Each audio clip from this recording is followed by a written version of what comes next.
Good morning, ladies and gentlemen. Welcome to PF International Event 11 of the 2022 Motorsport UK Wera Tools British Kart Championship. And myself and Anthony Jordan, we're here in pit lane for timed qualifying. Anthony, we had one round yesterday for 5 of the classes we've got here. We've got 7 classes. We've got IAME Cadet, Junior and Senior X30, Junior and Senior TKM. They all had a full round yesterday. We've also got the Bambinos, who have got 1 round this weekend, and the Honda Academy O-Plate. Yes. So a packed day to bring you 20 races in total. But first of all, what we get underway is time qualifying for IAME Cadet. Yeah, they're the first group that's going to be heading out today, and they had a very interesting day yesterday, of course. We had today 4 of the finalists who actually won the race, took the checker flag first, didn't win the race after the race. A various litany of penalties on what was a mixed day weather-wise. It started out dry, then it got very wet. Finals, it started drying up a little. Yeah, a very interesting set of results. And yeah, like I said, Kit Bolowski crossed the line first. It was Kit Bolowski and Lewis Islin crossed the line first and second in IAME Cadet yesterday. Bolowski got a penalty for overtaking under a yellow flag. Yes. Islin, I think, got a nose cone penalty, and meant the results. The winner was Jesse Phillips, our championship leader. And of course, this is the final round of the championship today. This is round 7 for IAME Junior, Senior X30, Junior TKM and TKM Extreme. So just the IAME Championship, that's going to go down to the wire. I think the podium yesterday was Phillips, Johnny Edgar and Jensen Graham, who has been in the top 10, 6 rounds out of 6 so far this year. Very consistent. Well, I'd be amazed if Johnny Edgar could fit in a cadet car again, because he's a bit older now. No, because Johnny Edgar is a Formula 3 driver. There we go. We'll chalk that one up. First Sunday morning mistake. I think we weren't in the bar last night, ladies and gentlemen. I promise you. So Jesse Phillips, so George Edgar and Jensen Graham. Yeah, they were the top 3 results yesterday. Obviously, that's 1-0 to me. In the state category. Commentary, I misspoke. That's the politicians. Way of saying it. I misspoke. Yeah. I think that's a good way of putting it. But yeah, so they had an absolutely roller coaster of a ride yesterday. I hope that we're going to see the same today, because you know we love exciting racing, and cadet racing always gives us that. And like I said, the cadets are lining themselves up at the moment to get going for qualifying, and it's only a 5-minute session, and they always like to. The best 3-lap average. It is, yes. So what we've got to do, the drivers go out straight away. This is the best 3-lap average, ladies and gentlemen. Is brought in this year, designed to stop drivers, number one, sitting on the dummy grid for 2 minutes out of 5, and then when they're on the circuit, they can't just like crawl round, because what we used to have in karting qualifying was that drivers would go out and then they would suddenly, halfway around a flying lap, they would suddenly slow down, pull off the side of the circuit, drive at walking speed until they found another driver they wanted to slipstream with. Exactly. And that, of course, created a situation where you could have a major accident. So to combat that, it's now your best 3-lap average. The drivers are almost forced to go out for the entire 5 minutes, and when they're out on the circuit, put the pedal to the metal and drive flat out all the way around. Yeah. Or you could do what Ollie Rands did in Junior TKM yesterday qualifying, where he left the pit lane in a rather non-desirable place, and then he spun out the pit lane and then found himself in a much more desirable place. Well, and then he qualified P2 yesterday. High risk strategy. It was very high risk. Crash coming out of the pits and to find somebody you want to slipstream with. There we go. It was completely unintentional, but it worked out perfectly. Karts are fired up. Qualifying now underway. So 5-minute sessions. Obviously, they'll get. I think the track's fairly green this morning. It didn't rain last night, but it's very cold here this morning, isn't it? The weather is brisk. Autumnal. It is. It is apparently now. Today's the 3rd official day of autumn. Is it? Yes. Excellent. Friday I love autumn. was day 1 of autumn, so this is day 3. So Sunday is day 3. It's not sunny. It's not wet. I mean, the surface around this, still damp patches are left over from yesterday, but everyone's on slick tyres. But yeah, the track is quite green, as we say. Yeah, very much so. And you'll hear the karts, they'll be whizzing round behind us now. But yeah, I think, what do we expect from this morning? Are we going to see the same sort of things that we see all the time in IAME Cadet? Is it going to be a fusion, lockout, ORM battling with them as well? Well, I mean, we've got championship implications to think of as well. Jesse Phillips is going to be obviously leading the championship, going for that title today. There's only, I think Edgar and Jensen Graham, I think there is only 2 sort of remaining rivals, I believe, today. I mean, we haven't got the points. We'll bring you up to date with the points as soon as we can. But so Jesse Phillips is going to be playing things a little bit safe.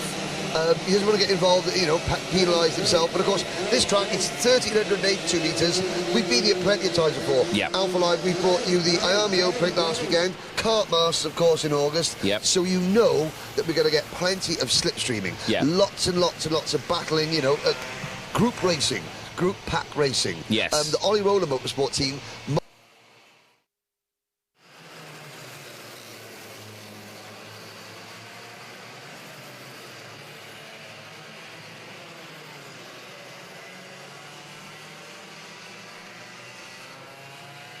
together and also get a win on the board, because so far this season, I think apart from Noah Baglin's had one podium and Archie Lovett's had a podium, it's been podium lockouts for Fusion most of the season, and ORM are desperate to make sure that doesn't happen today.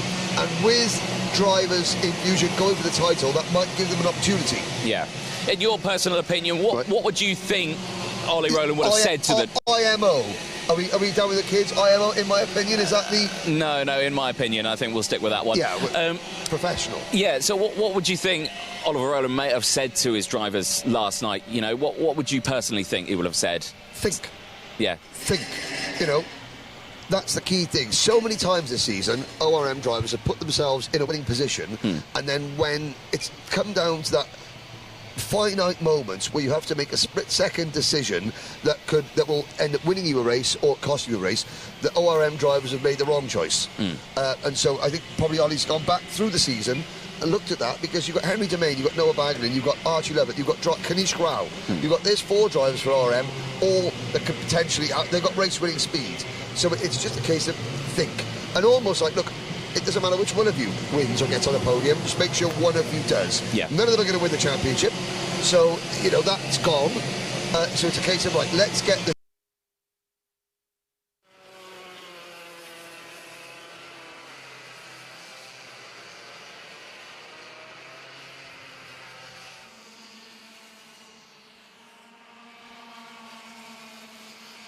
And moving into juniors, whether it's Rotax or X30 or something like that. So the ORM drivers that are with the team now, they've got a lot of them that are going to stay in the class next year, and that will be the more experienced drivers next year. But yeah, getting a win would be key. Now, we've got IAME Cadet. How are we looking on circuit at the moment, Mr. Jordan? Well, so far we've got George Edgar, who's on provisional pole at the moment, 106.95. He's got Aaron Richardson, there we go, rookie, P2, currently at the moment. Just behind him, got Riley Cranham, Lewis Island, Kanish Rao, Kip Bolofsky, Noah Baglin, Jesse Phillips, Henry Domain, and Archie Lovett, the top 10. Sky Parker rounding out the top 11. They're about to come round across the line again. They will improve, of course. Yeah, and all of this are surviving wasps. Occasionally, if one of us has a bit of a twitch on, it's not because we're recovering from last night. It's because the wasp population here at PF International is still strong. It's still strong, but the wasps are getting a little bit drowsy. It's getting colder. They're a bit more angry.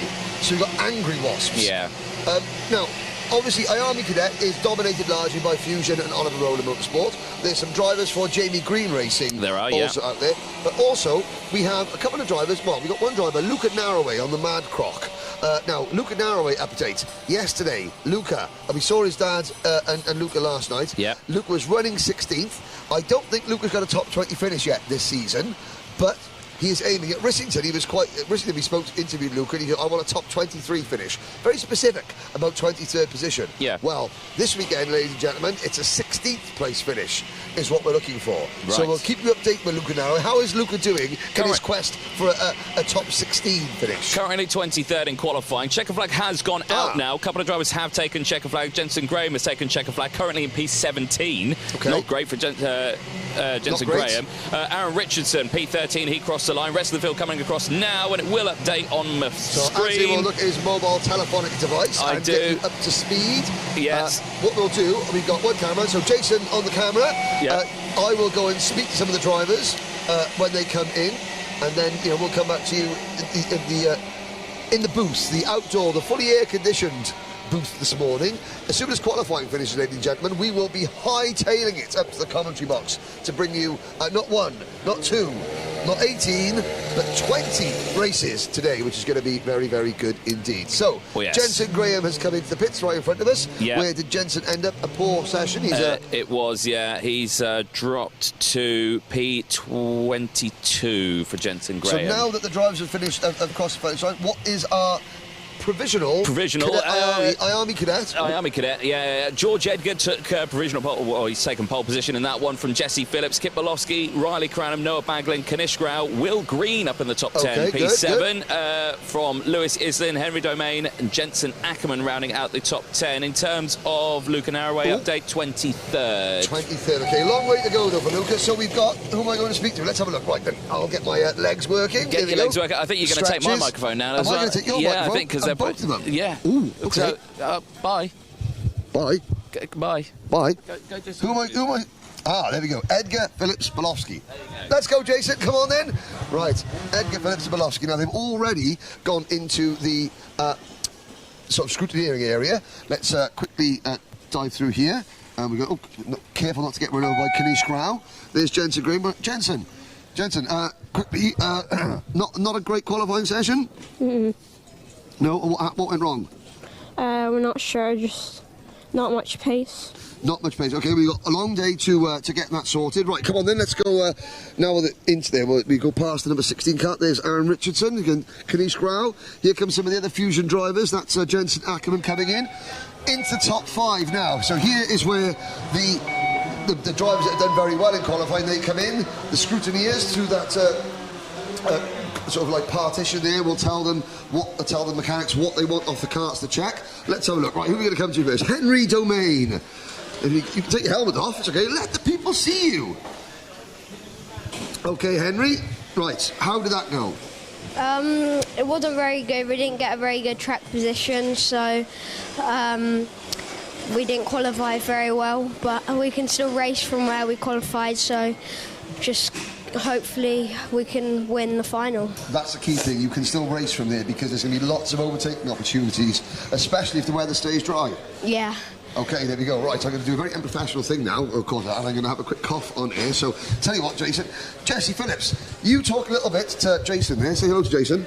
Hello, Jason. Right, you tell them about your race yesterday and about how qualifying while I cough. Okay.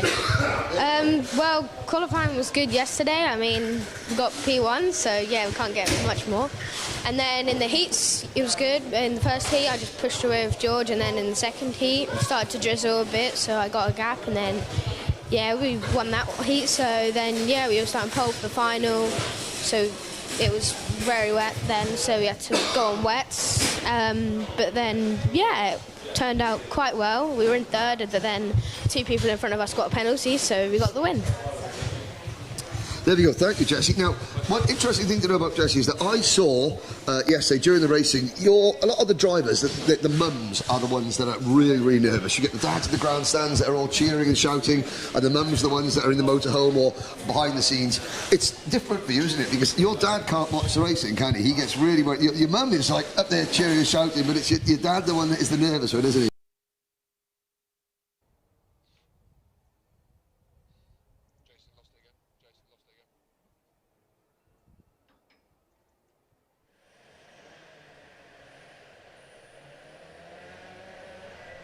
Jesse, well done, Jesse. Now, Jesse did mention a couple of drivers had penalties at the end of the race yesterday. One of those was Kip Bolowski. So Kip Bolowski, the Oak Plate, he won the Oak Plate last weekend. So he's the British Open champion. There's George Edgar and Jake Walker coming across the camera shot there.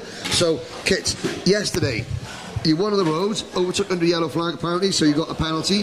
How much motivation does that give you to round off this season with a win? Because you've had 4 wins, I think 5 wins? 6. 6 wins, so you could tie for 7 wins, the most successful Cadet IAME driver. And I imagine, what is your last race in IAME before you move up? Yep. So, how are you feeling about today, after yesterday? Yesterday was a bit of a disappointment with yellow flags, but just have to come back, and we'll got P3 then, so start on the second row on the inside, so hopefully we can do well. Okay, hope you do well. Now, one thing, so obviously we talk a lot about the mechanics, but Kit's mechanic Alex T is running the London Marathon next weekend. He's doing it for charity, so we're going to quickly just ask, Alex, I know you've got very busy at the moment. Next weekend, London Marathon, 26.2 miles. What is the charity you're running for, and how can people donate to it? Running for a charity called Fab Kids, so it's basically for children that have got disabilities or are disadvantaged. And if you want to donate, you can go to my GoFundMe page, which is on my Instagram. Which is tell the people. Alex T4, I think. Alex T4. Okay, so good luck. 26.2 miles. I mean, really, if he just sort of like give Kit a piggyback for 26.2 miles, I'd be impressed. But other than that, nah. But good luck. Okay. And the man George Edgar. George, okay. Last weekend we were close to winning the O-Plate, but this weekend, you're starting off second yesterday and done well today. How are you feeling? Yeah, obviously yesterday was a good day, finishing P2 in the final. Obviously I've managed to catch some points in the championship. Hopefully we can do the same today and see what we can do. Hopefully try and get second in the championship, but we'll see. We'll see. Good luck. There we go. That's George Edgar, not Johnny. I only called you Johnny once this morning. Sorry about that. It's all right. Right, let's go back over and see Anthony, because Anthony's a bit lonely over there, and we've got X30 drivers on track for their time qualifying session. Let's come through. There's Luca Narroway. Luca, top 16 today. That's our goal, isn't it? Yeah. 23rd in qualifying, got a bit of work to do. So we're going to keep the Luca Narroway updates coming all day. So on the Croc chassis, the only driver on a Croc chassis in IAME Cadet. Now, let's go back over to my colleague, Anthony Jordan. We'll get... there's the GP plate at the way, and we'll just move Harley Musk's going here. Reggie Dewey on the spanners for Harley Musk this weekend, and managed to get a little bit of product placement in as well. Dearie me, I can't do that. Anthony Jordan, there we go. Good. Sorry, right. Back. Oh, I'm back. A little bit of a longer chat around the place. Lots of things to speak about. Okay, good stuff. Tell us how we're doing. Well, qualifying underway for Junior X30. Zach Green currently on provisional pole position, I'll have you find. So that's a good running for Zach Green. Burgoyne Jr., the O-Plate, currently sitting in second from Gabriel Stilp, Josh Agenbar, Kean Garrity, Fred Green, Jack Nettleship, Brandon Carr, Macaulay Bishop and Fred Lloyd, who are rounding up top 10. So Junior X30, Gabriel Stilp was in control of the championship. Yes. Could have sealed it yesterday, didn't. Nettleship and so Jack Nettleship and Ryan Ashburn, they were the only two drivers that went out on slick tyres in the final yesterday. Yes. And the race came to them. They ended up finishing first and second, but Jack Nettleship excluded because the mechanic was tightening a wheel nut. Yes. On the grid after the gate had closed. Well, yeah, it's a touchy subject, because I think their argument before it was he was tightening the wheel before the gate, but another mechanic pushed but they were in the middle of the gate, so in the way, so they got pushed in and did it there, and that was their argument for it. So it's a touchy subject for the Nettleship crew. And it was I spoke to Jack's dad, who was obviously Sam the mechanic, was beside himself. Yeah. But Jack took it all in his stride. It did mean, though, that Ryan and Ashberg, a privateer driver. So Ashberg, he's had one third place finish in his career before in the British Championship. Won that race as the first ever privateer to win in Junior X30. And he also had a nose cone penalty as well. And but he was so far in front, that it didn't matter, even the penalty was there.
Welcome back, ladies and gents. Sorry for the bit of confusion there with the audio. Hopefully.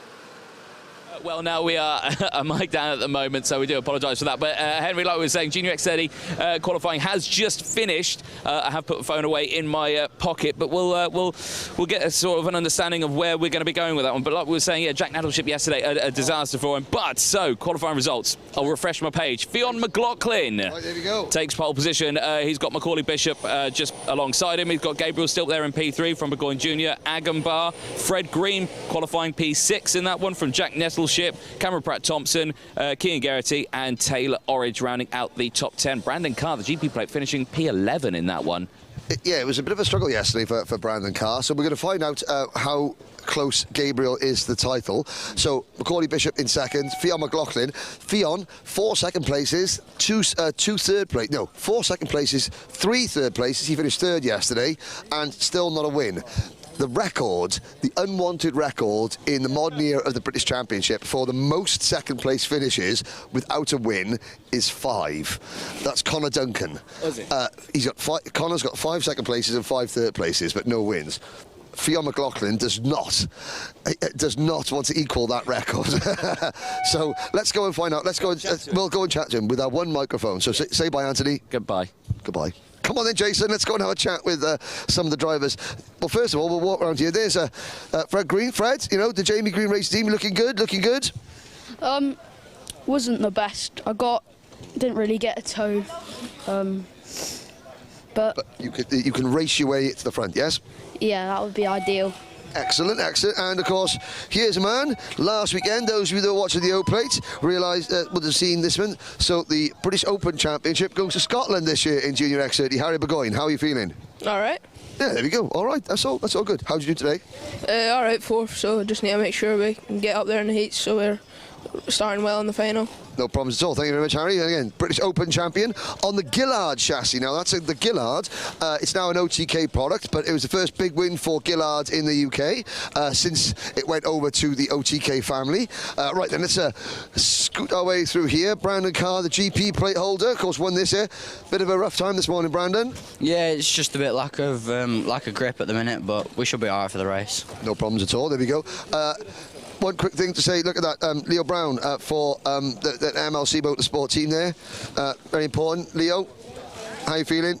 All right, thanks, yeah. Yeah, okay, good. You got the sticker there, a really important place for you, this, isn't it? So to do well, to round the season off would mean a lot. Yeah. It happened here as well, so it'd be nice to get a good result here for my dad and make him proud, you know. Excellent, I'm sure he is. Got man like Lewis Malin spanning for him this weekend, so the odds are in Leo's favour for a good win. A good win? Any win would be good, a good result. Right, there goes Uncle Tyrone. A quick chat. Here's somebody. Jack Hobson. He's skittling up there now. Jack is on the Charles Leclerc chassis. For those of you that are keen, you may have heard that a lot of banter about Uncle Tyrone. Jack's Uncle Tyrone. Is Uncle Tyrone watching? No, because he's here. He's here himself. So again, they heard there. So the question is, can Uncle Tyrone get a podium today? Yeah, I think so. You got to get the line right. Of course he can. Of course he can. There we are, there we go. Right, let's go and speak to some of the drivers up at the front. We'll go into here. So, we've still got a couple of Cadet IAME Cadet chassis here, so it's very, very busy. So, Jason, you'll have to sort of squeeze in.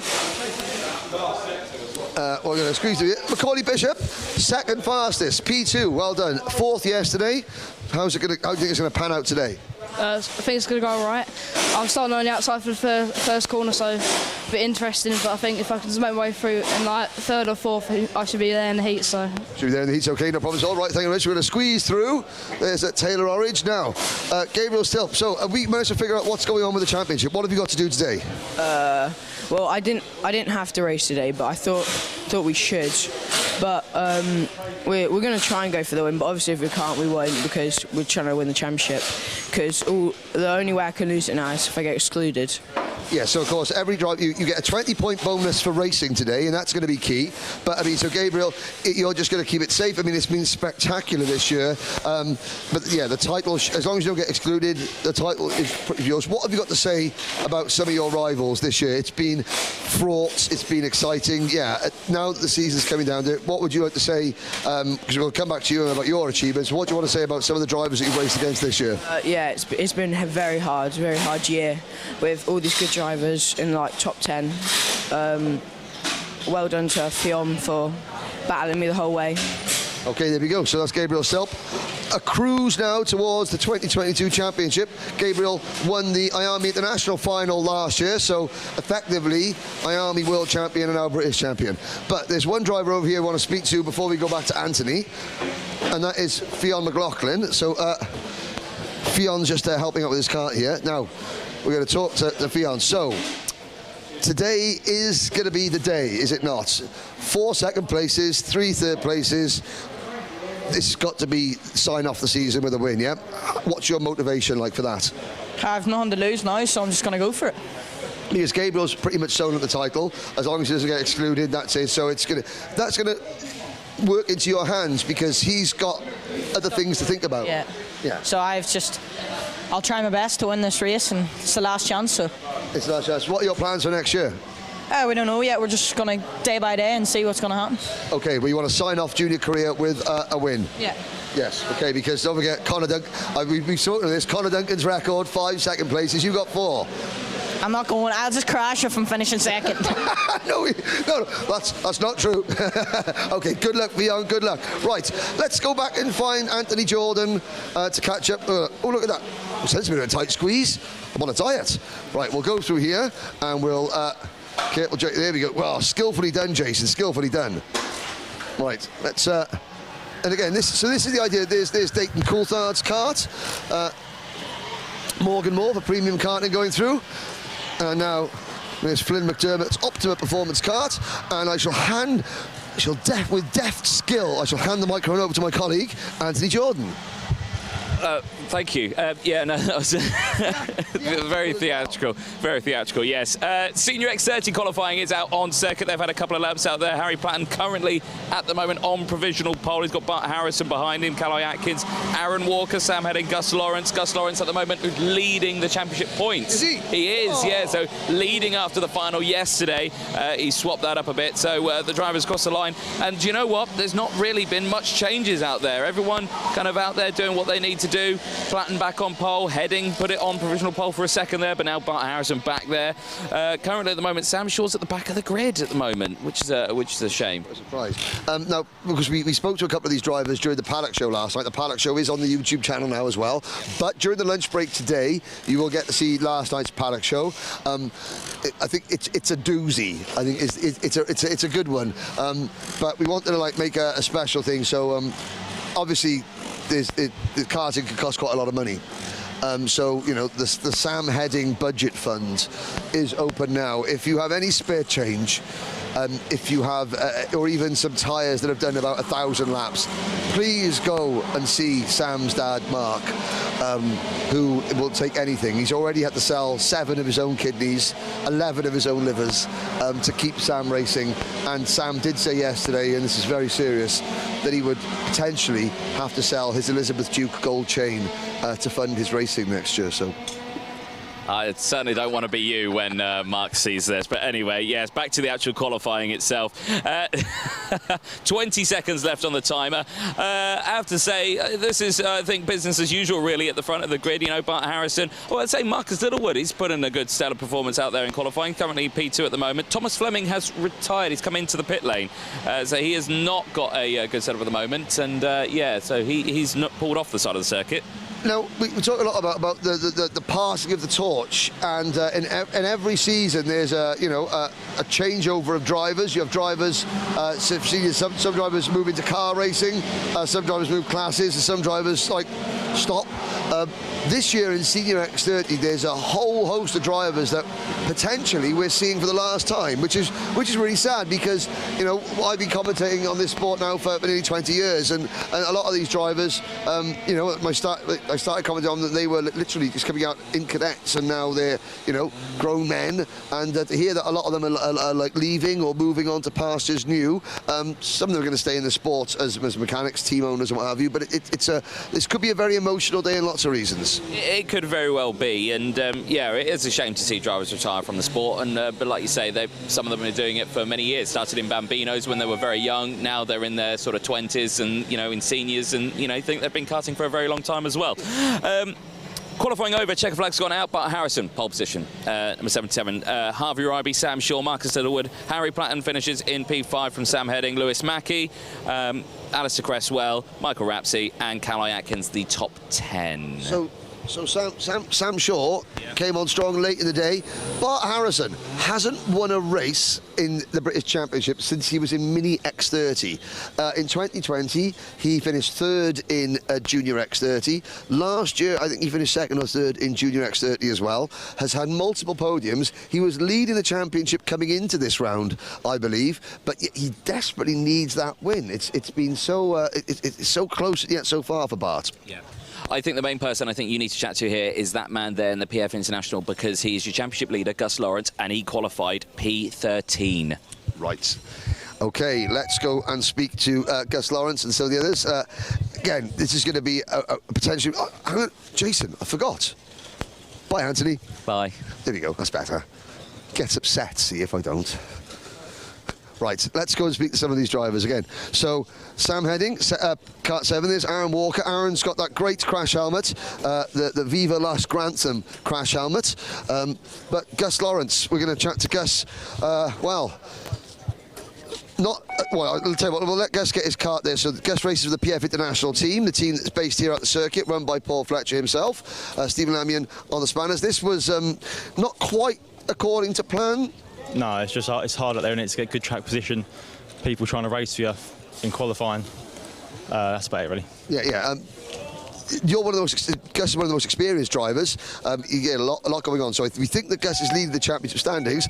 Lewis Mackey. Now, yesterday, we'll talk to Lewis. Lewis is 8th in the championship last year. Kate has come back and done the last couple of rounds. Won on circuit yesterday, but on wet tyres, the rotation of tyres. So on the tyres, you do see little arrows, and they've got to point the right way, and they weren't. So, Lewis, you know, a win taken away, that's got to give you extra motivation to do it today, hasn't it?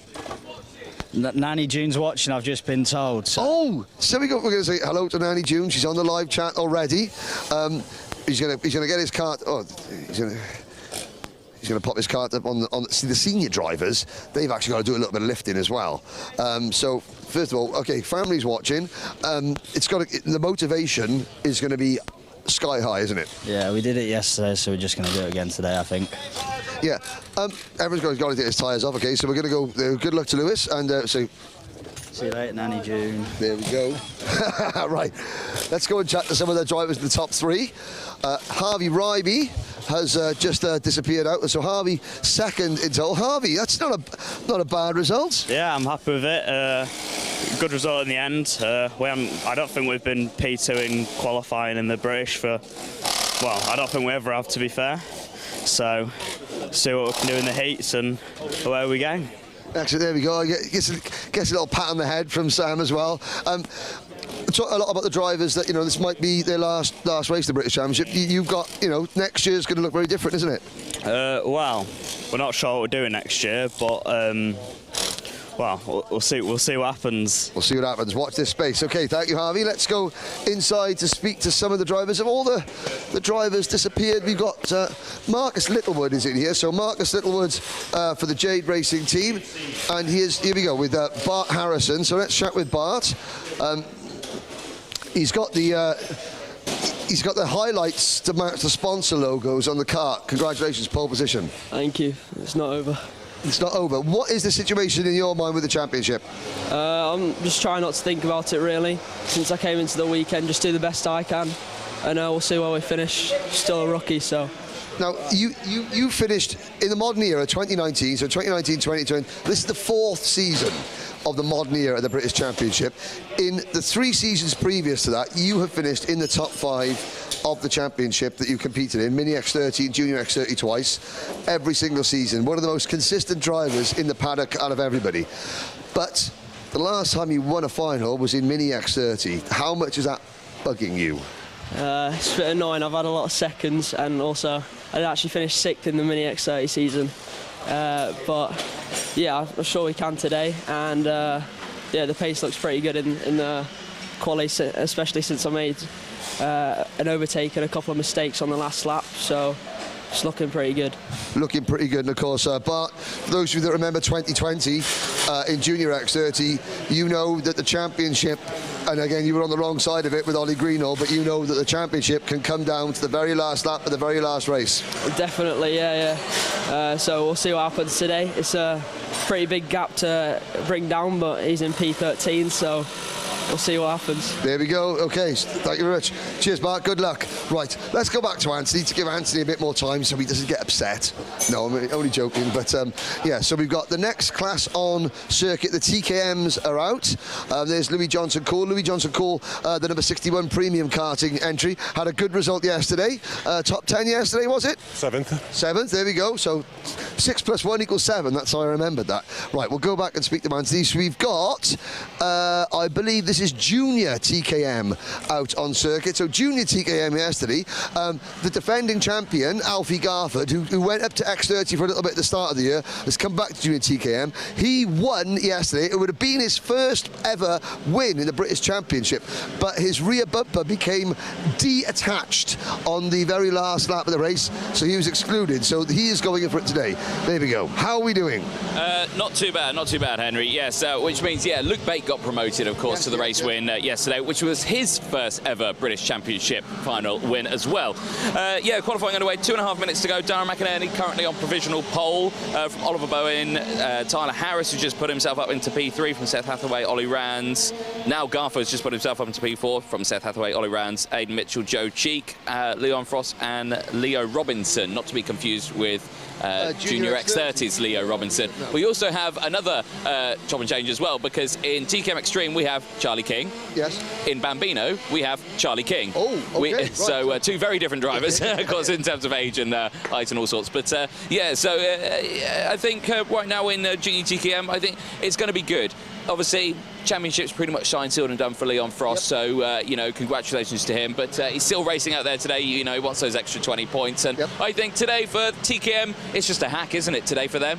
Well, yeah, I mean, the TKM drivers, they don't get as many opportunities to race here as the Rotax classes, the IAME classes, the X30 classes. So, and of course, we all know that TKM racing is very, very evenly matched. The long straights here at PFI are just perfectly suited to slipstreaming. I think there was one TKM Extreme race yesterday that we looked up, and it was a heat race, and it was like two laps to go, and all 16 of them coming around the first hairpin together. Yeah. The whole field. It was pretty fantastic. I said, what is this out there right now? It's a heat race. 1 minute to go, and they're like that. Yeah, no, brilliant. It was fantastic to watch, and I think, are we going to see the same of that today? I certainly hope so. One, because, one, because, yeah, like I say, championship pretty much signed, sealed and done, but the seeded numbers, you know, they're still to fight for. You know, you got the top 10 seeded positions, so they're always one that drivers want to get as well. So we're going to see a lot of chopping and changing in that, I reckon. Yeah, I think the TKM grids, both junior and seeded, they started off the year with 20 drivers in each. Now, the numbers have held up remarkably. I think there's 16 or 18 drivers in both classes. So even though the title has been decided, positions 2 through 10 are really anyone's guess, which is going to be really, really exciting for them, because a lot of the junior drivers this year, they're still going to be juniors next year. So we're going to see a lot of the drivers that are fighting for that number. They're fighting for it because they only want it this year. They're going to use it next year. But one thing, we're going to have to get Jason, the cameraman, involved. Alfie Garford's dad, Simon, and our man Chris Simpson from Alpha, never seen them together. They look strikingly similar, I do have to say. See, well, Alfie's dad will be in here in a minute. There's something like the quantum physics or whatever going on. Should we get back to the qualifying? Why not? Who's on? Let's do it. Right, checker flag is just going out now. The karts are making their way out to the start-finish line. So we'll call them as they cross the line. And as they cross the line... Tyler Harris. Well, Tyler Harris at the moment, but he's not taken checkered yet. So Darren McInerney's put himself up into P5. Oliver Bowen put him up into P8 from Joe Cheek. No one in the top 4 have yet to take checker flag yet. Tyler Harris takes checkered, holds on to provisional pole, but Alfie Garford yet to take the checkered, and he takes it from Tyler Harris. So Garford puts it on pole position from Tyler Harris, Leo Robinson, Leon Frost, Darren McInerney, Jack Stewart, Jake Humphrey, Yian Calichurn, Oliver Bowen, and Joe Cheek rounding out the top 10. So Tyler Harris is sharing an awning this weekend with Chris Whitten, who is our TKM Extreme champion. So Chris Whitten won TKM Extreme yesterday. We'll speak to him. Tyler Harris is sharing an awning with him this weekend. Tyler doing Rotax as well as TKM this year. He won a race he's won a race this year as well. I think he won at Wilton Mill last time, Tyler Harris. So he's got 2 wins in TKM Extreme, and I think he wanted to just finish the year off in TKM, you know, because, well, yeah, because why not? Why not? Why not? Yeah, you are right. Yeah, it was Tyler Harris who won at Wilton. Very close as well. Yeah. It was like side by side across the line. I do remember it very well. Kart's coming in now. Henry, do you want to go and chat to a couple, 1 or 2? I mean, they're not really in yet. They've got to get weighed first, yeah? I mean, and this is actually quite a crucial part, actually, that getting on the scales, making sure that you are at the correct weight, because we have seen it in qualifying where drivers have come in and they've been underweight and then they've had to start from the back of the grid. Yep, exactly. So the drivers coming through there. There's Jack McInerney. Okay, let's go and have a little chat. Dara McInerney, sorry. We'll have a little chat there. So, bye. Bye. There we go. Right, so we're going to... Dara McInerney. Again, the driver... own crash helmet design, you know, paints his own crash helmet. Dara races short oval stock cars as well, don't you? Well, so yeah, you do a bit of short oval stock car racing as well, is that right? Yes, I do. And how does that... What similarities can you take between that and this? Not many, I'm guessing. Basically nothing. Basically nothing, but they're both fun, and you enjoy them both. Now, you saw you on the podium at Rissington. What happened I was not there at Wilton Mills, so I missed that. Had a few technical issues. Few technical issues. Right, you want to sign off this season on a real high, yeah? Yes, definitely. Excellent. Now, your dad's got something missing, isn't he? Where's the hat? Oh, yeah. I don't know what that is, actually.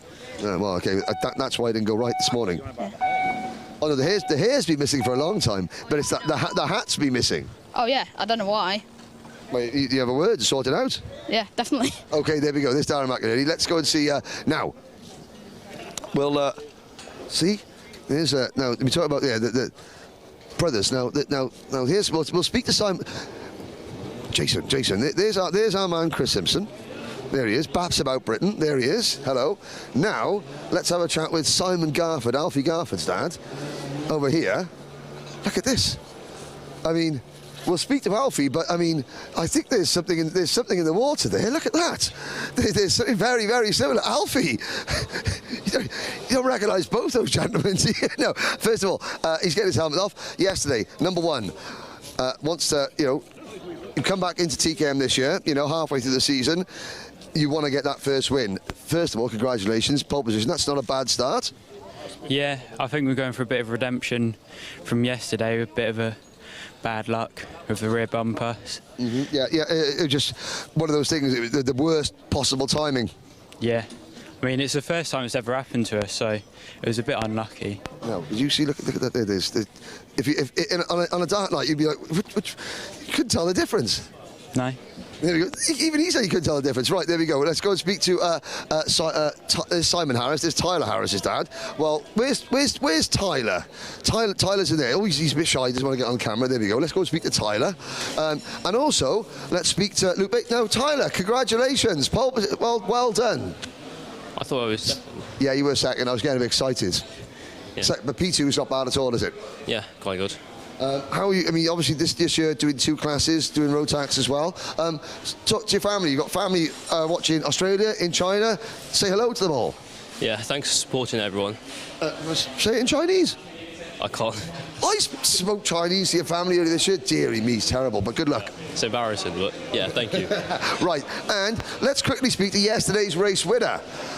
We saw him at the Paddock Show, and I think Luke Bates Yes, not only did you have a starring role in the paddock show, but the dog did as well. Yeah. Poppy the Spaniel. First of all, congratulations yesterday. How different did you feel going out this morning, knowing that you are now a winner in the British Championship? Well, it's a great confidence for us, first win, and we haven't had a very good luck this year, but great confidence booster for today. We haven't had the best of qualies, but I'm sure we'll come through and we'll be there by the final. But did it feel different sitting on the grid, knowing that, yeah, okay, you can have all the confidence in yourself in the world that I can win a race, but now you have done that. That's a real psychological boost, isn't it? Yeah, definitely, and now we've got that, we just need to focus on today and getting the results and coming through in the heats. Now, a lot of drivers have like a little bet with their parents, like, Dad, Mum, what do I get if I win around the British Championship? Did you manage to pin the old man down to something for winning? Well, these new boots, new today, that was... New threads, quick, get the new boots on, there we go. Oh, they're matching colours as well, they match all the rest of the clobber. Yeah, great, that was the reward, basically. That was the reward, right, don't scuff them. I won't. There we go. So new boots. There we go. In complete sync with, you got graphics kit, the Rob Saw Racing graphics kit, the race suit and the boots. Smart garms, young man, smart garms. Thank you. Right, there we go. Okay. We'll have a chat. Olivia Jenkins. Olivia, fighting for... Okay, so Leon's got the title. I didn't see Leon early on. He's sort of like skirted by us, the champion, but... Positions 2, 3, 4, 5, 6, 7, 8, 9 and 10, they're all up for grabs. What are you hoping for this weekend now? Well, I mean, yesterday we had an awful day. Qualified 12th, so another awful start, but just hoping to gain points. Second is obviously what we will hope for, but a top 3 would be nice. A top 3 would be nice. The style of racing here, will we see a lot of drafting, slipstreaming and pack racing today? Yeah, definitely. I mean, the toe is like everything around here, definitely, so yeah. Right, good luck. Thank you. Right, there we go. That's Olivia Jenkins. Hoping to swap number 8 for potentially number 2, number 3. We'll go back now. There's our champion standing there. So Leon Frost. There he is. We saw him on the paddock show last night, Frosty. So, just a chill day today, Leon? Yeah, but I'm still going to try and win. Still going to try and win, obviously, a fighting champion, but well done. Yeah, thanks, yeah. There we go. So we'll see. We saw Leon on the paddock show as well last night, which we'll see again. But where did you qualify? P4. P4. Now, so tell us, all year you've gone out and it's been desperation. You tried to win, Now you've won that.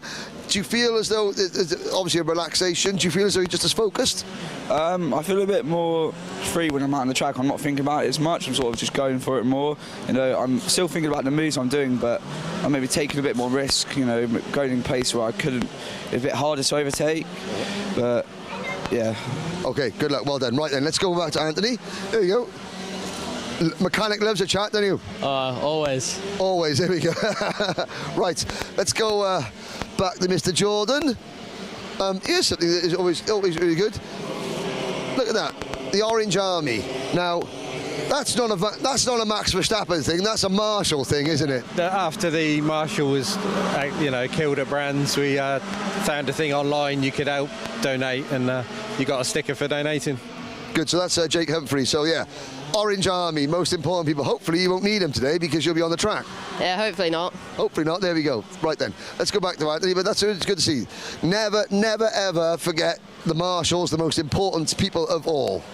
Sorry, Anthony, I feel as though I'm hogging the microphone. I mean, we can swap chairs and you can go and speak to TKM drivers. I mean, I'm not proud, I don't mind. No, I'm perfectly fine with you walking away. I think you need the morning exercise anyway. Anyway, TKM Extreme, they're qualifying underway at the moment. 33 seconds remaining of their session. Aaron Lass currently on provisional pole, which is great to see. Charlie King, who wanted to go home yesterday, his dad said no, and then I spoke to Charlie King and said, listen to Dad more.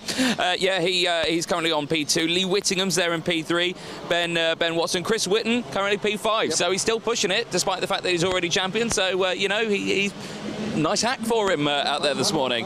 10 seconds to go. I think half the grid are going to see the checker flag, half are not going to see the checker flag, but we'll find out as they go through. 2 seconds, 1 second to go, and No one's taken checker flag yet, but I suspect the couple that are going around there. But yeah, good to see that even though, yeah, the championship's over, they all know it, and it's still good to see that TKMs are going out there for a nice little race. And I feel like the TKM racing is going to be probably the best to watch today.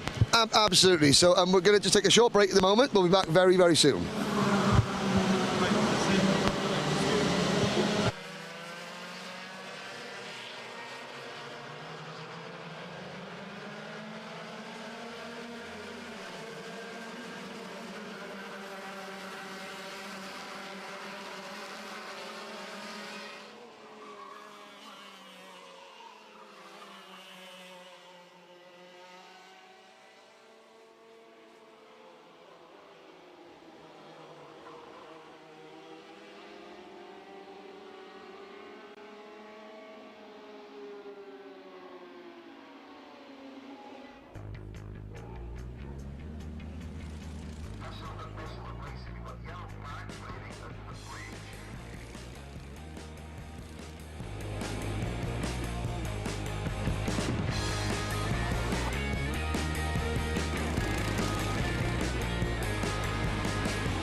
Well, good morning, ladies and gentlemen. Welcome back.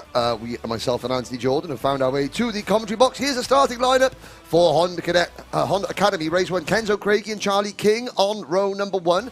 Max Gilman and Charles Kitely on row number 2. Ava Morris and Andrew Dixon, they'll go from row 3. Tom Reed and Logan McAllister, they'll go from row 4, rounding out the top 8. Sam Mott, Ralphie Branscombe and Jensen Maplethorpe round out your starting lineup. Now, they had qualifying yesterday, and this is for the O plate in Honda Academy. So we've got a mix of drivers that some of them we're used to seeing in Honda Cadet. A big welcome and welcome back to everybody on the Alpha Live YouTube channel watching on the live chat. And there we go. A big hello to Michael Burke out in Bathurst, Australia. Motorsport Magpie.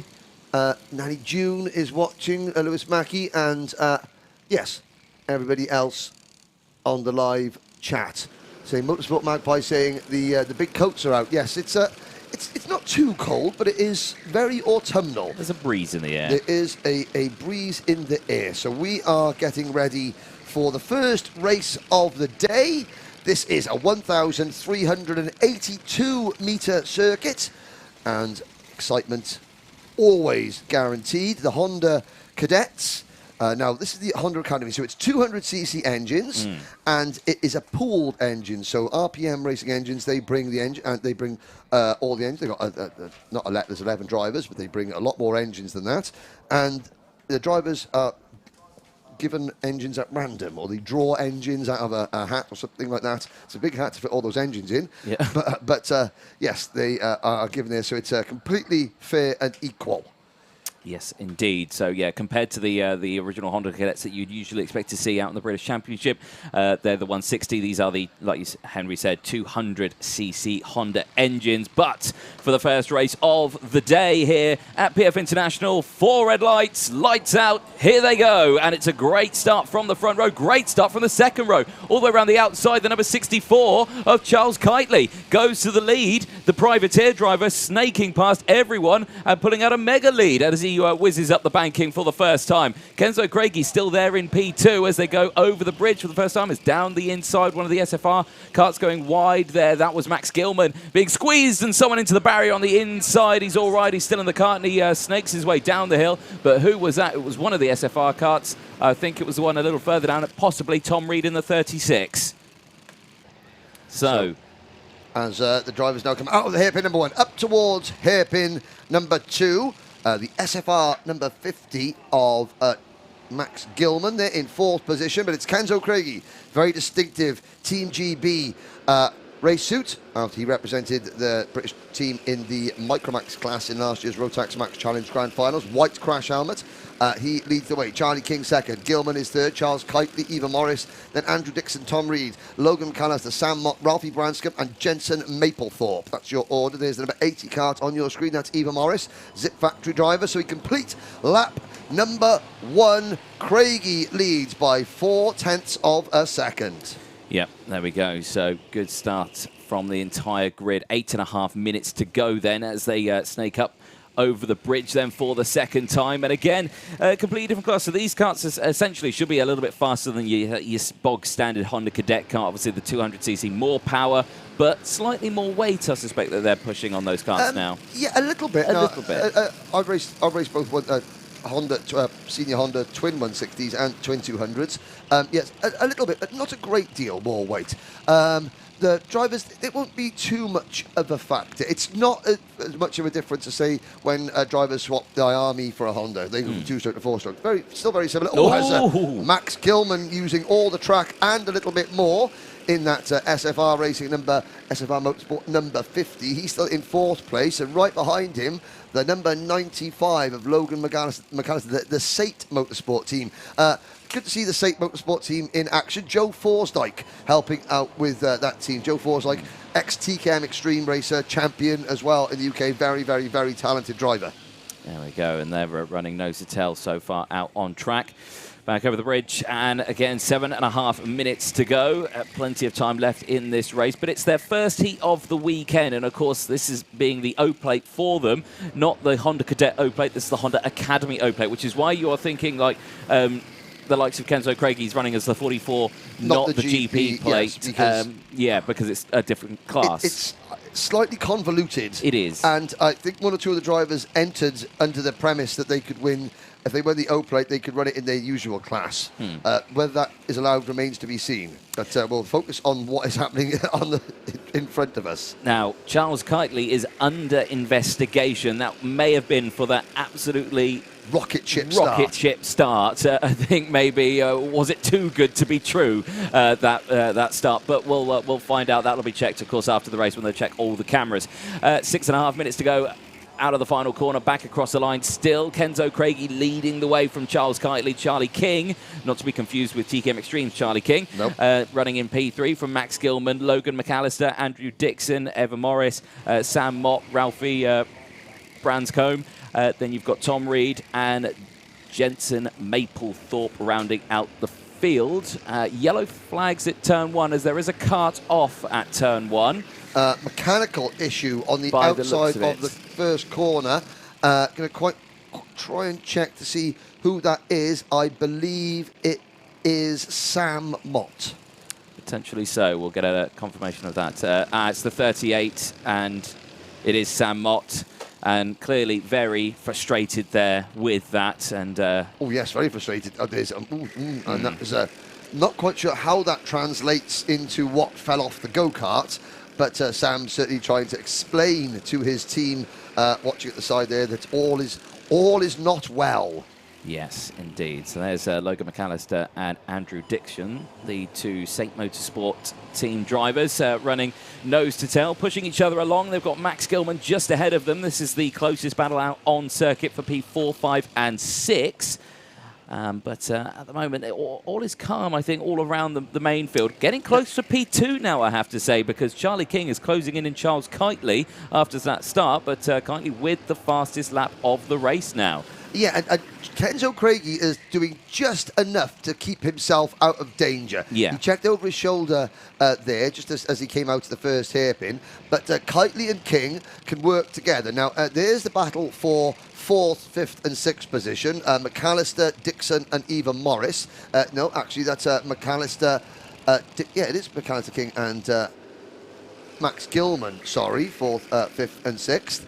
Eva Morris a little behind them. Here is Kitely in the 64 and the 74 of King. Now, they're still working together. Kitely, privateer driver. He's got the Synergy Racing graphics on the car, but he is running as a privateer. And now they are catching Kenzo Craigie, and you can see the hand signal going up there. Oh, yes. Good new fastest lap for Charlie King, 106.14 seconds. Yeah, latched on to the back of Charles Kitely now. And now look at them. Yeah, absolutely low line astern now between that top 3.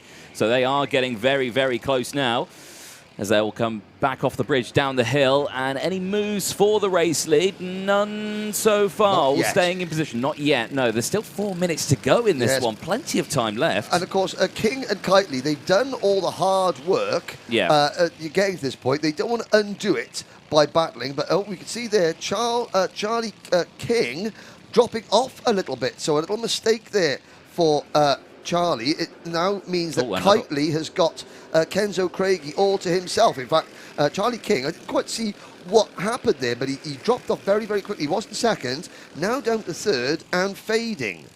Yeah, so not what he wanted to see in that one. And now this is a sort of bad situation you don't want to be in, because now he's lost Charles Kitely, who he was working with to catch up to Kenzo. Yeah, he's now all on his own. The only place Charlie King's really going to go now is all the way back to Logan McAllister back in P4, which is quite some way further down the road from these positions, because, like I say, these two are just going to work together now and increase that gap. Yeah, last lap, 106.4 and 106.3 for Craigie and Kitely, a 107.1 for King. Now, King was the front of that group, was he not? He was the driver in second, and Kitely was pushing him along. And there's a move. Oh, so yes. Kitely, right at the inside of Craigie. Craigie does the crossover move. This is what King needs. This is what King needs. And he's thinking, right, please stay side by side. And they are still side by side. Now, King, provided he hasn't got a problem with that Kart, he's already closing back in. And Kitely's saying, what? Sometimes it makes me laugh because the driver in second place, Kitely there, he was just giving Kenzo Craigie the signal to push on, but Craigie's looking ahead of him, so he couldn't see. No rear view mirrors. No, exactly. But it makes the driver feel better. Yeah, you can imagine so. Even though it was Kitely who went for the original move, firstly, and then he's saying go. But nonetheless, it's 2 minutes to go, plus that one lap, and everything so far looking okay. I have to say, King's doing a good job at closing back in. Trying to hang on. He's driving really, really hard now. Kitely checks over his shoulder again. King with his head down, just hunched behind the NASA panel to create maximum aerodynamic efficiency. That's a good word, that is. Oh, yeah. Craigie into hairpin number 2 on that very specially liveried Zip Factory Kart. The gap between the top 2 and King in third is hovering at about half a second. Charlie King still needs Charles Kitely to make another move on Kenzo Craigie to get him back into contention. He does have time, however. Now, they're doing 106s, 105, so if you have a look at the timing screen, the timing beacon, it's going to be last lap next time around. But this is not helping King, because you've got Kitely pushing Craigie along, but Craigie will start to defend. The battle for 4th, 5th and 6th rages on. McAllister in 4th, Dixon 5th, Gilman in 6th. Eva Morris is 7th, Tom Reed 8th, then Ralphie Branscombe and Jensen Maplethorpe with Sam Mott out the race. So there's a battle there. We saw Dixon and Gilman battling coming out of turn 4 there, coming off the bridge. But this is the battle for the lead. Now Craigie checks over his shoulder. So you've got the Iridium visor, but Kenzo's got that clear visor on, so you can really see his eyes darting about behind his visor. Now, through the Terry Fullerton S's, onto the back straight into Bobby Game corner. Now the Mike Wilson complex. A bit of understeer there for Craigie. Kitely not in a position. They'll get the last lap board any moment now. Craigie checks over his shoulder. Kitely still saying push, push, push. Charlie King closing back in, flat out. 55, 56 miles an hour underneath the bridge through the Bruno Ferrari S's, out onto the banking. 10 kart lengths between the top 2 and King in 3rd position. When will Craigie start to defend? Will Kitely go for the win? Well, we'll have to see if he does go for that win. He is going for the move now into hairpin 1, side by side under braking, and Charles Kitely. Oh, Kenzo Craigie holds it around the outside, though. I have to give that to him, but can't hold it all the way. Slots back into P2. Now we'll dive back down the inside here at hairpin 1. This is allowing King to close back in. Charlie King looks over the shoulder, does Charles Kitely, and just sees King slowly creeping towards them. But like we were saying, this is the first heat of the weekend. You're not going to win the O-Plate in this one, but it certainly looks like they want to go for it for this one. And keep an eye on Charlie King on the outside. One more corner to really get this move done. 2 corners to go. They come out to the Mike Wilson complex into the final chicane. Oh, Kenzo Craigie on the curb gets a little bit sideways. Is that going to spoil his momentum coming onto the start-finish straight? I don't think it will. Kenzo Craigie takes the opening win in the Honda Academy O-Plate. Finishing second is Charles Kitely. Third is Charlie King. The battle for 4th place went to the Sate Motorsport number 72 of Andrew Dixon. Max Gilman finishing in 5th. Logan McAllister in 6th position. Tom Reed comes home in 7th. And then we can see Eva Morris, Ralphie Branscombe and Jensen Maplethorpe round out the list of finishers. So Kenzo Craigie, what a week, what a year it has been for Kenzo so far. Still in with a chance of the British title. He's got the GP plate. He has got the O plate. No, that's no. He was in IAME and he was in Water Swift last weekend. But they got the GP plate, got a win in the British Championship, and now fighting for the Honda Academy O plate. There is a look at your provisional race results, pending Paul Klassen race results. Of course, yes, pending Paul Klassen. is in scrutineering duties this weekend. So they, of course, first race of the day. We've got about 5 minutes or so before the next race is due out. That will be IAME Cadet for their first heat of their final round of the season. Now, IAME Cadet are up next. Yesterday, Anthony, you spoke to one of the members of the IAME Cadet field, did you not? Or did you? No, I didn't. But I did speak to Jamie Green, who runs a team in the IAME Cadet class. Well, that's a great segue. Why don't we... We'll catch up with Jamie Green a little bit later. Yes. Why don't we speak to one of our senior X30 drivers? Let's do that. Sam Heading, who won last time out. Well, no. He did. I'm here in the MDL awning with Sam Heading, the number 7 seed for the senior X30 class. Sam, it's the final round of the season so far, and you're currently running 5th in the points standing. So far, it's been a pretty good season. Yeah, it's been a good season. Obviously, the start of the season weren't too great, but then obviously we came to MDL, and it's been plain sailing since then. 5th in the championship, should be able to win it if everything goes swimmingly, but it's a double weekend, so anything can happen, really. Exactly that. Lots of points up for grabs, and of course the rest of the season's been it's been up and down as well. The O-Plate that we had last weekend here at PFI didn't go the way you wanted, of course, crashed out in the final, but the rest of the British Champ season, Rissington, you saw your best result of the season so far, a P2 at Rissington. That was a nice feeling there, wasn't it? Yeah, well, we had Rissington, we had Wilton, where I won last... I was going to get to that. Yeah, Wilton was a big one for me. It was my first British win, so that's obviously given me a big confidence boost over the year. And yeah, Rissington as well, that was my first podium in British, so yeah, it's been really good this year. Yeah, definitely so. A fantastic result. And of course, started racing in the British Championship 2020, am I right in saying? Junior X30? Yeah, well, obviously that was Super 1 before that, but the British Championship, yeah, 2020, in this team as well, when it was Comp Kart, not Synergy. There you go.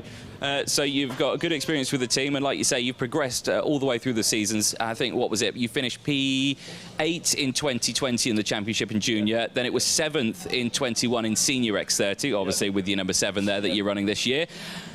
Hopefully changing it to a number 5 or maybe even a number 4 this weekend. Well, yeah, well, anything can happen really, so hoping for the highest number I can, possibly even a 1 if everything goes well. So yeah, just high hopes really. Is that still on the cards, potentially a win? Yeah, I think the top, I think I can win, but I think everyone else has to have a bit of a stinker. But I think I can still win this week, this championship. But just got to wait and see really, see what happens.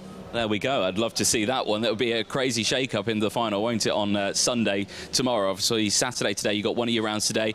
Talk us about just preparations for these last 2 rounds. I mean, today, lots to do, isn't there? Well, yeah. I mean, it's going to be such a fight in these last weekend races. It's going to be an absolute fight to the death, really, because there's so many people that can still win. So yeah, just got to be keeping calm, keeping consistent. That's all I can do, really. Well, Sam Heading, the final 2 rounds, and it's the last event of the season. Best of luck. We'll wish you all the best. Thank you very much.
Welcome back, ladies and gentlemen. IAME Cadet Race 18 Heat 1 is coming up next for the final weekend for the IAME Cadets. They're making their way out. George Edgar, Jesse Phillips, Kit Bolofsky, Riley Cranham. They round out your top 2 rows. Row number 3 is the first of the ORM drivers, Noah Baglin, alongside his teammate Kanish Grau. Then the first of the JB Green Racing drivers, Will Green, alongside Lewis Islin.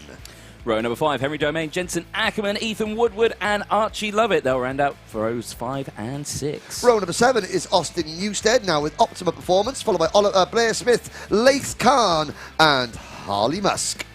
Henry Clark and Jarlath Sayre, they'll round out row 9. Colby Patterson and Sky Parker, they will go from the top 20 rows. Aaron Richardson and Jensen Graham on row 11. Jensen all the way back in row 11. And on row 12, we have Luca Naraway, Kaz Kanyab, Henry Carter rounds out the starting lineup. 25 drivers in all.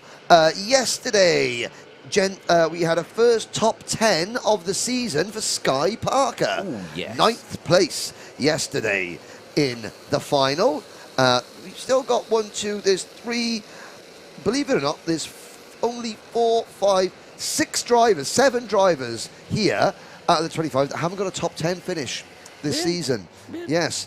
So we'll see. The field are being brought around at a fair old lick by George Edgar. Championship leader Jesse Phillips will be on the outside of row number 1. It's a false start. So, with including dropped scores, Jesse Phillips has a 30-point lead in the championship over Jensen Graham. Jensen Graham, his next 2 worst scores are a 47, which would be what he'll be dropping next, and a 56. Jesse Phillips is next 2 work scores are a 58 and a 59. So it's going to be very, very, very difficult, but not impossible for Jensen Graham to pass Jesse Phillips. But it is Jesse Phillips' title to lose. Anybody on the live chat saying hello, Anthony? SKR Motorsport saying good luck to Jamie Green Racing from Sukmani Kira. Hello, Sukmani. Good to hear. Hopefully we'll see Sukmani back in the paddock soon. Gillian Bennett as well. Good luck to Aaron Richardson today, pal. Love from all your family as well. Always the fam, always. All the fam. All the fam, always supporting Aaron Richardson, yes. Yes, indeed. So hopefully we can get going this time around. Again, a very quick pace start, of course, potentially for some reasons as well. So one of the fast start. Now, good to see Will Green quite far up in this one. Had a great qualifying earlier on today. Let's see what he can do from that row here into the tram lines. Lights out. Here we go. Great start from the front row, and it's a great start actually from the number 7, George Edgar. Holds on to that race lead and slides up into that race lead as they go up the banking there. Good start from Green. He's still there on the outside. He's not been swamped yet by, of course, the massive fusion pack that will always tend to come through. Very good start from Noah Baglin. Oh, dear, and that is Jarlath Sayre in the number 49 JB Green Racing Kart, spinning backwards there. But OK, they're 4 wide into the first hairpin, and that is Will Green in the middle of that pack there. Laith Khan under investigation. Noah Baglin made a very good start in the number 63 ORM Kart. Yep. He was up to 3rd at one point, but he's been pushed back to 5th now because Henry Domain in kart number 5 is there as well. And the top 4 trying to break clear. Now it is Kit Bolofsky, the O plates, then the Edgar in kart number 7. Have to get used to not calling Edgar the O plates. He lost that last weekend to Bolofsky. Kit Bolofsky, 5 wins in the British Championship, going for win number 6 today. See what he can do then. 6.5 minutes to go then. Jarlath says, okay, he's back out on circuit, which is good. I have to say, he hit the soft, squidgy barrier, which then hit the ambulance on the side of the circuit. Yeah, so if he has dented that ambulance, just send the bill to... St John's. Yeah. There we go. Kieran, Trent Valley Kart Club. Yes, yeah. There's the pack going through. All 25 drivers still in the race. Sayre, obviously 10 seconds behind everybody else. The top 4, it is still Bolofsky, Edgar, Phillips and Domain. So Jesse Phillips, he doesn't want to get excluded, so he just wants to sit. He is in front of Jensen Graham. Jensen Graham in the number 27 kart has already gained 12 places. He's up from 22nd on the grid to 10th. So watch out for Graham. There he is in the number 27 kart going through. He's gained a few more places this lap as well. So he was a bit, when I spoke to him at qualifying, he was a little bit sort of lost for words. Just said, no pace. But he's found a little bit of extra waft just for this, yes. First waft of the weekend? First waft of the weekend. Now, that's actually the third waft of the week. Fifth waft. Stop it. This would go on and on. Warning flag for Kanish Rao. 5.5 minutes to go then. Top 4 clear. Breakaway then for the time being. Belowski, Edgar, Phillips, Domain. Then there's the group a little further back, the second group of 4. That is Riley Cranham, Islin, Baglin, and Jensen Graham as they go through. Now, I have to say, Domain struggling to keep up with these top 3 who are... Yes. Again, there's a sizable gap that's now forming between the two of them. Well, of course, the three of those, the 3 Fusion teammates working together. Domain is keeping his head down. He's within about 4 or 5 kart lengths. Behind him, he's got another trio, Cranham, Islin and Baglin. Jensen Graham now up into 8th position, and so Domain's not too far off there. So, I mean, Noah Baglin in the number 63 kart waiting. There's Jensen Graham, followed by the number 83 kart of Ethan Woodward. Will Green runs in 10th place. There he is, the number 54 kart with that bright yellow crash helmet on. Domain doing a good job. They're just staying in touch. But the 3 Fusion drivers checking over their shoulder.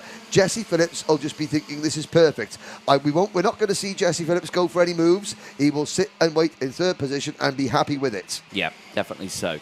Sky Parker under investigation for the potential start of that race, so we'll keep a close eye on that one. 4 minutes to go then as they go down the hill. We are on lap 4, 3 laps completed so far, and what you're seeing here, these top 3, again, I suspect that's pretty much going to stay the same, probably actually for the entirety of this race. I don't think it's going to change even when it comes to the checker flag. Well, George Edgar, I mean, looking at the points, he's 3rd in the championship, 946 points at the moment. He can't, he's battling for 2nd against Jensen Graham, so it's in his... George would like, second, would like P2, but Jesse Phillips in the number 26 kart, just sitting there cruising. Noah Baglin has just made a move on the GP plate of Riley Cranham, so Baglin, he'll want to try and now get past the number 46 kart of Lewis Islin, so at least he's got a teammate directly in front of him, so that when they push up to the front, which I think they have the pace to, and the time to do that. Oh, Luca Narroway, warning flag. Luca Narroway update, where is he? 24th at the moment. Bit of work to do ahead of if he wants to get that top 16. Out onto the banking. Through turn number 3. Onto the bridge. Domain now beginning to fade ever so slightly. Coming down the hill towards hairpin number 1.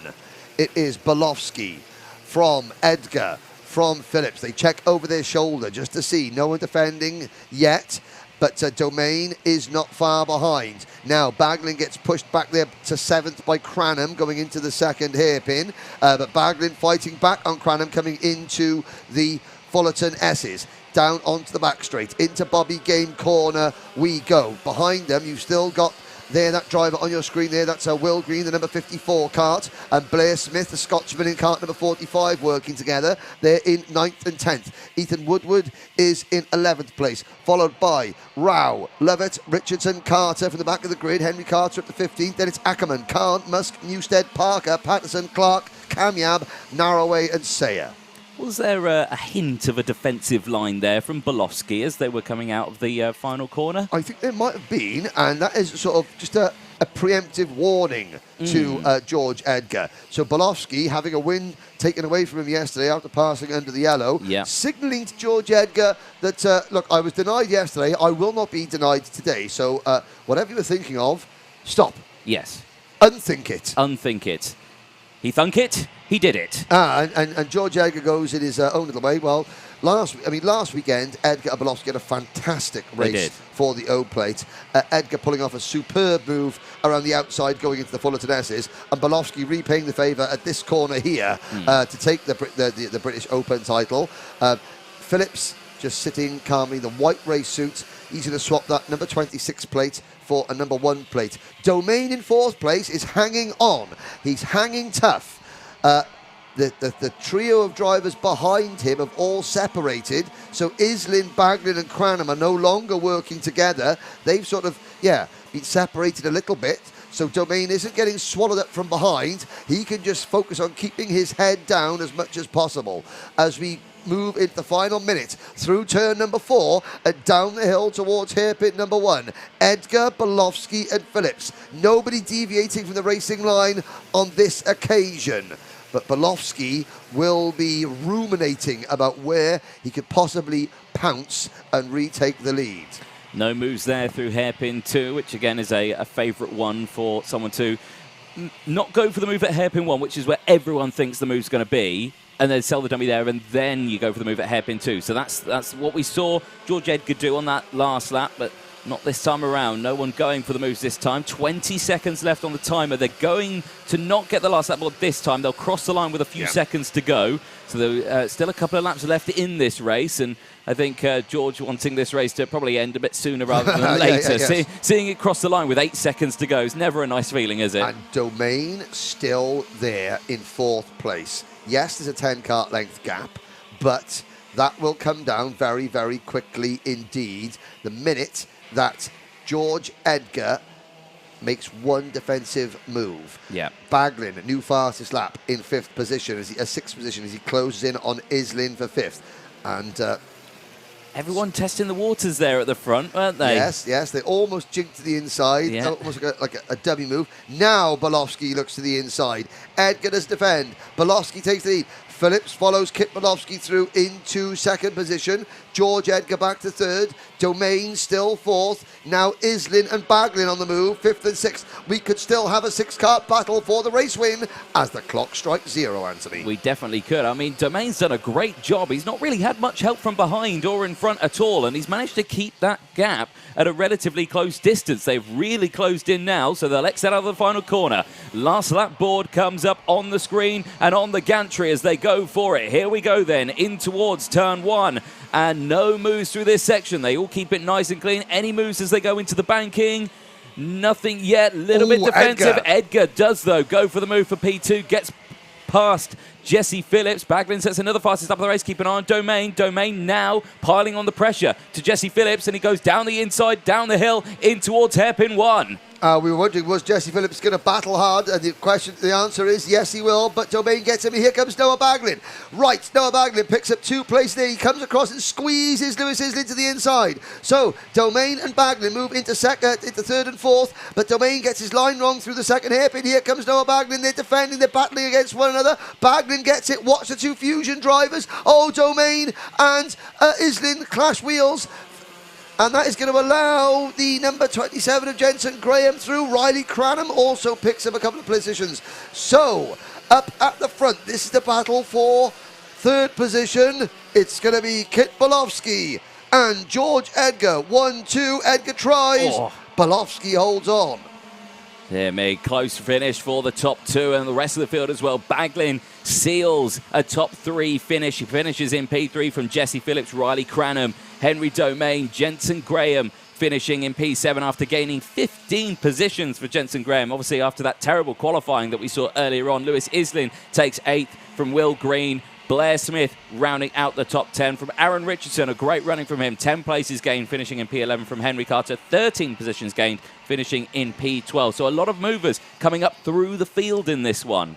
Yes, indeed. And, of course, the problem that Jensen Graham has is that he's got to start the next race from exactly the same position. So that is not ideal for Jensen Graham. Now, let's have a little look.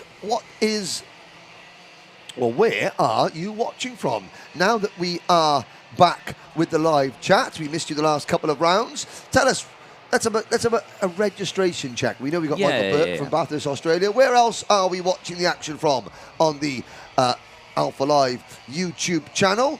Who's it? I think we need to see Henry racing a Cadet kart.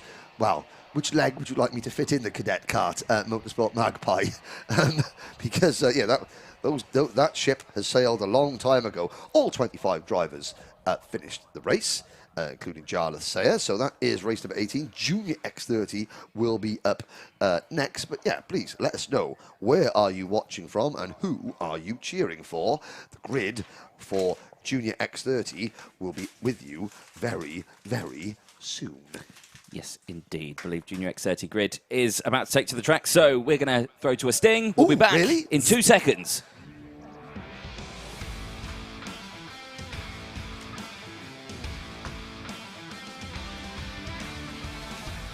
Precisely 2.5 seconds, not 11 seconds later, we've got a grid. It's Junior X30 race 19. Heat 1, though. They're going to go from the front row. Fiona McLaughlin, McCorney Bishop, Gabriel Stilp, and Burgoyne Jr. round out the top 2 rows. Josh Agambar on row 3 from Fred Green, Jack Nettleship and Cameron Pratt-Thompson on row 4. Keane Geraghty and Taylor Orridge, they'll round out the top 10 from row 5. Brandon Carr and Lewis Bird go from row 6. Row number 7, Leo Brown and Fast Freddie Lloyd, Henry Jocelyn and Uncle Tyrone Jack Hobson on row 8. Leo Robinson and Zach Green, they go from row 9. Monday Junior Canini and Sam Longley round out the top 20 on row 10. Row 11, Ryan Ashberg and Charlie Morrison-Jones, Isaac Phelps and Morgan Moore on row number 12. Row 13, Flynn McDermott, Dayton Coulthard and Ian Spandwick round out the field. Yes, great hair for Dayton. We did speak to Dayton yesterday, and we had a nice chat with him. And yes, the Buffon is prime with that one. I have a chance of actually growing that. You, on the other hand, don't. Again, that ship has sailed. Yeah, very much so. I could grow about half of it. Yeah. Yes, but I am somewhat follically challenged in key areas. So, Fiona McLaughlin, yes, he does going for that first win. And he's driven very, very hard all season. He said if he's in second place, he's just going to crash. So he says he can't handle finishing second. Who are we watching? What have we had on the live chat, Anthony, very quickly as they come around? We've got viewers from Switzerland, Ireland, Scotland, Northern Ireland as well. Chesterfield, its own country in its own right. People's Republic, yes. Yeah. And lots of support out there. Again, Sukmanikira back saying good, come on, Fred and Zach. Yep. Watching from Chesterfield, cheering for Jack Nettleship. Scotland for Harry Burgoyne Jr. Of course. Good luck, Freds. Yes. Lots out there. Good. Right, here we go. Lights are not out. There we go. Well, you rushed through that. I did. I thought, we were going to get the race start, but we're not. Yeah, so we got, so Chesterfield will be keeping their fingers and toes crossed for Jack Nettleship. It was an absolute gut-wrenching way to lose a race yesterday. But Sam is mechanic. We're with you. Don't worry. He's done a great job all year. Jack, it's hard to believe that Jack Nettleship has only had one top 10 finish all year, 5th at Warden Law. But, he's going to fight back strongly today. Macaulay Bishop starting alongside. So it's Fusion Motorsport, Dan Holland Racing, Croc Promotion, Mick Barrett Racing, Premium Karting, Jamie Green Racing, and then a privateer, top 7 on the grid. Great variety in the Junior X30 grid. You're pointing a finger at me, Anthony. Yes. Update on the championship standings from yesterday's races. Update me. Gabriel still leading with 1,000 points. 1,000 before drop scores. This is incredible. You can't just say 1,000. You've got to go 1,000. 1,000. Yeah. Phil McLaughlin there in P2 from Burgoyne Jr. Leo Robinson, Macaulay Bishop, Brandon Carr, Josh Agambar, Zach Green, Cameron Pratt-Thompson, and Jack Hobson rounding out the top 10, and all in the fight for a seeded number at the end of this day. That is correct. So, second time of asking, the 29 of McLaughlin, the Irishman, the 67 of Bishop, the 42 of Stilp. Here we go. Into the tram lines one more time. Lights are out. We're off and racing. It's a great start from Bishop from the outside of row number 1. That was a very, very good start that might even draw the attention. Oh, and yellow flags waving. And, oh dear, there's a driver in the barriers. 2 drivers in the barriers. And one driver out of their car, just with one of the marshals at the moment. But the rest of the field coming down towards the first hairpin now. Once again, the medical team in action. The marshals already with the driver who is on the outside of the first chicane. Everybody else safely through hairpin number 1. You can see there the driver at the side of the circuit. He's out of his car. I don't know which driver that is. It's Freddie Lloyd. It's Freddie Lloyd. The marshals and medical team are with him. And I know that the yellow flag, Battenberg's flag, is coming out. So Fred's mum has just mentioned on the live stream.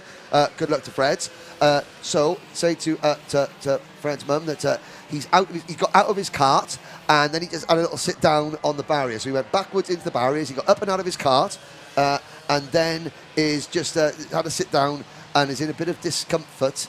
One of his, I think maybe his shoulder is in a bit of discomfort, but he is with the marshals and the medical team now. So again, it's one of those things that we just know that Freddie's mum has just come in on the live chat to say good luck to him. So I know she's watching, and of course he's got family here as well. But he's up and out of his cart, and it's I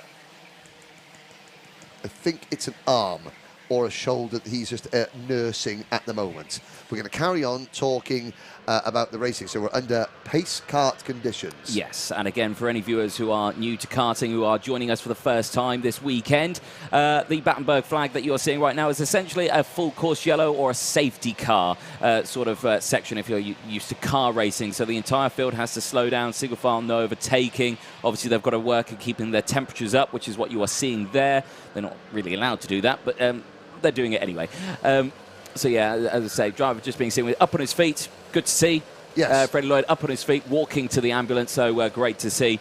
So I suspect in a couple of laps' time this race will be restarted. But good to see Freddie Lloyd up and walking under his own steam. There we go. So there we go. There he is. There he is. Yeah, holding his back. Yeah. The old Cilla Black giving him a bit of grief there. Okay. So, good work once again from the medical team. Green flag waves. Macaulay Bishop, 5.5 minutes to go. Bishop, Burgoyne Jr. have got the top two positions. McLaughlin is third, and it's Fred Green. A great restart from Fred in fourth. And it's Cameron Pratt-Thompson, Agambar, Stilp, Orridge, Carr, Getty, Canini, and Jocelyn.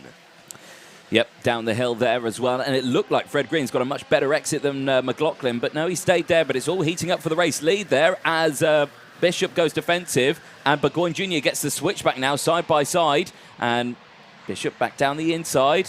Here goes McLaughlin down the inside, 3 wide now into the Fullerton S's, and oh dear me, there. That was Burgoyne Jr. there with a nice defensive lineman. Bishop now under investigation. Yeah, that would be for the start. That would be for the start. It was very, very, very quick indeed. Was it? Yes. But McLaughlin coming back into this race, and look for in fourth position, that black, white and sort of lime green liveried kart of number 51, Fred Green. As Bishop retakes the race lead. Brave move there from Bishop, going through the Bruno Ferrari S's. Yeah, Bruno Ferrari, the only driver to win 3 British titles in one day back at Shennington in 1967. Ooh. And it's breaking loose for second place. Here comes Fred Green up the inside of Fionn McLaughlin. Is Green going to make it P2? No, he stays in third. But they're all getting involved here, Anthony. Yeah, they are indeed. It looked like Green didn't have the waft there. Just that last second. I don't know if he just eased off a little bit, thinking, actually, no, I'm not going to do that. I'm in a good position here. I don't kind of want to lose it with potentially going a bit P-Tong. Speaking of P-Tong, it almost went very P-Tong there for one of the premium karting drivers. There he is on the inside. That'd be Josh Agambar. Somehow, Harry Burgoyne Jr. has escaped along with Macaulay Bishop. Fionn McLaughlin is running in third position. It's Bishop. No, Burgoyne's down to third position. So Harry Burgoyne Jr. almost got caught up here. Here comes Gabriel Stilp being pushed along by Taylor Orridge. Yes, Anthony, there was a Fred Green at the end of the main straight seemed to be a little bit powerless in both literally and physically. Powerless to stop drivers going past, but powerless to stop, just powerless.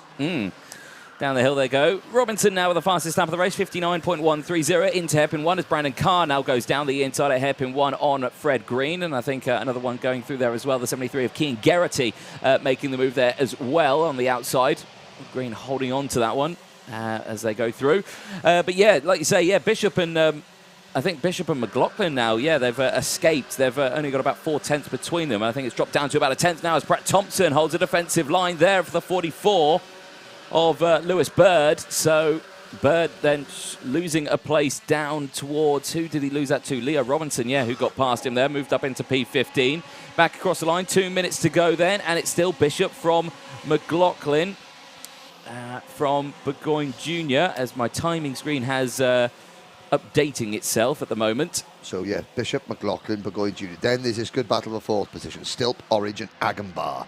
Well, it's not still orange in Agambar. Agambar has dropped off a little bit. There goes the rest of the chasing pack over the bridge as Bishop and McLaughlin still lead. Jack Nettleship gets a warning flag.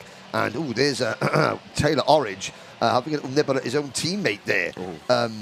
It's brave, that is. One croc biting another one. Yes. Always a brave move there. Closed up at the front now. Line astern. Battle a little further back. This is P45. And Orridge just wanting to maybe find a little gap here, there, or anywhere. Yeah, Taylor Orridge, another driver, very, very quick. Now here comes Fred Green trying to fight back up the inside of Kian Gehety through the final corner. Gehety fights back. Monday Junior Canini on the Praga chassis goes through. Monday Junior Canini is up into 12th position. And, there's the number 33 Kart of Cameron Pratt-Thompson getting sideways in the back. Here comes Dayton Coulthard round the outside. Coulthard with that very distinctive Scottish crash helmet. Same design as his father, David. But here comes Dayton to the inside. Now he swings to the outside, trying to go round the outside of hairpin number 1 on Cameron Pratt-Thompson, but no. And unfortunately, Coulthard then just runs a little bit wide. Now he's fighting back in front of him. The number 51 Kart of Fred Green beginning to go backwards, but this is a great scrap. And where's the number 273 Kart of Rylan Eschberg, yesterday's race winner? He's down in 22nd. There's the championship leader, Gabriel Stilp, having a spin. I mean, he's got the title, but I mean, as long as he doesn't get excluded, and definitely an incident with his teammate there, Taylor Orridge. Definitely so. 19 seconds left on the board. Bishop with the warning flag, and now it's all starting to heat up at the front here as McLaughlin is under pressure from Burgoyne Jr. and Jr. through into P2 now. They've got to be careful because they don't want to allow Bishop to escape too much. Of course, it's just the first heat of the day. Points aren't up for grabs right now, but of course the classifications that they get, obviously that does lead into championship points. So the better position you can have in this, obviously, the better you are. It's the combat, for those of you that are new, you have 2 heat races. The combined results of the 2 heat races are put into what is called the intermediate classification, and you get championship points based on the order you're in the intermediate classification. Here we go, game on at the front, 5 drivers all in with a shout. Bishop, Burgoyne, Orridge, Agambar and McLaughlin. Last weekend, Anthony, at the O-Plate, the Junior X30 race was absolutely radio rental. And it looks like they're picking up where they left off as Bishop depends at the start of the final lap. Yes, indeed. Burgoyne Jr. switches to the outside there. The direction change there as everyone goes through. He tried to go around the outside, but he's lost 2 positions. Is back down the inside. Josh Agambar has gone to P2. Now he's dropped back as Taylor Orridge has moved back up into P2 now, defending from Burgoyne Jr. McLaughlin down the inside of Agambar as Agambar sweeps around the outside. Not able to capitalise on that one. Gets the switch back. He's still on the outside here as Burgoyne Jr. on the outside of Orridge. He'll go for the switch back here, and that's just allowing Bishop to drive away. Bishop's got this race. That's sorted. In this one, it's all going to be down to who can take second place. Yes, indeed. It's Orridge. Orridge saying to Burgoyne Jr., think. Burgoyne Jr. think I'm thinking about where I can pass you for second. McLaughlin is in 4th position. 2 corners to go. Now, here comes Josh Agambar up the inside of Fionn McLaughlin for 4th place. What a great move. But Macaulay Bishop comes out of the final corner, takes the checkered flag. Orridge 2nd, Burgoyne 3rd, Agambar in 4th. Then it's McLaughlin. Brandon Carr comes home in 6th position. Jack Hobson is 7th. Stilp only 8th. Henry Jost in 9th. Monday Junior Canini finishes in 10th position. 9 places gained from P19 on the grid. Great running from that one. I got to say, yes. we got to ease it back. That was only their first heat. I was going to say, we got to calm down and just sort of compose ourselves. Got another heat and a final to go. Leo Robinson, only 13th. Leo competed in last weekend's World Karting Championship. He did, yeah. It was a rather chastening affair for Leo Robinson. It didn't go as well as planned, representing Algeria out there, but still, a great achievement to get there. A learning experience. Oh, definitely so. I mean, driving out in the world, I think, is a completely different kettle of fish. Bigger tracks, loads more drivers, faster karts as well, I'd have to say, because the OK karts obviously are slightly faster than both the Rotax and the IAME karts out there as well. I think there was 109 entries in Junior X30. In Junior OK, sorry. Yeah. They needed 28 heats. They competed in 7 heats. But yes, that was Leo and a couple of other drivers as well. You know, Noah Wolf was out there as well. He won one of the heats. Narrowly failed to make the final, Noah Wolf. Yeah, but again, great experience. As we move quickly ahead to the next race, which is coming up very shortly, we see the juniors. Now we're going to see the seniors.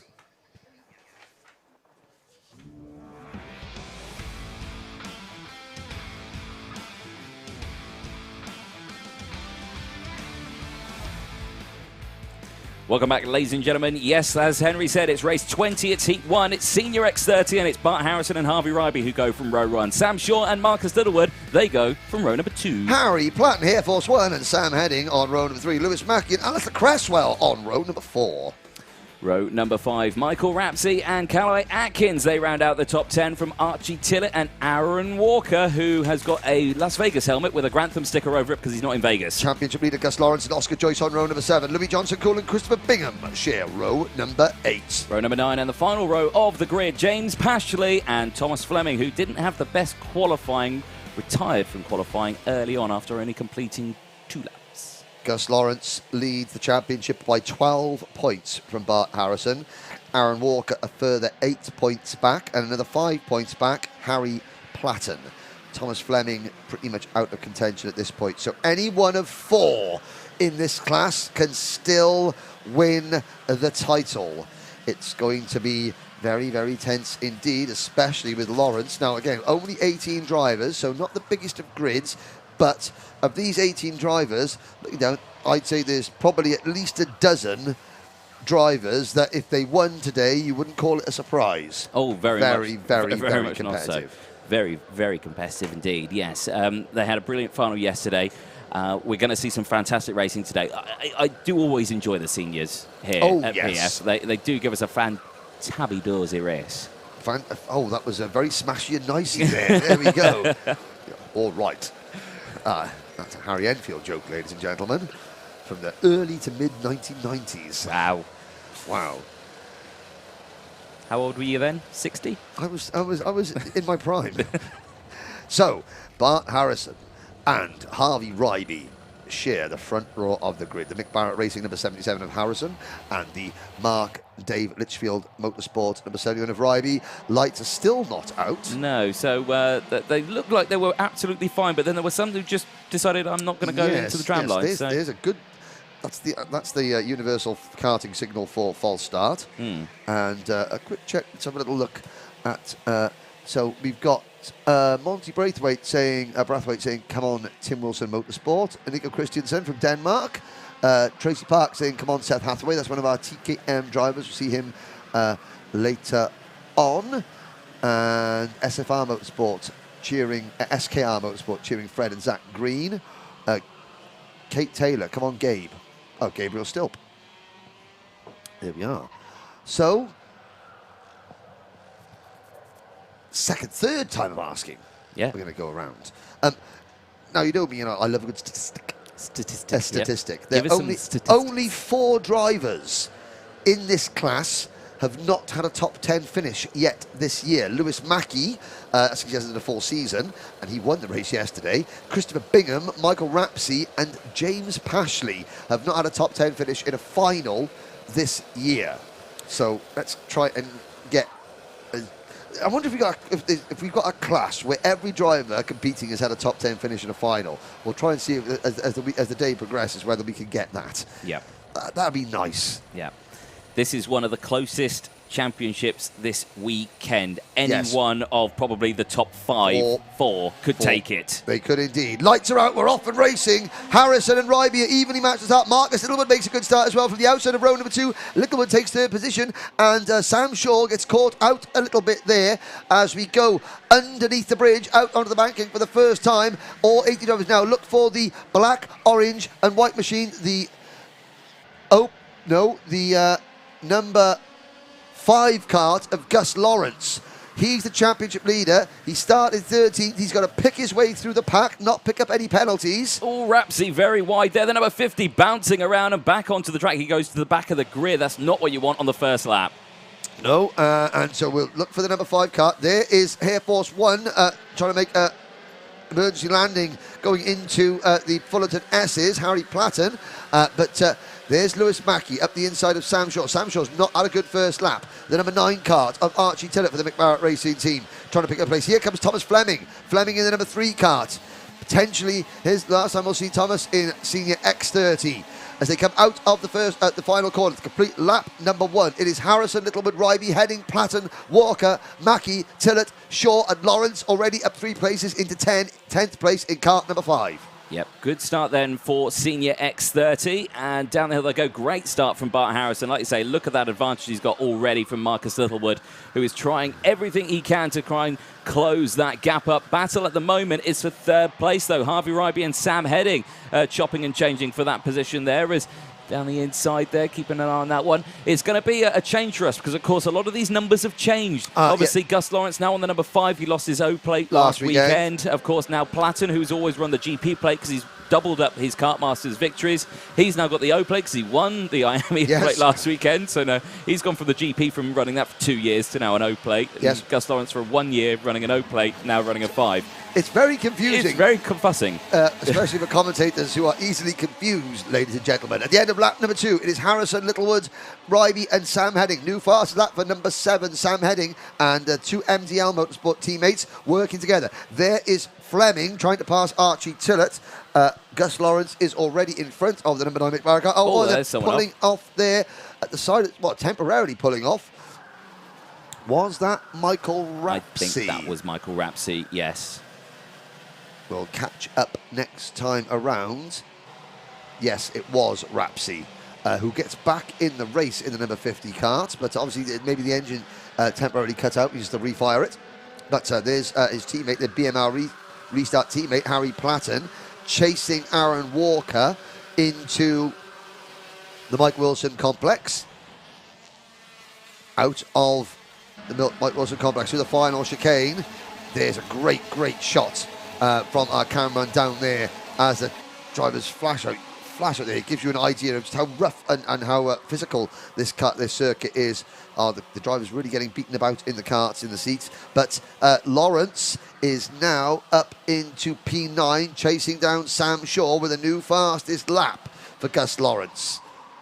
This is good stuff then for all these drivers. 4.5 minutes to go then. And of course, like we were saying, championship very, very close. I can bring up the points as they go. But like we were saying, Gus Lawrence leading the points at the end of yesterday and from Bart Harrison. Now passing Lewis Mackey. That will put him into 8th position. 12 points separate 1st and 2nd in the championship going into this day of racing. Aaron Walker still there in 3rd place in the point standings from Platten, Fleming, Heading, Calloy Atkins, Sam Shaw, Harvey Ryby and Marcus Littlewood. Lots of seeded numbers up for grabs still for that one. 4 minutes to go. And Harrison's lead down to 0.2 of a second. So Marcus Littlewood, who started this season with a podium in the opening round at Shennington, he's only had 2 top 10 finishes since then, but he's looking at, there's Lewis Mackey passing Sam Shaw. So Sam Shaw dropping back to what is now 9th place, which is not good from the 2nd row of the grid. But there's Littlewood. Now the lead has changed. Marcus Littlewood has moved into top spot at the expense of Bart Harrison. Sam Heading into P2. So Sam Heading, there's some drivers is just magnetically attracted to a certain number. Yeah. Sam Heading, he's number 7. He finished 7th in the championship last year. He's currently 6th in the championship this year. And Sam has had 4 out of the 6 rounds of the championship we've had so far. Sam Heading has finished 6th 4 times. Yeah. Is that a sign that he's going to finish 6th? Yes, it's certainly, like I said, some drivers, they're magnetically attracted towards certain numbers. There's Harry Platten passing Harvey Ryby for P5. Another new fast lap for Gus Lawrence. He is now closing in on this lead group. He's going to have about 2 minutes. He's in 7th place. We've got a 6-kart lead train. Harrison passes Heading. Littlewood goes through as well. And Aaron Walker in the number 15 kart trying to push Heading down to 4th position. And that's going to help Gus Lawrence. It's going to help Lawrence close in. Here comes Harry Platten on Sam Heading, but Heading defends. Yep, good stuff then from the front of this grid. I'm surprised they caught up to Bart Harrison. I thought Harrison had this in the bag. He had such an advantage at the early stages of this race, but he's just not had the momentum throughout this one. He's holding back. Of course, it's a long day, isn't it? So, of course, this being a double-header, do they start the new day with a brand new set of tyres? I believe so. I believe they do as well. So, because it's a whole new round new for these race. drivers. Oh, my Look word. at that. Aaron Walker, 2 wheels on the inside curb. Aaron Walker into P2. There's a little bit of contact there going on to the banking as Harrison sort of defended a little bit early. It's now Harrison, Walker, Littlewood, Heading, Ryby. Here comes Harry Platten arriving on the outside to make it 3 wide. Ryby trying to pass his teammate. Oh, no, Lewis Mackey, 2 wheels on the grass, 2 wheels in the air. At one point, Lewis Mackey had 0 wheels on the race circuit. 2 on the grass, 2 in the air. Somehow he held on to it. Yeah, great stuff there from Lewis Mackey as Platten getting squeezed out of the full test. Yeah, this is all jolly close, isn't it? This type of thing where Nanny June watching home saying, is it too early to go to the gin cabinet after watching your grandson there having 4 wheels off the circuit on that last lap? Oh, my word, 1 minute to go. If you thought the juniors was lively, that was just a warm-up act for the big boys and girls. Here we go. It is Harrison, Walker, Littlewood, Heading, and then Thomas Fleming, who started stone last. This is great stuff from Thomas Fleming. Clearly had an issue with the kart. They found the issue, fixed it, and now he's at the front end of this field. 40 seconds left to go as the entire grid is separated by 4 seconds for the entire grid. Obviously, Michael Rapsey, who had that spin earlier on. Oh, Aaron Walker and Marcus Littlewood. Sorry, Anthony, that was Walker. That has just given the race to Bart Harrison. Bart Harrison has just won this race, even though we got 30 seconds plus a lap to go. Who is going to be second? There's going to be nose cone penalties aplenty, and so. What Gus Lawrence cannot do, he cannot get one. So he has got to tiptoe through this snarling pack of go-karts. Alistair Cresswell getting up on 2 wheels there, trying to go down the inside into the Mike Wilson complex. That was for about 12th place with Louis Johnson-Cool there. Platten going defensive from Heading. Heading looking for that gap, but can't quite do it. Gus Lawrence still there, and he's got the close company of Lewis Mackey just behind. Mackey to the outside. Is he going to go for all 3? Can go for 2, but he's only going to get 1 as he goes through. But a great move there from Lewis Mackey around the outside of Gus Lawrence through the banking. That's allowed the rest of the field to close in now as well, because back down the inside, who's that? Is that Louis Johnson-Cool coming into play down the inside? You just shake your head and just go, wow. Oh, my word, and just keep your fingers crossed and hope they all get back. There's Kalai Atkins now. We haven't mentioned his name. He's trying to get into the mix there, but Alistair Cresswell goes through. Atkins, here comes Chris Bingham in the number 26 kart, and Chris Bingham has just caught Harvey Ryby. Harvey Ryby started on the front row of the grid. He's dropped down to nearly last place, but last place is only about 5 seconds behind the race leader. This is brilliant stuff. Last lap board comes out this time. Who is going to take it? Well, at the moment, Bart Harrison leading the way comfortably by about 0.8 of a second. He doesn't have to worry. Who's going to get second, though, between Walker and Fleming? Fleming, remember, from the back of the grid in this first heat today. Bad qualifying. He's going to have to replicate that later on today as well, because he'll start at the back of the grid for heat 2 later. He's going to have to try and do the same thing here. But at the moment, it looks like he's just eased off a little bit there. Remember, he's come through the grid. Possibility of a nose cone. It's highly likely. But the time someone's going to get a nose cone. I mean, it depends if Fleming was involved in any of these incidents. I mean, I've got to say that the kart looks absolutely pristine. It does. Aaron Walker chasing. So Walker potentially moving into GT racing next year. So this is his farewell to. He said he come back and do things like kart masters and what have you. But he is. This is full-time karting. It's it for Aaron Walker. He is in second place. Bart Harrison. He said, I'm just going to go and do what I can, and what will be, will be. So he takes the checker flag. Walker in second, Fleming third. Now we look back. Sam Shaw, after all that, comes home in 4th position. There's Littlewood 5th, Heading 6th. What a surprise. Yeah. Harry Platten 7th, Mackey 8th, Gus Lawrence only 9th. And Louis Johnson-Cool rounding out the top 10. Tillett, Cresswell, Ryby, Atkins, Joyce, Pashley, Bingham and Rapsey. The top 17 drivers separated by just 7 seconds. That was a tasty Senior X30. Only a heat 1. Who'd have thunk it? Only a heat 1. Plenty of races left for them today. Their heat 2 for Senior X30 is due out at about 4:10. Their final at 4:45 today for Senior X30. There is a look at the pending pool class and race results. The top 12 out there. Cresswell managing to recover from that one. Harvey Ryby finishing P13 from Callaway Atkins, James Pashley, Christopher Bingham, Oscar Joyce and Michael Rapsey rounding out the 18 carts. Of course, Michael Rapsey, not the best race he'll have wanted in that one, but still finished the race nonetheless. Races coming up thick and fast. Junior TKM race 21, Heat 1 is coming up next.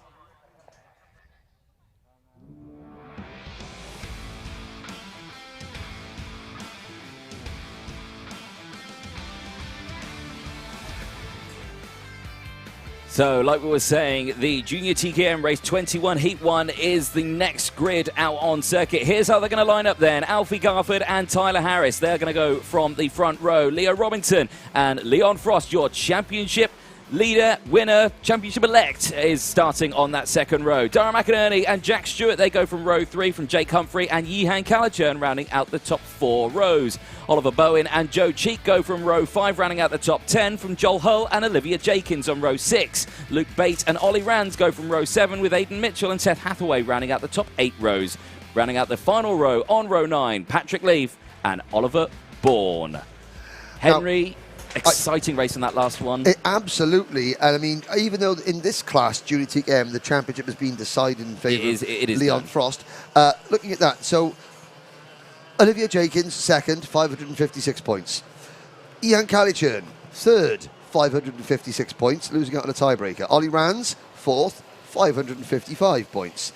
Tyler Harris, fifth, 554 points. Luke Bate, sixth, 552 points, and then you've got Leo Robinson at 541, Jake Humphrey at 539, Ada Mitchell at 531, and Dara McInerney at 526. Seth Hathaway is 11th in the championship on 522 points. He is 34 points behind second, and at the moment he hasn't got a seed for 2023.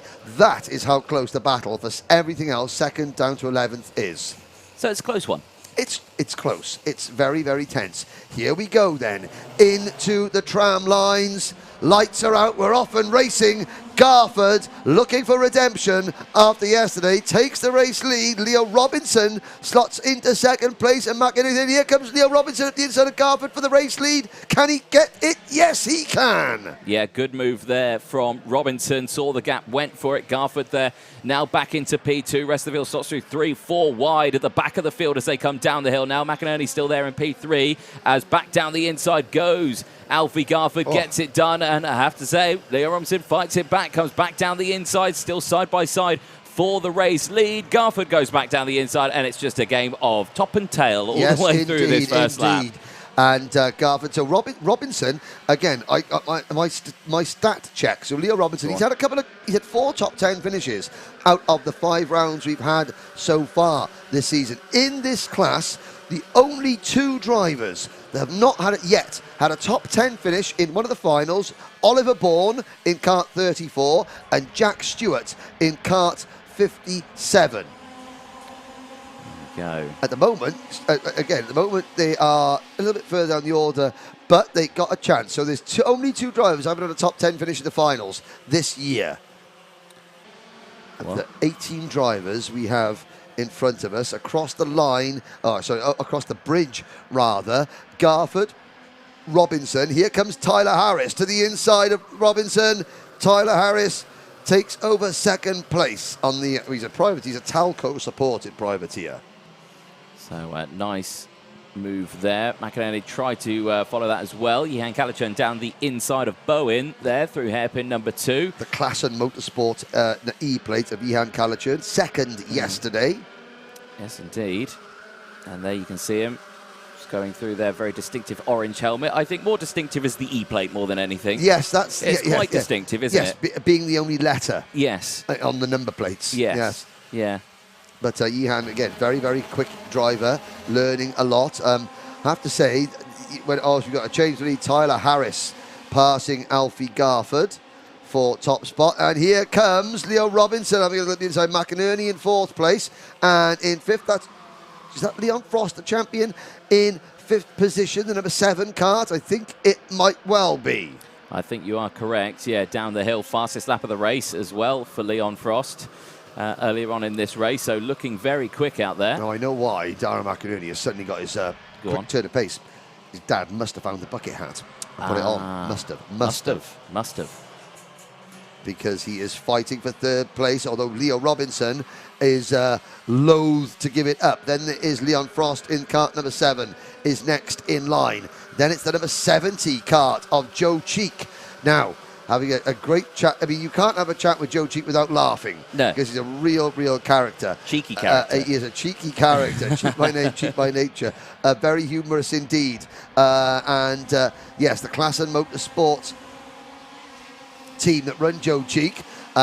Yes, if there's one post-season party that you want to go to, you kind of want to be at the Klassen Motorsport party. Here comes Luke Bate. New gloves, new boots and all. And that was his deal with his dad. If he won a race, he got some new boots. So he's got his new boots on, and he is running in 10th position, up 3 places after qualifying, only 13th. There we go. Good stuff. I love a new pair of boots. Yeah, and they match his race suit and his helmet and his gloves and his go-kart. So he's gone full Power Ranger. Full Power Ranger. Yeah. Well, mighty Power Ranger. As he passes the number 31 car of Joel Hull for what is 8th position. I have to say, the Rob Saw Racing team, first season in the British Championship for the Rob Saw Racing team. They had a podium in Extreme at Rissington with Aaron Lask. They had another podium with Aaron Lask yesterday and a win with Luke Bates. So that's 3 podiums and a win in their first season of the British Championship for the RSR team. They're doing all right. Ollie Rand's under investigation, the number 27. Where is he currently in the standings? Currently P13 for him, so keep a close eye on that one. Potential start line infringement. 3.5 minutes to go across the bridge. Chopping and changing just to the back of screen there as there's some jostling for about 12th place, I would say. Bowen involved in that with Seth Hathaway. Now, one driver we haven't mentioned at all. Go on. Is Olivia Jakins, the driver in 2nd place in the point standings at the moment. Now, she started down at towards the back of the grid. She started in 12th place. She's actually dropped back to 16th. She's 2nd in the championship, but 4 points separate 2nd, 3rd, 4th, 5th and 6th. So this is not a good start for Olivia Jakins. Last year's number 8 seed. So the Birrell ART chassis, red and white kart body. They're coming out of the final corner, stuck down in that chasing group. So you've got 2 karts leading. Harris and Garford working together, pulling clear of everybody else. Behind them, then you've got a battle pack, this battle pack of 1, 2, 3, 4, 5, 6 drivers led by Dara McInerney, I believe. Or is that Leo Robinson? No, it was led by Leo Robinson for 3rd position. And then you've got a gap back to 10th place. And that is the pack that Olivia Jakins is in. There, you can just see them flashing over your screen there, heading down towards the 2nd hairpin. It's Harris and Garford, 2 minutes to go, controlling everything at the front. And then there's 2, 4, 6, 7 drivers with Luke Bates at the back of the group. They're squabbling over the 3rd and final podium position, as it were. And then everybody else. But so Jakins trapped in the last group. So just over a minute to go. 1.5 minutes plus that 1 lap. Eyes that you're seeing now. This is the battle for 3rd place. Robinson holding on to that one, but for not much longer as down the inside goes Joe Cheek. Gets a great run there on Robinson and has the inside line as they enter onto the bridge section. Robinson holding on to it as he dives back down the inside. Squeezes Joe Cheek all the way off the track, and now they're still side by side down the hill in towards hairpin 1, and Leon Frost goes down the inside and he's going to get 2 of them. He clips the curb and nearly spins as he exits. Dara McInerney goes through. 4 wide almost. Now, of course, Frost just can't get excluded, so his rivals will know that. They say, well, I'm going to send it up the inside of Leon here, knowing that he doesn't want to. He's not going to try and defend and block me in case he gets a penalty and or an exclusion. So they can take advantage of that as Joe Cheek moves up into 3rd position. Yep, good stuff there. Found a gap through Bobby Game corner. I'm going to make a prediction. Go on. If Joe Cheek were to finish on the podium later today, I think that it would be the best post race interview of the year. Oh yeah. If he gets on the podium. If he gets on the podium. Just he'll be so happy with his first podium. The character he is, I think that it would be the best podium interview of the year. Well, we'll have to see. We'll have to see. 3 wide over the bridge as Luke Bate goes back down the inside there. Gets now up into P1, 2, 3, 4, 5. And now, just what a confidence boost for Luke Bates. Just driving he's like a different driver. Really is, yeah. I think that happens to a lot of drivers, doesn't it? When you get your first sort of final win, it's always one of those things that it changes you. It changes you in your mental capacity and, of course, your driving style as well. Absolutely, absolutely. You go from I know I can do it, I think I can do it, to I have done it. Yes, yeah. Timer strike 0. Last lap board out this time. 2 drivers potentially in for a shot of getting the checker flag first in this one. Tyler Harris and Alfie Garford, but at the moment, looking like it's going to be Tyler Harris because that gap has opened up to about half a second now for the race lead. So I reckon Harris has potentially got this in the bag. Eyes on this battle for 3rd place as it's still heating up. Joe Cheek still fighting off Leo Robinson, who's still there in P4. And again, not managing to get past. Bate still there in 5th place from Frost, Calichurn, Humphrey, I should say. Then McInerney, Bowen, Rands, Hathaway, Mitchell, Jakins, Leaf, Hull, Stewart and Bourne.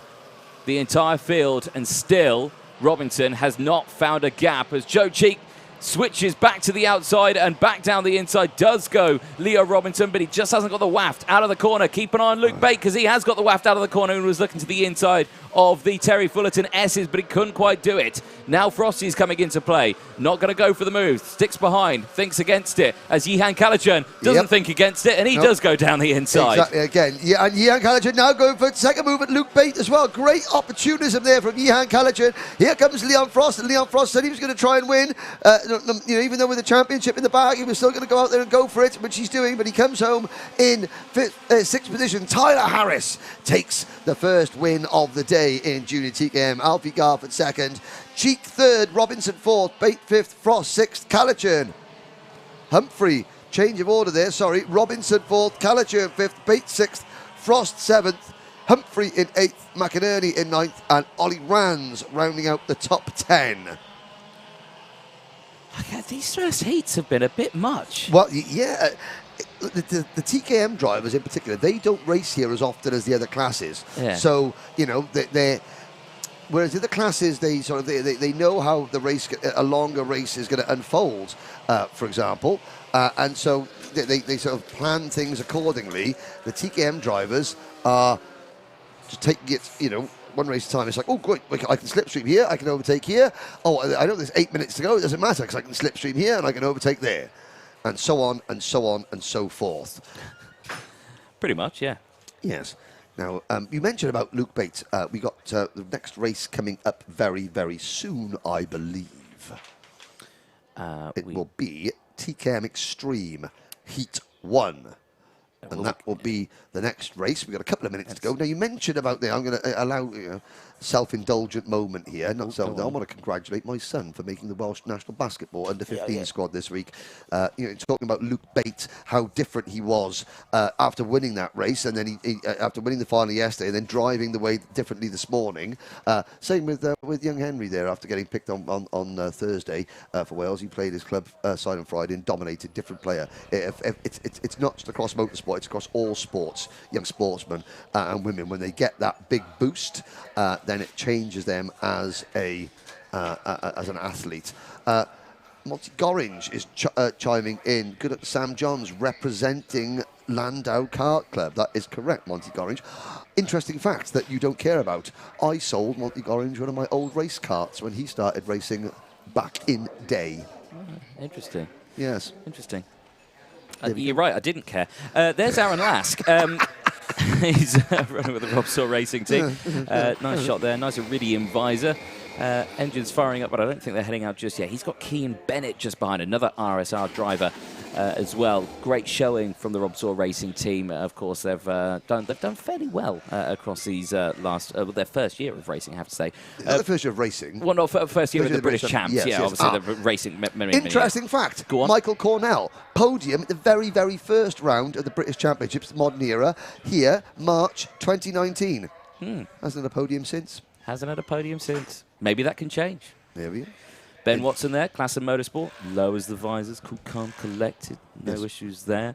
Running on the ARC chassis. Megan Lawson just behind. Class and Motorsport gives us a wave. Megan running 36, also on the ARC chassis there. And then Archie Strong as well, the number 60. Privateer driver starting on that 8th row. You can see head down, looking good. We're going to stop waffling. We're going to go to a sting, and then we're going to do the grid for TKM Extreme. I was quiet.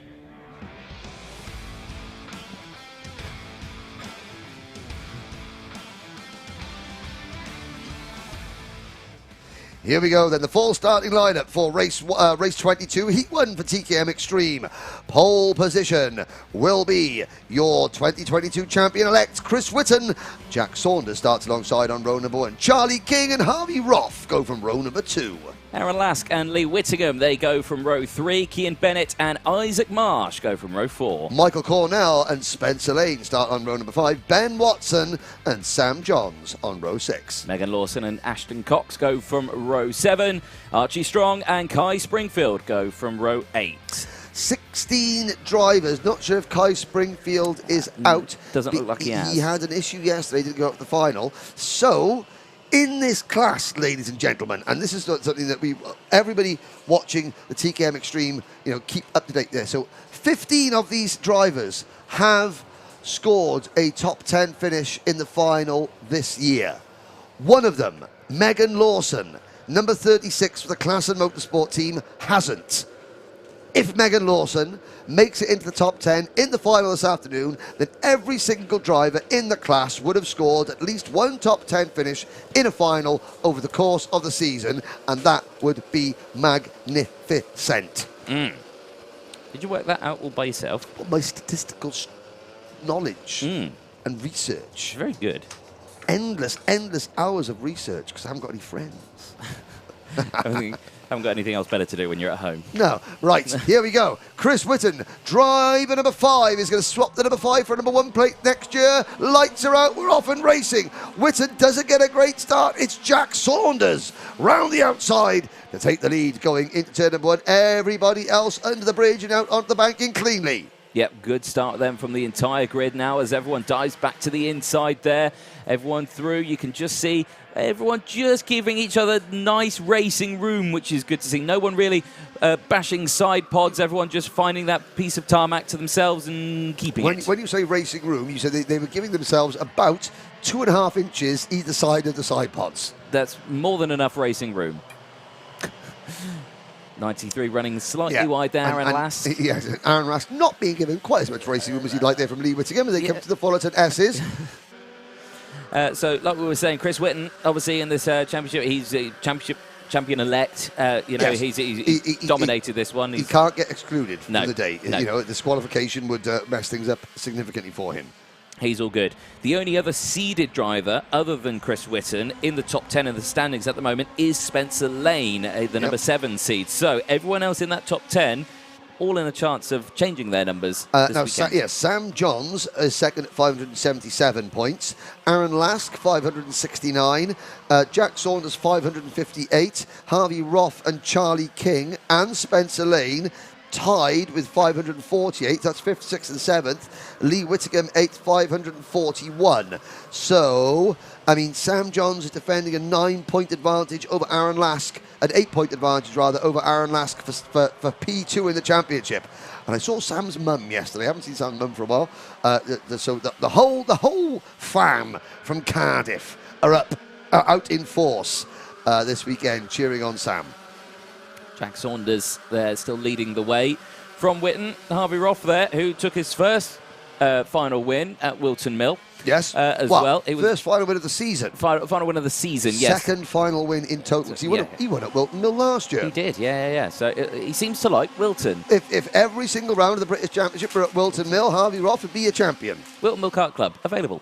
They don't run 2K, though. Ooh, let's have a little look. There was a very, very tense moment there. You've got Saunders and Whitten, 2 privateer drivers, but Talco supported drivers, and then you've got 2 drivers from the Tim Wilson Motorsport team, Roth and King, hot on their heels.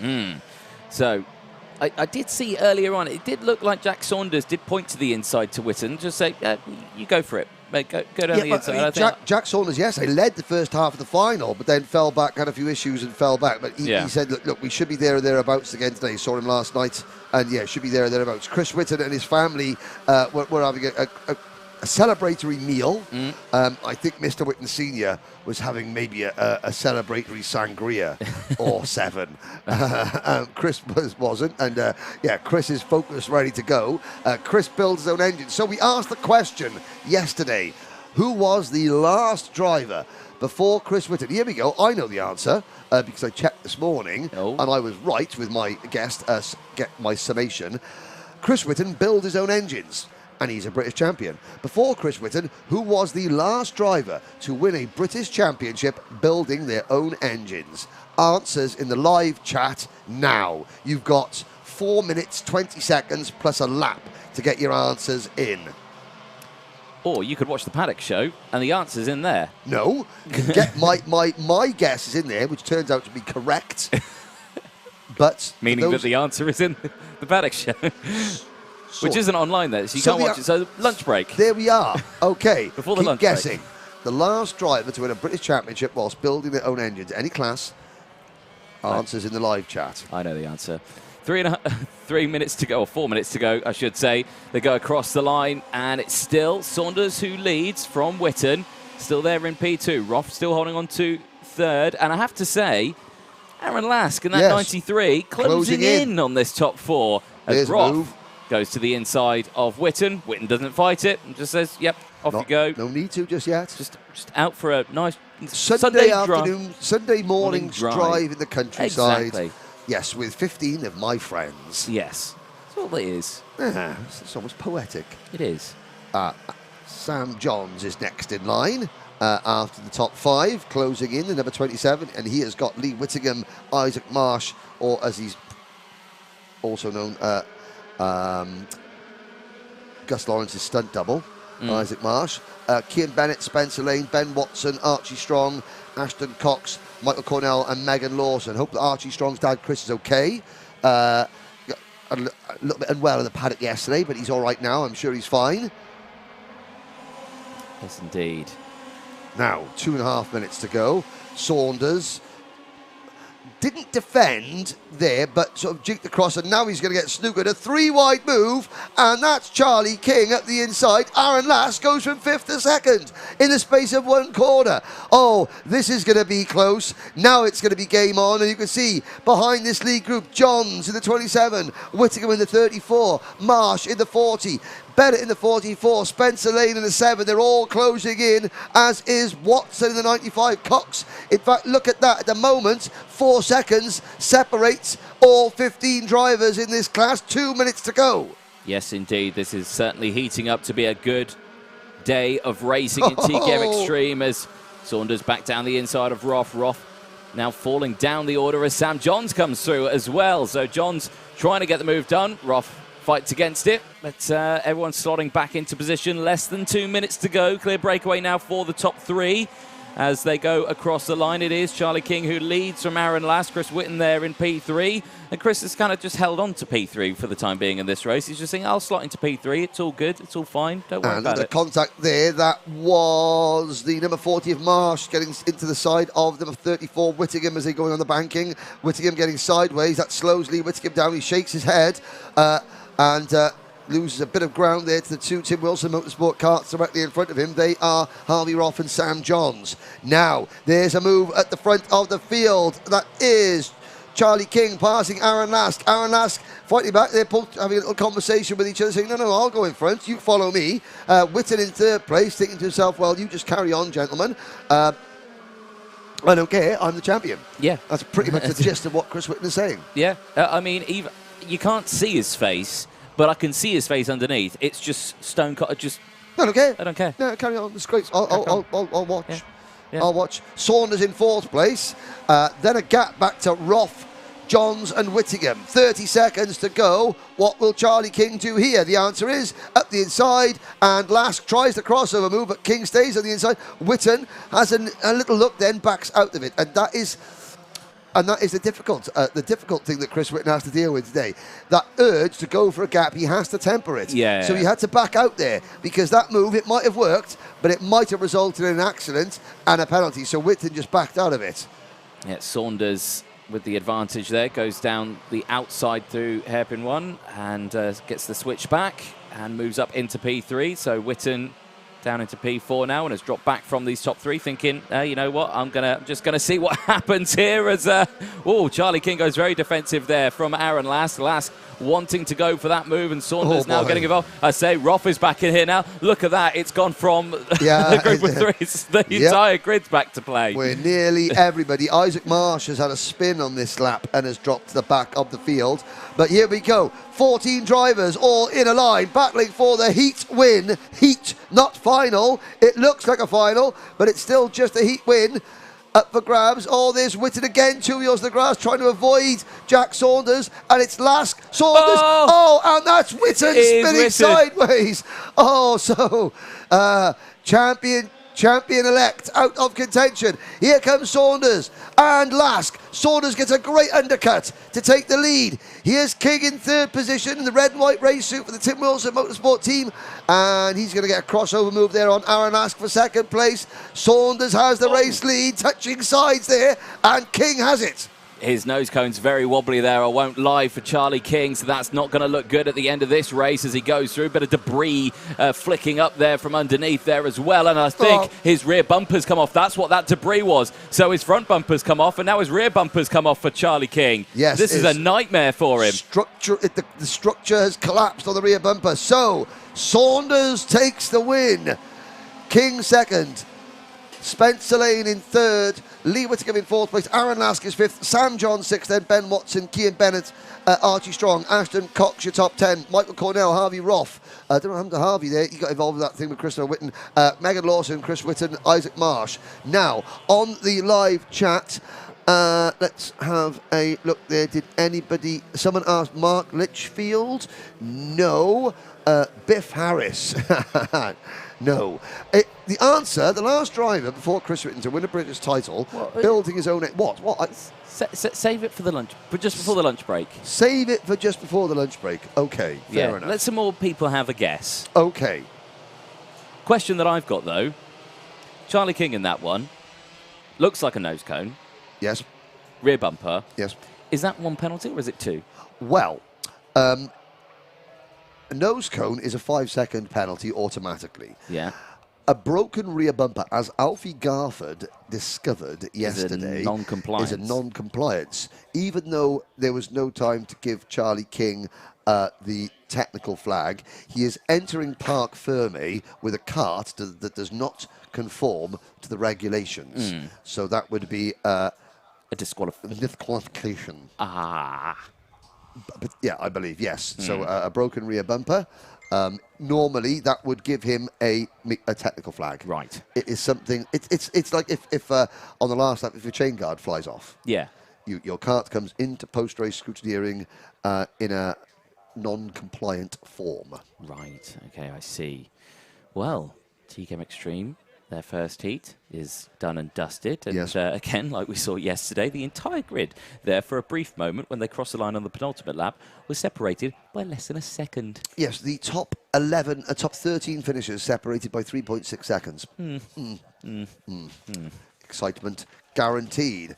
That concludes the... No, it doesn't. It almost concludes the first round of heat racing today, but we have one more heat to go. It's actually the first time we'll see them today, but it's the second heat for them, and it's our Bambinos. They'll be coming up in a little bit. A little bit, we haven't got the grid yet for that one, Henry. Okay, well, I'm Jump in the gun. Well, we haven't mentioned the Bambinos today, and I thought we want to mention them so they don't get upset. Speaking of mentioning someone, tan trousers, blue trainers, it's Dan Ashton walking on the grid. Yes. There he is.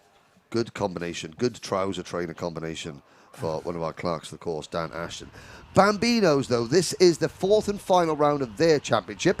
As you can see, overcast, blustery skies, but no rain forecast, and that is a good thing, ladies and gentlemen. Yes, because obviously we weren't live yesterday, but but it did hammer it down midway through a race, didn't it? And well, it was suboptimal, I think, is the correct way of putting that rain that hit. The Bambinos had a heat race yesterday. The championship, Riley Murrow leads the championship with 387 points. Chester Fawkes is second with 360, but on dropped scores, Fawkes is closer. On dropped scores, Fawkes is just 15 points behind. It's going to be tough for him to overcome that gap. Austin Oman, Ethan McLennan. You've done a piece of paper there, Anthony, with some scribbling on it. Well done. I have, yeah. I mean, that's scribbled out. But this is a piece of paper from Ian Rogers from Motorsport-Timing, who gave me a results page with the drop scores. Anyway, grids are ready. Next race coming up is Bambinos. Yes.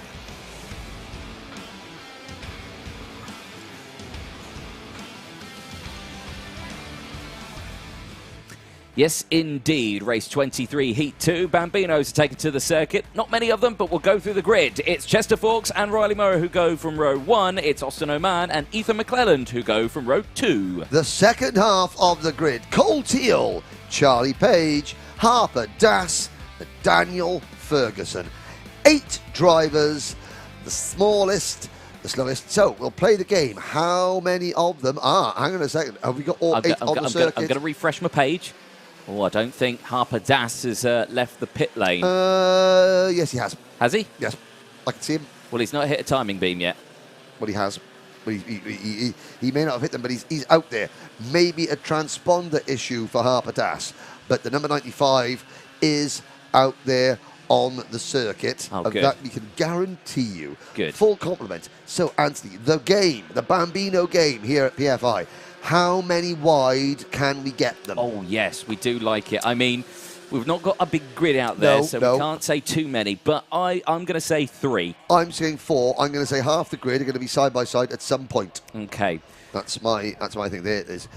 8 Bambino dads. Yeah. And oh, yes. What I was really hoping, Yes. I'm glad Harper Das is out there, but Yes. obviously maybe that transponder issue. I was just really hoping his dad hadn't forgotten to put the tyres on the rims again like he did at Wilton Mill. Oh, savage bird, Anthony Jordan. There we go. Well, let's have a little look. There is the number 38 Kart of Chester Fawkes. Chester won the opening round of the Bambino Championship at Warden Law.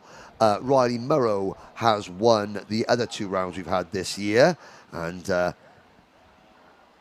can see there, talk about the families. There's a set of grandparents there, and I'm not sure which ones they are watching, keenly watching on. And I'm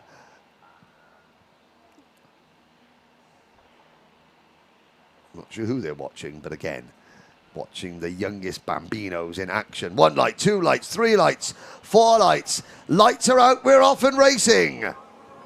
Good start then from the entire grid. Like we were saying, your guess is 4 wide. Mine is 3 wide as they go through in towards turn 1. Great start from Chester Fawkes.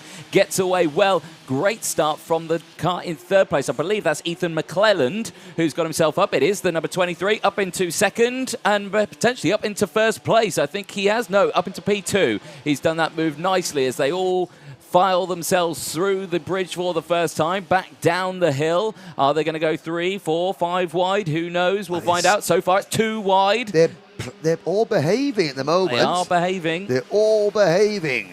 Into hairpin number 1. Now, last year, there was a kart in Bambinos that was the same sort of purpley coloured kart as we've got for the number 23 of Ethan McClelland. I'm going to have a little look there. Is it purple? Yes, it is. It does have a purple tinge to it, which is very, very distinctive. Especially with the sort of the deep orange sort of numbers the Bambinos use. We've got 5 karts trying to break away at the moment. Fawkes, Murrow, Omar, McClelland, and Teal, I believe. The 44 of Cole Teal, the back of this group. Then it's the number 33 of Charlie Page with Harper Das and Daniel Ferguson at the back. Now, with still only 1 ride, it is Riley Murrow who leads the end of lap number 1, being pushed along by the number 23 kart of Ethan McClelland. Fawkes is down to 3rd. Then it is Oman, and Teal the back of this group. So we're down to 4 at the front. So if I'm going to win my bet, all 4 of these need to go 4 abreast. Yes, indeed. Well, it shouldn't be too hard for them. Well, we'll have to find out. I hope they go 3 wide. Here we go then. 8 minutes to go into the braking zone of hairpin number 1. Clear breakaway then for the top 2, Morrow and McClelland. They lose that gap into the braking zone as now Austin Oman in the number 7 has moved up into P3 and has latched onto the back. Of course, Riley Morrow leading the championship. Austin Oman, who's 3rd in the championship, 3rd on track, running the number 7, looking to change that 7 to potentially a number 3. Has he got the opportunity to change that to a number 4? He has indeed, because he's only 1 point behind second places Chester Forks in the point standings. Into the Bobby Game corner we go on lap number 2. And still no change at the front. You can see the very similar livery graphics kits, the number 22 and number 23, Morrow and McClelland.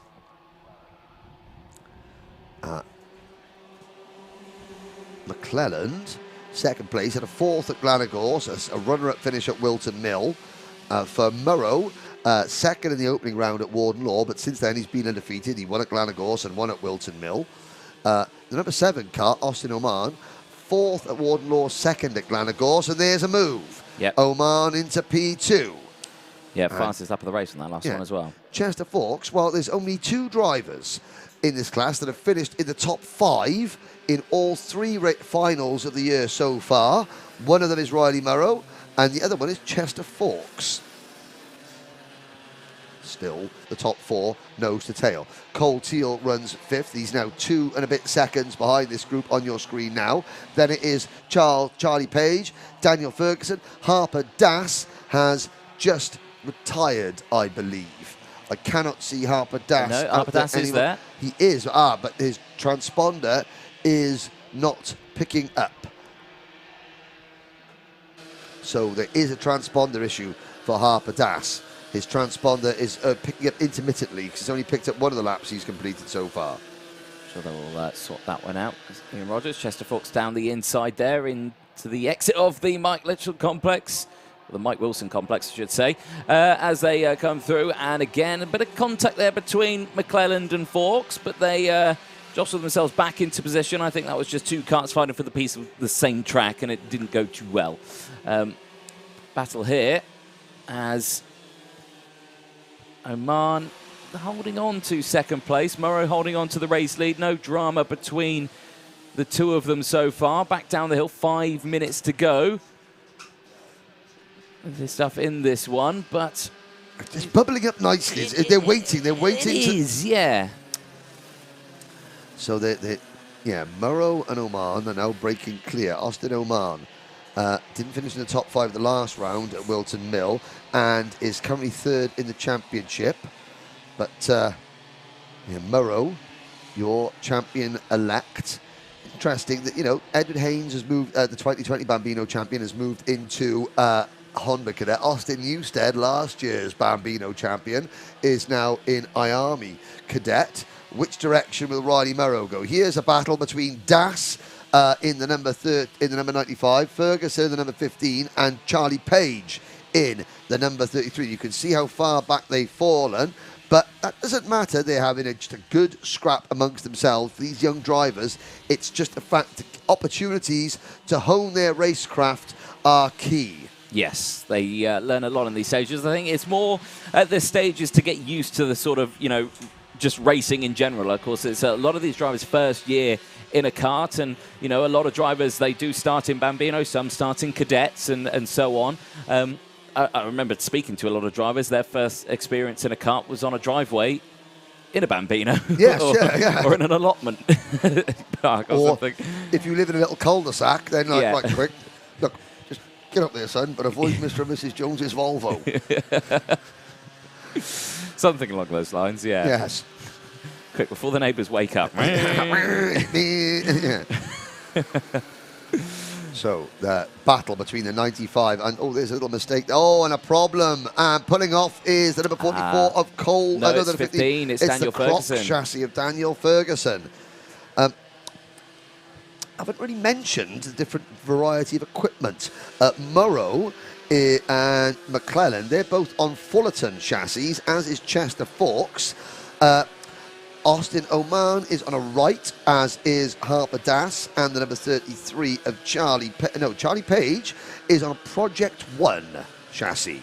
Yeah, Cole Teal and Austin Oman and Harper Das all on the right chassis. Chester Forks and Morrow on the Fullerton with McClelland. And Ferguson was on a Croc. Well, it's an RCE, but it's a Croc branded kart. Ethan McClelland, a 5-second penalty in 4th position. So this is the battle for the race leader you're watching. The 22 of Morrow and the 7 of Oman. Here's the battle for 3rd place, which is now no longer a battle for 3rd place because Chester Forks has it in the bag because McClelland's been given a 5-second penalty. I can only imagine that is for the start of the race, only because he did get a very good start. Oh, okay. Yes. I'm not sure, though. Not sure. I mean, but yeah, that's a possibility. It's a solid guess. Morrow and Oman leading this one. So this is good news for Riley Morrow, because this is the second heat for Bambinos. At the end of this race, championship points will be awarded. What happened in the race yesterday? Morrow won that as well. So this would be another maximum championship score for Riley Morrow. And yesterday's opening heat race, it was Morrow who won it from Teal in 2nd, Oman 3rd, Page 4th, Forks in 5th, Ferguson was 6th, McClelland retired in 7th, as did Harper Das, who finished in 8th position. So another maximum score for Riley Morrow. Only 8 of them. This could be the drive that effectively seals the British title for number 22, Riley Morrow. Austin Oman, who finished 7th in last year's Bambino standings, will chase him down and chase him hard. But with a minute to go, this could be Riley Morrow's crowning moment. It could very well be. Looks over the shoulder. Still sees Oman there in 2nd place. He's not fallen back. They've super glued themselves to each other. And this last minute to go. And I have to say, a little mistake there from Morrow. And Oman's gone down the inside. He's going to have the momentum into the S's. And he does take the lead. Can Morrow fight back, though? Because he'll have the momentum out the corner now. He had the wider line. He tucks to the inside. And he does indeed. Retakes the lead back from Austin Oman, and Austin just slots back into 2nd place. Can he replicate that next time around? 20 seconds left on the board. They will, I think, just make it to the board. I'm not sure how long it takes these cars to get down the start-finish straight. Not 20 seconds, Anthony. Come on. It was 15 seconds. Side by side. Oman's going to get a great run, but not quite enough. So now the clock strikes 0. And unlike the other classes, the chance of a drag race to the checker flag is very high in this one. And we saw that last year as well, didn't we? Yes, we did. So the driver that comes out of the last corner in front is not guaranteed to win the race by a long shot. No, indeed. Timer strike 0. Last lap board will be out this time around. And still eyes on this one, as again, looking to the inside there was Austin Oman. Thinks against it, slots back, and now looks a little further down the inside, as again, slightly wide there for Morrow. Morrow holds on to it, though, covers that inside line as they go into the S's, and again, no chopping and changing thus far. Again, constantly looking over the shoulder there, and a constant reminder that Austin Oman is there. Just little love taps here, there, everywhere. But you can see, because when the Bambinos sort of bump draft and slipstream with each other, you can see the driver's head sort of bouncing back and forth. You can tell when there's a slipstreaming going on. So last lap board out. Morrow to the inside. Oman to the outside. Oman, well, they cross the line inches apart, even though they're on opposite sides of the circuit. The timing beam was about a fraction of a second. Now Morrow has to defend onto the banking. Here comes Oman. No, he does look to the inside, and Riley Morrow really is driving the middle of the track now to kind of cover off any potential move. Oman's going to try and get a run. He's got to dive at the inside. You Not quite sure who's ahead at this point because they're on opposite sides of the track. It's still Murrow. Oman's going to get a good run out of this corner, though. It looked like Murrow carried quite a lot of speed through that corner there. You see, there wasn't much braking involved. It's more lean into it, turn, hope for the best. Let the tyres scrub the speed off as they turn. Yeah. Now Oman has got a couple of corners left.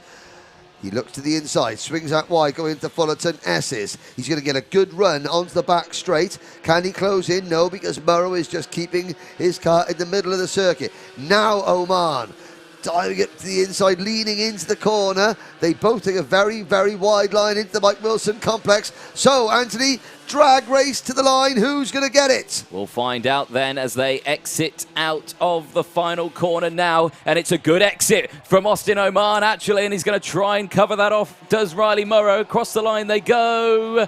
And it will be Riley Murrow who takes it this time around. That's only heat 2, of course, but crucially, that potentially seals. If you notice the way that Riley Murrow was celebrating that heat win there, I think he realises that now that there is nothing that anyone can do because Chester Fawkes only finishes 3rd. Yeah. And Ethan McClelland with a penalty is 4th. Cole Teal is next in 5th. Then Charlie Page and Harper Das. But I believe that, Riley Murrow, unofficially, you can call yourself the 2022 British Kart Championship Bambino champion.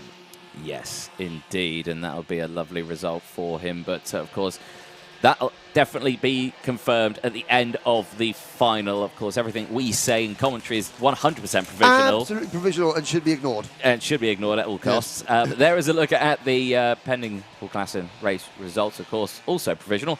Murrow taking the win on that one from Austin Oman. Chester Fawkes, Ethan McClelland, Cole Teal, Charlie Page, Harper Das, and Daniel Ferguson with a retirement after 5 laps. So we're going to see the Bambinos in their final later on, but very shortly we're going to get underway with the second round of heat races. Just checking how long we got before the next one.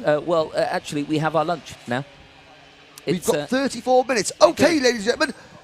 Quiz show time. Yes. Anthony are pointing at me. The last driver to win the British Championship, building his own engines before Chris Whitton is, drum roll please, Scott Allen. Yes, indeed. 2016 KZ2 British champion, built his own engines. Enjoy the paddock show, ladies and gentlemen. We'll see you after this break. Viva Las Grantham. Woo! Viva Las Grantham. Terrible. Doesn't quite have the same je ne sais quoi as Las Vegas, but that's because we're not in Vegas. We're not in the Sunset Strip. We're in the sunless strip of Lincolnshire. We are. Hello, welcome to the Paddock Show, event 11 of the 2022 Wera Tools British Kart Championship. It's PFI, it's round 6 of 7 for the IAMEs. It's the final weekend of the season. And it's an Aaron Walker. And it's, I know, I was going to get to that point. Let's get to that point. Firstly, best crash helmet of the year, Aaron. Well done. Oh, yeah, it's very good. I had it done for Vegas. Really? Couldn't tell. No, Grantham maybe, but yeah, I had a crash last week, so I had to come back out of retirement. Exactly, and again, you mentioned, you know, there's been racing. We've had a whole round of the championship today. We've had champions crowned, but not in senior X30. It's still wide open. Yeah, it's still all to play for. I think there's still quite a few people in the championship that can still win it. So I think there's about 4 of us that are all quite close going into tomorrow, but I think it'll be pretty carnage tomorrow. Excellent. So, you know, you're going to roll the dice tomorrow and, you know, see what happens, yeah? Terrible. Yeah, I'll try my best. Excellent, excellent. Aaron, there's a quick question that I do want to ask, and this was brought to us by Mr. Platten himself, about a certain race that you're potentially going to be doing next year involving Rye House and a 12-hour endurance race. Can you talk to us a little bit about that, please? Yeah, so a few of us have agreed we're going to do a 12-hour endurance race in a pro kart at Rye House for a laugh and to see if we're actually good enough to win something like that. Okay. Just event. Yeah, 12-hour pro kart race at Rye. Don't knock pro karting, because pro karting's the dark art of... I was an excellent pro karter. I've dab-handed a pro kart as well. But yeah, it's a whole different set of skills, eh? Yeah. It'll be great. It'll be great. Yeah. Good luck tomorrow. Yes. Yeah, before you go on to pastures new, staying on 4 wheels, but putting a roof over your head? Yeah, it gets a bit hotter in there than one of these, but yeah, it's a new adventure for me, so I'll enjoy it. New adventure. Okay, thank you very much. There we go. Excellent. Aaron Walker, one of Thank you, 4 Aaron. or 5 drivers still capable of winning the Senior X30 title. Indeed, yeah. Lots of action that's going to be coming up tomorrow. Well, I have to say, we've had lots of action today. We're on the wrong side, Henry. There we go. It feels like we're back to normal, aren't we? It's been a while. It's been a while, yeah. With the death of Her Majesty Queen Elizabeth, we didn't do a paddock show at Kimbolton, No, obviously, we didn't. but things are back to normal now. Yep. And, it's been a really exciting day today. We're going to try and take you through some of the racing. Should we just say that the finals, it's one of those days where the driver that necessarily crossed the line first doesn't always end up winning the #1 pot. No, I think that's quite a good way of putting it. Yes. Yeah, so IAME Cadet, Kit Bolowski won that race when the checker flag went out. From Lewis Islin in second. Yes. And Jesse Phillips in third. Yes, but due to penalties, an OTY for Kit Bolowski in that race, overtaken under yellows, for anyone who doesn't know what OTY means, Jesse Phillips actually wins the race. So he goes through because it also got a nose cone. OTY, yes. Over to you. What? Oh, OTY, over to you. Oh, yeah, no, overtaken under yellows. Right, anyway, but... I thought that was good, Junior... I thought that was... It's terrible. Junior X30, Jack Nettleship. Oh, yes. It's been confirmed he has got a penalty. He won the race, but obviously it's seen working on the grid. But there's a debate over that one. It's a bit, But it's been confirmed he's not won that race, which is very, very unfortunate for Jack. Which means Rylan Eschberg won that race. But Ryan Ashford got a penalty, and it was one of those nose where... cones, yeah. 2 drivers went out on slicks, everyone else went out wet. So I quickly want to say to Sam Heading, now, at Wilton Mill last time, Sam, you got your first win. Now, I want to apologise first. The apology ship is stopping at the good captain, Mark Heading. Did you know that Sam's dad, Mark, is so poor, he's had to sell 5 of his own kidneys just to keep Sam on the grid, isn't he? 5 of his own kidneys and 26 of his own livers. It's true, and he's had to sell everything we have at our home. He's had to remortgage everything, so I'm just lucky to be here, to be honest. Yeah, and eating cold baked bins out of a tin that the restaurant put in the bin. Yeah, and they're not even Heinz either, they're Tesco's value, so... Oh, you poor thing. I know, I don't think we'll be here next year, to be honest, but, just got to hope for a miracle. Hope for a miracle, and Mark, he's got to find another couple of kidneys to sell to keep this young man in racing, and Elizabeth Duke Jewelry, by the way. Yeah, well, I'm going to have to sell this, so if anyone wants it, then just hit my Instagram up, @SamHeading, so just let me know. Nice plug. There we go. Right. Anyway, thanks, Sam. Right. Anyway, back to the final results. So we did Junior X30. That was confirmed. Senior X30. Lewis Mackey. He's back. Yeah, not an often appearance that we see him. He won the Senior X30 race. The celebrations in the paddock. I thought someone had won a championship from the Fusion team. Popular driver. We just see Jack Nettleship going that way. Yes. Should we? Potentially. I mean, Jack Nettleship's a Cadet, I think, just here. I know, it's obviously... Okay, so this is going to be... It's a very... Look, we don't want to... The paddock show is full of life and laughter. You're absolutely gutted. First of all, though, that young man who's walking this way is drove extremely well, and it's one of those things. The only good thing is that you've got tomorrow as well. Yes, yeah, I think he showed he's got the pace today. There's some talent there. So bring the talent in. Bring talent. Anthony, speak to the talent. Speak to the talent. Jack, obviously, it was a great call by yourself, obviously, to go for the slick tyres. The track was still pretty soaking out there on the racing line, but it just didn't. I mean, obviously, he's left you to it. Obviously, we probably can't talk too many details about the incident, but I mean, the race itself was fabulous. Yeah, well, obviously I enjoyed it, but not the way it ended. It seems it's one of those things. We joke about. There's a mechanic there who's breaking his heart because of thinking. But the drivers, they work so hard, their mechanics, and I bet there have been races this year where your man there has popped the setup on that's allowed you to drive far higher than you could have normally done. It's all swings. It's all swings and roundabouts, isn't it? Yeah, well, I don't know. It's a bit dodgy, that one. But no, he's not. He's on and off. He's on and off. Just hey. Yeah, he's good. He's great. Yeah. He's great. He's good enough. He'll do. He'll do. Okay. There we go. And commiserations, Jack. Right. Solid drive. Solid drive, though. Yeah. And you've got tomorrow as well. Yes. Unfortunately, I do have tomorrow. Chin up. It'll be all right. It'll be all right. It'll be all right. There we go. Stiff upper lip. At least I don't have to wait a week until I can get back into it. Usually I have a bad weekend, I have to think about it all week, but well, I can just get back in tomorrow, can't I? That's the spirit. That's the spirit. Head into tomorrow with your head held high. Lovely. Cheers. Okay, Thank you very much, go and Jack. get that man a beer. Yes, yeah. Right, anyway. Sorry. Results. Every time I start fight, you spot someone and we have to talk about it. Right. It's been a little while. I'm back into the... Exactly. Right, Senior X30, Lewis Mackey, obviously, yes, I thought someone had won the championship because the Fusion team screamed and shouted that, their driver had won a final. Absolutely fantastic. But, non-compliance. Tyre rotation. Incorrect. Basically, the tyre was on the rim the wrong way round. And yeah, because there are little arrows on kart tyres. Yeah. And it was wet race as well. Wet race. And in the confusion, it often happens with wet tyres, just timing them on.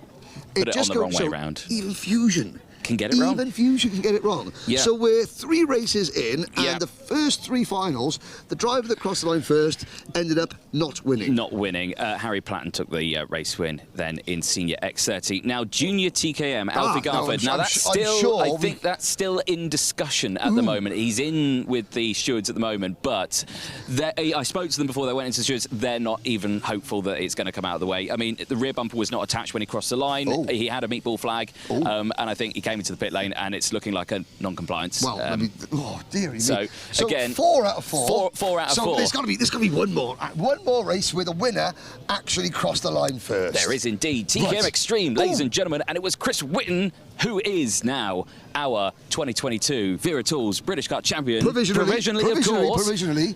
He is our champion of 2022, and here is the awning. There's a set of legs there. I don't know if they're championship-winning legs. Oh no, they belong to Simon Harris. That's Tyler Harris's dad. Let's have a little look. So they're not quite championship-winning legs.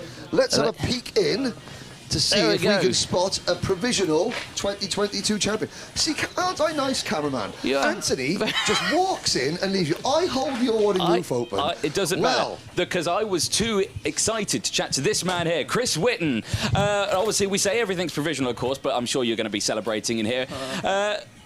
Congratulations, our 2020 Wera Tools British Kart champion, TKM Extreme. Thank you very much. There you go. What a result. We saw the end of that race. You came across the line. And you didn't really celebrate at all. I was quite disappointed. Well, yeah, it was all right, wasn't it? It was all right, wasn't it? If he did something silly and celebrates, I mean, look, he's a hard worker. Look at this poor mechanic. He doesn't want to accidentally bin the cart off celebrating and give his mechanic do. And this is Mr. Whitten. Mr. Whitten Senior. Now you can tell everybody how proud you are of your son. Oh, brilliant, mate. But it's one of these things which you can never believe is going to happen. And it's happened, and... well done, Chris. We've done it as a team. We've done well. Yeah, thank you. Not bad. And thanks for the actual the series, because it has been good. It's been good. It's been hard. It's been difficult. But if you actually want to come and do a series, come and do it, because it's great fun. Yeah. Now, I think this was your 8th win in the modern era of the British Championship. That's only from 2019 onwards. You've had many more before that. And you did ask Anthony a question, and we can't think. So, the last driver to win a British Championship who builds their own engines. Yes. I didn't even, I forgot about that, actually. Yeah. Oh, that's because Did you find out? No, I don't know. You don't know? Henry, do you know? Well, we were thinking about this. Scott Allen possibly in KZ2 back in the previous iteration of the British Championship. We don't say the S word. Won't. Possibly. But we haven't, we don't know. But I mean, that's... I come over here giving you all the credit. Oh, it must be the old man who does all the hard work. But no, he does it all himself. You understand? You're looking pretty. You understand? You're looking pretty. Let him get on with it. Honestly, there's a gentleman in a black cap there that also does a bit of hard work as well, yes? Not really. Oh, yes, of course. Oh, no. But no, the effort what he puts in is unbelievable, to be honest, in motorsport itself, because the engines, the finesse he does, the ability what he's got for them, well, it pays for itself, to be honest, There we go. We're saying nice words about you here, and all you do. yeah. All right, but he gets the bill later. Yes, we'll see you at the bar, I think, later. No, Chris, obviously, tomorrow is another day. There's another set of heats and finals and everything. Yeah. Are you going to be taking part, or are you just going to sit back and relax, not to worry about it? I think we'll have a go. Yeah. Get that 9th final win. Yeah. got to get closer to the maximum, haven't we? Loving the confidence. Here we go. Excellent. So not on my watch. Here we go. We got some. I say I've some already friendly competition. Is that right? Friendly competition. I've already had a word with Charlie King here. I know it goes down. I'm coming down to your level here. But Charlie, and now I spoke to your dad, and your dad said things to me about earlier on today. You came in the morning, bit of a mood, and he was, I want to go home. And then you go, well, where did you finish in the final? Third. Oh, we've got a podium. On one of Chris's engines as well. On one of Chris's engines, there we go. nice little plug there. That's nice him little angling plug. for a discount, I think. So, yeah, basically. So, basically, the message here, listen to your dad more. Not in every instant. I know more than him. Excellent. He usually just says, get on with it, so... There you go. Well, they're too right. Well, get on with it, man. There you go. Your dad will like me for that. You don't like me for that one. Excellent. Right. Perfect. I think. Well, we've had. I tell you what. Speaking to Jack Nettleship and his mechanic. Yeah. That's one end of the spectrum. The this is the happy awning at the moment. And congratulations. Right. Should we go and find some other drivers? I think we're going to find some other drivers. Yeah. Thank you very much. Congratulations, Chris. Congratulations. Well done. And it's all right, I'll hold it up. No, it's fine. I've got it. No. You carry on. You carry on. No, it's fine. I'll do my bit. Who says chivalry's dead? Right. Okay. Right. Let's have a look. Right. That was nice. It was really good. Now, we have got an O-plate kart. So an eventual winner. Yes. Harry Platten, the O-plate. So last weekend here, it was the IAME O-plate. Yeah. And Harry Platten won that event, so he's got the GP plate and the O-plate. Mm-hmm. But a little birdie tells me that this could be the final flight for Air Force One. Uh-oh, they've seen us coming. Uh-oh. No. Oh, they're very much close to that. Go, Henry. I'm gonna... See if you can knock on the door and ask BMR, politely. Don't lock us out. We're going to come and do a nice, funny interview with you. Hello? Oh, no. Oh, dear. No. Gone? Air Force One is obviously... Air Force One has left the building. Left the building, no, right, well, that's that's a shame. Well, we'll catch up with him tomorrow. I feel, Sure, we'll catch up with him tomorrow.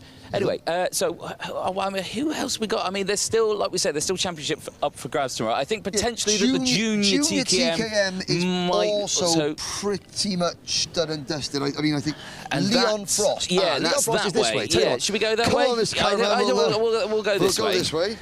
Because we can't talk to one and not talk to the other that's potentially been done today. I'm just looking at where Junior TKM, the results on my mobile telephonic device.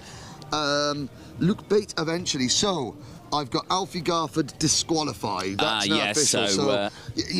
Which he was almost expecting. It was. So Luke Bate, a new winner. Yeah. Luke Bate is with the RSR team, the Rob Saw Racing. They're back there. Well, somewhere. Let's go and find the Tim Wilson bunch, which are all just approaching now. To speak to, I think there might be a mathematical possibility that Leon couldn't win, but it's pretty much done and dusted, I think. I think so as well. I've seen his dad. This is his dad, so he is still in the building. Yeah, good. Guess what class that driver does, I wonder? X30? Really? Rotax? And there's I believe. I wonder whose that car is. That's yes, Chris Whitton, possibly. Personalised obviously, plates. I mean, he said Charlie King's using one of his engines. He's obviously charging enough to have one of them. Woof. Very nice. Okay. Excellent. So there's music playing. There is. There's life and activity. Right. Okay. There's people waving wine glasses. Let's come in. Hang on a second. Where is Mr. Frost? I have found a Junior TKM driver wearing a put the hat on. Oh, hang on. No, top left. There we go. Top left, not that left, the other left. Right, Mr. Frost. How close are we to the championship? Do you think? Very. Yeah. Okay, we don't want to jinx it. Obviously you're going out racing tomorrow, but it should be just a nice gentle cruise to the title. It should be, but I'm still going to try and get the win. Still going to try and get the win. Look at this. Everyone's like, the whole Tim Wilson Motorsport collective have gathered round. Well, first of all, Tim Wilson collective, what do we we've got 4 drivers here, but first of all, what do you think the job this young man has done this year? Yeah. Wicked awesome. There's a biased dad there as well. Yeah. But again, it's been last year 7th. I think you started off this year, what, 3 straight wins? Yeah, 3 straight wins, and then it's not bad going, is it? That's the way you're doing it. You know, get out there, get the points in the bag early, and everyone else play catch up. Yeah, I mean, they had the pressure, I didn't, so. I know. What have we thought? Who we got? We got teammates. Oh, hello. There's a. Hello. Hello. How's it going? It's going all right, yeah. Who are you? I'm Joe Booth. You're who? Joe Booth. Joe Booth. Oh, I didn't recognise you in the house. How's it going? It's going all right, yeah. Oh, good. Happy days. Yeah. What you got to say about your man here? He's doing very well, isn't he? He's not doing too bad. Pretty good. What are you looking at on there? Just probably shouldn't tell me, should you? No. No, but there we go. Cameraman, move swiftly on. Teenagers and their phone. Right, tell you what, you come with us, and tell you what, you take my microphone, because I've done enough talking, and you take Anthony around your gaff. This is your manor, this is. Take him round the manor. I think we'd like to. I mean, there's a driver here, firstly, that I would like to shout to. Now, Harvey off. Now, Harvey, you had a fabulous weekend, of course, at Wilton Mill as well. You came across with your first championship win, of course, in the final, so congratulations with that one. Now, one thing that I want to bring up with you today. Now, earlier on, we were speaking to myself and Alice Cresswell, and we were talking about, you know, last year and the disaster with Cresswell and his engine seizing, and you were making laughs and jokes about this. Yeah. What did you then proceed to do a few moments later? Blew up my second motor of the weekend. Excellent. And you blew up the first one earlier? Yeah. Yeah, so you blew 2 engines. Unfortunately, yeah. But they were all rebuilt, and you went out and you were all good, and you're still racing now. And then crashed in the final, but. So suboptimal then, Karma. Karma hit you hard on that one. So have you said nice things about Mr. Cresswell now, and tomorrow's going to be a better day? Yeah, of course, yeah. Exactly. Hoping for good karma tomorrow. Excellent, that's what we want. Leon, would you like to interview someone? Joey. Joey? Interview Joey. Get him in there. Show me. Who we have? Joey? We have Joe Taylor. Okay, go on. Are you going to do the interview or? Are you happy, Joe? Yeah, I am happy after you pulled your finger out. Excellent. Anything else you want to add to that? Have a party tonight? Yeah. Yeah, okay, so pull your finger out, have a party, and I don't like where this is going, but anyway, tomorrow's going to be a better day, I think? Yeah, well, the hard bit's done now. Yeah. We've pretty much sealed it, so we just need to go out and enjoy himself tomorrow. Excellent. Well, it looks like he's enjoying himself now. He's got a nice cheesy grin on his face. But, yeah, no, I think brilliant. Oh, look, is that a preemptive number one on the car? But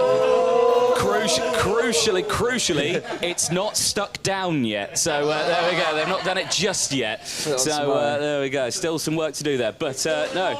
I think, oh no, there we go, it's fine, it's not falling off.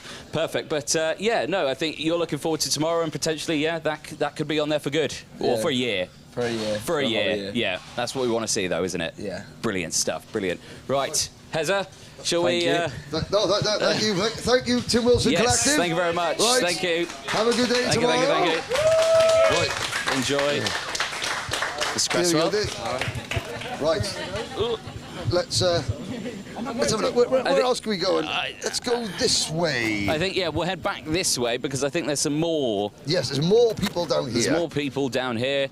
Obviously, there's. Well, that was nice. It's a nice end-of-term feeling. Obviously, they're happy that they won a title. Yeah. But you know, fingers crossed. But I mean, yeah, it's a nice, friendly atmosphere. Yeah, a real. Obviously, the last round, you know, that came out was a very sombre. Yes. Sombre round. So this and today, you know, we were both saying, oh, it feels a bit flat this morning. It really livened up. And again, it's a nice Saturday evening, you know, feeling. The sun has finally come out, and yeah, it's been good. Now we've got Junior X30. We thought that Gabriel Stilp had pretty much sewn that one up. We thought so. Well, it appears maybe not. Oh, hello. We've got a. It's a very low plane. Well, I mean, it's a Royal Air Force plane. You see the satellite on the top. UAV. I know what that is. It's called a Sea-Whiz. That's what it's called. It's called a Sea-Whiz. It's not in the sea. It's in the sky. No, it's not in the sea. Completely it's in the sky. A Sea-Whiz is something completely different. It's a plane. It's a plane. It's got engines. In the sky, anyway, not the sea. Kart paddock. Let's deal with that. Well, it's still. And I actually think that's a US Air Force plane. A US Air Force. Okay. There we go. But a UAV, apparently. Well, it's not a UAV because that's an unmanned aerial vehicle. That's definitely not unmanned. But anyway, karting. We're going completely off topic here. Well, no, but it's interesting. I mean, this is Lincolnshire. There's 1,000,001 air base here. That's very I'll have nice. to Google what that is. I think I that's know what very it is. good. Right, where's Gabriel Yes, still? They're all in the He's where? pub. He's at the bar, I think. They're all in the bar. He's at the bar? They're all in the bar. I mean, but... yeah, so there's no drivers in here. Here's... now, we could be a couple of drivers down in TKM. Hopefully the stewards don't see this paddock show. How many idiots does it take to ride a scooter? 3! How many idiots does it take to get a penalty for not even racing? Here's premium karting. Oh, now... No, let's have a little look. The X30 results. So senior X30, the premium karting team, not a great day. Louis Johnson Cool was 7th. Sam Shaw retired. So Oscar Joyce finished in 9th place today. So not a good... So we don't have Oscar Joyce. Really? No, he's gone home already. Oh, I wanted to chat to Oscar only because I'm pretty sure. After finishing 9th. Yeah. After finishing inside the top 10 and selling NFTs. Okay. Fair enough. There we go. But tyre duty on for. This is never a good sign. Josh Agenbar's car is on the jig. Josh Agenbar in junior X30 finished. In the tyre wall, it's on the jig. I mean. Yes, I was about to say. Yeah. Just getting it back to normal. Reset for tomorrow, and you know what Josh has done today. I think he's given a good account of himself, but hopefully he gets a fairer go at it tomorrow. So yeah. Hopefully so. And I mean, what you're seeing here, obviously now is. Even though they've got big metal bars and everything like that, it's actually quite delicate work that they're doing. They're just basically trying to move the chassis like millimetres to get it back in alignment, and that's, you can see everything here now with all the straightening tools to make sure it's all level, all smooth and all nice. Obviously, if it's a bit of out of alignment, I can imagine it's quite a different story out the track, isn't it? Yes, there's Dan Holland Racing. Now, again, it's Dan Holland Racing bringing the standard karting awning back, not the super deluxe 26-mile long effort. Junior X30, after all was said and done, Macaulay Bishop 4th, Cian Geraghty 8th, and I'm looking at Cameron Pratt Thompson 11th. So not wonderful there. And in the senior X30 final, but Thomas Fleming was 2nd. Right. Oh, no, Thomas Fleming. What a day. What a day. What a day. But his last day. His last day as well? Well, His last day tomorrow. One day. Yes, yeah. Again, another, sorry, on the wrong side, another driver who is, you know, from the senior class, thinking they're not going to progress anywhere further from this one. They're just going to hang up the hat and think, that's me karting for now. So, which is a huge shame to see, of course. One thing is, I mean, in every season of karting, there's always a changing of the guard. Drivers always move on. However, this year, we've got a starring paddock show pooch. Oh, it's a spaniel. Oh, it's a spaniel. Right, OK. I'm going to abandon all sense of professionalism that I've never had anyway. Well, who is this? Oh, wow. Look at those ears. So, first of all, Luke. Congratulations. Congratulations, junior TKM winner. Right, I tell you what, you talk to Anthony. I'm going to go and fuss the dog because I love the spaniel. Well, yeah, congratulations. Obviously, one on a... Not on track, but yeah, one on paper, but still a fantastic drive from yourself. Yeah, great result. We've had the pace all weekend. We took pole in time quali and just pushed Alfie away in the final and managed to get the win. A long time coming, and I'm sure you were quite happy when you crossed the line. You're obviously P2 at that point, but I'm thinking you knew that it was coming your way. But no, I mean, PFI is always one of those circuits that you can get a nice race win at, isn't it? It's one of the circuits I think everyone wants to win a race at as well. Yeah, totally, and we just pushed him away and managed to get it, but it was a bit of a struggle because this is my first time here racing. I've had a few bit of test days here, and this is first British Champs year, so it's great to win. Yeah, definitely so. A fabulous achievement for yourself. You've got a whole day tomorrow. Do you think you're going to go away with another win, maybe? Yeah, hopefully. We'll see how the day goes. Oh, brilliant stuff. Well, I'm very sorry about Henry. He's kind of stolen your dog at the moment. Oh, no, this is Poppy. This is our latest contender for Paddock Show Pooch of the Year. This is their observation now. I think I've hit the sweet spot here, Poppy. Oh, there we go. That's good. Now, Poppy, do you want to tell us a little bit about what you like about racing? I like the junior TKMs best. They've got a lot of smoke, but most of all, I like chasing tennis balls and sniffing other dog bums. I love it. Officially lost your mind, Henry. It's a Spaniard. Look at those ears. Sorry. But yeah, latest nomination for Paddock Show Pooch of the Year. We're going to do that at the end of the year. Yes. All the Paddock Show Pooch Thank you very much, Luke. Oh yeah, by the way, Luke, great win today. The British Championship. Yeah, great win. Yeah, no, sorry. Cool, perfect. I question I'm you the sometimes. one. They question you sometimes. Right, Fusion. Now, obviously, this is where Lewis Mackie won on track, but yeah, tyre rotation. I'd like to know who was responsible for this tyre rotation issue. There is an issue. So, one of the Fusion mechanics will go and turn the music down a bit. First of all, a big thing for Alex T. Kip Malowski's mechanic. I know that there's been a problem, but this man here is running the London Marathon next week for charity, I believe. For charity, London Marathon next week. So we're going to think, right. Hang on a sec. We're going to turn the tune down a sec because there has been a crime committed, ladies and gentlemen. There's been. Alex, turn. Right, there's been a crime, ladies and gentlemen. There has. First of all, Alex can come in. There has been a crime committed. A crime against motor vehicles. Oh, there certainly has. Yeah. Now, where's Laith Khan's mechanic? Oh dear. So, those of you who are familiar with the British Park, there is a car.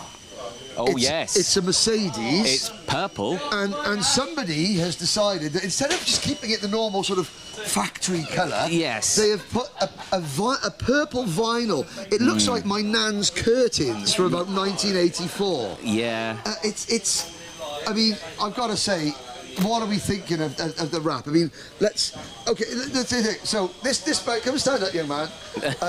Now, all those in favour of the matte vinyl purple wrap on man's Mercedes whip, say yay. All those in favour? All those who think it needs to be taken out, he needs to be taken out and give him a slap, say yay. Oh dear. There we go. Shit. Oh my god. Sorry, there we go. I hope that you can prep a kart better than you can pick your colours on your vehicle, right? There we go. I'll do my best, yeah, I'll do my best. Right, there we go. I think that was there we go. I think subtle, Henry. Not everything in Fusion works well and is great. Thank you very much. Cheers, there we go. Brilliant. Lovely. Right, there we go.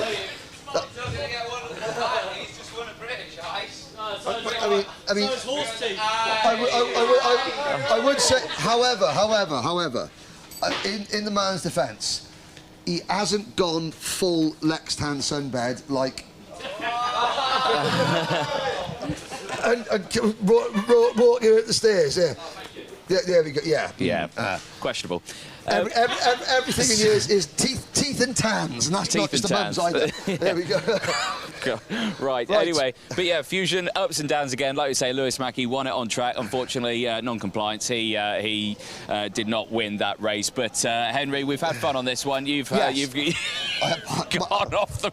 You've missed these, haven't you? Well, okay, look, we try and bring you the colourful side of the paddock. We try and bring you the action, the drama, the suspense. Obviously, behind the scenes, there are things that go on, and just sometimes when you can't do that, obviously we presented Kim Bolton and PF last weekend. It was different, and it was just. But yeah, this is a chance to show that karting is fun. It's supposed to be fun. It is. Above all else, there's things going on, in the paddock that, it's a fun family sport. We try and bring you that. It's not always, to everyone's taste, but come tomorrow, come the racing, Alpha Live, we will be bringing you all the heats, all the finals, the drama, the excitement, the championship decider for IAME Cadet. We'll do that straight down the middle. But yeah, it's fun. We're so lucky to be in this sport. Yeah, let's have a laugh at some of the personalities. Yes, unless you've got a purple Mercedes. Interesting. Well, ladies and gentlemen, if you are watching this on Saturday night, good night for now. We'll see you tomorrow morning. But if you are watching during the lunch break, stay tuned because there's more racing coming up next.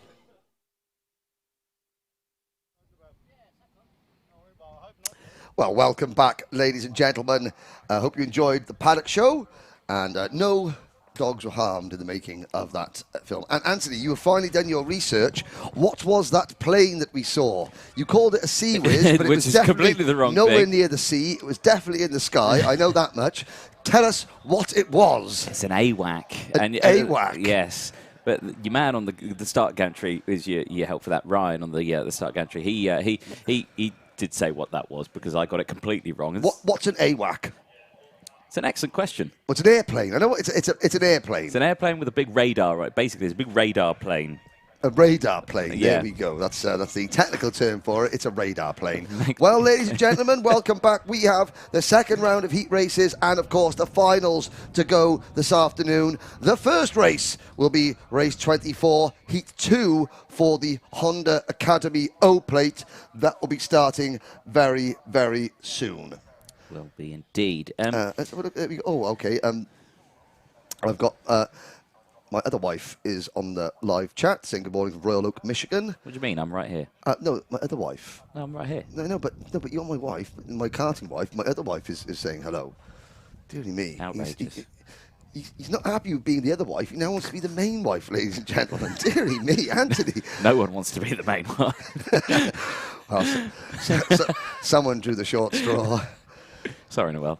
Okay, but yeah, yes. Moving swiftly on. Now, Riley Murrow, his recent win in the second Bambino heat. So this is something that has happened that has never happened before in the modern era of the British Championship. That Riley Murrow now, with dropped scores, so the Bambinos, they have 4 rounds, 8 scoring opportunities. Riley Murrow now has the perfect championship score, 410 points. He's dropping 1 second place.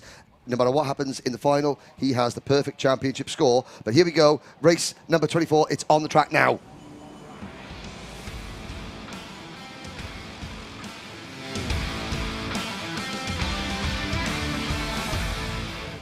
Yes, indeed. Race 24, Heat 2 for Honda Academy. O-Plate is on the track, and it's Kenzo Craigie and Charlie King who's going to be starting on the front row. Max Gilman and Charles Kitely are going to be starting from row 2. Eva Morris and Andrew Dixon share the third row of the grid, with the field being rounded out by Tom Reed, Logan McAllister, Sam Mott, Ralphie Branscombe and Jensen Maplethorpe. So, Anthony, we had a good race this morning between Kenzo Craigie, Charles Kitely and Charlie King. Are we going to see more than those 3 drivers battle it out for this next victory? It's another 8 minute plus 1 lap. No, sorry, this is a 10 minute plus 1 lap heat race. Yeah, it was Kenzo Craigie who took the win in that one from Charlie King. Charles Kitely did receive a penalty. Oh. What it was for, I'm going to assume, was for a jump start. I would say it was a jump start because it was a very good jump start indeed. It was a very good one because he did get a 5-second time penalty for it. Oh, it wasn't that good. But yeah, I mean, for a fraction of a second's misjudgment, a 5-second penalty. Yes. Them's the breaks. Yes, indeed. Tom Reed, the only other driver with a penalty nose cone. Now, we saw Sam Mott retire from that first race with a mechanical issue. It looks like he has got the number 38 Zip Factory Team Kart repaired and rectified, ready to rock and roll. And it is the number 44 of Kenzo Craigie, who has the pole position. Charlie King, 74. Max Gilman, Kart 50. And number 64 of Charles Kitely. There is Ryan with the red flag. He's looking for the signal at the back of the field. Glenn Griffiths, head marshal here at Trent Valley Kart Club, walks across the camera, and it is 1 light, 2 lights, 3 lights, 4 lights. Lights out, we're off and racing. Potential jump start maybe in the mid-pack section there. Won't find out we won't find that out later on. Side by side, Charles Kitely, much better start this time around. Takes the race lead early on. And again, Kenzo Craigie sweeps to not the inside, because that's not now he gets the inside. Now he does. Now he sweeps to the inside, gets 2 for 1 as he enters the bridge. Going to say, from pole position, Craigie had a very poor start, dropped to third going into turn number 1, but then retook the lead in a great move going out onto the banking. And it's Craigie who leads them down to the first hairpin on lap number 1 here in Honda Academy. I almost said Honda Cadet, Honda Academy. No, Honda Academy, yes. Slightly bigger engines, 200cc versus the Cadet's 160, so slightly faster around a lap here. running, I think, slightly faster than the IAME Cadets as well, these karts. Right, okay, yes. Well, the normal Honda Cadet karts and the IAME Cadets are very closely matched to within about half a second of each other. But these are obviously a bit quicker, so they are a little bit faster, even though there's a slight increase in weight. Not a great deal, though. Craigie leads the end of lap number 1 in a Zip Factory 1-2. No, it's Charles Kitely, privateer entrant in second. Charlie King, Kenzo Craigie's teammate, is third. Then it is the SFR Motorsport number 50 of Max Gilman and the Sate Motorsport, Lawrence Sate's team, Andrew Dixon in 5th position. So good start from the whole field, and again everyone tucking in. Big look over the shoulder there for Kenzo Craigie just to see what's happening on behind, but so far so good, and someone very wide there. High, wide and handsome. That was one of the Sate karts there. So Who the was that? 22 of Dixon losing 5th position, and he is now down to 6th, just in front of the number 95 of Logan McAllister, his teammate. So we've got 5 entrants from the Zip Factory team, a pair of Sate Motorsport entries, a pair of SFR Motorsport entries, and a pair of privateers. Good smattering then of yes, different entries. Now, Craigie just making the move there and holding on to that lead. Crosses the line, 7.5 minutes to go, and commentator is dying in the commentary box. Well, He's so excited. I mean, obviously the restaurant here at PFI, they serve a mean portion of meatballs and chips, and there was probably half a meatball that was just about ready to kind of like make its way through the old esophagus. Couple of investigations popping up on your screen there, one for Dixon, one for the 95 of McAllister. Potentially those 2 jump starts that I may have seen. Yes. But at the front there. Now, Craigie, with as you were in race number 1, with Kitely and King right behind, the difference is the 2 SFR Motorsport karts are far closer to the lead battle than they were earlier on. So instead of having a 3-kart scrap for the lead, we've now got a fully fledged 5-kart battle for top spot. Makes things nice and exciting, doesn't it? Yeah, and of course, what will Kitely do? So Kitely's the only person here without a teammate, being a privateer, obviously having no teammates. Behind them, you can see the next group of 4, the 2 Sate Motorsport karts. McAllister and Dixon run 6th and 7th, and they've got 2 more Zip Factory entries, Sam Motts in the 38 and Eva Morris in the number 80 kart, chasing hard. So we've got a 5-kart thing. Tom Reed, who is 5th, the second of these SFR drivers, he set the fastest lap of the race so far, a 1:06.82. So 6 minutes to go, and like you're saying, that top 5, not the closest battle, but they're closer, like you said, than they had in Heat 1. And right now, Charles Kitely just sussing out Kenzo Craigie's move. Everyone seems to be pushing these karts quite hard, I'd say, because a lot of the times they are running slightly wide through some of the corners. You can just see they're using a little bit more track than what they would usually do. And is that potentially because there's slightly more power and a little fraction more weight than what they would be used to in a cadet car? Yes, a little bit. They've got that little bit more acceleration, a little bit more top end. So you know, the lines they're used to running, lap after lap after lap, hundreds and hundreds and hundreds of laps in their usual Honda karts, aren't quite the same. Yeah. They just got a little bit extra in there, side by side for second. Are we going to see Charlie King move into P2? Yes, we are. Yeah, he had the fastest lap of the race on that last lap as well, so maintained that momentum and put it up into P2. So good use of the extra waft out of the final corner. You could forgive, obviously, the drivers are going a little bit wider as well, because if it's drivers, getting used to these bigger karts, and you can say the same for, Kenzo Craigie when he was trying Water Swift compared to the IAME Cadets. You saw how many times he ran wide. Yeah, just because he's like, right, I'm usually going to accelerate here. Oh dear, and there is a drive off at the side of the circuit, a mechanical issue. Driver trying to get the kart restarted. I believe that is Ralphie Branscombe, the second of the privateer entries in the race, and Branscombe still trying to get that kart restarted. And has he done it? Has he done it? Yes, he has. Now, he didn't receive any help from the marshal. Now the marshal's telling him, nope, sorry, mate, you're out of the race. and all that hard work, and Ralphie Branscombe has to go and stand behind the barriers. But up at the front, now the two Zip Factory drivers have started to break away. Have indeed, yeah, they have dropped Charles Kitely now. Charlie King again with the fastest lap of the race. Is Charlie King going to go for the move here, do we reckon? Well, I mean, given half a chance, of course he will. I mean, of course he will. Of course he will. But you know why? At the moment helping because he can. Because he can. Because he can. Of course he can. Of course he can.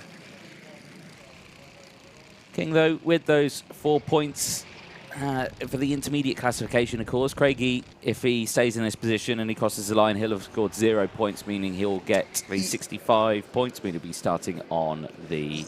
Yes, but even if Charlie King were to pass Kenzo Craigie, the time, the tiebreaker is down to the best qualifying time, and Craigie has that.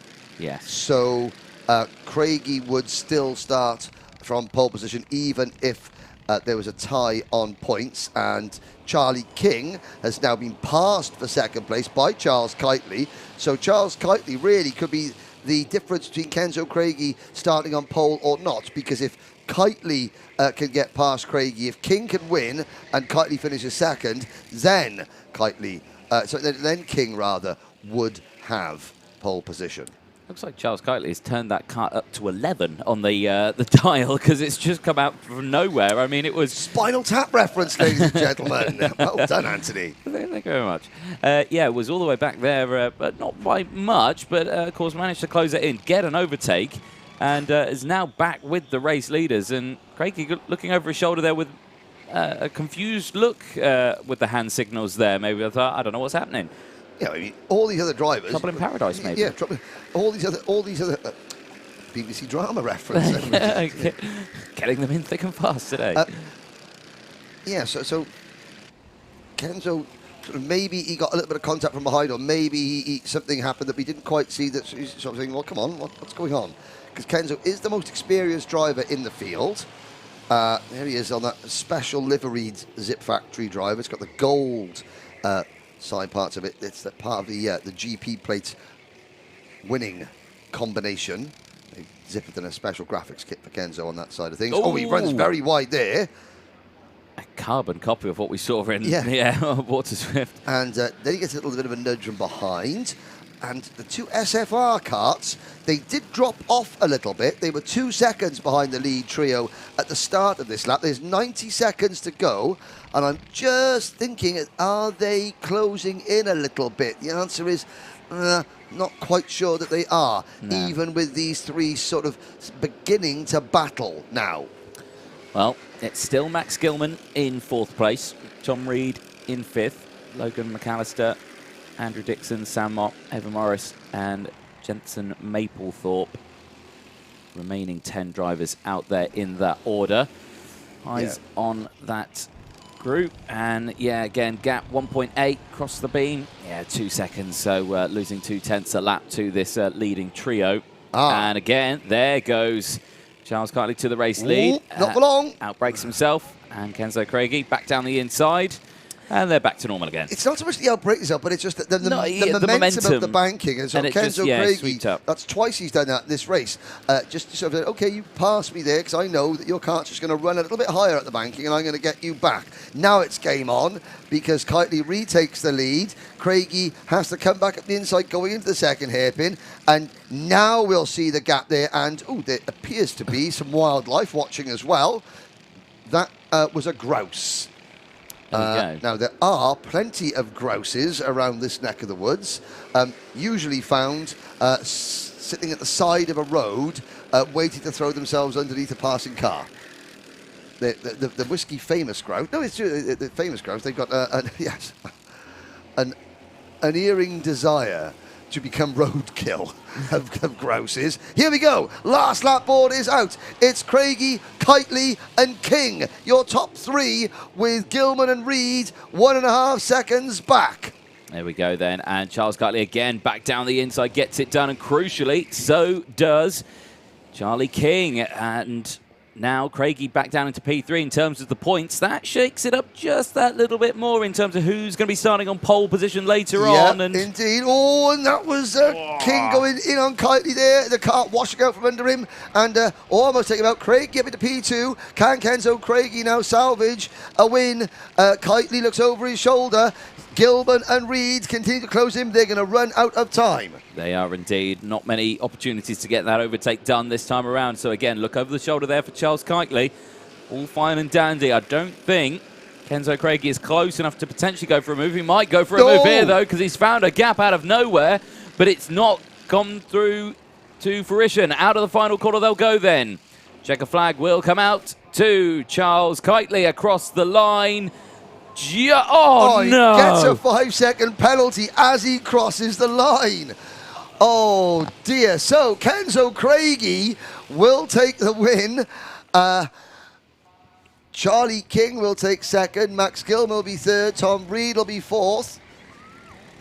Logan McAllister and Andrew Dixon, fifth and sixth. Then it'll be Charles Kitely, Sam Mott, Eva Morris, and the rest. Oh dear. I won't lie, I just collapsed a little bit in the commentary box because he celebrated across the line as a 5-second penalty came up on the board. Karting giveth, Karting taketh away. Instantly. Instantly. Oh dear. So, poor old Charles Kitely there just getting the penalty as he crossed the line. So it's a bit like that Felipe Massa moment in Formula 1 where we're cheering in the garage and then suddenly someone looks up and go, no, Hamilton's fifth. That moment where it all just collapses around you. Well, quite literally, because then the Ferrari mechanic punched the branding, the pit boarding, and it all fell over. But yes, that's a nightmare for Charles Kitely. But better for that to happen in a heat race than the final. Yes, indeed. Now, we did briefly show you a shot of a grouse running along the side of the circuit.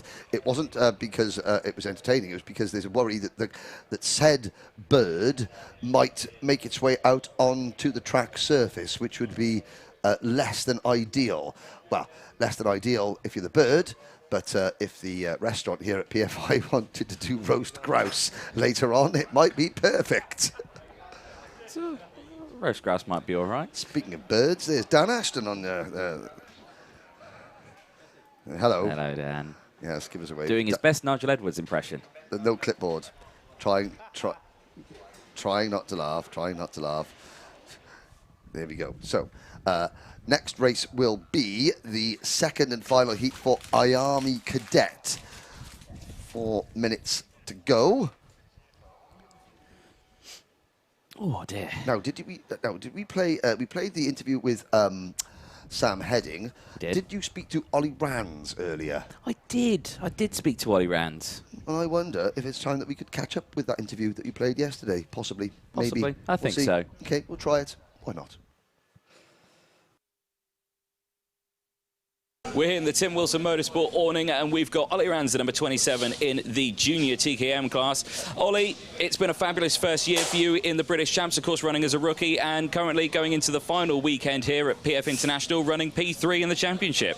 Yeah, it's going good. But we didn't really expect to be this high up in our first year doing it, but going all right. Yeah, it's a solid performance. You're kind of showing the rookies and actually some of them, the non-rookies, how it's actually done, aren't you? Now, of course, the team's worked absolutely fabulous on the kart. The kart's always been looking top-notch when you come into each weekend, of course. But the weekends themselves, a little bit different versus to this weekend because, of course, we're a double-header, lots more happening. Who's helping you out, really, with that? Tim Wilson, Theo Hesketh, Jim Barty on the spanners, and Mum and Dad. They've been a big help. Yeah. Double time, double duties really for everyone, isn't it? Because you've got 2 full days of racing. Now you've just had qualifying, P2 in qualifying. Well done. Thank you very much. It's the highest we've qualified this year, so. Yeah, solid result for you. And obviously you've not had a race win so far in the finals this year. You've had a couple of fourth place, or a couple of third place, one fourth place. So to replicate that P2 into a final win today would be a nice effort for you? Yeah, definitely. Now, of course, with it being double header, you've got it all to do again tomorrow. Are you going to repeat your tactic of what you did in qualifying this time around, which was spin out the pit lane on the out lap and then get into a decent position to qualify P2? All part of the plan, yeah. Doing that again tomorrow. Who taught you that plan? Harvey Roth. Yeah? Yeah. So spin, slow yourself down, get into a good position. Yeah, no, good. No, we don't condone that. But no, yeah, P2 in qualifying, a solid result for yourself. But next year, what's the plan? What's the step up? Honestly, I have no clue. If there's still an even junior TKM grid, we'll stay in junior TKM. Yeah. How old are you now? 14. 14. So you've still got another year where you could do in juniors, haven't you? So if you get that number 3 seed, or maybe change it maybe to a number 2, or is the number 1 potentially in order this weekend? I think so. If I can win everything, I'm not sure. Yeah. I'll just do the best we can. Yeah. You've got Leon Frost to contend with, you've got Olivia Jakins, and I think you've got Alistair Cresswell just behind you as well. He's in next 30, Alistair. Alistair, yeah, he's of course he is, there we go. But no, so, it's still a tight championship for yourselves, isn't it? Yeah, very tight. Looking forward to the weekend, though. Yeah, I can't wait. No, brilliant stuff. Well, Ollie Rands, thank you very much. We'll let you crack on because you've got lots to do this weekend. Thank you very much.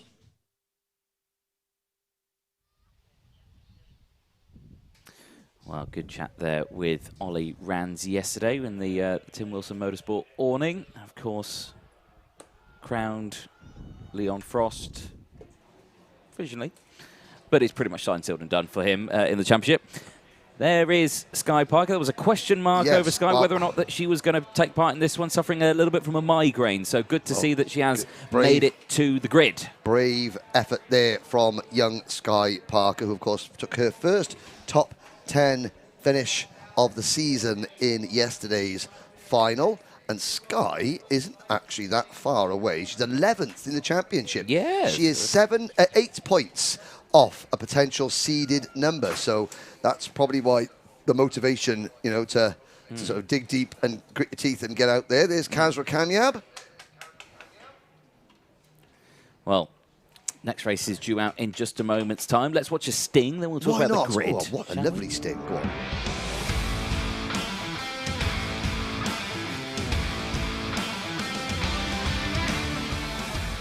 So, ladies and gentlemen, here is your starting lineup for IAME Cadet Heat 2. It's George Edgar and Jesse Phillips on row number 1, Kit Bolofsky and Riley Cranham on row number 2. Noah Baglin and Kanishk Rao will go from row 3. Will Green and Lewis Islin go from row 4. Henry Domain and Jensen Ackerman start on row number 5. Ethan Woodward and Archie Lovett start on row number 6. Austin Newstead and Blair Smith, they go from row 7. Laith Khan and Harley Musk round out the top 8 rows. Row 9, Henry Clark and Jarlath Sayer. Colby Patterson and Sky Parker start from row number 10. Aaron Richardson and Jensen Graham, they'll go from row 11. Lucan Arroway and Kazra Kamyab go from row 12. Henry Carter rounding out the field on row 13 for the Oliver Rowland Motorsport team. Henry, yes, we saw great race last time in IAME Cadet.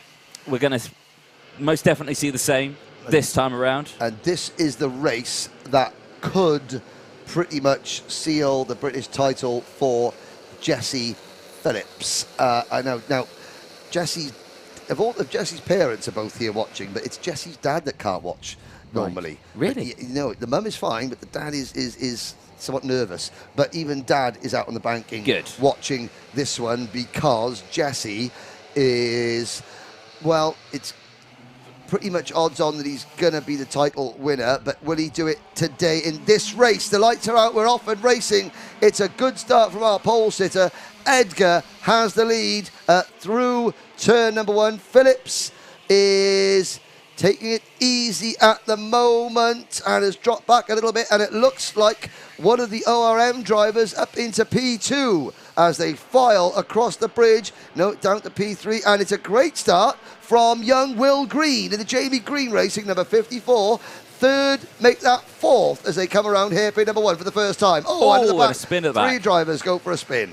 Yeah, indeed. Just trying to see who that was. Sky Parker managed to avoid it. You could just see Sky making away out of hairpin number 1 there unscathed. So far, George Edgar leads the way pretty comfortably, I'd say. He's got Jesse Phillips just behind in P2. Then it's 2 ORM drivers. You can just see there the number 5 seed of Henry Domain. Fabulous start from Henry Domain. Yep, Henry Domain from P9. P9 on the grid, so he's got the bit between his teeth.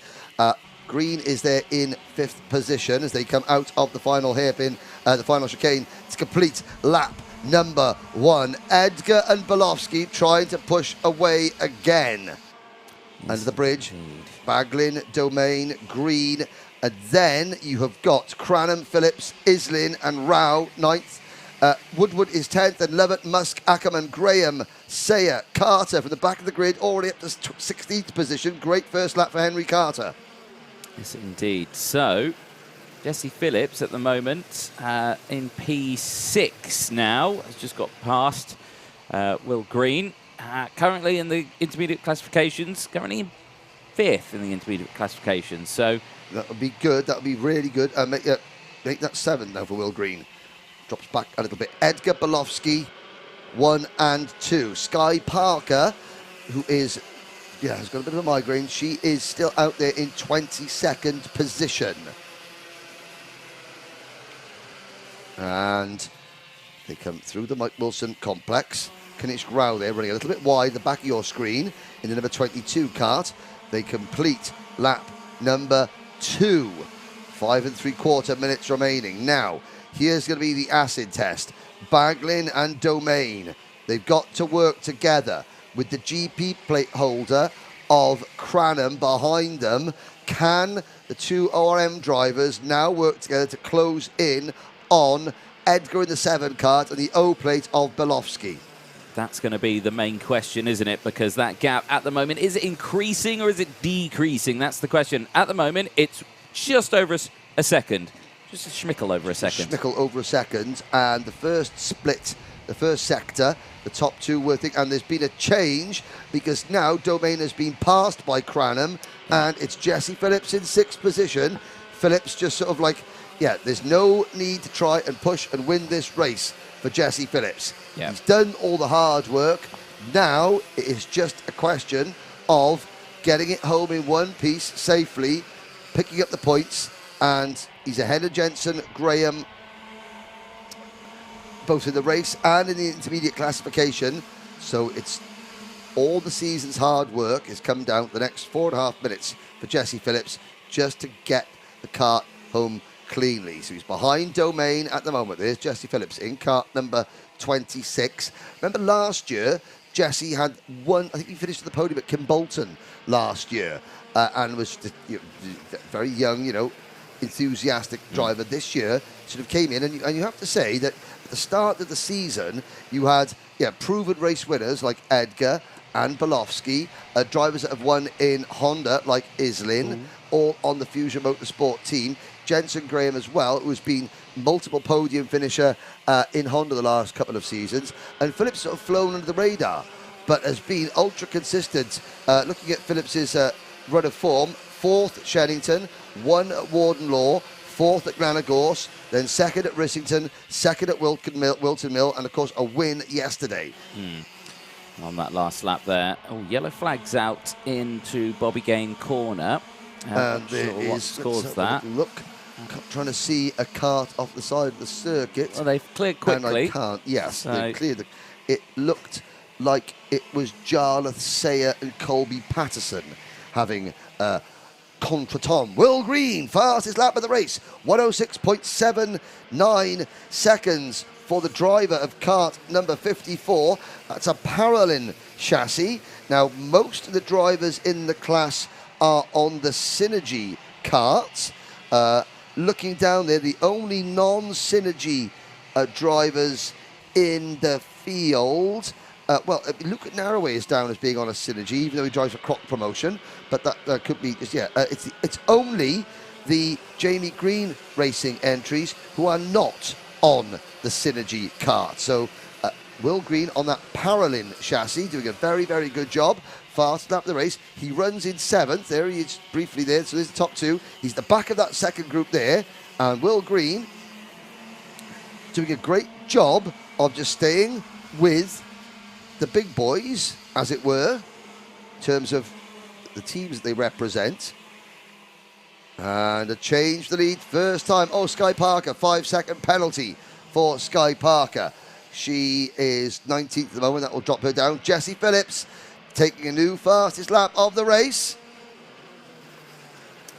Yes, indeed. There is Green chasing Lewis Islin out of hairpin number 1 up towards the second hairpin. We've got now, oh, there's a change and a change. Edgar and Bolowski. Oh, well, no quarter asked and none given between the two teammates there. And that has brought everybody else back into play. Baglin is there in 5th. It's now Cranham and Phillips.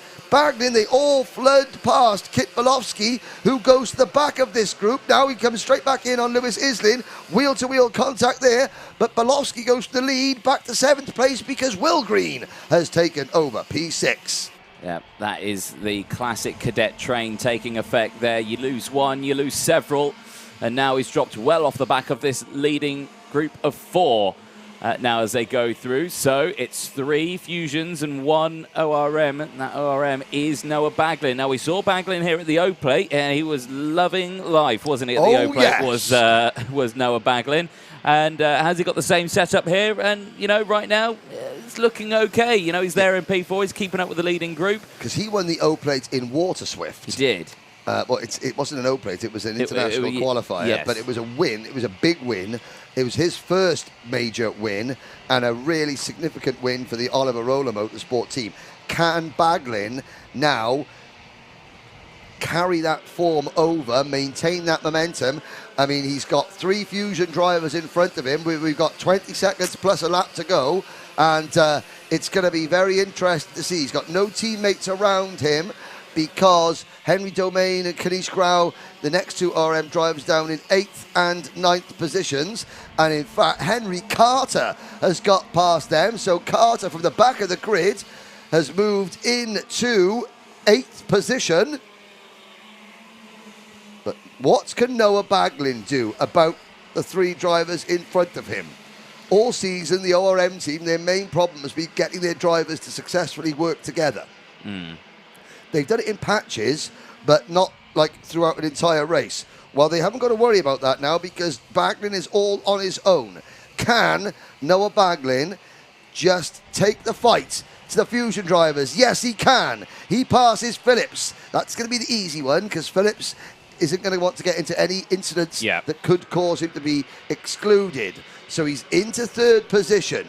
Now, the GP plate of Cranham and the 7 of Edgar, they are going to be the tougher nuts to crack. I think you pretty much hit the nail on the head there. The physical, not physical. No, the metaphorical nail on the metaphorical karting head. I think that's a good way of putting it. Last lap board comes out then. Edgar leads from Cranham and Baglin. Yeah, just saying. Hand signals aplenty from Noah Let's Baglin. Go. Yeah, that gap. Well, look at that. 1 corner, and I reckon that's pretty much closed up already, hasn't it? Yeah, it has. And are we going to see Baglin go for that lunge down the inside of hairpin 1? Yes? Absolutely. Let's see. He is going to go for every single opportunity while he makes the move, but that is because Cranham is also making a move, and he wanted to cover off and make sure that he wasn't going to get snookered at the inside. Still signalling to Jessie Phillips. Now, Jessie Phillips, now Baglin gets shovel wide. You can't rely on drivers from other teams to work with you, Noah, on the last lap, and he sort of got caught out there. But George Edgar on his way to another win. That is going to be his first win of the day for George Edgar. Cranham, Baglin, Phillips, Islin, Bolowski, Green, the rest of the top 7. But George Edgar, number 7, looking for 2nd in the title chase, comes across the line to take the win. And Jessie Phillips, 3rd position as the checker flag comes out. I think it's pretty safe to say that Jessie Phillips will be your 2022 IAME Cadet British champion. Yeah, in terms of the intermediate classification, that puts him 2nd, meaning he gains 62 points. And his nearest rival coming into today, Jensen Graham, is only 9th. And that would give him 65, 62, 69, 58, 57, 65, 54 points, which would be one of Jensen Graham's drop score. So he wouldn't add to his championship tally. So he stays on 955. So yes, barring exclusion, Jesse Phillips, provisionally your champion.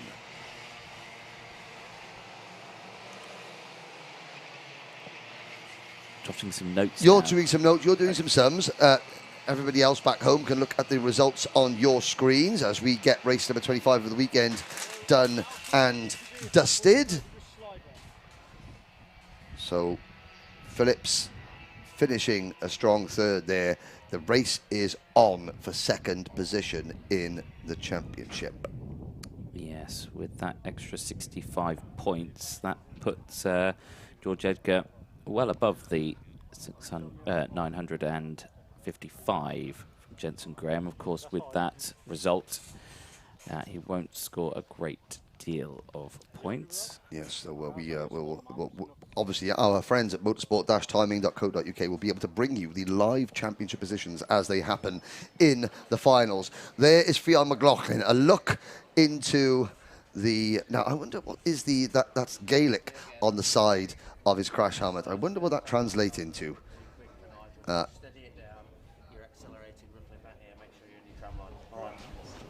Ochras Paisan Bara. That is Gaelic. What it means, couldn't tell you. I can only assume it's Gaelic. There's Well, Macaulay Bishop. obviously it's Gaelic. Or gibberish. But no, Gaelic. There's Macaulay Bishop, who is currently 4th in the points standings.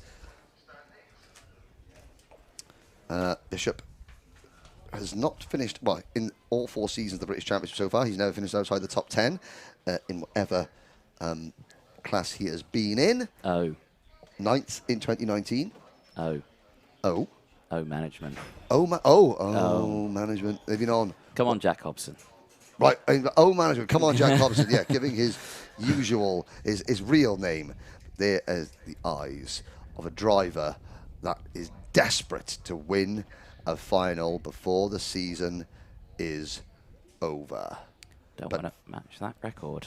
But from the blue eyes of Fionn McLaughlin, we are going to go to the starting lineup very shortly.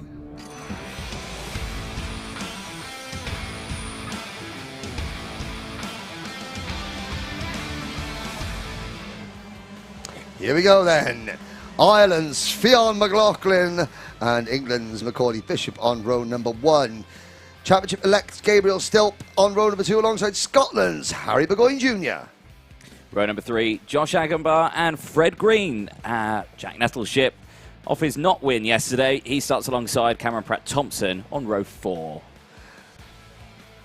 Cian Geraghty and Taylor Orridge start from row number 5. Brandon Carr and Lewis Bird go from row number 6. Leo Brown and Freddie Lloyd go from row 7. Freddie, hopefully he is okay and he's back on the grid for this one after his accident in the first heat earlier on today. Henry Jocelyn and Jack Hobson go from row 8. Leo Robinson and Zach Green start from row number 9. Mondi Junior Canini and Sam Longley start from row number 10. Rylan Eschberg and Charlie Morrison-Jones go from row 11. Isaac Phelps and Morgan Moore go from row 12. Flynn McDermott, Dayton Coulthard and Eden Spanswick round out your starting lineup.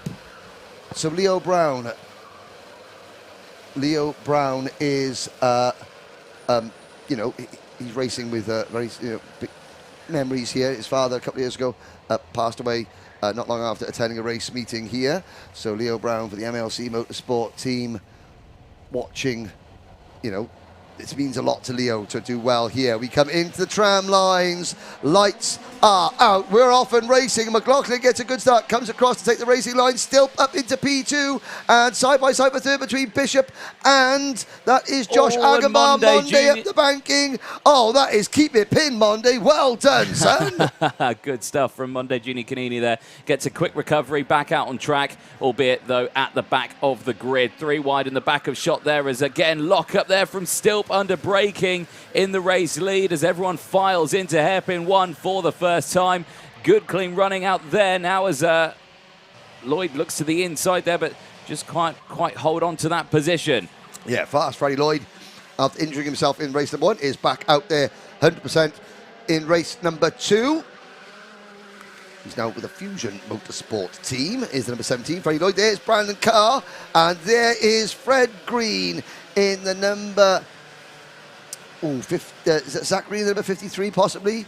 Or is it Fred? No, it was Zach Green. So, go through. Still leads then from McLaughlin, Bishop, Burgoyne Jr., Agenbar, Pratt Thompson, Orridge, Nettleship, Brown, Geraghty. Then it's Brandon Carr, the GP plate, rounding out the top 11. 6.5 minutes to go then, plus 1 lap. And that's quite an extensive lead now that Stilper's got at the end of 2 laps. And down the inside there goes McLaughlin. Gets that move, Burgoyne Jr. follows. And now Bishop under pressure here because Agenbar's getting involved as well. And again, we were saying, you know, McLaughlin wants that win. And if he stays in the position that he's currently in, he will start the final on pole position. Yes, and but the problem that they all have is that they're all tripping over each other. There is the number 39 MLC Motorsport kart of Leo Brown. And he is pushing hard. There's Brandon Carr, and yesterday's race winner, Jack Nettleship. Nettleship, privateer entry. Yesterday's winner, Ryland Eschberg, all the way down in 21st position. Mentioned earlier that Ryland became the very first privateer to win around the British Championship in Junior X30. Exactly that. But they've all Stilp's rivals, once again, are just tripping over one another, battling for an increasingly distant second position. It is one of those things, isn't it? When you see the race leader just driving away, it's just a sight that...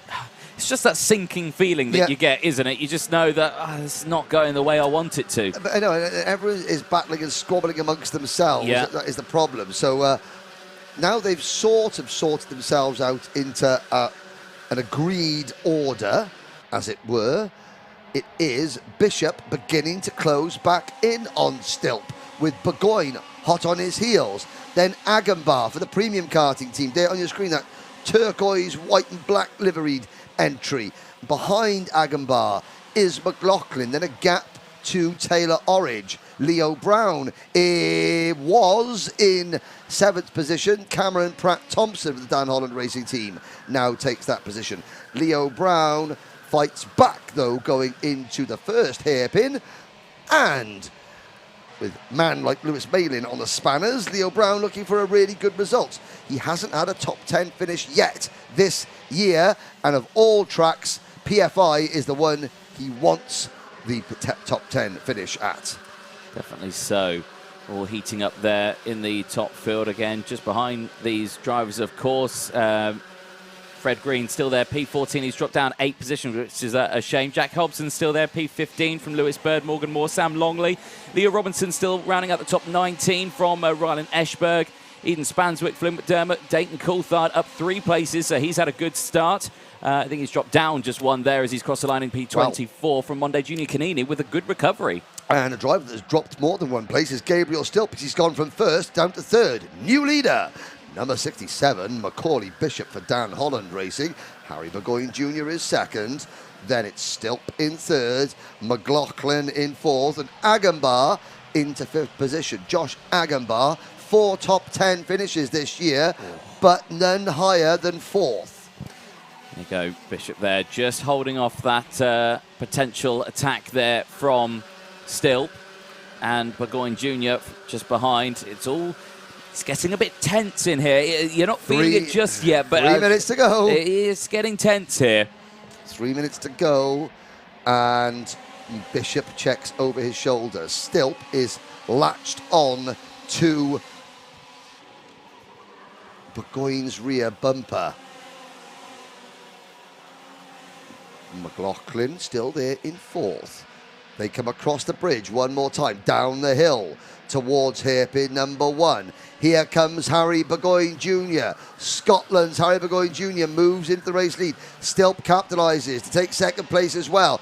Bishop and McLaughlin now 3rd and 4th. Agenbar passes McLaughlin for P4. McLaughlin down to 5th. Closing in is Taylor Orridge in kart number 99, the 2nd of the Madcrock entries. And Bishop sends McLaughlin right to the inside, and they both lose out to Taylor Orridge. Wow, he really just thread the eye of a needle there, was Taylor Orridge. Absolutely sent it down the inside through Bobby Game corner. Got 2 for 1. Nicely done. Agambar tucking in behind the steering wheel, pushing that premium karting kart right to the ragged edge as they go under the bridge then. Under 2 minutes to go, and Burgoyne Jr. leads from Gabriel Stilp. The points for the intermediate classifications, Burgoyne Jr. would start on pole position if they stayed in these positions that they're in now. Taylor Orridge would be starting on that front row with him. What would that mean for Orridge if he can go for a final win? Well, it would mean for Orridge, it would put him, he's not in a chance of a seeded place. He's only 17th. Brandon Carr. Brandon Carr, 6th in the championship. It's not gone well for him. Really, McLaughlin is pretty much settled for second. It's between Burgoyne and Robinson for third, with potentially Macaulay Bishop can steal 4th place from Robinson, and he's got an outside chance of taking 3rd from Harry Burgoyne Jr. But the way that Harry Burgoyne Jr. is going, this race could help him seal 3rd in the championship. Could very well do indeed. Less than a minute to go then. And it's all starting to, I would say, at this moment in time, is it fizzing up for something special on the last lap? We're at number 9 on the scale. On the 1 to 11 scale. Yeah, definitely. We're at number 9, 30 seconds to go. Stilp is not one to usually just sit and play nice in second. Sam Longley gets a 5-second penalty. Josh Agambar, a win for Josh would be very, very good indeed. Now, Leo Brown is there in 8th position. We just saw Leo at the back of our camera shot. Here comes Agambar up the inside of Stilp. Oh, a little bit of door handling there. Stilp gets forced wide. Josh Agambar, I said that a win would be very nice for him, and he's thinking the same thing. He's listening to us, Anthony. He is indeed. But remember, this is only a heat race. 5 seconds left on the timing board. A win is a win. They cross the line. 1 second to go. Agambar to the lead. Gets down the inside of Burgoyne Jr. through turn number 1 and takes the race lead then with 1 second to go. The last lap board will be out this time. Remember, it's just a heat race. And again, drivers are scoring their intermediate classification points as Jack Nettleship receives a 5-second time penalty. A nightmare for him. An absolute nightmare for him. Clock strikes 0. What can Harry Burgoyne Jr. do? Now, Stilp in 3rd, Bishop 4th, Orridge 5th, McLaughlin 6th. They're not out of this one yet, but going back to the inside at the hairpin number 2.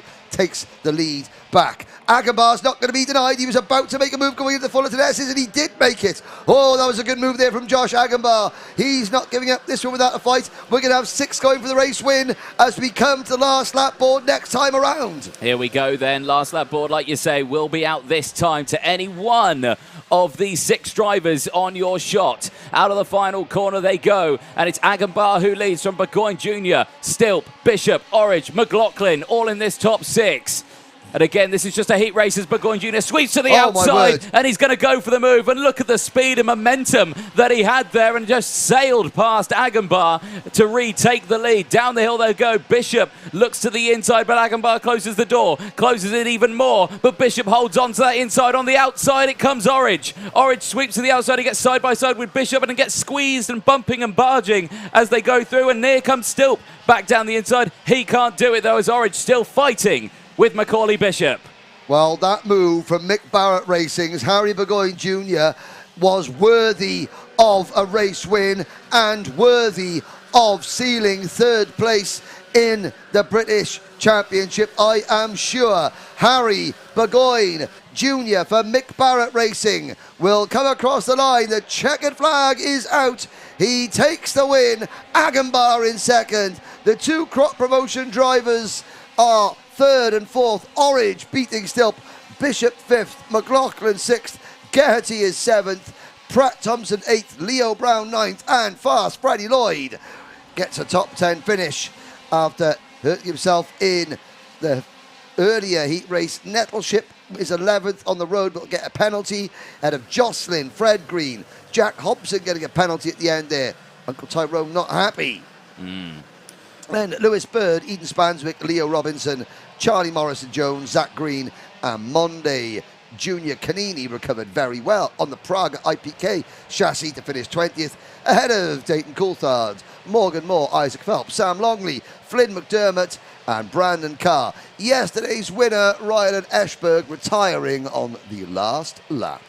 Yep, not what you want to see. There's a look then at the provisional race results then at the end of race 26, Heat 2 for Junior X30. If you're a Junior X30 fan, and I'm sure there's quite a few of you out there, their final will be taking place at 4:20 UK time. So make sure you stay tuned for that one. But we have plenty more fairly decent races coming up before then as well. Fairly decent? That's an understatement. Oh, that's I've got a feeling that the next race will be a little bit more than fairly good because it's Senior X30 in a few minutes' time. How long have we got to wait, Mr. Jordan? Please tell us. Senior X30 Heat 2 due to take to the track at 10 minutes past 2. So we've got about about 7 minutes. minutes. Which means it's about time we heard from Jamie Green. Let's do that.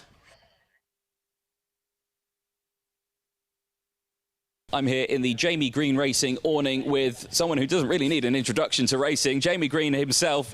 Jamie, fabulous to see you here in the British Kart Championships. Of course, you've been running a wonderful team here. You've got lots of drivers here with you this weekend. Talk us, how did this all get started for you back in karting?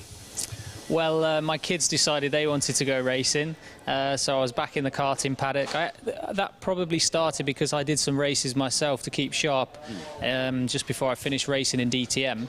So I did some winter racing in X30 and they came to watch and then they said, can we have a go? Yeah, so Zach started in Cadet, William in Bambino, and yeah, I just feel with the amount of experience I've got as a professional racing driver for the last 20 years and a former winner at sort of every level I've raced at, from karting all the way through F3 into DTM, that it sort of made sense to do my own thing really rather than joining another team.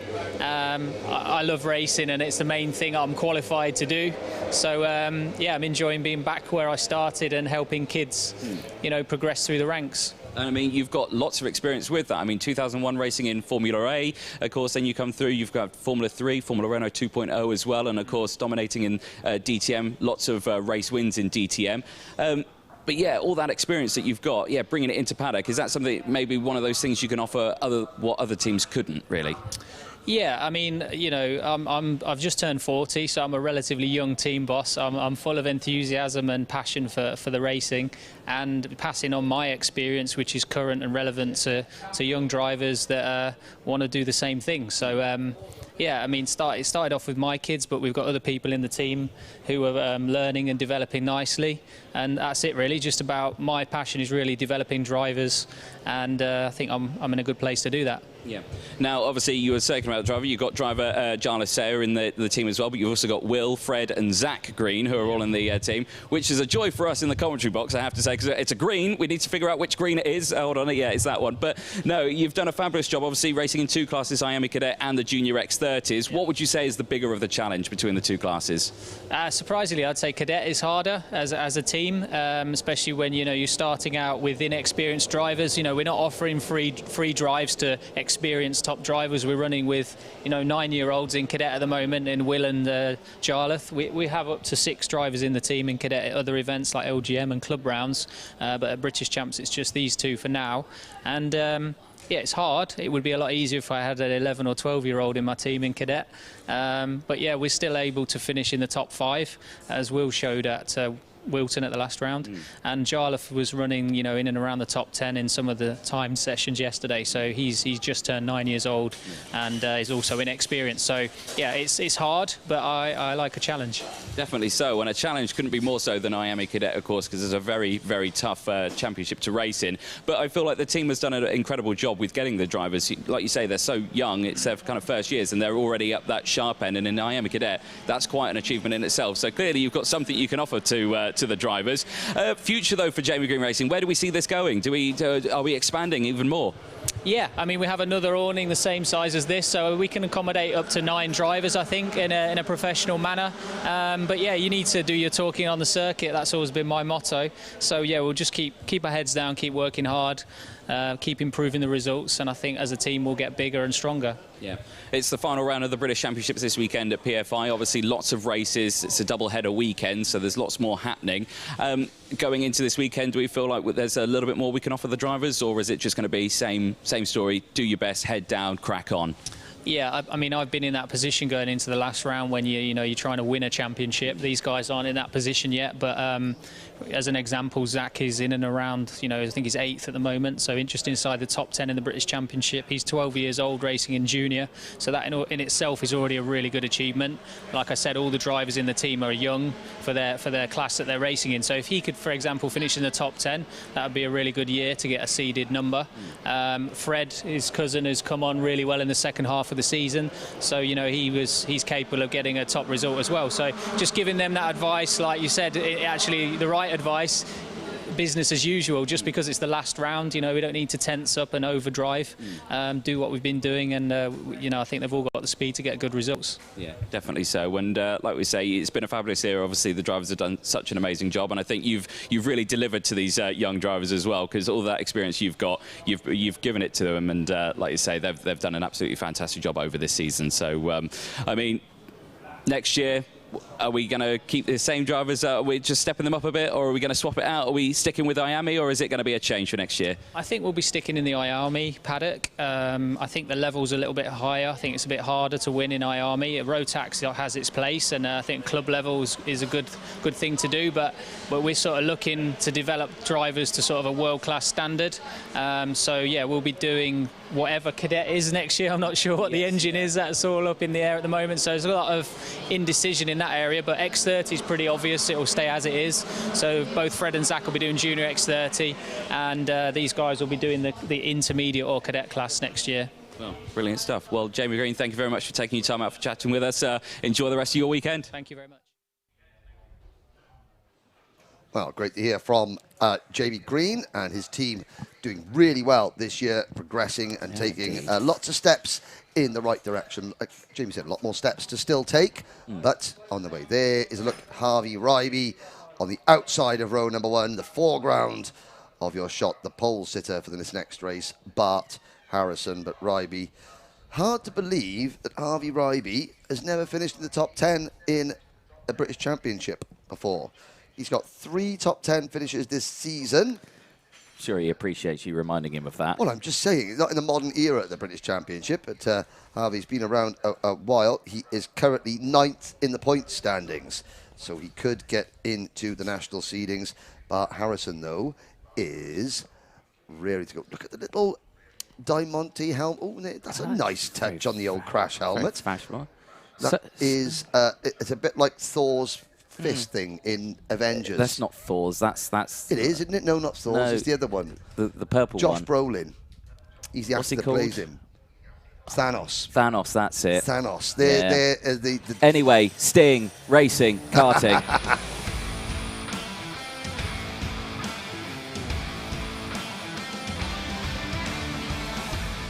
Senior X30, race 27, heat 2, taken to the track. Bart Harrison, Harvey Ryby, Sam Shaw and Marcus Littlewood. They're going to lock out your front 2 rows. Harry Platten, Sam Heading, Lewis Mackey and Alistair Cresswell on row number 4. Michael Rapsey and Callie Atkins round out the top 10 on row 5. Archie Tillett and Aaron Walker go from row 6. Gus Lawrence, Oscar Joyce, Louis Johnson Cool, Christopher Bingham are your top 16, with James Pashley and Thomas Fleming rounding out the field. Tell you what, that grid music, it's doing something for me. I like it. Is it? I can see that. I'm glad you're sitting down. Here we go. On to the second half of the rolling lap. Harrison, Ryby, Shaw, Littlewood, Platten, Heading, Mackey and Cresswell. Have to say, really good to see Alistair Cresswell doing well here. Yeah. Last year at PFI, it was not a good day for Alistair Cresswell in junior TKM, but he is responding well and is driving. There he goes, the Tim Wilson Motorsport machine. I have to say, good to see Tim Wilson having a good day today as well. Yeah. Again, last year they lost out the junior TKM title to Alfie Garford, but this year they win the junior TKM title with Leon Frost. Karting giveth, or karting taketh away, but sometimes karting giveth. Harrison Mackie on the live stream. Come on, Lewis Mackie. That is Lewis's younger brother. Here we go into the tram lines. Lights are out. We're off and racing. Harrison and Ryby both aim for the same bit of tarmac, but Harrison has the whole shot. Oh, Littlewood and someone spinning backwards under the bridge. And that was Michael Rapsey having a major Code Brown moment. Littlewood somehow managed to keep it together, and Gus Lawrence, championship leader, threads his way through both those incidents cleanly. Yeah, Michael Rapsey not had the best of weekends. Obviously span out in the first heat today. And qualified so well, though. Yeah, he did. Just unfortunate he's not getting the race starts down to a T. 7.5 minutes to go then. We're halfway around the first lap of heat number 2. There on the outside, the number 3 seed is Thomas Fleming. He had a great race in his first one. Bad qualifying. Came through the field, finished well. Hopefully he's going to try and replicate that as he goes side by side there with the number 95 of Oscar Joyce. Oscar Joyce with the NFT on his NASA panel. Yeah. And he has sold some. He's sold a couple, yeah. Does that make him a billionaire now? I'm not sure. I'll ask him. I'll ask him too. You know, yeah, maybe I could borrow some. Yeah, or permanently. I need a new car. Yeah. Just under 7 minutes to go. There's Lewis Mackie, who's got up into P4. Now, I have to say, yesterday, in the final, obviously, Lewis didn't win at the end of it, which was a shame. But when he won on track, the Fusion mechanics and everyone screamed louder than someone who had won a championship. Well, that just shows you how highly they think of Lewis Mackie as a person. Or how long it's been since he's won a final, or anything. Yeah, indeed. But it was good to see that, you know, the Fusion team, out in force for Lewis, who has spent a lot of the season mechanicking. He's been on the podium as a winning mechanic this year. That's a great move. Now having a little look at the inside of Harvey Ryby. Harvey Ryby gets the cross back on it, the cut back on him, and Sam Shaw also trying to get through as well, but doesn't. They come out of the final chicane. They complete lap number 2. The order is Bart Harrison leads Harry Platten. Here Force 1 into the race lead. Harry Platten not giving up the title fight. Well, not giving up the title without a fight. Ryby there in 3rd place. Then it is Lewis Mackie. Then it's Sam Shaw, Lewis Mackie. Aaron Walker is next for Strawberry Racing. And behind Walker, it's Heading, Tillett, Lawrence, Atkins, Cresswell, Fleming, Johnson, Cool, Littlewood, Joyce, Pashley, Bingham, and the recovering Michael Rapsey. 5.5 minutes to go then of this race, and of course this is going to give us intermediate classifications for the final later on today, of course, because we are a double header. No pre-finals this weekend that you would usually expect. Straight in. Straight in. No dramas about that whatsoever. There is Heading. You sent a photo, I think, earlier on of the... Yes, it's all good-natured, but a couple of times I've mentioned that, you know, Sam Heading's had maybe 1 or 2 budget struggles over the years. And, there's a plastic cup outside the MDL Racing awning with the Heading Racing Fund in it, and someone's put in 50p. It also looks like someone's put a business card in there as well. Not sure why. Yes, investment banker. But no, Sam Heading doing it, and it's great that you have like good relationships with the drivers and their families in the paddock, and the families sort of get involved in what we do as well. You like to say you think you have a good relationship. Yeah, I mean, they're nice to my face. Yeah. But then again, so are you. Oh, Sam Heading with a warning flag as well, so he's got to be careful there. He's got Gus Lawrence just behind. Of course, Gus recently changing from that O-plate to the number 5 seed. And there's a nice view from the panorama room here at PF International. Which gives you a panoramic view. It does, just like that. That's the name. Sip a cup of tea as we go on to the next lap. Gus Lawrence, 4th in 2019, 5th in 2020, 5th last year. Comes into today leading by 12 points, but it's not done and dusted by a long shot yet. Far from it. Now, if Bart Harrison stays in that position and he gets his 65 points, he is 2nd in the championship by 12 points. Yes. It's very, very close. Gus Lawrence, where would he finish? He would finish... At the moment, Lawrence is 8th. 8th. Points-wise, do some maths, quick maths. 55 points. 55 points. Well, Harrison would gain, I mean, he would drop a 56. That's his lowest score, and he would gain 65. So he would gain 9 points with Harrison. So that would put him on 959. Lawrence would actually, 55 points. This would be a dropped score for Lawrence as things stand. So he would stay at 962. There would be 3 points between Gus Lawrence and Bart Harrison as things stand. So pretty close then. Aaron Walker, he is currently on course to be third in the intermediate classifications. That's 60 points. He would be then dropping a 50-point bracket, so he would gain 10 points. That would put him on 952. There would be 10 points between the top 3 as they stand if they finish where they're running at the moment. Which they have just chopped and changed a little bit, because as you can see now, there is just one car between Lawrence and Harrison, and it is Aaron Walker. Aaron Walker, the only driver I know to have a massive crash at PFI and still finish the race. Now Gus Lawrence moving up as well into P on the circuit, moving up into P5, I believe that is.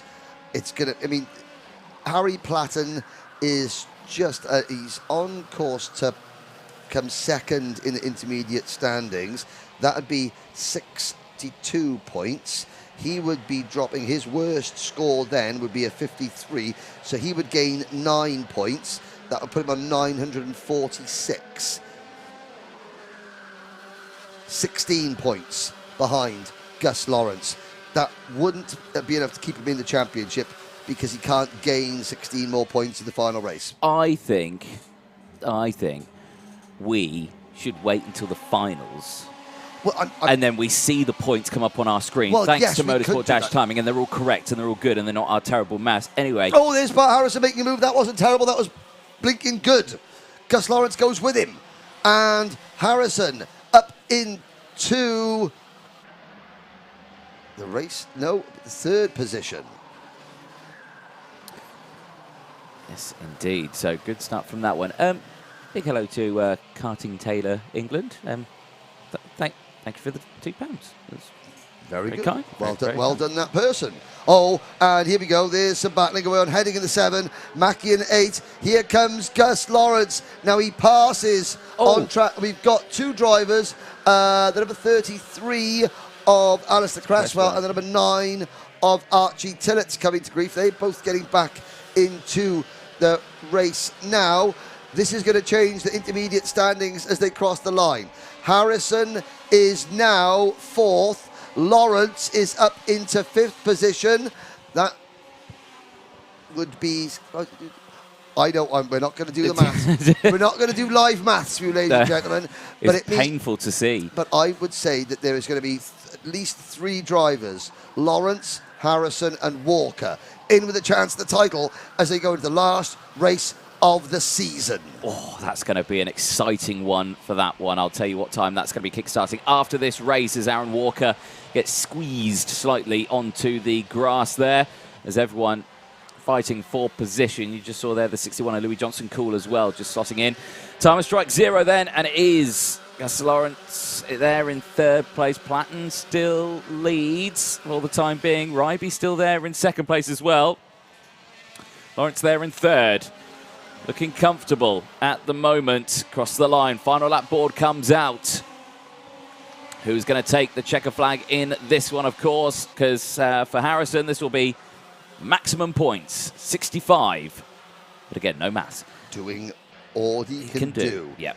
Platten and Harvey Ryby, 1-2. Ryby on course to seal 8th place on the grid for the final. He had a poor first race, but again, that's been Harvey's problem. He's been very, very quick at times this year. Inconsistent, though.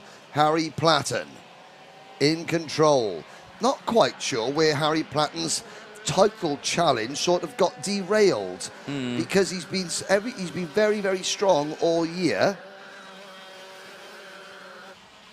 But just one too many sort of finishes of 6th and 7th. However, this isn't going to be a finish of 6th or 7th. This is going to be a P1 finish. Harry Platten wins, Harvey Ryby 2nd. Gus Lawrence, great drive for third. And yeah, that meant a lot to Gus Lawrence. He moves up to fourth place. That could even add to his championship tally with one race to go. See Gus's parents there in attendance watching, as well as the family pooches. But Platten, Ryby, Lawrence, Harrison and Shaw, your top five. Sam Heading, sixth place again. Then Clyde Atkins, seventh. Lewis Mackey in eighth. Thomas Fleming from the back of the grid to ninth, and Aaron Walker rounding out the top 10. Louis Johnson, Cool, Marcus Littlewood, James Pashley, Oscar Joyce, Chris Bingham, Michael Rapsey, Archie Tillett, and Alistair Cresswell round out your finishers. Yes, indeed. Now, that would give Gus Lawrence 59 points, I believe, in total for that one, where he finishes in P4. Yes. And his lowest three scoring rounds out there would have been a 52, a 56, and a 45. So he does count these ones. Yes, so he does. Adds a few points to himself. Now we have a short break. We've got some results here. The IAME Cadet Championship standings, Jesse Phillips with drop scores included at the moment, 1,009 points. Jensen Graham, 982. So that is confirmed. Jensen Graham can only add a maximum of 9 points to his tally. Sorry, make that 11 points to his tally, which would put him on 993. So Jesse Phillips, congratulations. Yeah. What have I told you about doing maths? I wasn't doing maths, I was just sort of reading and inferring from the figures in front of me and trying to get them into some sort of narration. Next race is coming up soon. Should we go to a quick ad break and we'll Why be back not? in just a moment? Let's hear from a sponsor. Here's your sponsor. Well, it's Wera Tools. A big thank you to Wera Tools. Yeah, of course. To Demon Tweaks and to HRX Raceway and Origio. Yeah. They do bags. They do. Lots of things, but yeah, of course, without them, this season I think would be a bit boring. No, I'm kidding. It won't be. But you know, they've put a huge effort in, haven't they? All the sponsors, and you know, it's been absolutely fabulous to have them on board for us this year, and we do hope that they will join us next year as well, of course, because I think everyone here at Motorsport UK, and of course Wera Tools, and everyone part of the media team wants to make this championship bigger and better every year, increasing that. So yeah, big huge thank you to them. So up next, it's Junior TKM.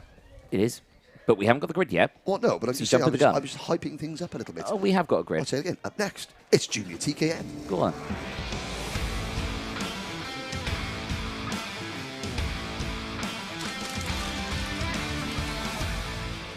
Well then, you are right.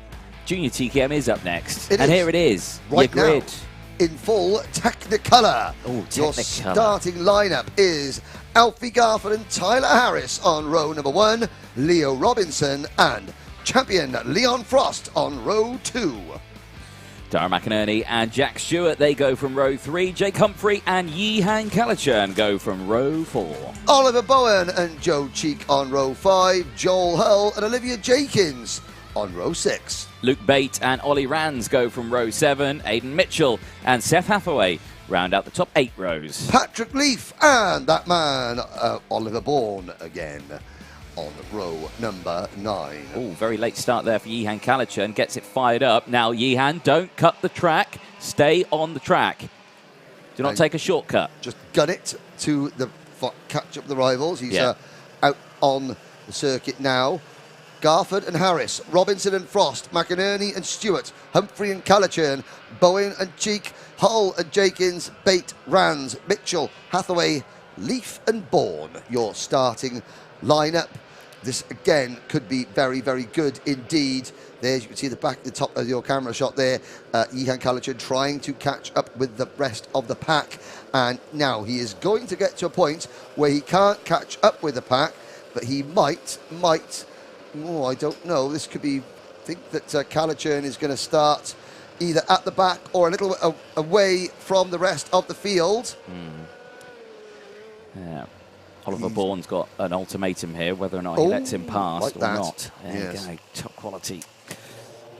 And actually, no, it's a conspiracy. He's going to keep him. Bourne's going to keep him behind him. Very good. Lights are not out. We're going round again. Kalachern will get back into his rightful grid position. Yeah. So Just trying to think of more Jason Bourne references. Well, no, Oliver did speak to me earlier. Say it was all right. His football team got his name wrong as well. And I'm thinking, all right. And I said, but apparently he goes, my friend, he goes, your friend, meaning you, called me Oliver Boone at the start of the season. Oh. Yes. So it was a case of you got Bourne's identity wrong. There we go. That's all of them. We're done. No, I think We're done. I think there's another one. The full gamut has been run. There's another one. But we'll think of it later. It's a good time to just save it for the final. Well, no, just saying. I said to Oliver, I said, it's okay. It's just a great. It's Oliver Bourne. It's a good time to be alive. Yeah. Born to be alive. Down. And mute his microphone. Perfect. There we go. So I'll unmute it now. There we go. So I haven't been able to sing for a while. Yeah, no, good. Patrick Hernandez, 1981, the year I was born. That was Born to Be Alive. Oh, crikey, that's what, decades ago now. Many decades ago. Here we go. Second time of asking for Junior TKM. Will they come to the line? Lights are out. We're off and racing. Garford and Harris.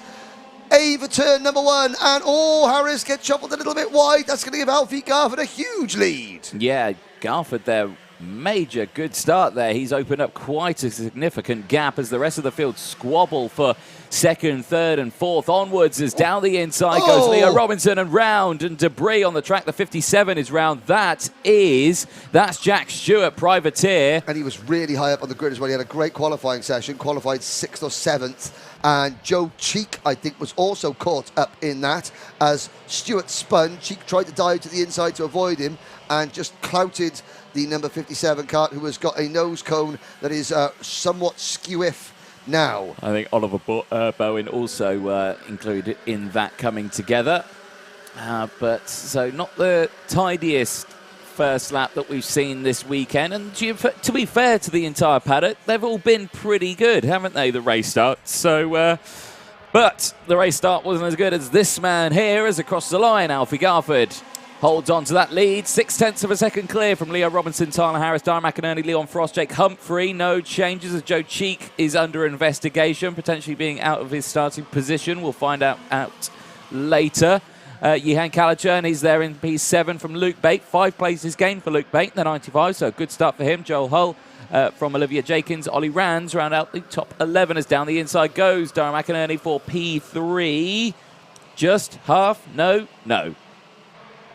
Thought he had, but he hadn't. Now he's going to lose it. Yeah, Leon Frost now takes advantage of that, and McInerney back to P5 into the Fullerton S's. Garford leads by 0.6 of a second over Robinson. Harris is there in third. No, in fact, sorry, it's Harris in second, Robinson in third. So they've changed the timing scoring screen I'm looking at is wrong. It is Harris, Robinson, Frost, McInerney, Calichurn, Bates, Humphrey, Hull and Olivia Jakins. Jakins, who is fighting for second place in the championship. She's going to lose P2 in the championship as things stand because she's not even in the top 10 in the intermediate classification. As technical flag for Jack Stewart. Yeah, with, his nose cone has been almost ripped off. Yeah, so we knew that was coming for Jack Stewart, which is a shame still. Never like to see a technical flag come out in a race, especially the one just before the final, but at least, again, it isn't the final. So now Tyler Harris has closed that gap up to Garford. It was 0.6 of a second. It has significantly dropped, and I have to say, Leo Robinson has tagged along for the ride as well.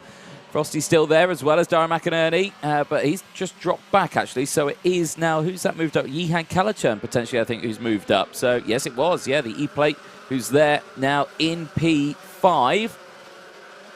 Looking pretty good out there. 5 minutes to go. There's Olivia Jakins, the number 8 car you just saw on your screen, that red and white Birrell chassis. She's in front of Aidan Mitchell.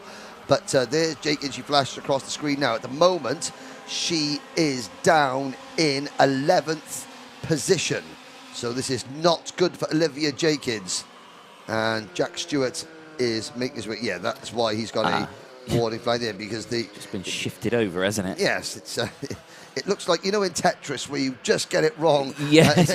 And it's sort of, you know what I mean. Here's change for the race lead. Tyler Harris to the inside on Alfie Garford and takes over P1. The two Tim Wilson Motorsport karts directly behind. Leo Robinson in the number 30 kart now makes it to the inside of Harris as Garford retakes top spot. Leo Robinson, have to say, very impressed with Leo. And Harris up on the curbs there, coming to the Fullerton S's. It's going to cost him a little bit of momentum. And it is Frost behind the number 7 kart, then Calichurn, then Bate. It's not frosty just yet. It's still autumn. 4 minutes to go. Terrible. Man's on fire. Oh, that was pretty good. End of lap number 4. And Garford, Robinson and Harris is your order. Not for much longer, though, as Harris dives to the inside. Retakes P2 from Robinson. Here comes Luke Bate up the inside. Again, driving with a renewed confidence and vigour after taking his first British Championship win yesterday. He's to the inside of Calichurn. He's going to try and get 2 for 1 and passes Leon Frost as well for 4th place. Yeah, beautiful move there for... I've got to call him the rolling high vis, I think. It does look like... I think that suits... Oh! I've got to be careful. There's no excuse for people not seeing him, though, as well. And say Leon Frost. Now, Leon, like Chris Witter earlier on, he's trying to win, but he's also just trying to stay out of people's way, so there is no way he can get involved in an accident where he might get an exclusion. Yeah, smart drive that. Now, here comes Olivia Jenkins. Yeah. Being chased again by Aidan Mitchell. Aidan Mitchell in that orange and red liveried machine. Orange, red and yellow liveried machine. Behind Mitchell is Dara McInerney, who is now 12th after running second earlier on. Seth Hathaway. Now, Seth Hathaway's family were on earlier saying, if in doubt, flat out, love Mad Granny. So... All the spin there, and that is the number 8 of Olivia Jenkins, who has gone around. She is okay, but she is just facing the barrier. She's up and out of the kart and is going to push that cut to just as Olivia broke into the top 10 in the race, it goes wrong. And after coming into this round second in the championship, she is going to be struggling to stay in the top 5 unless she can have a really good upturn in fortunes in the last race. The final later on this afternoon. Here are your top 3, Garford, Harris and Robinson. They pulled a gap on the chasing pack behind, who are now led by number 95, Rob Saw Racing's Luke Bate. Yes, indeed. There he is, just in the back of shot. The rolling high vis now 1.4 seconds off the lead group, but we'll keep an eye on that one, because as soon as these 3 start scrapping, and they will start scrapping, because none of them are going to win the championship, because it's been won. It's been won. So I think it's all just a game of bragging rights here now, so it'll just be, right, who's going to take the win on this one? Let's find out, because at the moment, Garford, with his 2 points, would start on pole position with the current position that he's in. Harris, who's in second, would start on P2, and Leah Robinson would start P3. So they can chop and change those positions just that little bit. I don't think Leah Robinson will get any better than a 3rd place, because he's got 7 points at the moment. So, yep. So but again, this would still be... It's still be good. Oh, yeah. So far for Robinson. Here is Luke Bates. Then there's Frost behind. Oh, and there is Olivia Jenkins' broken Birrell ART kart. Olivia will have to start the final from the back of the grid as she tries to hang on to not just 2nd place, but a place in the top 5. The seeded numbers coming into today, after yesterday's racing, there was 30 points. There was 34 points between 2nd and 11th. Yes, it was, as Ollie Rands there goes down the inside of his teammate Leon Frost. Frosty was giving him the space there, but I think he actually came back at him now and has kept hold of that position. In fact, if anything, he's gained one as he goes 3 wide with Yehan Calichurn as well into hairpin number 1, as Humphrey gets a 5-second time penalty, so that's not what he wants at the end of this race. Timer strikes 0 as Calichurn sweeps to the outside again. It's all starting to get a bit brouhaha with the Tim Wilson lot here, with Calichurn alongside as well. Luke Bate, though, he's catching up to your race leaders. He is, driving like a man possessed. It's them new boots, I'm telling you. The new boots and the confidence of winning a race. Here we go then.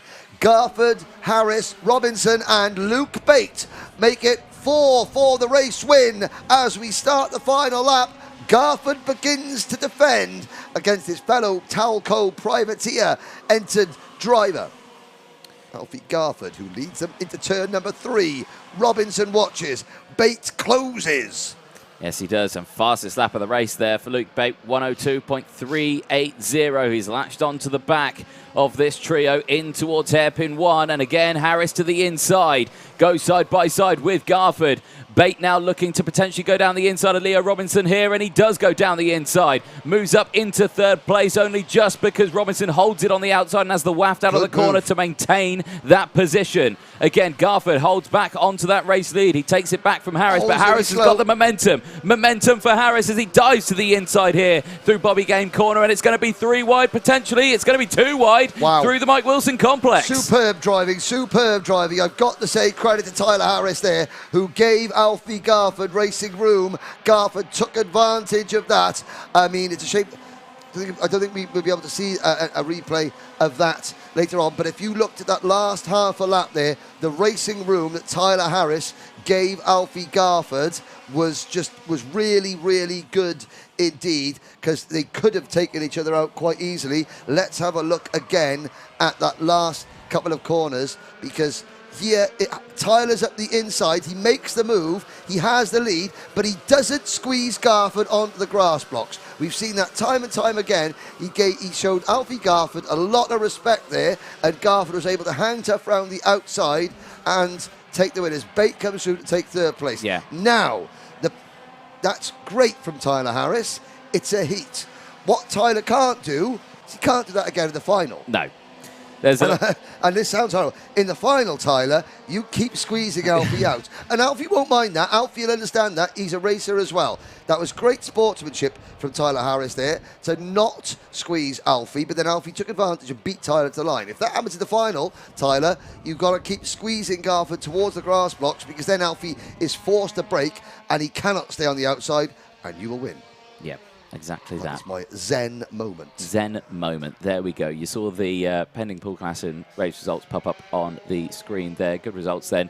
From 12th place down was Joe Cheek, Oliver Bowen, Aidan Mitchell, Seth Hathaway, Oliver Bourne, Jack Stewart, Olivia Jenkins, of course, with that retirement from the race. Now, let's have a little look. Go on. What is happening on the live chat? Who have we got conversing with us? Again, Karting Taylor England, thank you very much. Going for the fancy shots, Mr. Fitzhugh. Well, I mean, that's not fancy shots, they're just Alpha Live shots. Alpha Live are busy rewriting karting coverage as we go. Good luck to Dara McInerney from Katie Rennie, and Mad Granny again. That's so Tracy Perkis, Seth Hathaway's Mad Grandma, wishing good luck. Sam Ridder giving good luck to Ollie Rands. And DJ's Notebook, the Grand Prix very soon. Have you bought a ticket, Anthony? There we go. Here we go. It's TKM Extreme up next. Let's have a sting.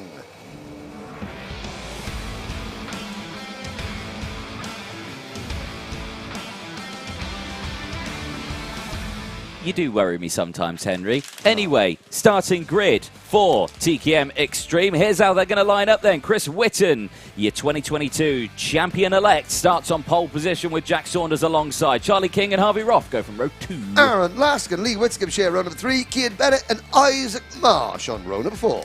Row number 5 sees Michael Cornell and Spencer Lane go from the top 10. Ben Watson and Sam Johns go from row 6. Row 7, Megan Lawson, the only driver in the field not to get a top 10 in the final so far. Ashton Cox, Archie Strong, and sadly, no Kai Springfield. Shame to see. Obviously, 8 rows in this one. 17, no, 15 drivers. Quick maths. It's been a long Just weekend. as well we don't do live maths on the live stream anymore, ladies Because and we're gentlemen. terrible at it. Well, I'm terrible at it. If you don't do well in school, ladies and gentlemen, apply to be a commentator like us. Yes, exactly. Tracy Perkins. Now, you say Mad Grandma. I Well, feel she like said Mad Granny. Mad Granny, yeah. No, I feel like she's the sort of person that would put a car up on Auto Trader, say, one careful owner, never driven hard. Yeah. That sort of thing. You know it's been absolutely racked. Yes, indeed. Now we go into the tram lines once again. Whitten and Saunders, 2 Talco privateer drivers. Lights are out, we're off and racing. And it's a good start from Jackson, who sweeps across the front. Oh, and a big crash going into the... That is Lee Whittingham up the bank, and Lee Whittingham keeps it pinned. Who are the two Tim Wilson so it looked like Harvey Roth, and it looked like Charlie King. Oh, dearie me. We'll try and get a replay of that. All the drivers are okay. Let's see if we can get a replay of that as the lap progresses. But up at the front, Whitten, I think, has retaken the lead from Saunders. And into third position has come Aaron Lask in kart number 93. There we go. So a dramatic start to this race in TKM Extreme Race 29 Heat 2. And like you say, yeah, Whitten holding on to the race lead in this one. Now, Whitten was kind of very cool, calm, collected in the first race. Kind of faded into the pack a little bit. And then got caught with an incident. Yes, he did. So that is what Chris Whitten can't do. So he's had one race where how to change my mindset. You know, I'm going out there not to get disqualified. You know, and let's have a look at the replay. So with a complete lap number, Whitten leads. But let's have a look again.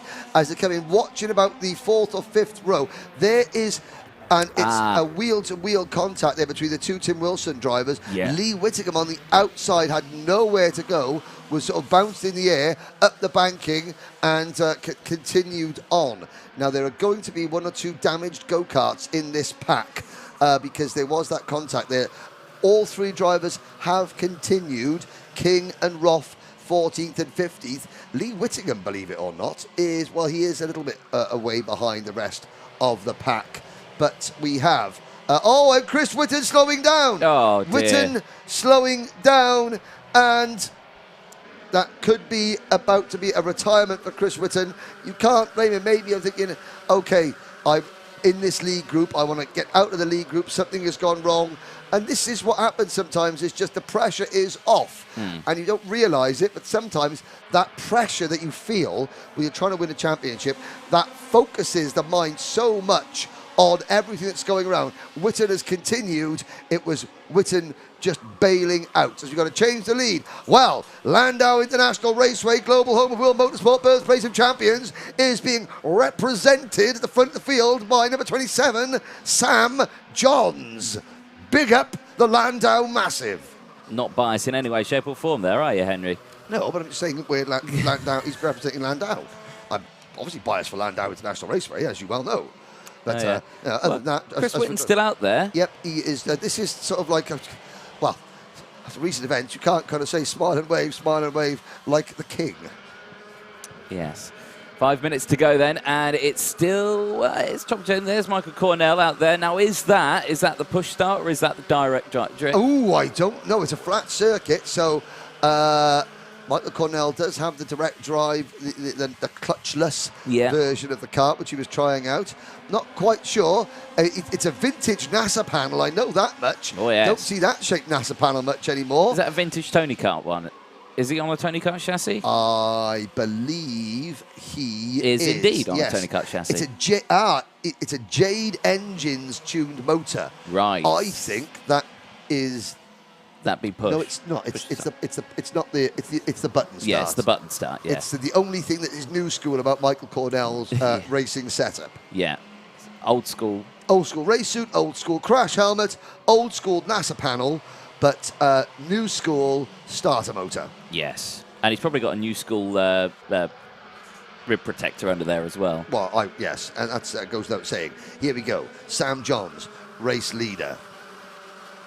Jack Saunders, second place. Lask, third. Then the somewhat scuffed number 40 kart of Isaac Marsh. Now, here's a question. Oh, here we go. I'll pose the question to you in a minute, Anthony. Thank you. As Jack Saunders takes the race lead. He does indeed, yeah. In his number 32 go-kart. Disembowels Sam John's lead there for Landau International Raceway. Yes. So taking you down a peg there. But, serious question. Go on. If Gus Lawrence wins the British Championship, does Isaac Marsh put up his fee as a Gus Lawrence impersonator because for all the functions and stuff that you need to go to? That's a serious question. Serious question. Answers on the live chat. Yeah. Does it happen? Meanwhile, Landau International Raceway back at the front of this field with number 27, Samuel Johns. Aaron Lask into P2, Saunders down to third. then it is Marsh, then the number 7, Spencer Lane, then Kid Bennett looking at there in the number 44, Rob Shaw racing car. And now there is the number 58, Classen Motorsport Gillard of Aaron Cox. Now, that's not an OTK Gillard. That is an old-school Tim Gillard built Tim Gillard chassis. One of the last Tim Gillard built chassis still racing. You moved my tea. Well, it was stone cold. It was the middle of all the paperwork, and I was getting a little bit nervous because as the excitement builds up, the gesticulation, the gesticulation builds up, and knocking over a cup of tea in the middle of the commentary box with all my paperwork would not be a good look. As we've now got a 3-kart, 4-kart battle for the race lead, and it's Lask who has the race lead. 2 minutes to go. It's Lask from Saunders, from Johns, from Spencer Lane. There we go. You saw there Isaac Marsh, who also tried to go for the move there on Sam Johns. Couldn't quite get it squeezed into that little gap, so he's dropped back a position now as everyone files back into position. There is Michael Cornell still holding his own in that sort of mid-pack section. And, of course, I'd say the privateer's privateer. Yes, because, I mean, we say that Witten, Saunders are entered as privateers, but they're Talco supported privateers.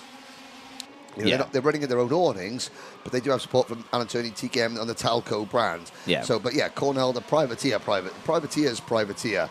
He is out in the back paddock, transit, easy up, mini barbecue, cart, wagon, go racing. I still don't think it beats Mr. Winters from 177 last year, where he put the cart on top of an Astra. On top of an Astra van. Cole Edwards, 2019, on top of VW Golf. Oh, drove it from Somerset to Rowra. But did he sleep in the back of the Golf? Ooh, don't know. Not quite sure. Because Winters did. Yep, Sam Winter did. Big 7, Big 6. Yeah. Sam Winter. Tipping and buffeting. Yeah. All the way in. Slept in the back of his van. Yeah, that's... but that's a different class. That was a different year. But this year, Cornell and... He's only 1.6 seconds off the race lead. There he is in that all-white chassis. They crossed the line with 30 seconds to go, ladies and gentlemen, and the top 12 drivers separated by 3 seconds. Chris Witten in 12th place, just cruising round the back of this lead group, staying out of trouble. He wants to see the season out on the circuit, quite rightly so. Aaron Lask has the race lead, Saunders second. Sam Johns is third. What's occurring? We've been told off by the mad granny. Anyway, change to the lead. Saunders leads. Beautiful move that was. Aaron Lask just like not as impressed. Not as impressed as we were. I think it was. There's Cox. There's that is Ashton Cox. Ashton Cox. Megan Lawson up into 9th place. Nice now this running. is only a heat, not a final. But if Megan Lawson finishes there in the final, that means every single driver in TKM Extreme has scored at least one top 10 finish in a final. Out of the final corner, heat number 2 comes to the last lap board. Oh, I was getting a little bit carried away with myself eager there, my lad, bit eager. Eager, yes. We still got one more lap for Landau International Raceway to get back to the top of the charts. Here we go, 3 wide. And Aaron Lask still leads. John's up into 2nd place. Yeah, look at that. 3 very different racing lines there that was taken through that one corner. And yeah, it all worked. It all worked, yeah, it all worked. So there we go. As Johns goes defensive, the switchback comes into play as Saunders goes back to the outside here. He'll go for the switchback here, potentially. Goes for it. No. Sam Johns blocks it. And that's, I think, going to allow Aaron Lask to get this heat win. Yes, he seems pretty comfortable in that race lead now. No dramas whatsoever. You've still got Spencer Lane, Isaac Marsh just behind as well. So keep an eye on them as Spencer Lane looks to the inside of Sam Johns. But it looks like this one is going to go the way for Rob Shaw Racing's Aaron Lask out of the final corner. He will take Heat 2 win. Across the line from Jack Saunders. Oh, look at that. Chris Witten with the yellow gloves on finishes 12th, and our timing screen is not as live as it was. Press a button. 2.75 seconds separates the top 12. Thumbs up there between the top 3. Sam Johns giving his thoughts as well. Yes, and good. Aaron Lask has spotted the Alpha Live camera and just gave the little signal there, like that. Enjoyed that. That's always good when the drivers show that they have, you know, they know where the camera Yeah. points are. Let's do something that'll make the highlight reel at the end of the day. Yes. There's a look at the pending Paul Klassen race results. Oh, yes, don't be cheeky, us two. Well, Landau, where's that? More of a GYG fan. Ooh, that's a dig at you, Henry. That's a harsh burn. That's from I mean... Someone grab him a fire extinguisher, folks. I can't take grief off anybody that can't put their real name next to their title on a live chat, so there we go. So, yeah. Absolutely savage. Absolutely savage. If they were that confident, yeah, exactly. If they're that confident, they put their real name. I can't under these keyboard warriors.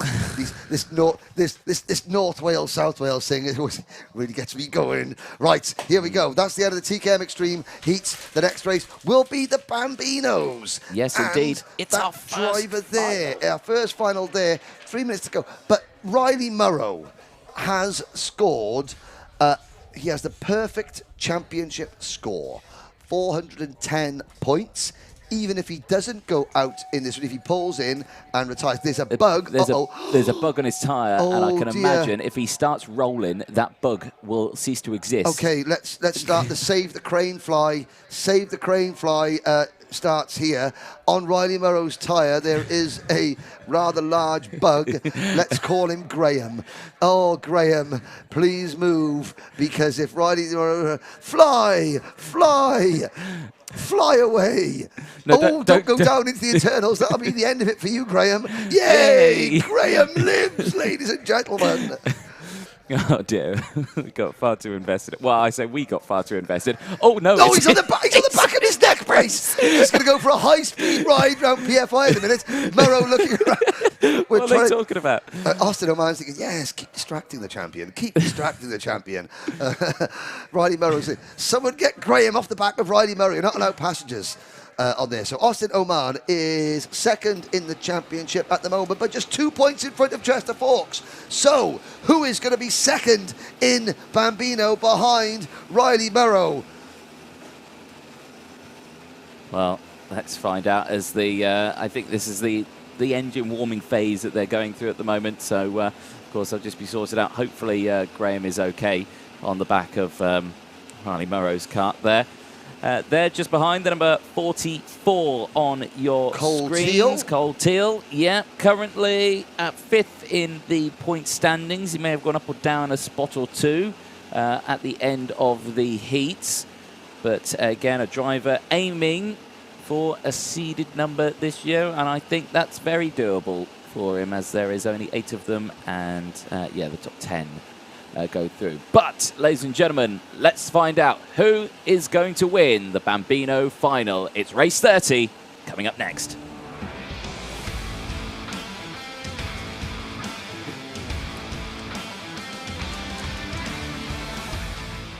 Right, it's the next race. Let's find out who's going to be starting where. Pole position, Riley Murrow and Graham on that front row with Austin O'Man alongside. Cole Teal and Chester Fawkes go from row 2. Row number 3, Charlie Page and Ethan McClelland. Row 4, Daniel Ferguson and Harper Das. There we go. So only 8 karts, of course. They'll make their way round. I am curious. I would love to get the roaming camera on the start lineup and just see if Graham's still attached. I have a feeling that Graham would have parted company with Riley Murrow as soon as the engines were fired. The event. I beg to differ. Well, I mean, Graham the bug. I haven't spoken to him, but I would imagine that his name is spelled Graham. Yes. Yeah, like a golden Graham. But I mean. It could be one of those modern Grahams, but I didn't have a chance to catch up with him properly before he flew off. Yeah. At least he wasn't on the tyre. He did decide to move off from there to a much safer, shielded spot, actually. I can imagine just behind in the back of the neck brace. It might be quite sheltered. Anyway, we're going to... Karting, racing. Like we were saying, in the championship for this one, looks like it's pretty signed, sealed and done for Riley Murrow. I think, yeah, it is done. So he's your 2022... Wera Tools British Kart champion-elect in Bambino, and he will start on the front row this time around. Of course, he had a very close running for Austin Oman as well. Austin Oman very, very close behind, of course. Standing start for Bambino, and they've got to make sure everyone is good there. So you've got Ryan Manchester there holding the red flag. You've got you've got the rest of everyone signed up. You've got Dan Ashton there as well with his tan trousers and blue trainers. And everyone good. So final checks just being made, and everyone will get going. So, Henry, it's that time of year. It is.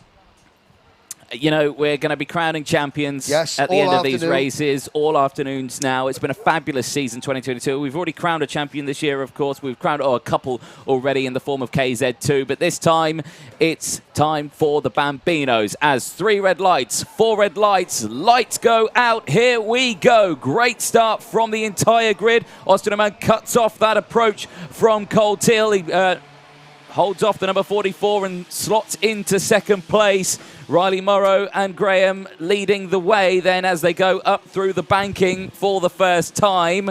Now, hold on, Graham. One thing is that the Bambino Championship has been, it's only part of the British Championship since 2020. Yes. Both seasons, 2020 and 2021, we've had the last round here at PFI. On both those occasions, the champion for that year has won the final. Edward Haynes in 2020 and Austin Newstead last year. So Riley Morrow wants to go out with a bang. This could be his 3rd win. He would still be behind Austin Newstead, who won all 4 finals last season.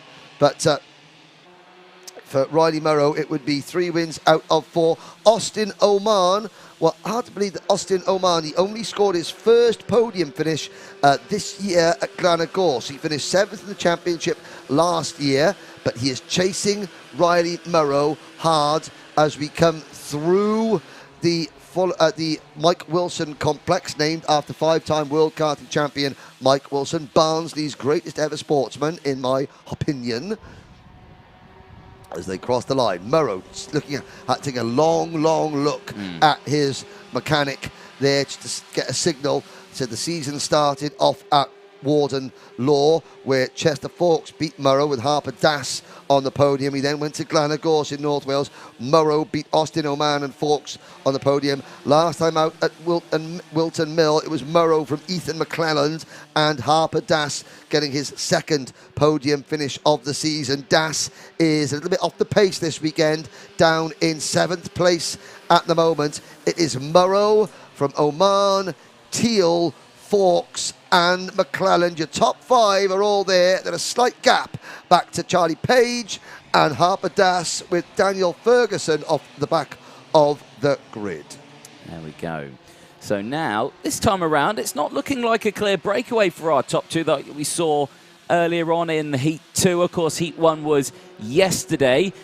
They've only had Heat 2 and the final today. This time around, all a little bit closer up, which is nice to see. We've got a 5-car battle for the race lead.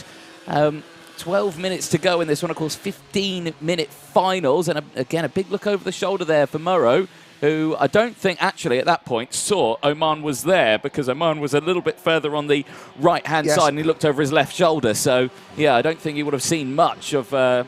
But again, at the moment, look at this early stages, the drivers, they're taking a leaf out of the cadet book and just staying in a line, not battling, pushing on. They all want to be there when it matters. Again, Morrow looks to the inside, but Oman was about half a kart's width off to his right-hand side, so we couldn't see where Austin Oman was. Now in 3rd position, the number 44 of Teal, under pressure from the number 38 of Chester Fawkes. Fawkes on the Fullerton chassis, coming down towards hairpin number 1, takes over 3rd place. Now they go up into the thing. Great camera shot there. You can see, you can almost guess which driver's going to make a move, judging on their driver's body language and their positioning up towards the Fullerton S's. This time, Austin Oman, again, just half a kart's width inside. You know, that's... shows that he could get. He's getting an earlier turn in. Morrow just signalling to Oman, saying, "Good work, keep it going." Oh, Ethan McClelland over the curb there, and almost bouncing into the number 44 of Cole Teal.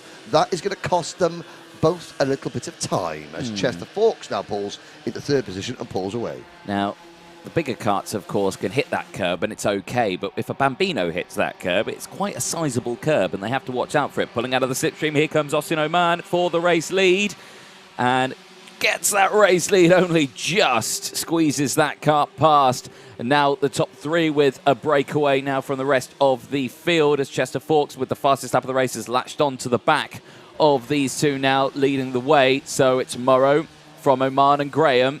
Fawkes still there in P3 as they go down the hill now into hairpin number 1. If Graham is still attached to Riley Murray, he's definitely still attached. That is the world's strongest crane fly. He's definitely still attached. And but probably the fastest right now as well. And the biggest crane flies, petrol head crane fly. Yeah. Yeah. Loves his racing. Loves his racing, does Graham. Indeed. Does indeed.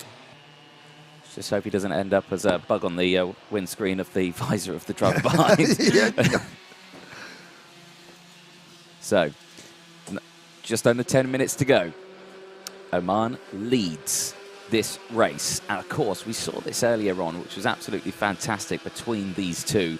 Having a good little scrap. We saw them side by side at points as well. And of course, with this opportunity, I think the bet that comes forward from me and Henry, I think who can go the widest. I think mine was 3 wide, I think was my guess. Yeah, mine was 4 wide. Looks like you could win that bet, Anthony. Oman from Murrow from Fawkes, your top 3.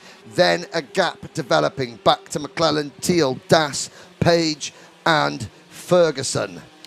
JBR Kiwi joins us in the live chat and says, last time I raced at Landau, nearly 20 years ago now, the race got red flagged due to a herd of sheep invading the track. That makes sense. I remember that event. It was the only time we've ever used grid girls. What, the sheep? Oh, to be Welsh. 8 under 9 minutes to go. Yeah. JBL Kiwi. Is that some sort of... JBR Kiwi. JBR Kiwi. I'm trying to remember who that was. I would have been there. I remember it well. Yes. Into the Fullerton S's. So here's a Landau question for you. What? Name the only Formula One world champion to also be a Welsh karting champion. Genuine question. Answers on the live chat. Okay. Now, has there been any Welsh Formula One drivers? Yes, the late, great Tom Price. He wasn't the answer. He wasn't the Formula One world champion. Okay. Formula One world champion who is also a Welsh karting champion, a double Welsh karting champion, and he earned that at Landau both times. Back on circuit. It is Austin Oman leading Riley Murrow, and then it is Chester Fawkes with a gap back to Ethan McClelland.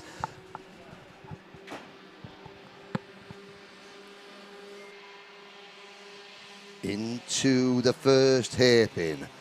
Murrow, happy to sit behind Austin Oman, has been in this position now for several laps. Fawkes, again, just playing a waiting game. McClelland has faded 2.5 seconds back from these guys in 4th position. There aren't many answers. I think I might have some of our viewers stumped, but it's a genuine question. 1 Formula One world champion, won 2 Welsh karting titles. And he's a world champion. And he's a Formula One world champion, and he won them both at Landau. British? I'm not going to divulge any information. It's up to you to guess. Up to the viewers to guess. Into the Bruno Ferrari S's for the 7th time with 6.5 minutes to go. 3 Bambino drivers run nose to tail, neck and neck. If Austin Oman can win this race, this would be the first final he's won this year. Yes, it would indeed. And congratulations to Ryan Morgan, who most definitely used Google. Who definitely got the answer correct. The answer is 1992 Formula One world champion Nigel Mansell was a double Welsh karting champion in 1970 and 1972 in the 210 national class. That took place at Landau on the runway next to the existing race circuit. And it baffles me why you know that.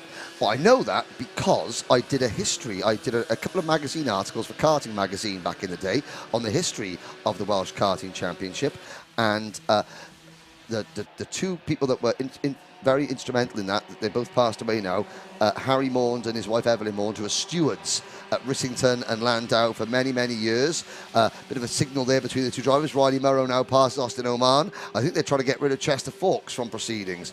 But they brought out the photo albums that they had from those events and the race results to show me that, that show me Nigel Mansell. They said they used to remember him as a young man. He was a nice young man. And then they took me across the road from the existing circuit at Landau to the old industrial estate airfield and said, this is where the circuit used to be. And they sort of marked it out where the track was back they used in the 1970s at Landau. So there we go. And again, a big hello to Harry and Evelyn Maund's family, who are still involved in karting down in Wales. Yes, indeed. When I was racing, Mrs. Maund, everyone called her Mrs. Maund, and she would call the drivers to the grid, and she would her one shrill voice would be, "No smoking on the dummy grid." Because back in the day, the last thing most drivers did before they went out, have a quick tab before they went out. And it was usually directed at me or one of my teammates. But there we go. I still do direct it at you. But, anyway, Murrow and Oman, 1 and 2. Fawkes, third.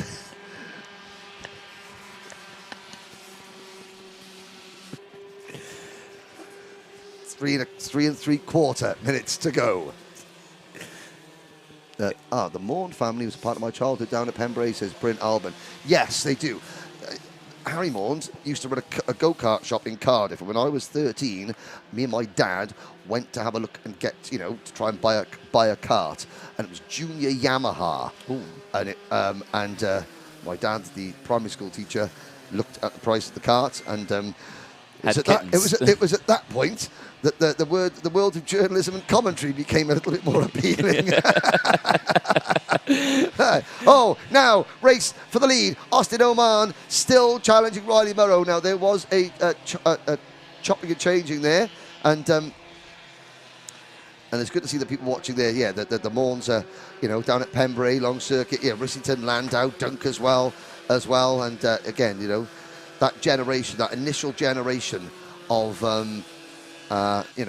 people that are involved in karting in its formative years in the late 1950s, 60s, that they are now, a lot of them have passed away, and that sort of those last memories of that first karting generation. Of course, we're looking at the latest generation of karting talent in Bambinos now, but that first generation of people that are involved in karting when karting first came to the UK in the 1950s, the last few survivors of that generation are now passing on, and it's really, really important that we retain as much information, as many memories, as many stories, images and articles of that, so that we don't lose that part of history from our sport, because you never know, one day in 20, 30 years' time, when some of these Bambinos are journalists or commentators, that they have got the information that they can look back on to talk about, the history of our sport long after even the likes of you and me have not that old. Battle for the race lead, anybody? Yes, Oman and Murrow. Oman has it back. Yes, he does indeed. Yeah, he gave it up earlier on. Not sure what that was for. Just like you say, you were thinking maybe they do want to drop Chester Fawkes. I think that could have been a good thing because they have done that now. And of course, Austin Oman fighting Chester Fawkes for second in the championship. They were separated by just 3 points. So that's what it was all about. It was a case of, right, we need to work together. Murrow's won the title. Oman wants second. So let's work together, chop and change. And poor old Chester Fawkes, who was just 3 points behind Oman coming into this race, will have to settle for third in the race and also third in the championship. You're pointing, Anthony, you're pointing. I just wonder if we could get the championship standings up, because we've not had it so far this year, and I feel like, you know, let's get it up. The Bambinos, it's their last few laps of their 2020. There it is. Riley Morrow. He is in second place at the moment, but he has got a perfect score, 410 points after drop scores. And exactly. People are thinking, why would he have a perfect score? He's not winning this race. The Bambinos count their best 6 out of 8 scores. So in terms of the 6 scores that Riley Morrow is counting, that is a perfect score. Congratulations. Austin Oman, again, you can say he's opened that advantage. It was 3 points. It's now 6 points over Chester Fawkes. Ethan McClelland and Cole Teal 4th and 5th. In fact, Cole Teal, at the moment, in 5th position on the road, would beat Harper Das by a single point. Yeah. There we go. The timer strikes 0. Henry, I'm going to get ready to go down to interview our race winner and champion of 2022. Right. You run along. Here we go. Last lap. Board goes out side by side for the race lead. It is Morrow and Oman. Riley Morrow takes the lead as they go under the bridge, out onto banking one more time. Onto the banking. And now Austin Oman cuts back to the inside. Now Oman has it. Morrow's going to try and stay on the outside as they come across the bridge. Down through turn number 4. And Morrow's got the inside line for the run down to hairpin number 1, but Oman has track position. Into the first hairpin we go. Here comes Morrow once again, and Oman has to defend. Can Oman get the crossover? Yes, he can, but he's now on the outside line, and Morrow still has the race lead. Watch Oman now dive to the inside, going up the short chute, but Morrow gets a good run, and he's got the momentum. Plenty of time still to go in Bambino racing, though. Into the Fullerton S's. Oh, Morrow's going to be slow onto the back straight. Here comes Oman to the outside. Can Austin Oman go around the outside of Bobby Game corner for the race win? Yes, he can. Great move from Austin Oman. Into the Mike Wilson complex we go. Oman has it. Morrow in second. It's going to be a drag race to the line. But could this be a first British Championship win for Austin Oman? Yes, it can, by half a kart length. Oman takes it. Riley Morrow, your champion for 2022, finishes second. Third will be Chester Fawkes. Fourth will be Ethan McClelland. There is your champion, Riley Morrow, on the big screen. Perfect score, 410 points.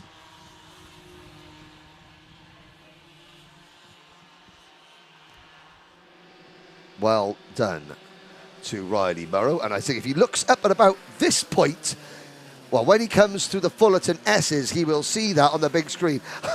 Yes, there are, looks like the family there, the Morrow family.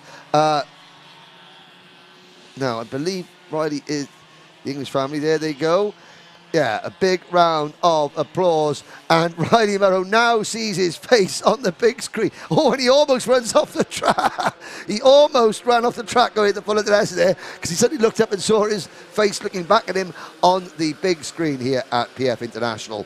So that concludes the Bambino final. And also, I'd like to say a big congratulations and well done to our race director for that final. Young Willow Parker did a fantastic job of race directing that final.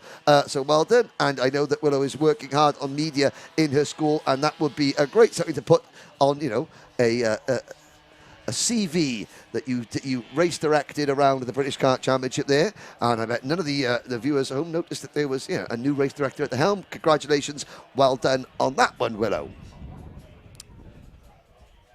So Anthony Jordan will be huffing and puffing his way down to the pits at the moment to see the winners, Oman, Morrow and Fawkes. That was race number 30. The next race, we're going to decide an O plate. So we've had a British title decided there. Now an O plate decided in the next race. But before then, we will be speaking to the aunties now. And Bryn Alban, good to hear you, Bryn. Lee Morn still racing road tax until recently, and Mrs. Morn handing some of the trophies in the 1990s. Yes, good to hear that Ryan Morgan getting the answer right, and Bryn Alban still watching karting, and there we go.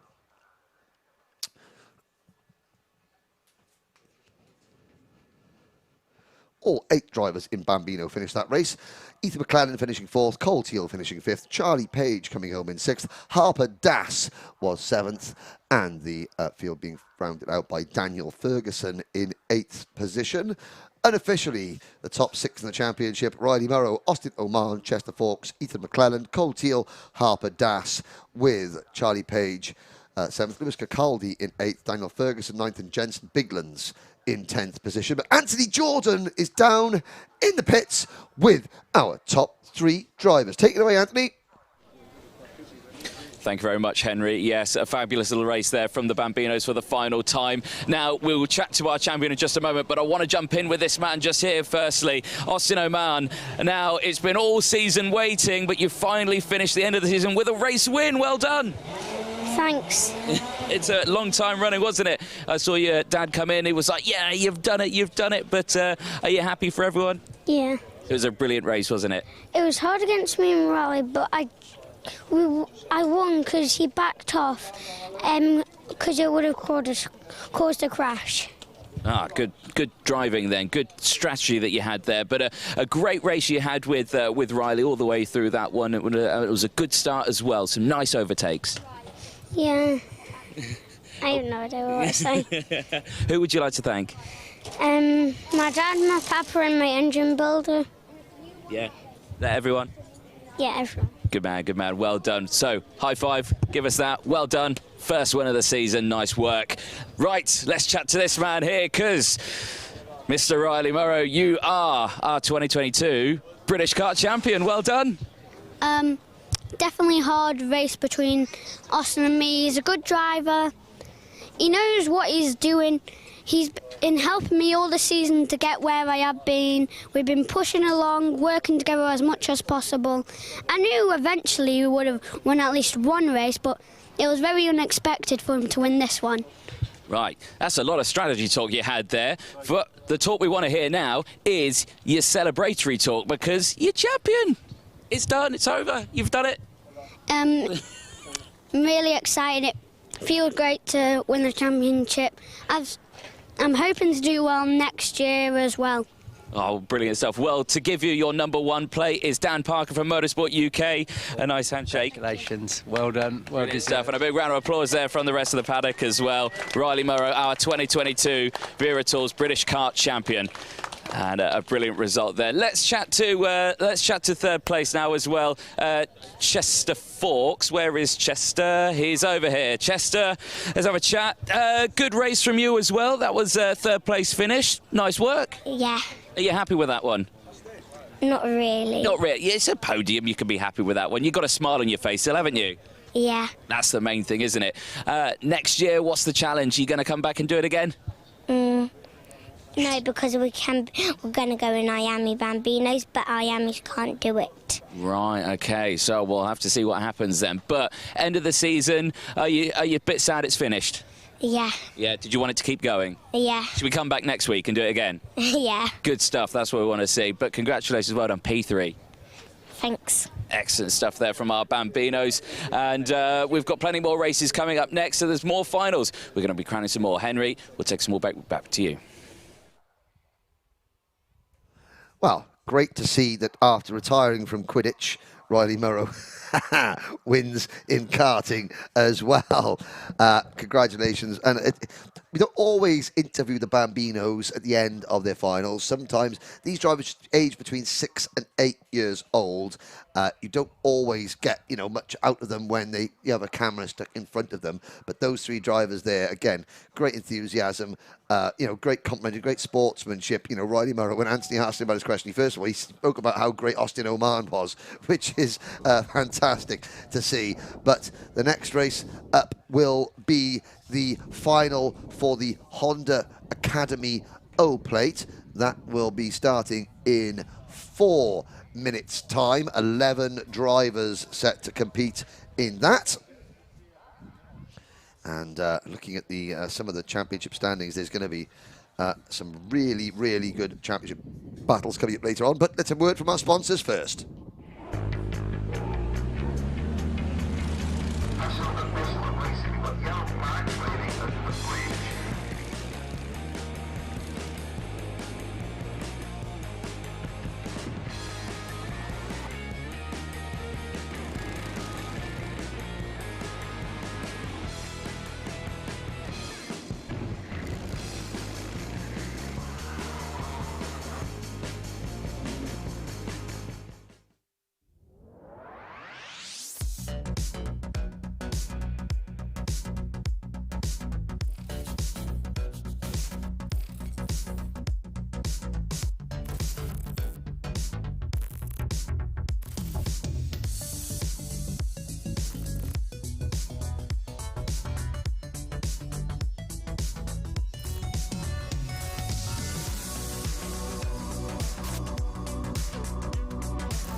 Well, welcome back, ladies and gentlemen.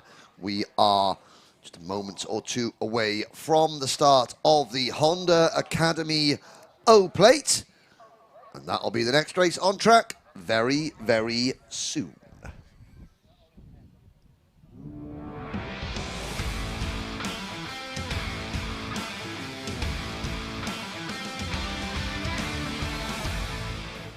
Yes, indeed. Green flag waves on the start gantry. The four-stroke Rumble in the Jungle makes their way out on track, and it is Kenzo Craigie and Charlie King who start on the front row. Max Gilman and Charles Kitely, they go from row 2. Row number 3 sees Andrew Dixon and Logan McAllister, and row number 4, Tom Reed and Eva Morris.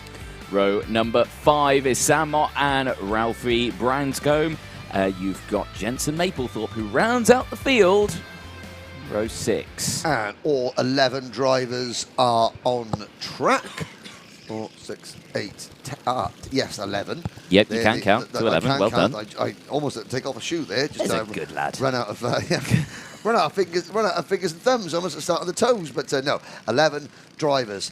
Well, even though Charles Kitely and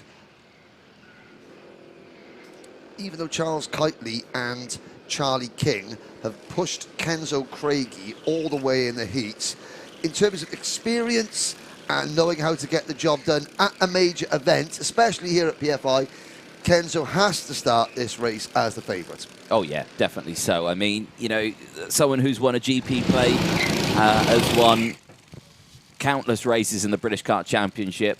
You would think this this young driver would come away with the Honda Academy O plate, starting on pole position, looking to be the one to go for. Yes. Now, of course, what we have seen in both Honda Academy heats today are false starts. We have seen false starts. Jump starts, rather. So none of these drivers want to ruin their race, ruin their chance of a British Open title before the race even gets underway. So the key is don't move before the lights go out. We've got 2 lights, 3 lights, 4 lights.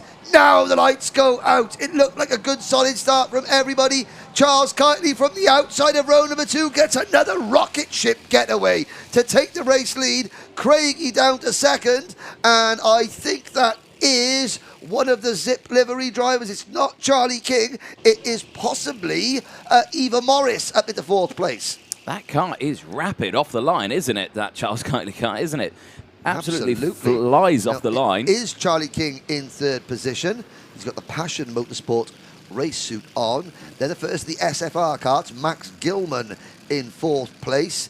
And then the first of the Sate Motorsport entries, I believe. That was Andrew Dixon in kart 22. And Dixon there just in front of Tom Reed in the number 90, no, in Logan McAllister rather, in the number 95. So the 2 Sate Motorsport teammates trying to work together. There's Reed in the number 36 kart, and behind Reed it comes the 2 more Zip factory drivers led by number 80 Eva Morris with Sam Mott just behind.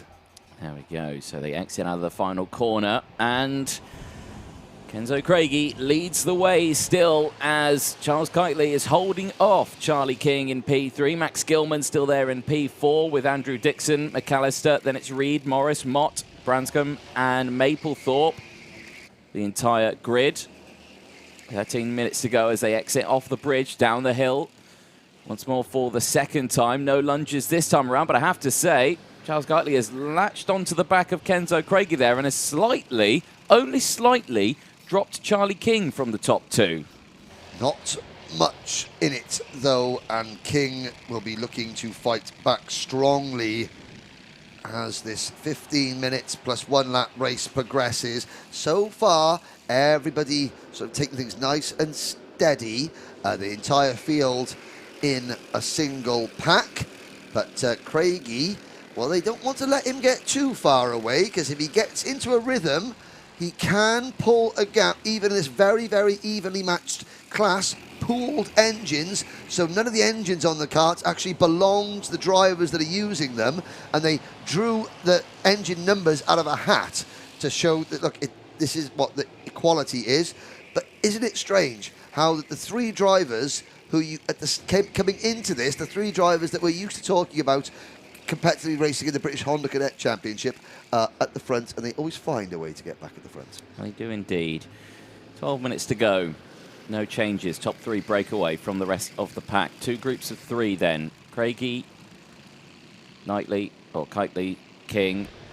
The first group of 3. Gilman, Dixon and McAllister, the second group of 3. And then Reed, Morris, Mott, Branscombe and Maplethorpe. Still that order. No changes throughout the field. As King still, I think, he's not struggling to keep up. But I have to say, I reckon the group behind are closing in. Well, I don't think this lead group is the quickest one. No, but they're not drafting with each other or anything. There's little gaps between them, so they're not slipstreaming with each other. And we'll check the gap as they come up. So Max Gilman last time around, well, Charles Kitely a 106.75, Kenzo Craigie a 107.0, Charlie King a 106.8, and you are correct, Anthony. Max Gilman in 4th place, a 106.76 second lap. But this lap, he looks like he's losing a little bit of ground.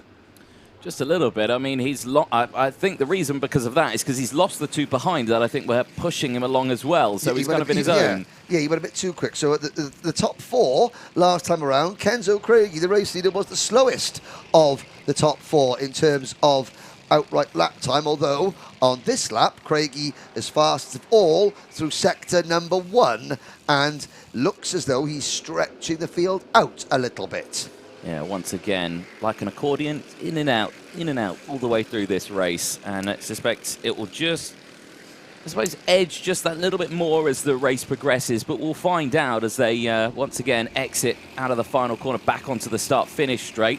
Great camera shot there, showing how the drivers, and you next time around, we'll see the same camera shot of that last lap next time around, because you can see how the drivers use the curbs here to help to their advantage turn the corner. Yeah. Here's a battle. There's second place, and it's Charlie King, just on the back of setting a new fastest race lap, 106.350, takes second position. Yeah, but Charles Kitely looks to fight back into hairpin 1. Thinks against it. Now they've got to work together again to close that gap, because there's a little bit of real estate now between themselves and Kenzo Craigie in the lead. But again, 8 wheels can work better than 4, especially in cadet racing. So Absolutely. they will close that gap. And again, the top 3 that lap were half a second faster than the chasing drivers. As you can see there, the drivers up on the curb coming through the second part of the Fullerton S's. They don't use the curbs the first half, has changed to second place. So watch as the next time they'll come through the Mike Wilson complex. Look at the last chicane of how the drivers talk about precision racing. Precision racing. There you can see Craigie up on the curb. You can see the lip of the curb there, and how the drivers, they get their left wheel on that curb going around the corner, and that actually helps rotate the kart. It helps rotate the kart, and then they can drive and make one steering input through the right-hand section of that last S's. It's inch perfect, and all the drivers, they know exactly where to use that curb. If they get on the curb too late, it just spits the kart across the track. So that is, it's excellent. It's finite millimeters in it. Precision racing, great camera shot there, great work to show how they use that curb. But of course, if they use it too much, they go over it and the bottom of the kart bottoms out, and it's disastrous. Yeah. So you have to be inch perfect. Kartpicks.net, Chris Walker out there for a picnic. Sitting down on the exit of hairpin 2. But he's just getting a great angle. He's getting the low angle as they come down the start-finish lane. That's the one. Yeah.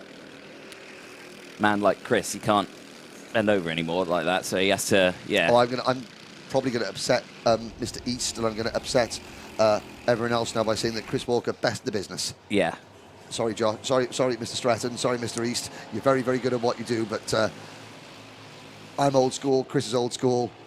And us dinosaurs have to stick together, or else we'll become extinct. Yes. Never mind. Across the bridge. Everything good has to come to an end. Just not at the end of this year, please. Now, the race is still on, I have to say. Jensen Maplethorpe, looking at his results, he's down in 11th place. So Jason in kart number 52, the least experienced driver in this field. And again, he's not with the rest of the pack, but let's hope that he can maybe put in a personal best lap before the end of this race. Now, again, talking about the pooled engines, Ralphie Branscombe in 10th position at the moment. He is in kart number 96, and last time around he did a 1:07.00.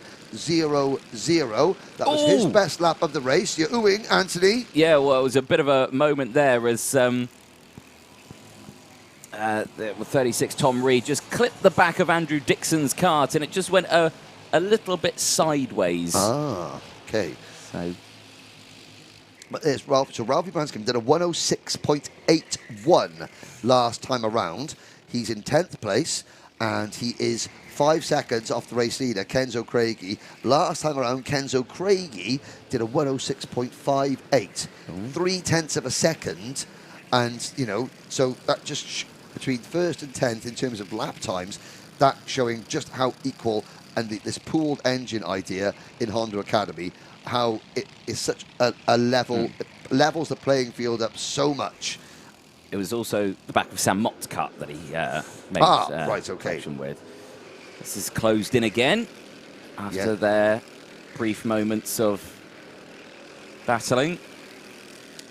So again, these engines all pretty similar, I'd say, in terms of pace, and of course the three drivers that we're seeing here at the front have been consistently at the front all the way throughout. So it allows, I mean, it allows the talent, the driving talent, to come to through. rise to the top. The cream rises to the top. Yeah. And Craigie, Kitely, and King are showing why they race in the Honda Cadet British Championship, and why, you know, that extra experience, that extra, you know, bit of racecraft and knowledge translates into, when everything is equal, yeah, it allows them to continue to run at the front. Kitely and King both checking over their shoulder. The gap back to Max Gilman in 4th place is now 1.5 seconds. Gilman has got the number 95 Saints Motorsport entry of Logan McAllister right behind him.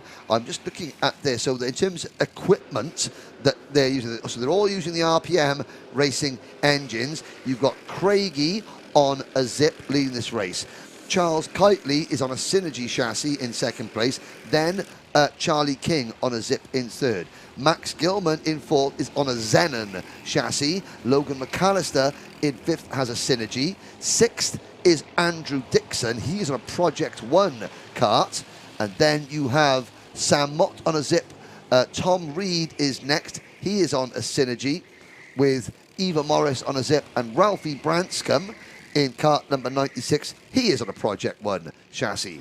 Maplethorpe on a Zip in 11th position. The top 3, 4.5 minutes still to go, and it is Craigie. Kitely looks for the race lead. Kenzo Craigie just missed the apex ever so slightly at the first hairpin, and Charles Kitely sort of stuck half a nose cone in up the inside. He just sticks a bit more up the inside, going into hairpin number 2. His entire kart goes to the inside, and Charles Kitely takes the race lead for the first time all race. Kenzo Craigie gives up top spot, although Kitely did lead for a few moments away from the start after making such a great getaway.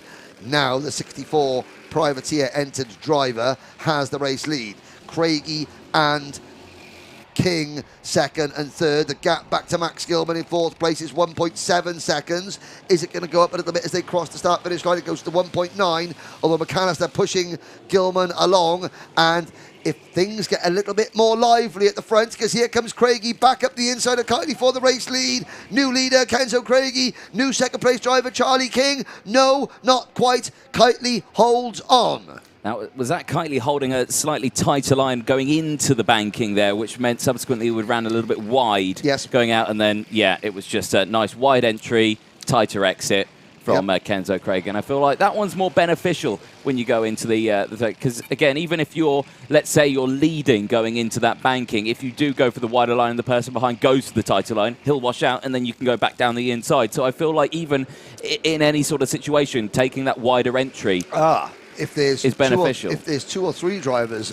behind you, that can then be not quite beneficial, because you won't have the time to cut across and get back underneath. Yes. So it's all about timing and kart awareness. How many rivals, and that is sometimes why you see drivers looking over their shoulder, not just to see who is behind me, but how many people are behind me. They can then calculate what they can do or what they can't do, because they'll be able to second guess the fact, okay, if I go take the wide line into this corner, for example, I won't be able to do the cutback because there are 4 drivers directly no-tail behind me, so I've got to defend. That's how what you see the drivers, when they're looking over their shoulder, they're not just saying, oh, who's that, who's that, who's that? No, they're thinking about how many drivers and then adjusting their tactics accordingly.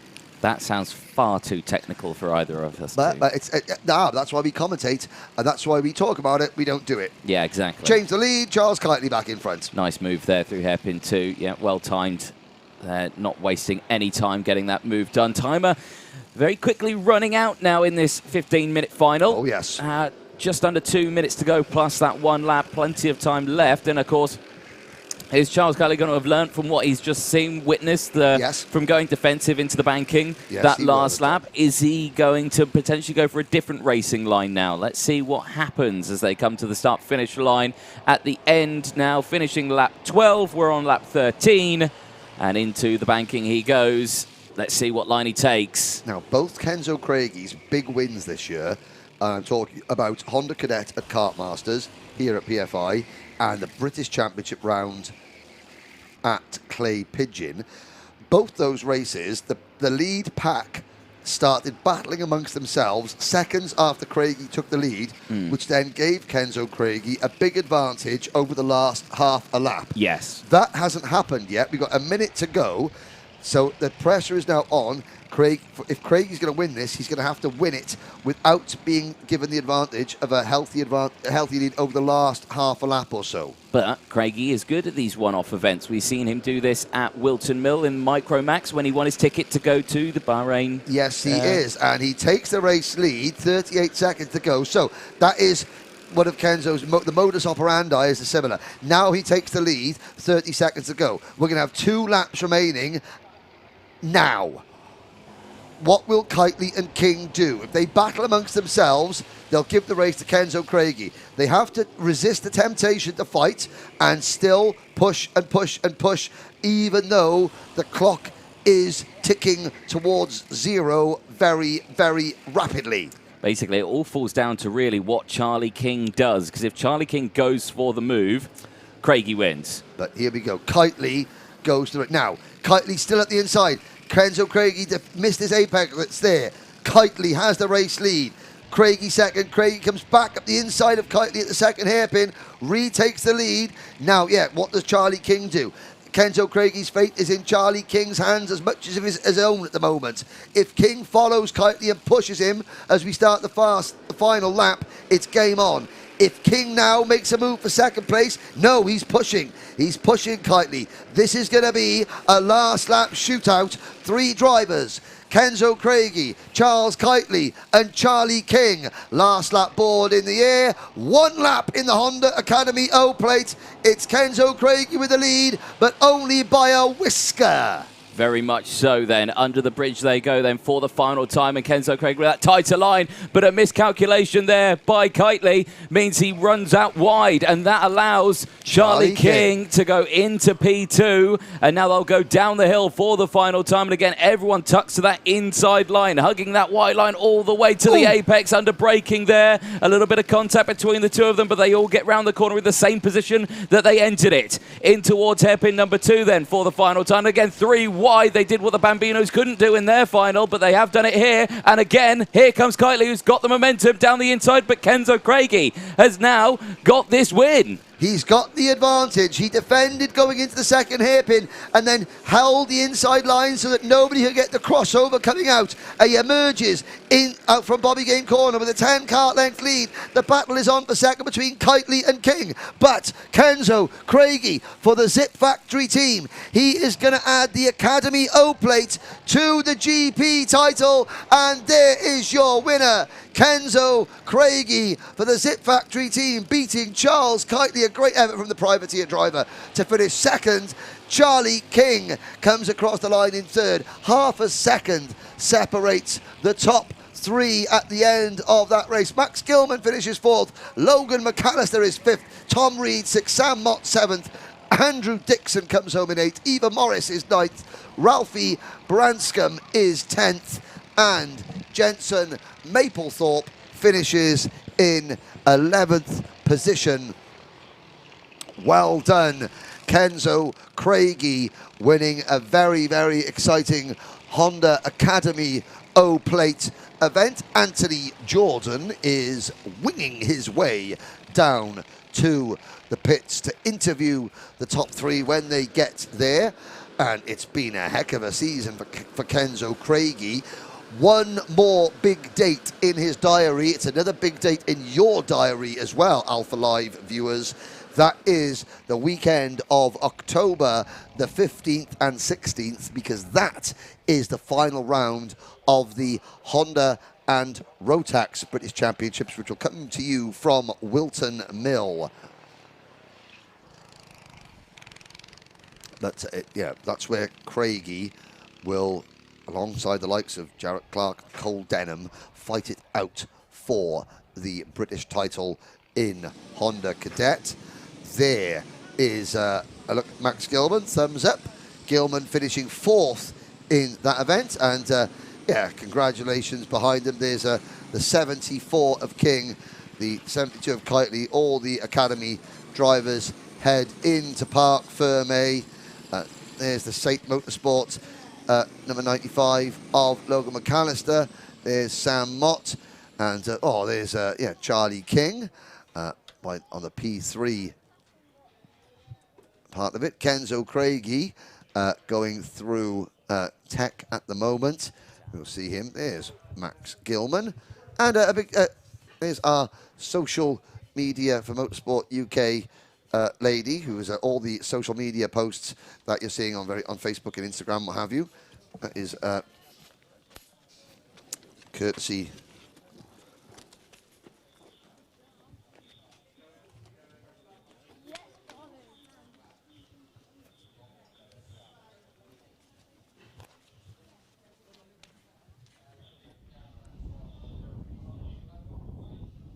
of Liz, our social media manager, who you just saw there. I think this is Liz's last weekend with us this season, so a big thank you to all that Liz has done on the social media side of things. As we wait to see the drivers, and we'll wait for here Anthony interviewing the top 3 in Honda Academy. We then have 5 races to go. Anthony is down in the paddock, speaking to our O-Plate champion Kenzo Craigie right now. Thank you very much, Henry. Yes, down here in Parc Ferme, and our top 3, Kenzo Craigie. We'll chat to him first. Kenzo, well, that's another letter you can add to your letters one. How many is that now? That's 2 now, I think. Yeah, it was a really good race. At the start, we didn't have the best of starts, dropped down to second, pushed for a lap, got the lead, and we basically controlled the whole race. But it's been a really hard weekend.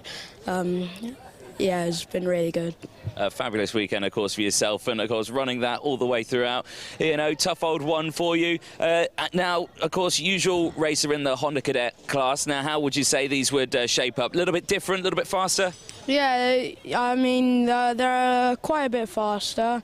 You can also tell by the lap times. They have a little bit less grip because obviously you're going faster, but other than that, they're really good, yeah.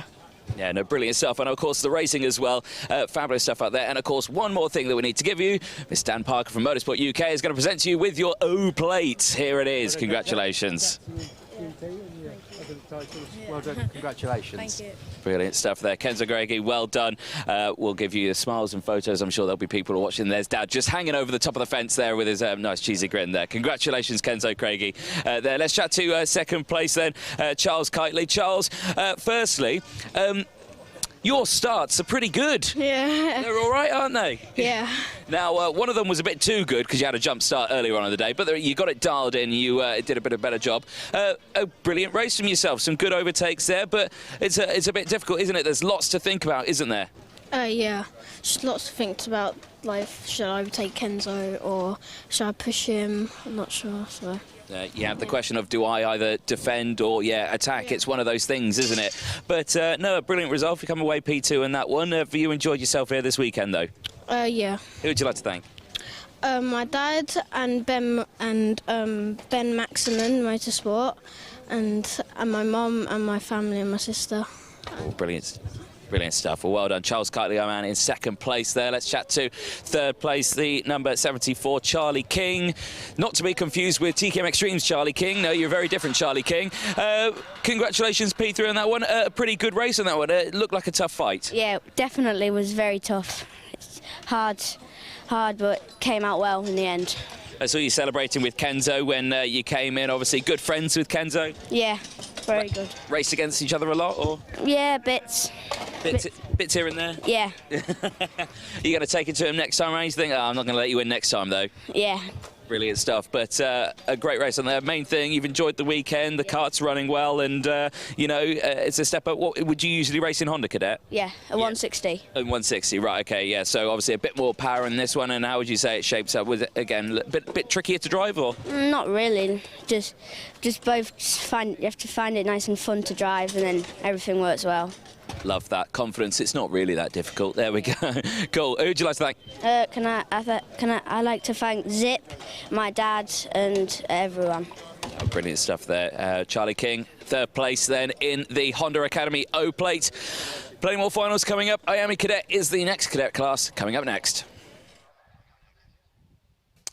Thank you, Anthony. The IAME Cadet final due to start in 5 minutes. A quick chance to take you through the history, IAME Cadet here at PFI. The new era of the British Championship started in March 2019. That was here at PFI. The IAME Cadets were in action then. Brandon Carr, and then the 2021 World Junior Champion, Kian Nakamura Berta, were the winners on that occasion. Who could forget the doubleheader back in 2020? Nathan Tye, this year's European Junior Champion, and Macaulay Bishop winning the finals. Then Bishop taking the title. Last year, it was Noah Wolf and Kit Bolofsky who won the two finals here.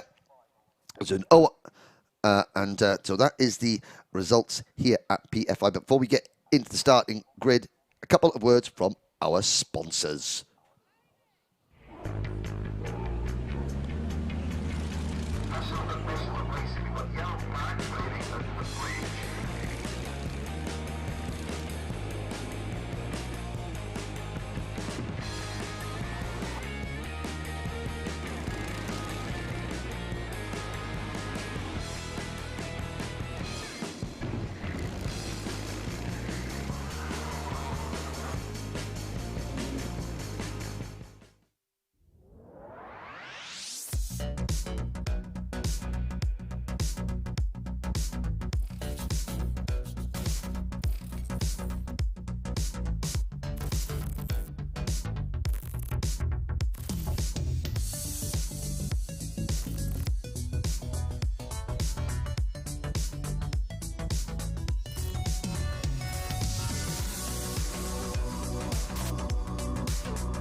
Welcome back, ladies and gentlemen.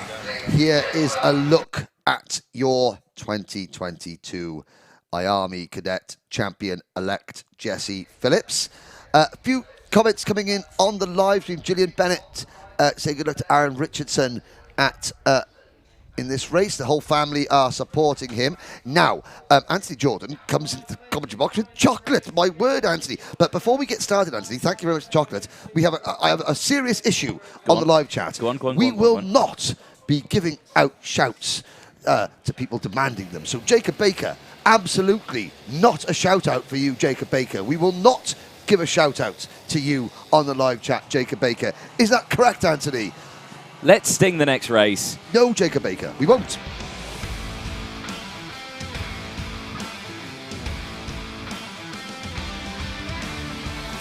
My concern for you grows more and more as we continue through this day. Starting lineup then, George Edgar, Jesse Phillips, Kit Bolofsky, Riley Crenham.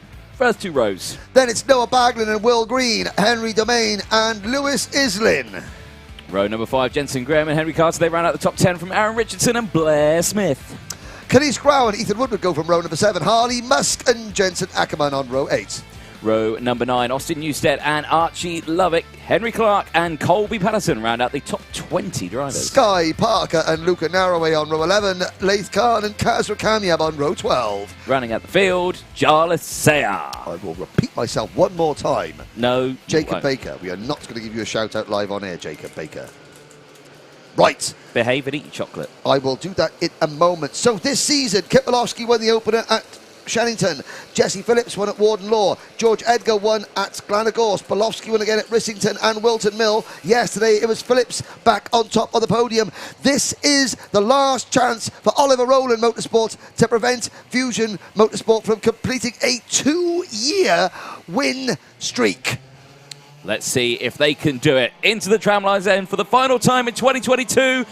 Green flags out. Here we go. Great start from the entire field. One of the Jamie Green cars Will getting Green over the grass. Oh, that slows him down, but he gets in. Luca Narroway was going over the grass as well, and the Croc Promotions entry as well. 3 wide, and look at that. It's a team flying formation at the front at the moment. 2, 4, 5 Fusion carts, but Oliver Rowland Motorsport, they've got 6, 7, 8, and 9. Now, what can ORM do? And it's Henry Carter who started the heat stone last, making his presence felt up at the front. So it's game on at the front of the field between Fusion and Ollie Rowland Motorsport. There are the ORM quartet, and that is Carter, Domain, Baglin, and Blair Smith. Well then, that's Henry Carter running slightly wide there in the 72. Telling from his very distinctive helmet design there as the 27 as well dives to the inside. Jensen Graham, the man who qualified not too well at the start of today, but has been fighting back all the way through the heats. And now this final. They come to the start-finish line. How will they line up? It will be Edgar from Phillips, Bolosky, Cranham, Islin, Domain, Baglin, Smith, Carter, Graham, Woodward, Rao, Ackerman, Patterson, Richard, Lovett, and Green, the top 17. I think I could have rounded that off a bit faster. Well, there we go. I mean, you're concerned about me and you give me more sugar. Yeah. Thank you very much. End of lap number 1. We're on lap number 2. A breakaway at the front. Edgar, Phillips, Bolofsky. So, championship implications. Let's bring the current championship standings up on our screens now. Jesse Phillips, 1,012 points. George Edgar is now 5 points ahead of Jensen Graham. Graham, in kart 27, runs 10th. Edgar is your race leader. So, George Edgar can't improve on 987 points. However, Jensen Graham can improve. Every place he picks up, he'll start adding to his title tally. Let's see what we can do. Where is Jensen Graham right now? He is 9. So he's going to be dropping. His next worst score is, I believe, a 56. I'm going to shuffle around bits of paperwork here, but we'll come back to you on that one. We'll do some live maths in the commentary box for those of you that like countdown as well as karting. 7th place, I think that is. So it is Edgar, Phillips, Bolofsky. Then a gap. Oh, there's Lewis Islin bouncing over the curbs, and he comes back across, and oh, dearie me, and Lewis Islin and Noah Baglin there having a disagreement. There's number 27 kart of Jensen Graham, looking like he's going to pick up a position.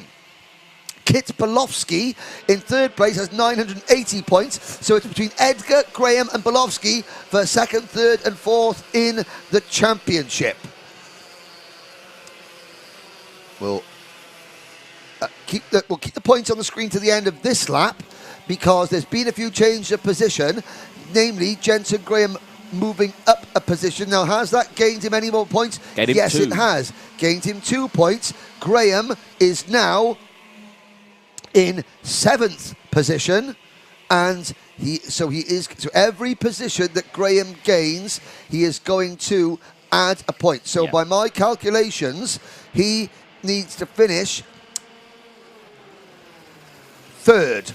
Yes. If George Edgar wins this race, Jensen Graham needs to finish 3rd to take 2nd in the championship. Let's see if he can do that then, as everyone running slightly wide out of the first hairpin there. And, of course, now the train starts to form again. Let's see what they can do. So, less than 8 minutes to go. And, again, you can just see their Domain just, again, tucking in now. Up into P4 is Domain. Phillips just in front. Bolowski's moved up into P2 now. So there's been chopping and changing all the way through the field as Henry Carter gets swamped there by the pack, as I think Kinish Rao and Islin coming through the field there. They'll cross the line. We'll update where those positions are. And if not, the points have updated as well. I think positions haven't changed much, but there's another point been added. So it's now 985 versus 987 between Edgar and Graham, as Graham now gets up into P6. So, a couple more positions. I think he's going to need to come, I think, second, isn't he? No, I mean, third place will get him... No, third place will be enough if George Edgar wins, yeah. Okay. Yep. I'm not questioning your maths but here. Kit Bolowski, he is now taking the race lead. This will help Jensen Graham. Bolowski needs to win and hope that George Edgar finishes down the order a little bit. Just a little bit, though. We'll have to see what he can do. There's Jensen Graham, number 27, fighting for second. Now, Jesse Phillips, meanwhile, is just cruising around in third place, minding his own business.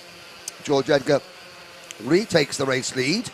And there's Noah Baglin. So, Henry Domain is in fifth position. He's the best of the ORM drivers. Then, there's a running wide coming out of the final corner. That was Henry Carter running a little bit wide. Will Green's dropped back to 12th position.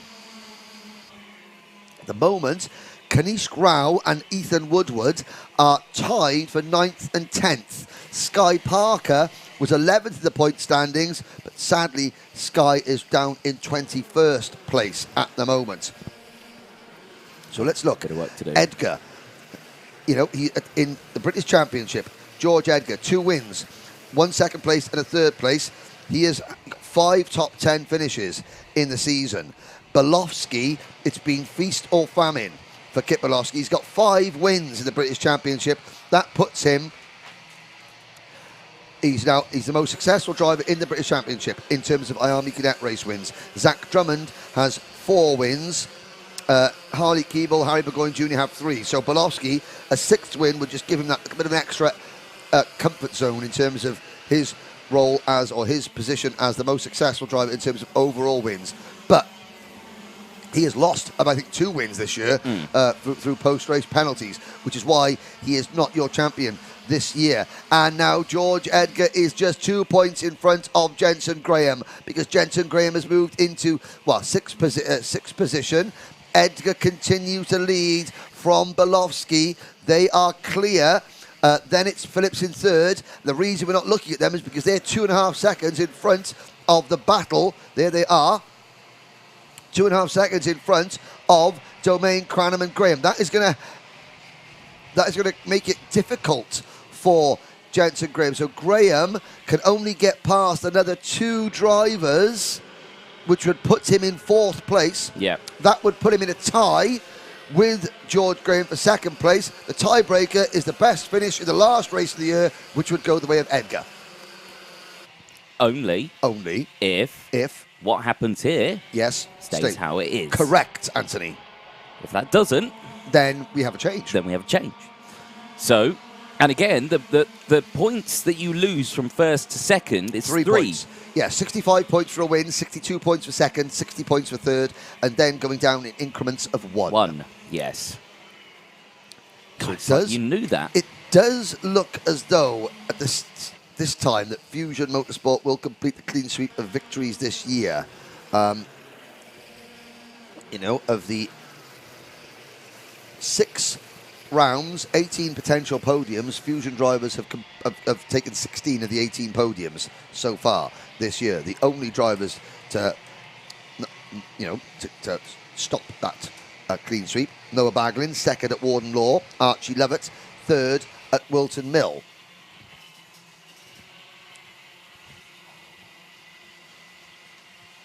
Three and a half minutes to go. Kazra Kamyab under investigation. Luca Narroway update. Luca Narroway, sadly, is not going to get a top 16 finish after that, probably out of the first lap. He's down in 25th position. Henry Domain in 4th place. There is the number 5 Kart. At the moment, Domain is on course for 6th place in the championship, so 1 place lower than last year. He's 5 points behind the GP plate holder Riley Cranham. Cranham is 5th. Cranham with only 1 podium to his name this year. 2nd at Glenagorse, but Cranham has finished in the top 10 in all 6 finals so far, and at the moment is on course to maintain that record by running in 5th position. Jensen Graham still in 6th position. George Edgar leads this race and has a 2-point advantage. So Edgar, if things stay as they are, Edgar does need to stay in the lead to beat Graham for 2nd in the title chase. Bolofsky would move into a tie with Graham for 3rd. That could be very, very interesting. Kit Bolofsky could snatch 2nd in the British Championship if he takes the win. Lots of machinations going on. At the moment, Edgar has 987 points, Graham 985, Bolofsky 982. But with a 3-point differential for 1st to 2nd, ladies and gentlemen, as always, pure facts. Exactly. 45 seconds to go. Lewis is in with a warning flag as well. But eyes on these top 3, and of course, to our champion-elect, Jesse Phillips, indeed. P3 currently. 30 seconds to go. The field quite spread out. Edgar, Bolofsky, Phillips lead by 3.5 seconds over Domain and Cranham, who are nose to tail. Then it is Graham 6. Jensen Graham at the moment can't finish any higher unless the 2 drivers in front of him starts to battle. Then it's Baglin 7th, Islin 8th, Round 9th, Henry Carter rounding out the top 10 ahead of Blair Smith, Ethan Woodward, Archie Levitt, Aaron Richardson, Will Green, Jensen Ackerman, Laith Khan, Colby Patterson, Austin Newstead, Sky Parker, Harley Musk, Jarlath Sayer, Henry Clark, Kazra Kamiab and Luca Narroway. Timer strikes 0. Last lap board out this time around. Bolofsky now takes the lead. Edgar down into P3. So what does this mean then for the championship points? It means that Bolofsky goes up into P2 in the championship. Graham now goes up into P3 and Edgar falls to P4 now if they stay in this position. But Jesse Phillips wants to go out on top with another win. Oh, yes. Can he challenge Bolofsky? Bolofsky has gone in that last lap. Bolofsky went from 4th to 2nd in the point standings. Phillips to the inside, defending. Edgar going around the outside. Edgar would give himself 2nd in the championship if he could just gain a couple of 1 place. Now Edgar looks to the inside on Jesse Phillips for P2. He gets it, but Kit Bolofsky is clear. And I think Kit Bolofsky, that would give Edgar 2 more points. It would still be Bolofsky P2, Edgar P3 in the championship as things stand. So, Kit Bolofsky, it's going to be win number 6 in the British Championship for Kit Bolofsky. He signs off his IAME Cadet career as the most successful driver in the British Championship in terms of race wins. Fusion Motorsport complete the season-long clean sweep of victories. Edgar and Phillips finish 2nd and 3rd. Cranham is 4th, Henry Domain 5th, then Noah Baglin in 6th, Jensen Graham 7th, Kanish Grau, Lewis Islin and Henry Carter round out the top 10. And in the championship, number 26, Jesse Phillips takes the title. 2nd is Kit Bolofsky with 985 points. 3rd, George Edgar, tied with Jensen Graham on 984 points. Riley Cranham takes 5th in the title chase. Henry Domain 6th. The final provisional seeded drivers in 2022 are Lewis Islin 7th, Noah Baglin 8th, Kanish Grau 9th, and Ethan Woodward in 10th place. That has been the IAME Cadet 2022 season. Next year, the Oliver Rowland Motorsport team will go away now, and they will work tirelessly over the winter, as will Jamie Green Racing, to keep, well, to try and stop the most successful team, not just in cadet racing, but in all of karting the last 10 years or so, Fusion Motorsport, from steamrolling the opposition one more time. There is your 2022 British champion, Jesse Phillips. And a congratulatory shake of the hand there from Kit Bolofsky, your race winner. And there is Dan Parker and our social media person Liz there as well, getting all the reactions live as soon as they finish. Behind the fence here, that's the young lady with the Kit Bolofsky social media manager. Now, if you go onto Instagram, look for Kit Bolofsky. Kit Bolofsky does some great little videos. I think they hired out Rye House for the day to do a load of little social media content. It's absolutely fantastic. Lots of little funny clips, which we should see more of. More drivers should do that, because those are the type of thing that can go viral and to bring new eyes onto the sport. So Jesse Phillips, well, he finished the season. He sees Riley Cranham. There's the GP plate holder, Riley Cranham, and some of the other drivers. Now,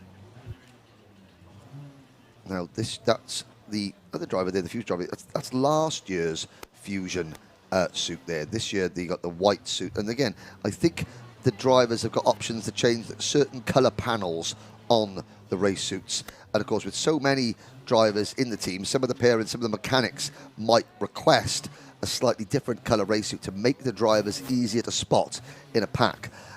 Which again, when the Fusion team have got 6 or 7 drivers all running at the front, then yes, they do that. They have slightly different coloured race suits just to make them easier to spot from a distance. So congratulations to Jesse Phillips, to Kit Bolofsky, to George Edgar, and to Jensen Graham, the top 4 in the 2022 championship. Anthony Jordan will be down on the grid in the paddock very soon to speak to our winner and our champion. And he will be speaking to them right about now. Thank you very much, Henry. Yes, down in Parc Fermé, we have our top 3 just around. Kit Bolofsky, we'll start with you. Obviously, race winner in that one, and because you did win the race, you managed to put 2nd in the championship as well. It's cool. At least the flare. I got the best I could. Well done to my teammate Jesse over there. Win the championship, but that's my all stars for the year. And, well, it's going to be an interesting one for juniors. I mean, a fabulous result for yourself as well. Another race victory, and of course another 1, 2, 3 for you in the Fusion team, of course. But you know, the championship ending now. It's one of those things. That's like, oh, what do we do now? And that brings us to the question: what is it for you now? It's either OKJ or juniors next year. Yeah. So that's going to be the change up for it. But again, it's been a tough season, but 2nd place in the championship, I'm sure you can be happy with that. You get the number 2 that you can add to your cart for this one, but of course with the change up. Who would you like to thank? I'd like to thank my sister, my mum and dad, Tommy Moffat, and, well, everyone who supported me, and also Fusion Motorsport. Brilliant. Kit Bolofsky, congratulations on the final win of the year. Let's talk to this big man over here, George Edgar. George, again, fabulous race, fabulous year. You've had a tough championship all the way throughout. You finished the championship 3rd in the point standings, just 1 point behind Kit there. But, you know, a brilliant one. I'm sure you can reflect on a lot of good moments from this year. Yeah, obviously we've had a win this year, and to finish 3rd in the championship, still good. Yeah, it's a brilliant one, mate. Chin up, head high. You know, these championships, they come and go, mate. But, you know, there'll be more years. There'll be plenty of time to get that number 1. But, mate, you've done a fabulous year. You've had a fabulous year. You've done brilliantly in terms of driving, mate. You can have your head high. You've got your sister behind you as well. You've got all your family here supporting you. And, you know, there's lots of people here that will think you are the man who's going to win this championship next year as well. But, mate, who would you like to thank?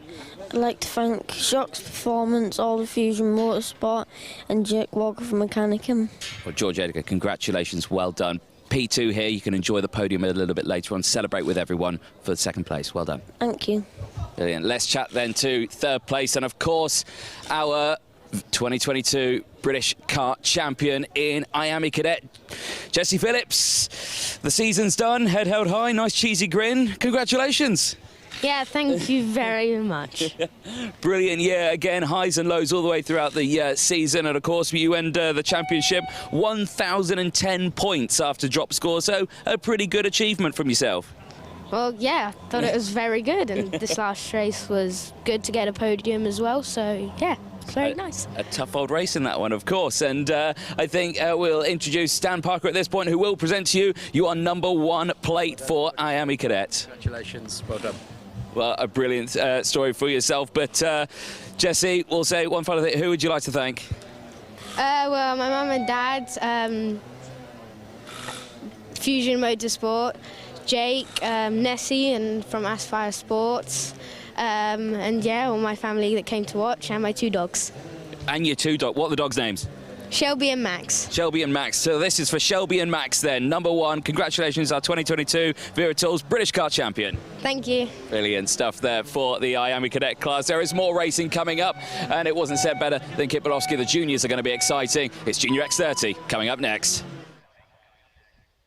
Thank you, Anthony. Yes, Junior X30. What a season it has been for the Junior X30 class. Excitement all the way.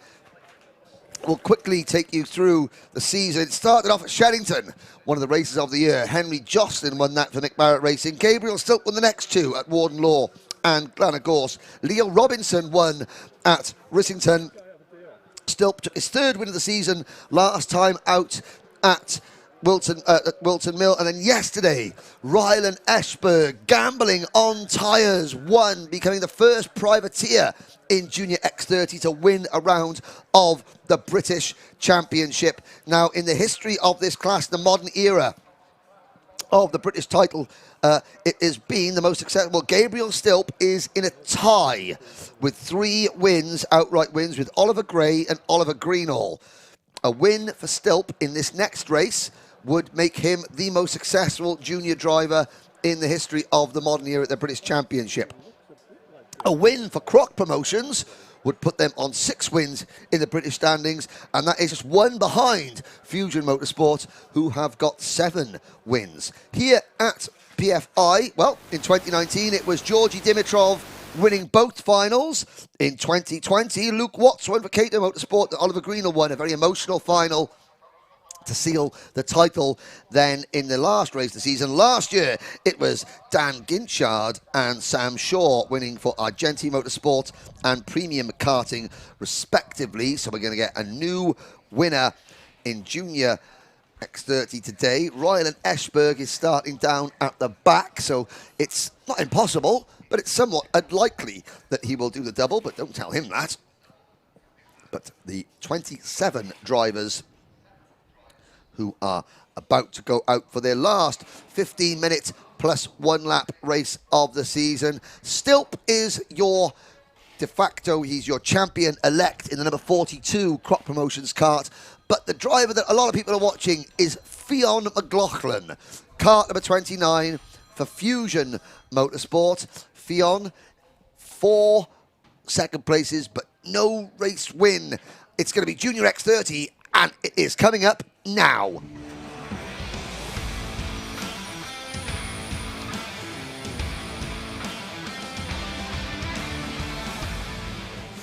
So here we go then, the starting lineup in Junior X30. Harry Burgoyne Jr., the O-Plate champion, and Josh Agambar start from row number 1. Taylor Orridge and Fionn McLaughlin start on row number 2 with Macaulay Bishop and your champion-elect Gabriel Stilp on row 3. Cian Geraghty and Henry Jocelyn are on row 4. Cameron Pratt-Thompson and Jack Nettleship round at the top 10. Leo Brown and Fred Green start on row number 6. Row 7 is Jack Hobson and Leo Robinson. Row 8, Brandon Carr and Lewis Bird.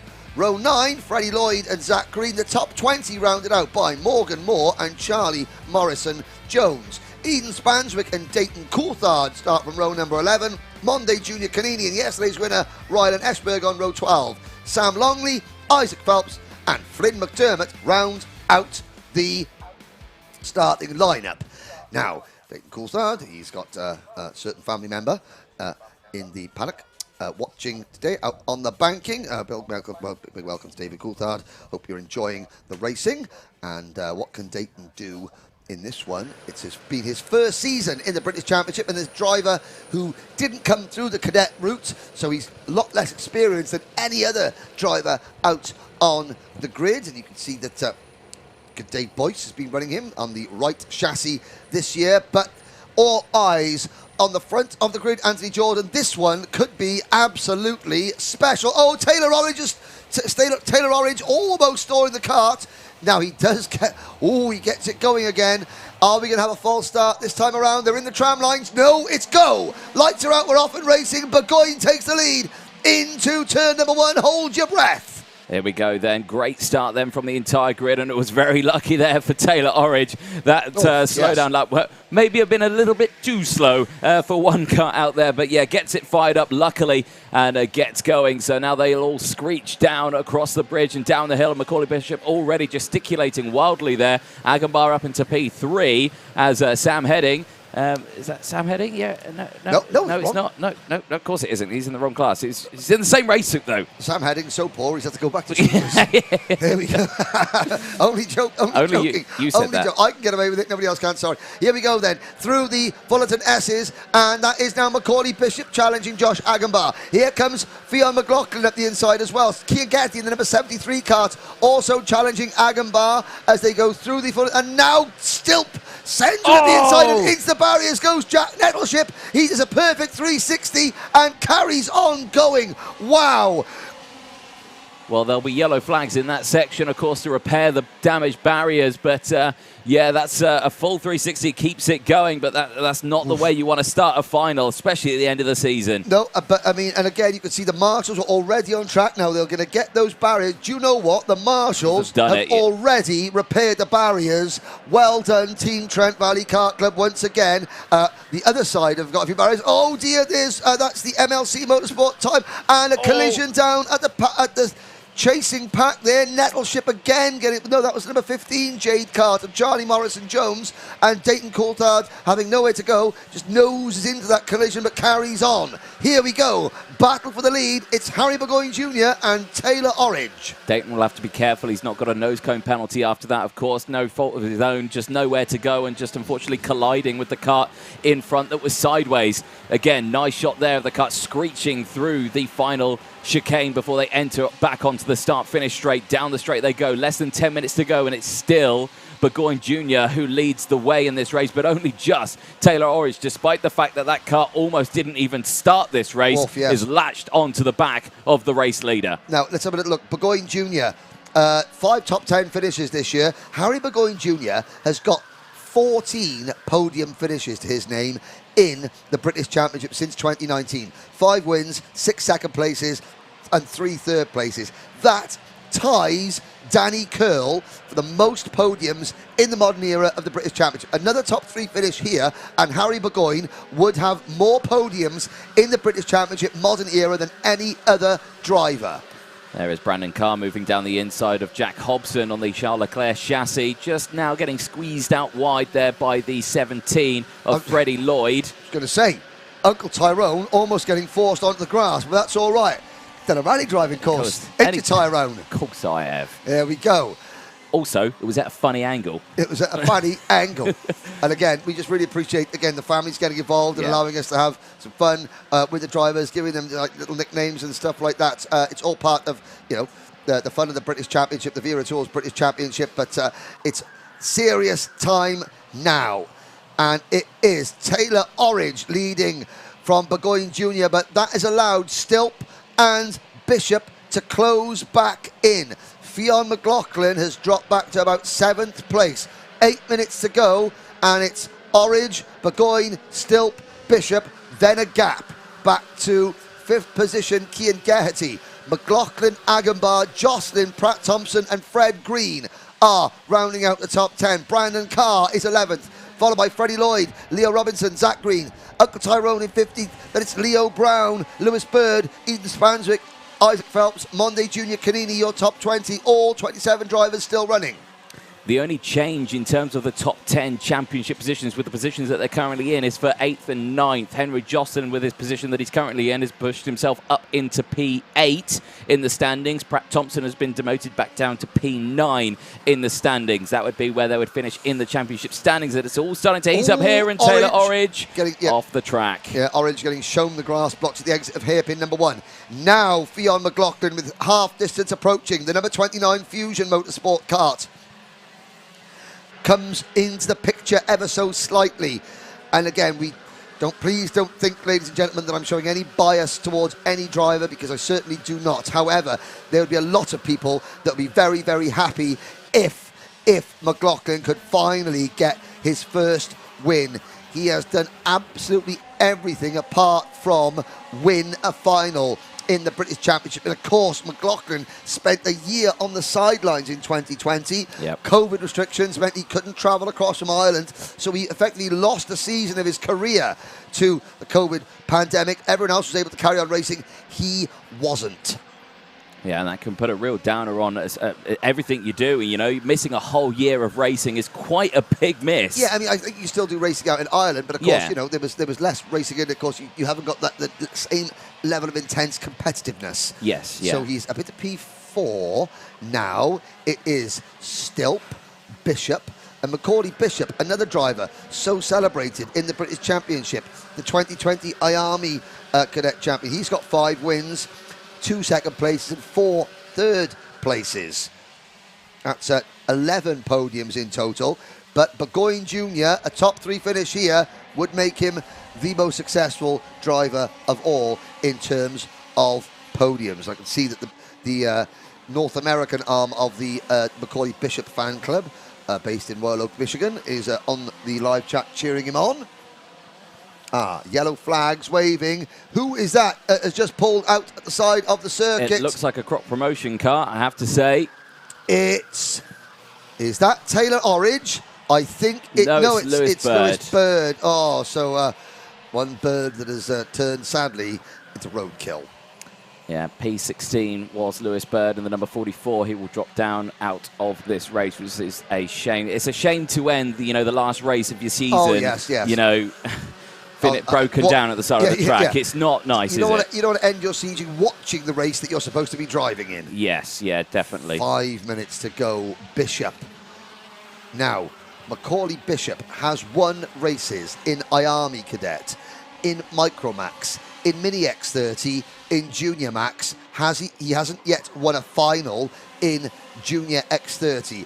If he were to do that, he would become the only driver in the modern era of the British Championship to win a final in 5 different classes. And we've only been running the modern era for 4 seasons. That would be a remarkable achievement for number 67, Dan Holland Racing's Macaulay Bishop. So this race, we could see lots of history being made. Let's find out. In 4.5 minutes, we will know exactly who sits where. Top 4, nose to tail. Agambar just clutching on to the back of this top 4.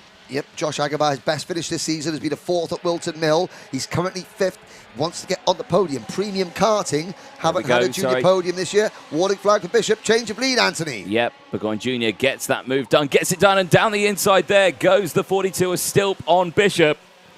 That move came out of nowhere there. I think Bishop even wasn't ready for it. He slots back into 3rd place. That's allowed Agambar to close in now. Bishop running slightly wide there. And again, can McLaughlin get that move done? He can. He goes down the inside, and Agambar goes in as well. And I have to say, Macaulay Bishop did very well to avoid any contact there. Macaulay Bishop went in, and then that was fine. Then Agambar came from about 4 fields back, and Bishop sort of saw him out the corner of his eye and backed out of it. So Stilp and Burgoyne run 1-2.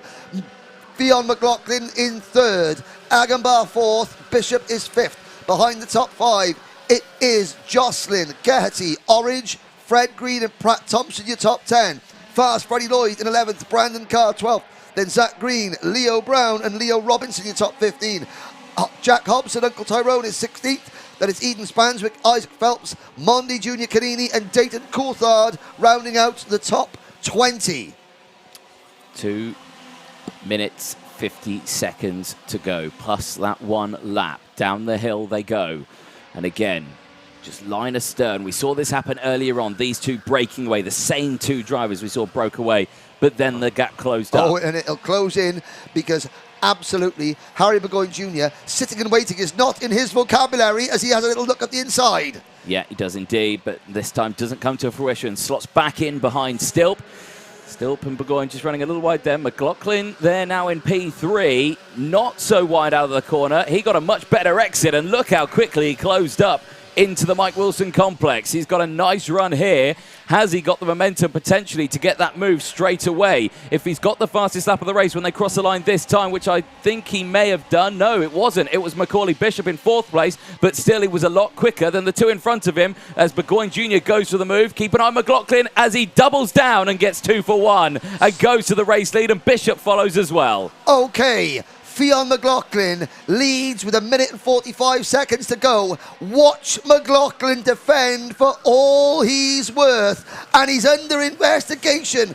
Is that just because he's got Gaelic on his crash helmet? I don't know. It could be. He's under investigation, not sure what for. So, Fionn, just get your head down and drive. Defend like your life depends on it, young man. I think defending is probably the last thing he wants to do, because if that under investigation comes through, he may end up with something, and he might have to extend that lead even more. I mean, any penalty will be a minimum of 5 seconds. There is no way on this God's green earth that he's going to win this race by 5 seconds. So his only hope is to just win. If you win by a millisecond, it's fine. But Macaulay Bishop is closing in. Bishop, like a rocket up the gets onto the rear bumper of McLaughlin's car. There's a move over the bridge there. That's still Burgoyne going for it. Oh no, that was Orange and Jocelyn, the second of the Mick Barrett and the Croc Promotions entries. 40 seconds to go. McLaughlin looks over his shoulder. It's McLaughlin, Bishop, Burgoyne and Stilp. McLaughlin trying to avoid equaling the record for the most second places in the British Championship without a win. Bishop going for a record 5th different class he's won a race in, and Burgoyne Jr. going for the record of the most podiums of all in the British Championship.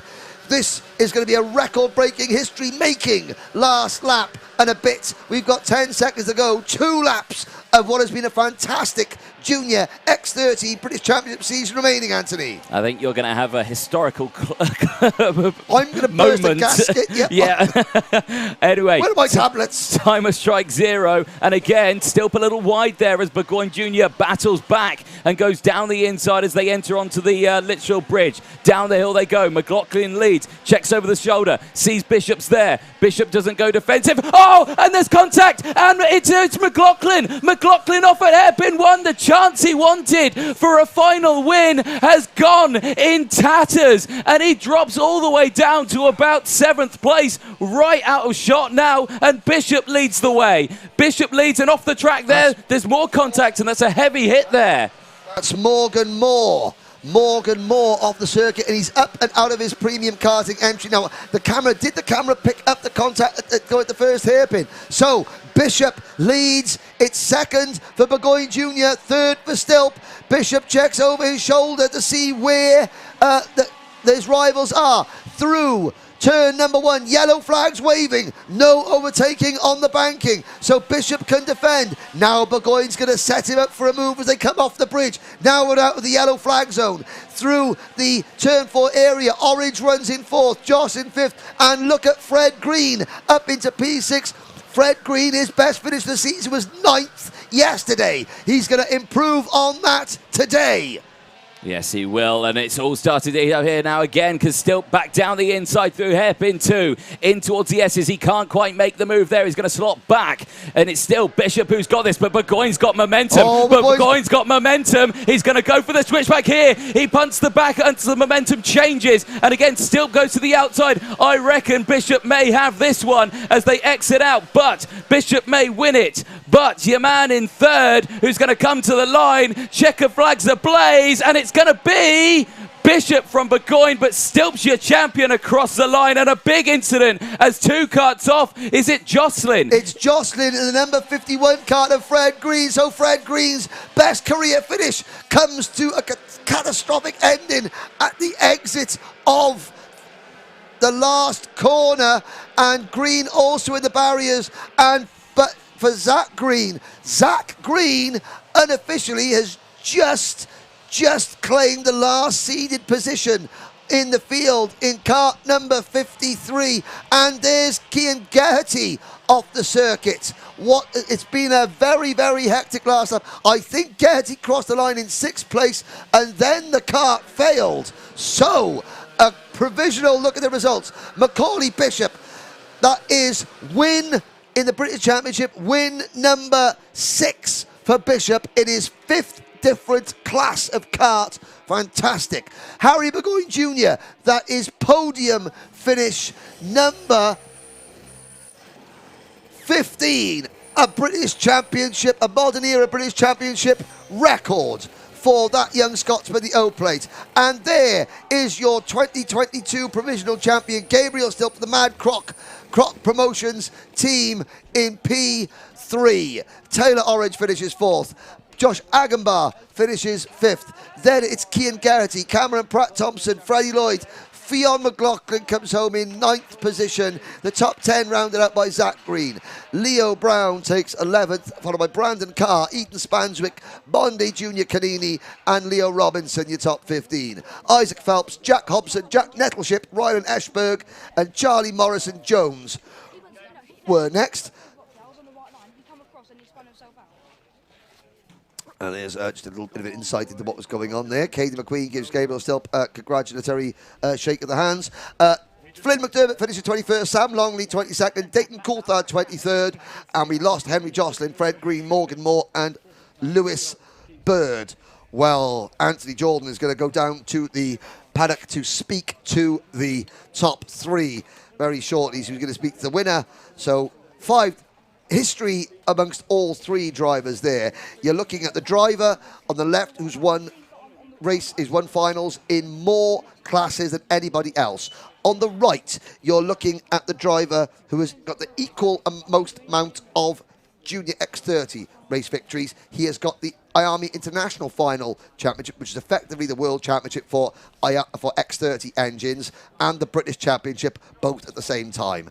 And then the other podium finisher, more podiums than anybody else in the history of the British Championship. There is what remains of Morgan Moore's kart with a very, very badly damaged left rear axle assembly. I think that's had a rear axle failure on its own. By the looks of it, we saw several axle failures at the O-Plate last weekend. And there are the marshalling team here at Trent Valley Kart Club repairing those barriers that took a couple of heavy impacts in that last race. There's Cian Geraghty, who finished 6th and took 9th place in the provisional championship standings.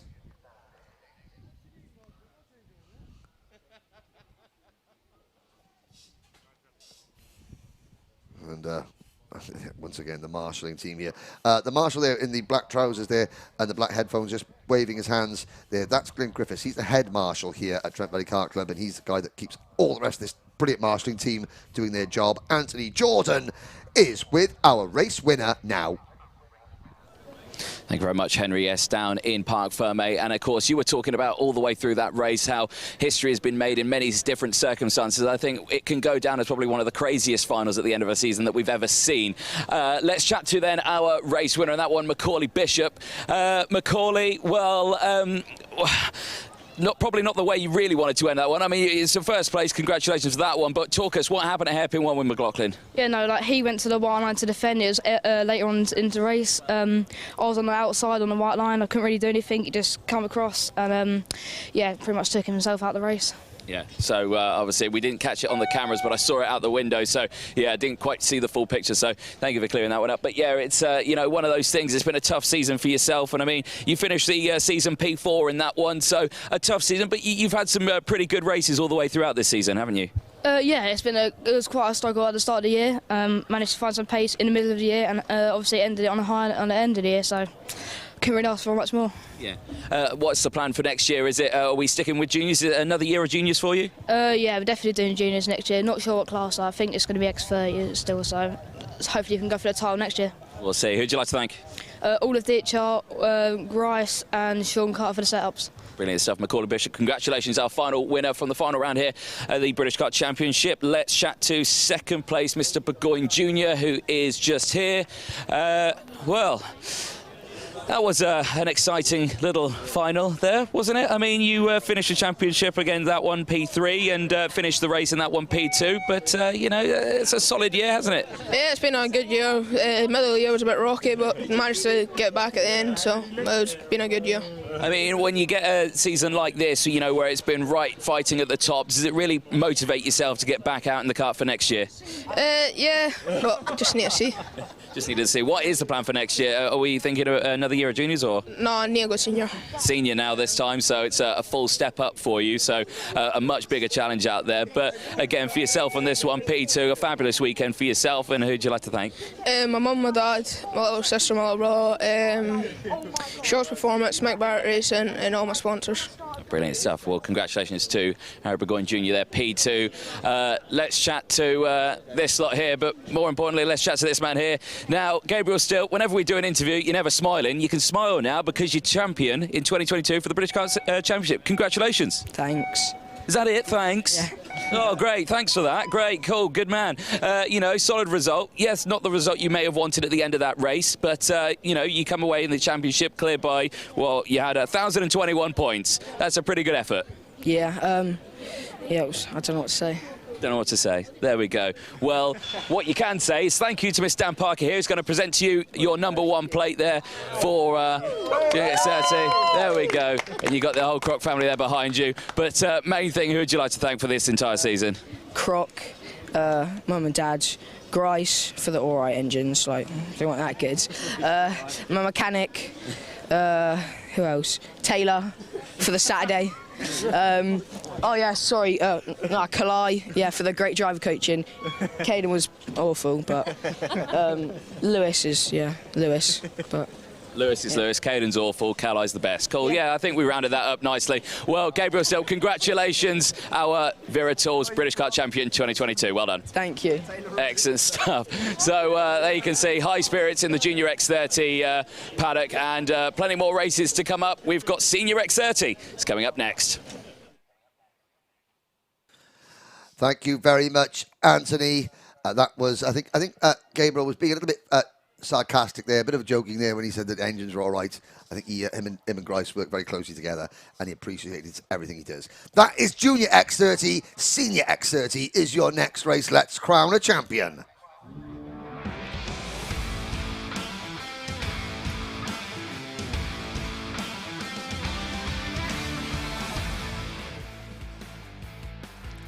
So this is the event where the title will really go down to the wire. Gus Lawrence has a 9-point advantage over Bart Harrison, but it's Harrison who starts from pole position. Harry Platten, Air Force One is second. Sam Shaw and your championship leader Gus Lawrence starts on the second row of the grid. Sam Heading and Thomas Fleming are on row 3. Harvey Ryby and Marcus Littlewoods are on row number 4. Lewis Mackey and Aaron Walker start from row 5. Louis Johnson, Cool and Kalai Atkins go from row number 6. James Pashley, Oscar Joyce are on row 7. Archie Tillett and Michael Rapsey on row 8. The 9th row rounded out by Christopher Bingham and Alistair Cresswell.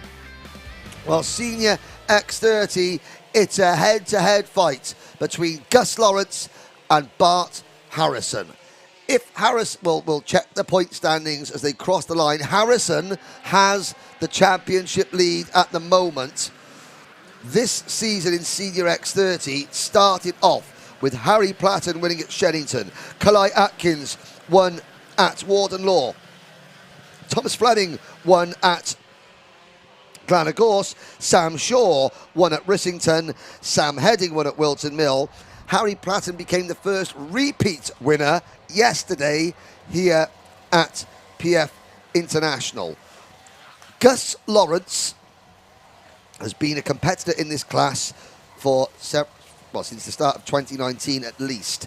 He's got just one win, that was back in 2019, 5 second places and 2 third places. The last time Gus Lawrence won a round of the British Championships was the penultimate round of 2019 at Wilton Mill.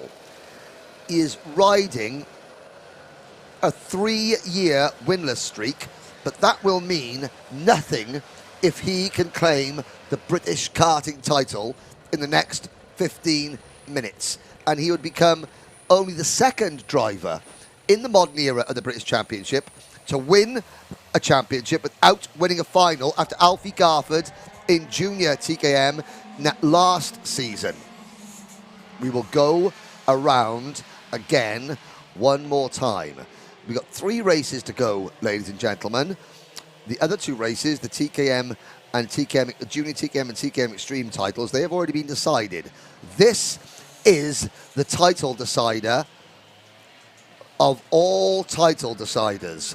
A lot of these drivers you're looking at now, they have been mainstays of the British Kart Championship for many, many years, and a lot of them are moving on at the end of the season. Some moving into cars, some retiring from full-time karting.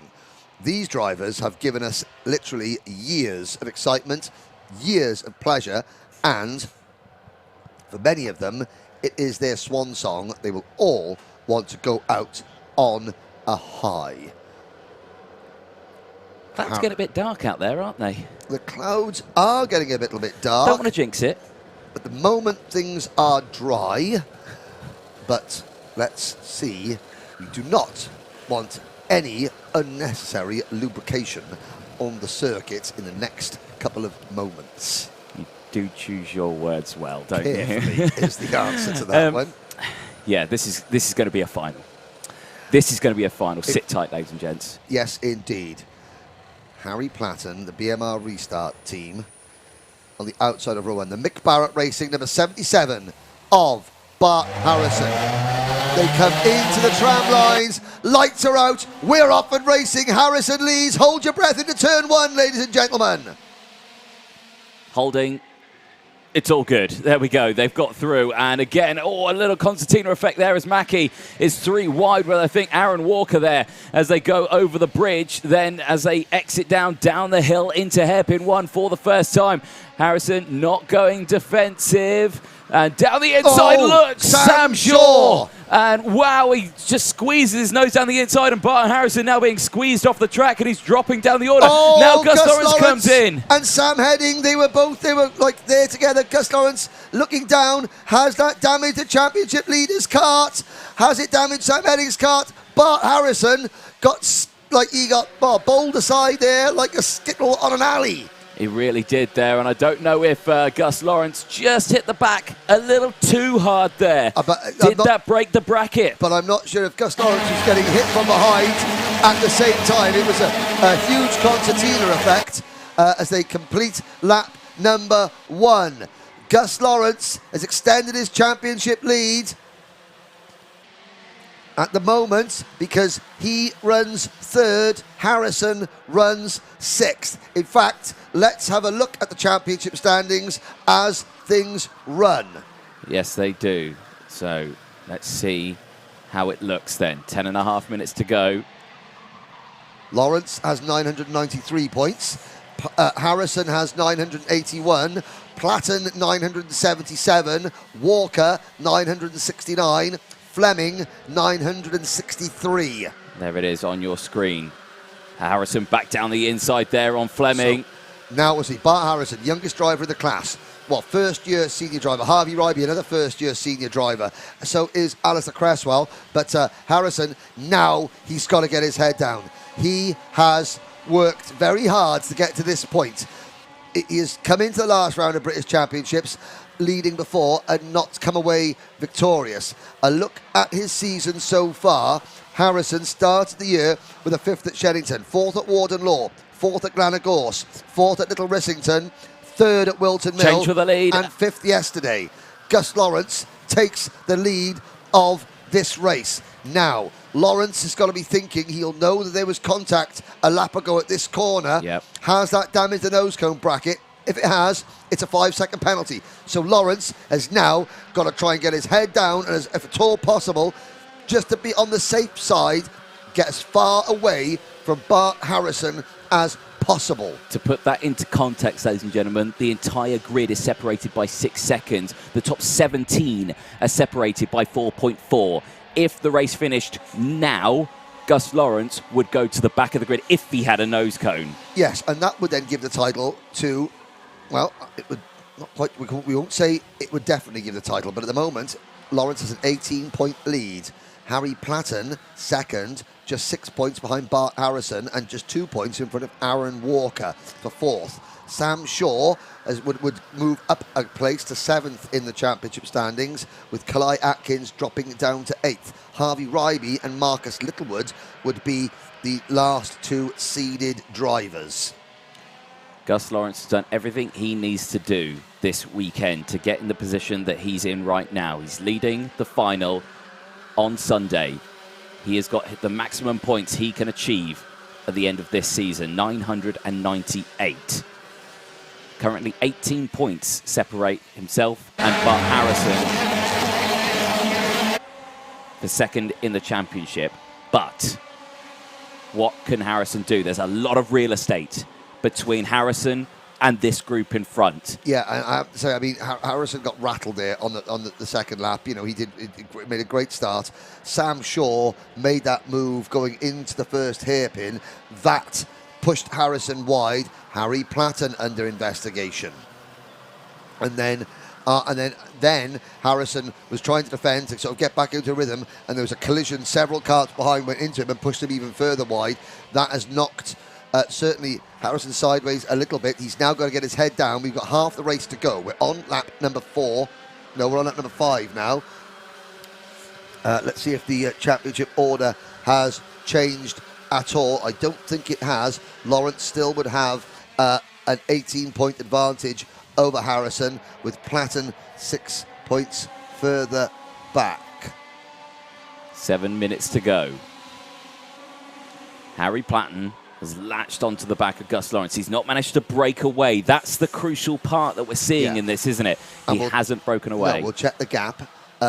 Gus Lawrence, 5 seconds behind Gus Lawrence, just to be would now drop him back to 12th place. Sam Heading sets a fast lap. Sam Shaw moves into 3rd position at the expense of Lewis Mackey. Here comes Mackey back at Shaw. Shaw lets him go.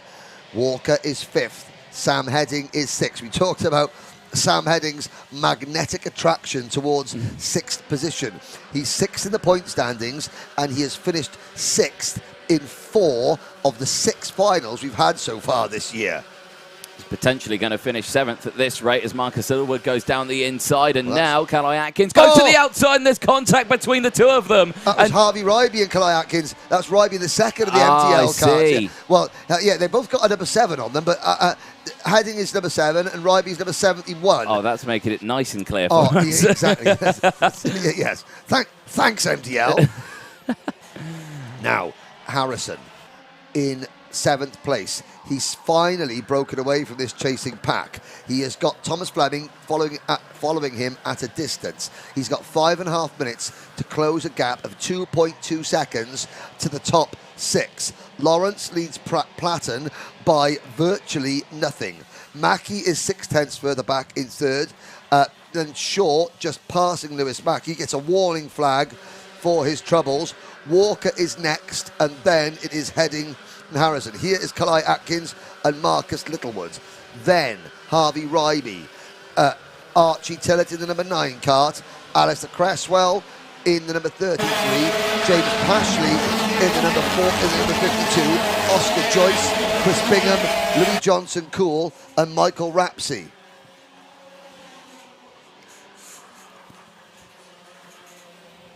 on to the banking. The battle you're watching is the battle for 11th place. Here is Harrison trying to chase down the lead trio. Last time around, Bart Harrison did a 57.7. He was quicker than Mackie, Walker and Heading in front of him. Can he pick up that pace even more? Let's find out. 4.5 minutes to go then. This is not really where Bart Harrison wants to be. He's got no one really near him. Yes, he's got Thomas Fleming just behind him, but again, the two of them aren't working together, so they're not closing any gaps or anything. He's just existing there in 7th place, and you know, unless this group ahead starts really scrapping, which is every possibility. They will. I mean, we talked about drivers that might be hanging up the helmet. Harry Platten might be one of them. Gus Lawrence even talked that he might be thinking of, you know, giving Aaron Walker. We know is moving to cars next year. Lewis Mackey's already just doing a part-time schedule, so every one of these drivers at the front there, they'll want to end the season on a high because they just don't know what is next for them. So we will see movement, we will see action, and of course Lawrence, he's got the title on one hand, but like I said, he's got a 3-year winless streak that he also needs to get rid of as well. Yep. The consistency of Gus Lawrence has been superb. 4th in 2019 in this championship, 5th the last 2 years. This season, he started off the season where he didn't get on the podium the first 2 rounds, but then it was 3rd at Glenagorse, 8th at Rissington, 2nd at Wilton Mill, and 3rd yesterday. Walker to the inside of Shaw, side-by-side contact on the banking. Aaron Walker moves his Strawberry Racing number 15 into P3. And hard to believe, Aaron Walker has got, in his British karting career, has got a sum total of 2 second-place finishes to show for all his efforts. And there's been multiple heat wins and other results. But in the finals, he's only ever had 2 second-place finishes. Yep. And look at number 77, Bart Harrison. The gap is shrinking ever so slightly. It was 2.2 seconds. It's now 1.5 seconds between Harrison and these 3 karts on your screen. That's the battle for 4th, 5th and 6th. But Lawrence and Platten are pulling away. There are 2 variables that can happen here. The group of 3 that's on your screen here now, if they start scrapping, Bart Harrison can close up and get in front, and they do start scrapping as Mackie goes down the inside, swaps position, Heading follows as well. Shaw back down 2 positions. Now, the second thing that can happen is Mr. Platten getting past Gus Lawrence. That's another 3 points that Gus Lawrence would lose, and that's several points that Harrison would get if he can get front of these 3 who are now still scrapping as Heading leads this trio. Yes, Bart Harrison now, with 2 minutes to go, needs all the help he can get. Harrison, 6th in Mini X30 in 2019, 3rd in Junior X30 in 2020, 2nd in Junior X30 last year. And again, another driver who hasn't won a final since 2019. Harrison has got a win, 5 runner-up spots and 3 third-place finishes to his name. They complete lap number 12. They go on to another lap. 1 minute to go. Still, Lawrence leads.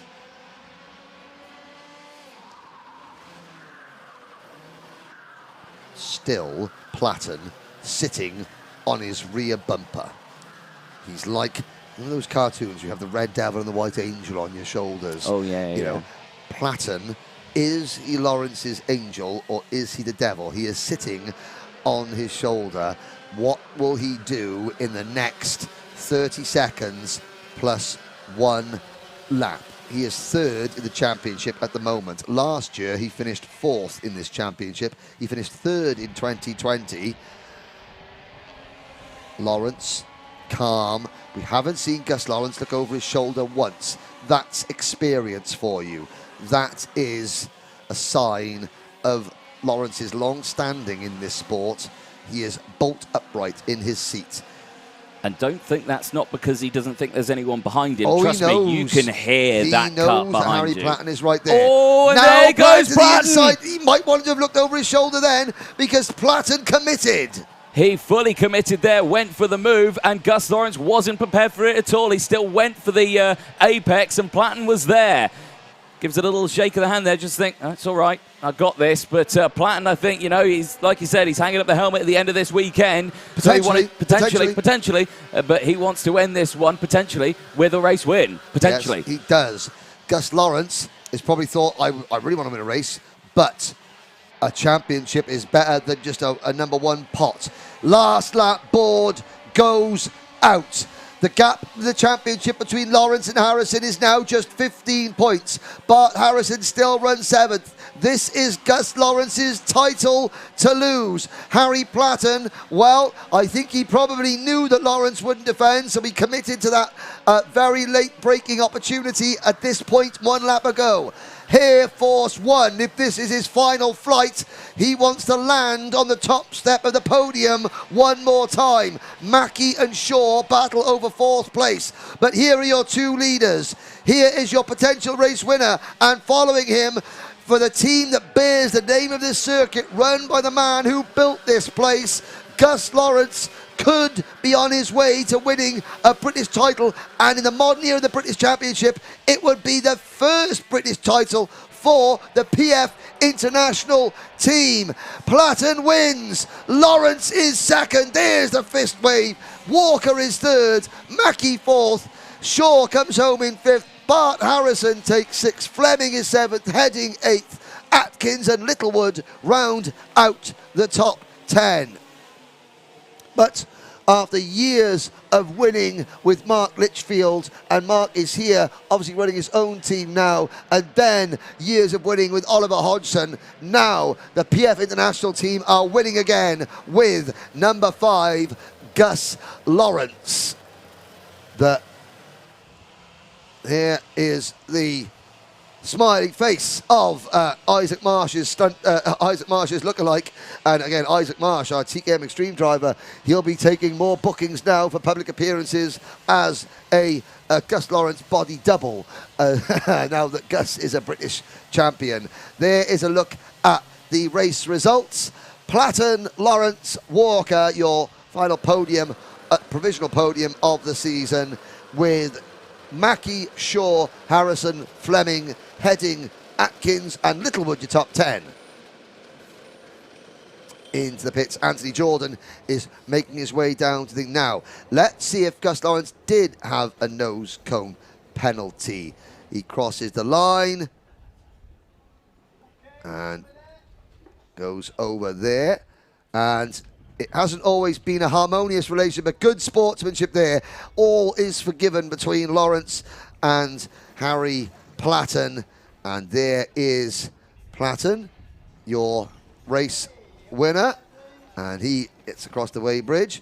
Oh, Aaron Walker's going to have to reverse it, the weighbridge. Aaron Walker got so excited he forgot to come into the weighbridge.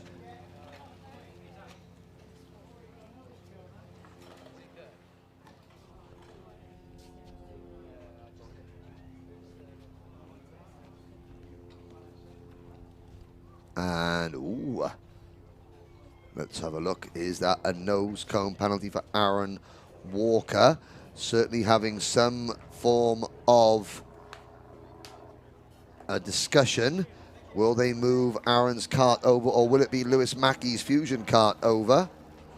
Let's have a look. They're going to have to weigh Walker's kart. He doesn't look too overjoyed with proceedings. There's our technical commissioner, Paul Klassen, on the right-hand side of the screen, and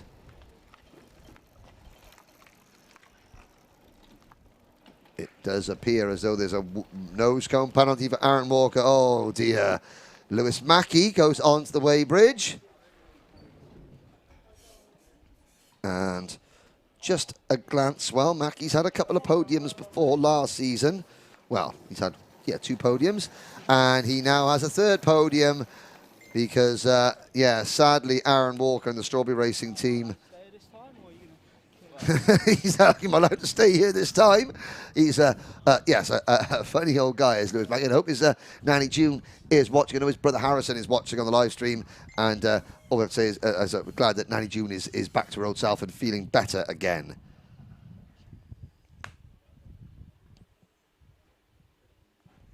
So, wait there, Gus Lawrence. Be interesting to see. Anthony Jordan has got our top three down in the paddock. We're going to hear from them now.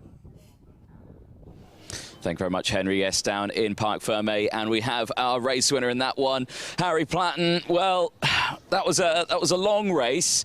It was like an elastic band. It was being stretched. It was stretched and stretched, and then twang, you went for the move.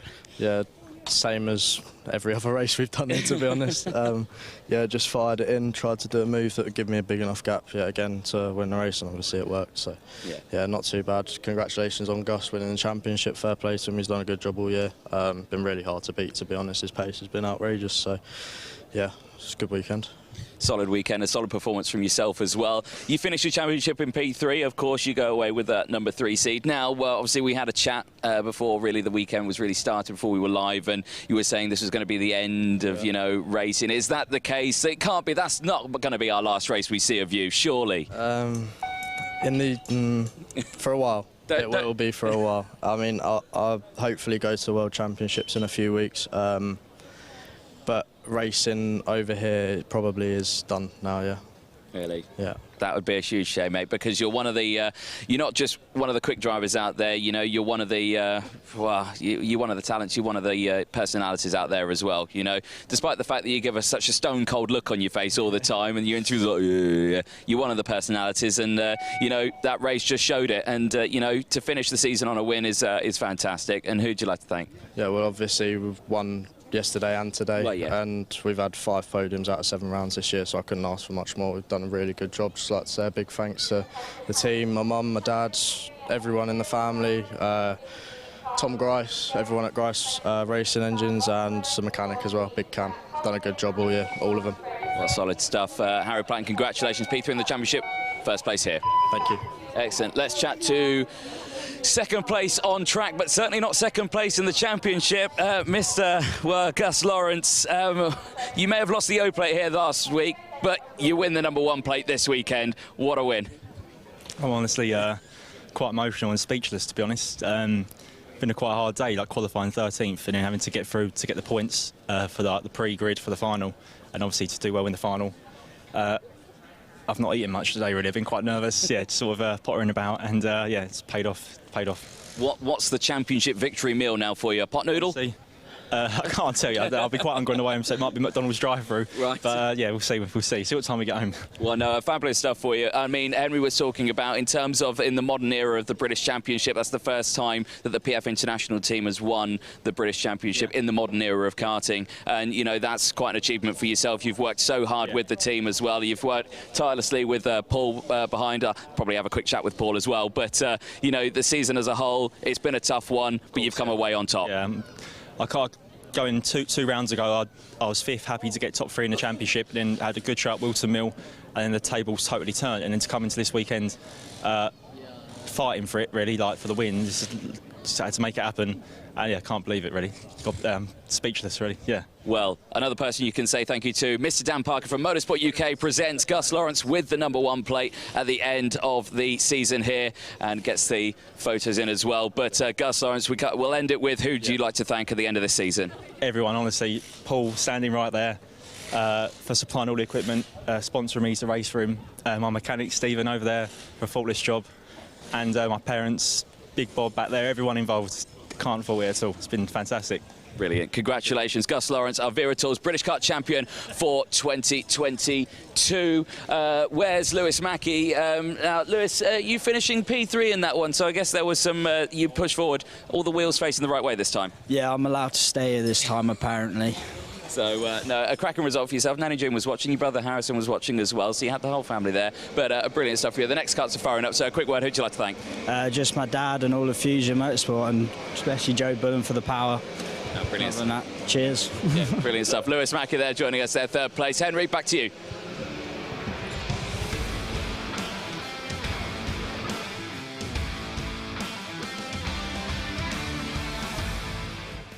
Thank you, Anthony. Here's your starting lineup for race number 35, the Junior TKM Final. Pole position, last year's champion Alfie Garford, Tyler Harris on the outside of row number 1. Leo Robinson and Luke Bate, yesterday's winner, go from row number 2. Row number 3 is Ihan Kalachern, yesterday's runner-up, and Jake Humphrey.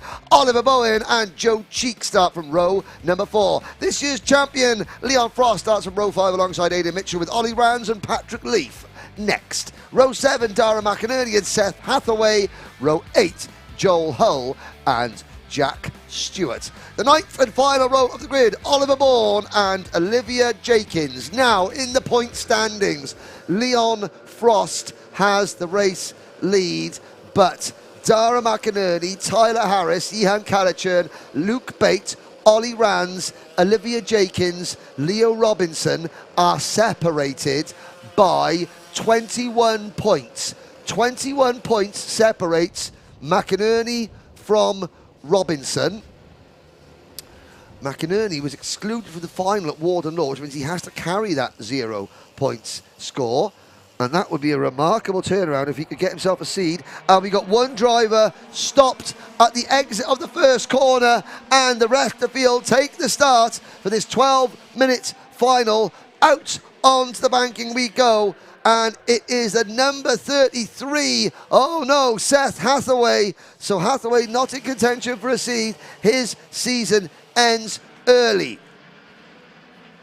Down towards hairpin number 1, Alfie Garford. Well, Alfie Garford is now not the only driver in the modern era of the British Championship to win a championship without winning a final in his championship winning year.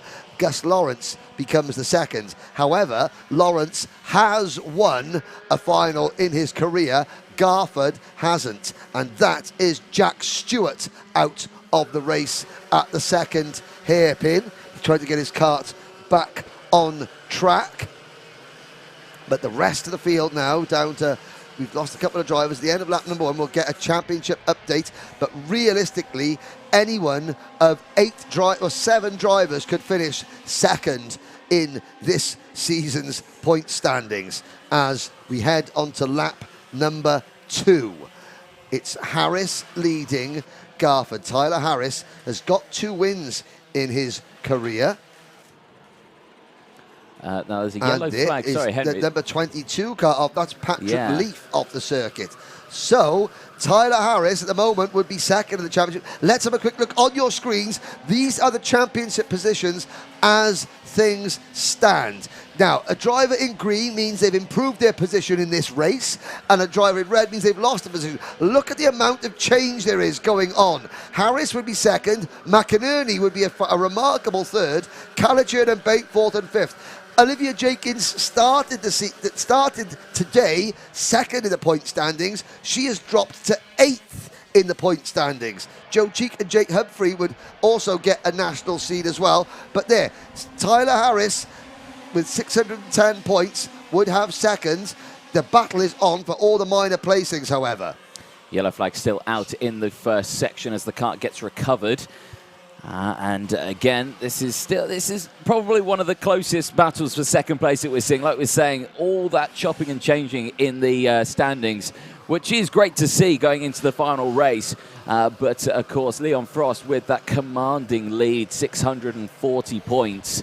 He's been absolutely untouchable this season, hasn't he? And right now, Leon Frost is there in P7. Note to worry about. He's cruising to the end in this one. Yes, that's all you can do. Stay out of trouble, cruise home. Yeah. But there, the top 2 still just line astern. Garford wanting to gain as many places as he potentially can. Of course, he's not within the top 10 shout. He missed the first 2 rounds of the championship while he was having a go in Junior X30, wasn't he? Yes, he joined the fray at round 3 at Rissington. Yes, yeah. So, and of course, that means not only does he miss out on 2 rounds worth of points, but he also misses out on that extra 20 points for competing in each round of the championship. So, obviously, a big smacker in a points there that he's not going to see, which means we don't see him in the top 10, which is a huge shame. You know, last year's champion in this class, you know, he's run the number 1. It's great to see the number 1 back, but his dad, Simon, said a very funny thing this morning. He said, we've got to get a win, because otherwise you'll be like the Ginny White where who's never actually won a race. But I mean, of course, yeah, he's won. But he's done what Jimmy White didn't do. He's won a championship. Yeah. But again, I like the analogy. You know. Yeah, it's a good analogy. Any snooker-related analogy is all right in my book, especially back in the golden era of snooker. The whirlwind and all that. Oh yeah. Well, Whirlwind White, Hurricane Higgins. The only person I know is Ronnie O'Sullivan. Rocket, Ronnie O'Sullivan. They're all good nicknames. Golden Nugget. Yeah. Good old Steve Davis. But there we go. Enough billiards talk. Back to go-karting. The two Talco-backed privateers, Garford and Harris, putting on a demonstration run here. Luke Bate, though, in third place, is having his best weekend of the season. Luke Bate coming into he had 2 top 10 finishes coming into this weekend. 5th at Shennington and an 8th at Warden Law. But obviously then had a win yesterday. Darren McInerney gets a penalty flag. Yes, so Frost won the first 3 rounds of the championship at Shennington, Warden Law and Rissington.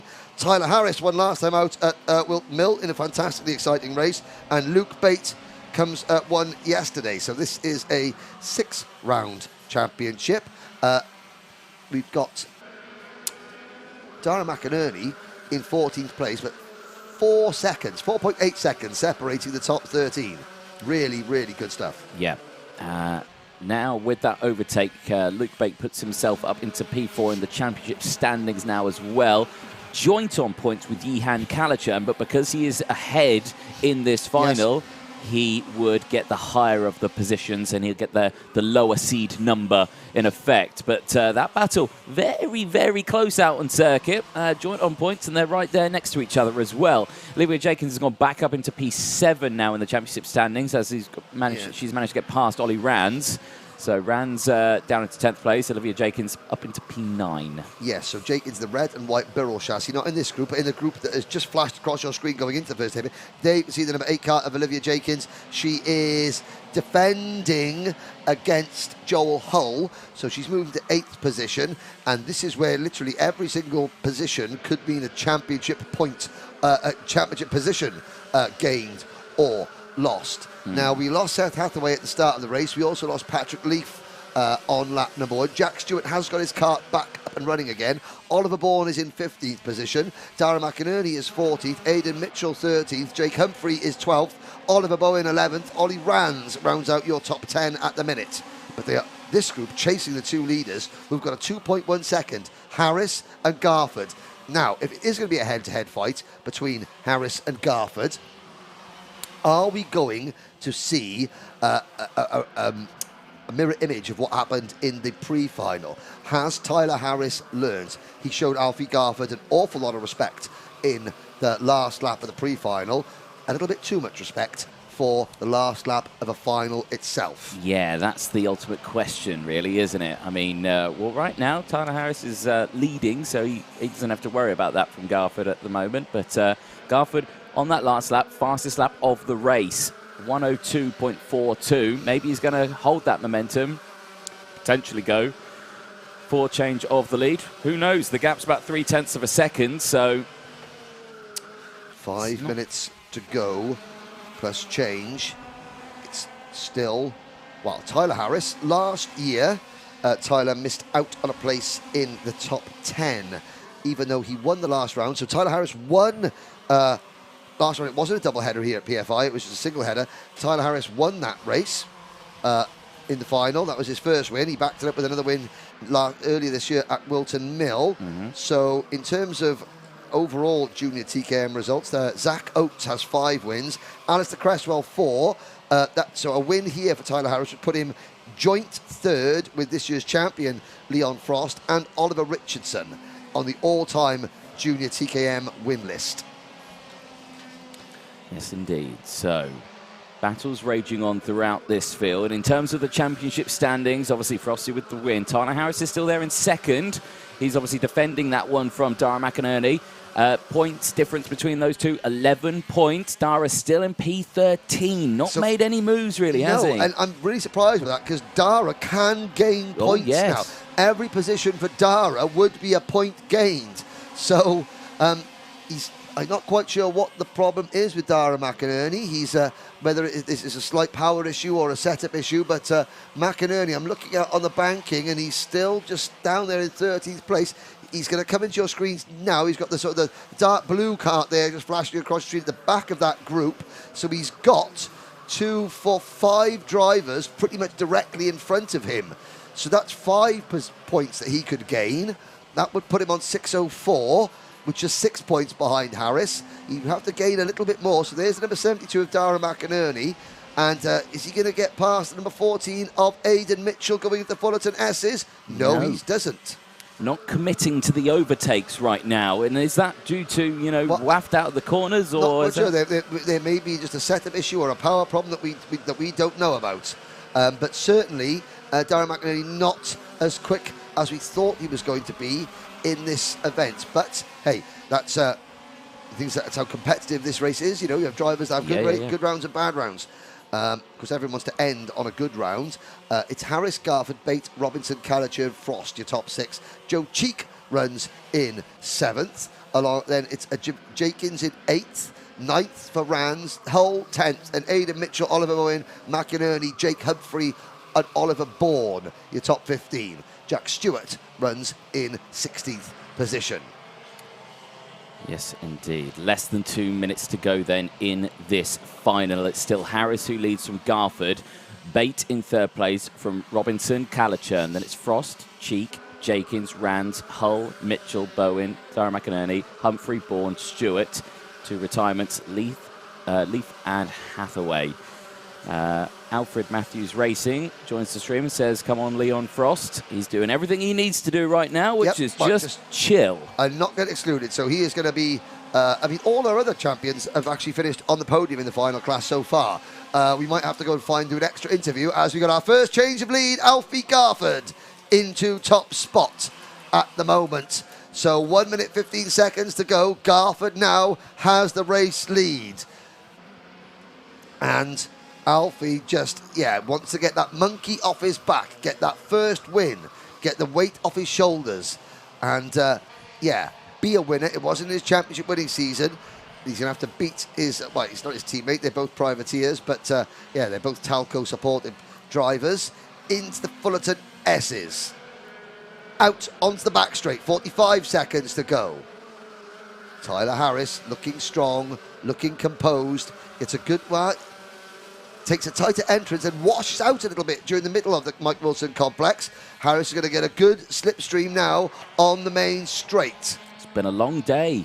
It's been a long day. Tyres can be used, but they've had one less race than they would usually have. They haven't had a pre-final, so that's right, they should be a little bit more lively than what they would usually be. Things getting lively now. Harris goes to the crossover move. Alfie Garford gives Tyler Harris just the same amount of respect that Harris showed him in the pre-final. Good stuff there. Harris back into top spot.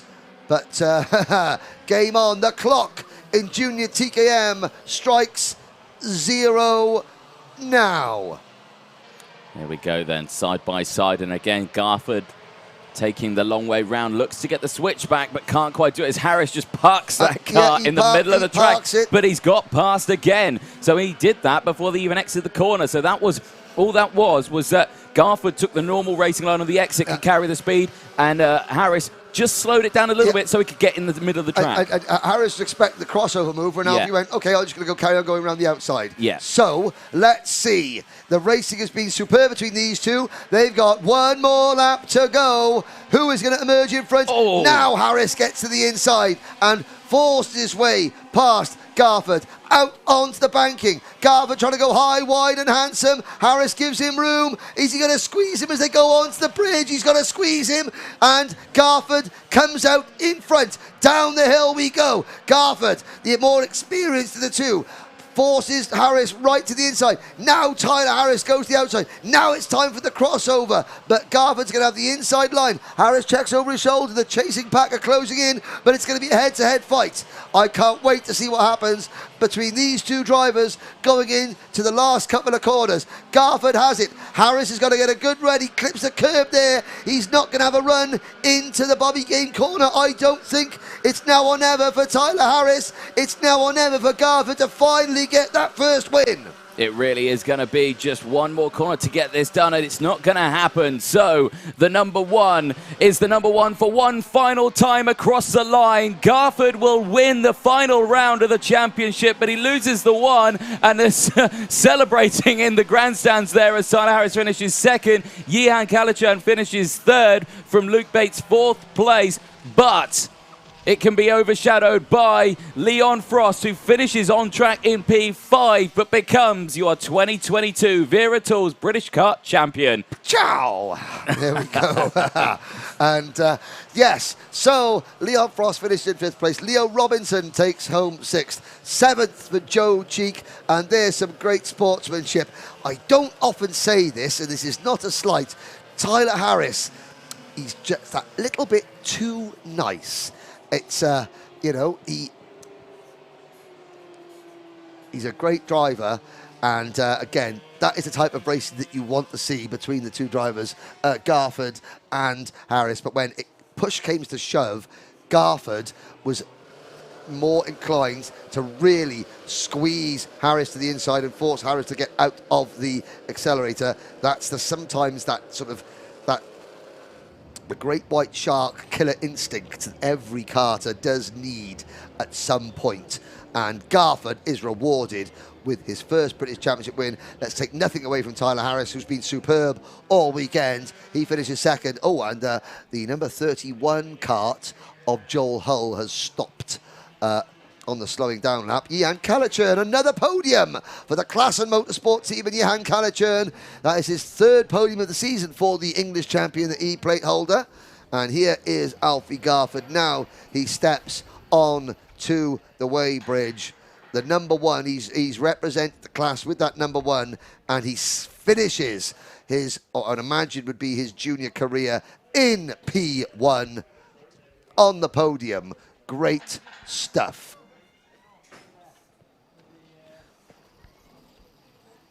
The rest of the field off to the left there, the top 3 drivers. Now there is Joe Cheek.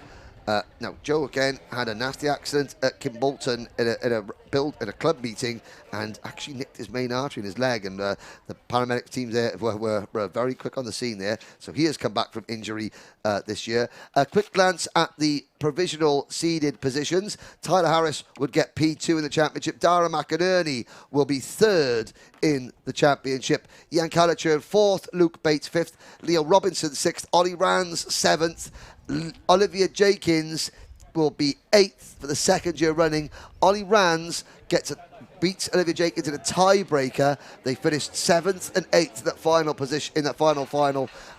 Joe Cheek 9th, and Jake Humphrey is your final seeded driver in 10th. And there's some congratulations, one of the Tim Wilson Motorsport drivers there for all 3 of the top 3 drivers. Anthony Jordan, you can see, is down there poised and ready to interview the top 3, and our champion, Leon Frost.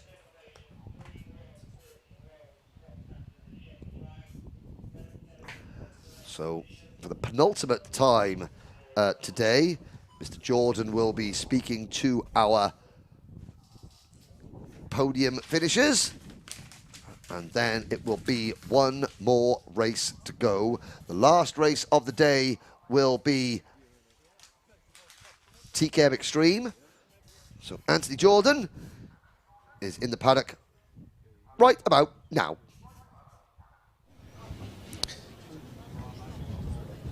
Thank you very much, Henry. Yes, down in the Parc Fermé area. I did just have Alfie Garford here. He's run off. Alfie, come on over. It may have taken 3 years for you to get a win, but it's not going to take you 3 years to get over here. Come on, hurry up, hurry up, hurry up, hurry up.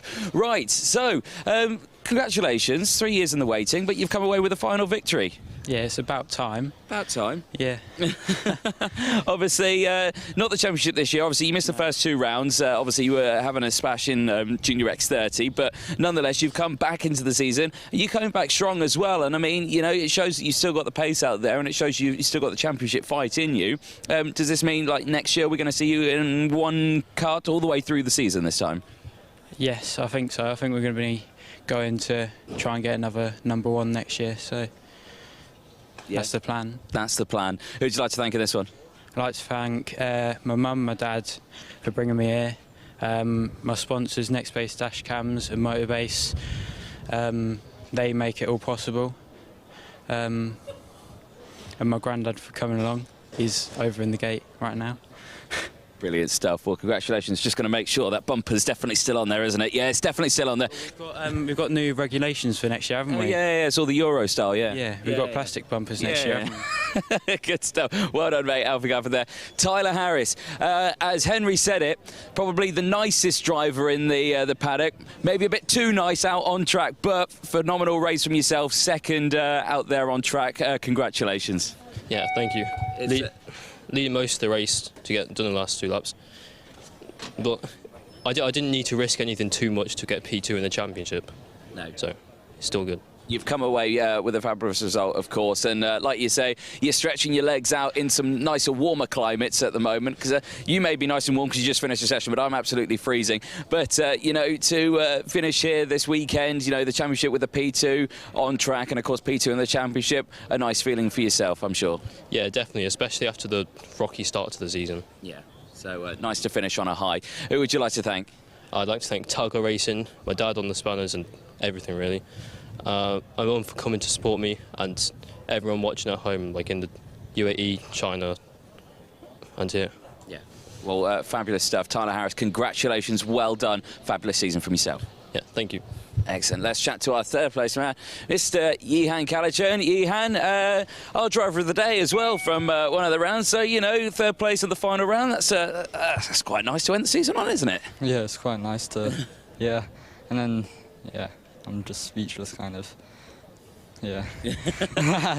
Man of many words. But like you say, the championship, I think that puts you P4. Yeah, P4. So you managed to just get past Luke Bate, who you were battling with, and you were joint on points halfway through that. But because Luke was in front, he was leading, and it was all like. But you managed to get past. You take the number 4. What are you going to go with? E-plate or a number 4?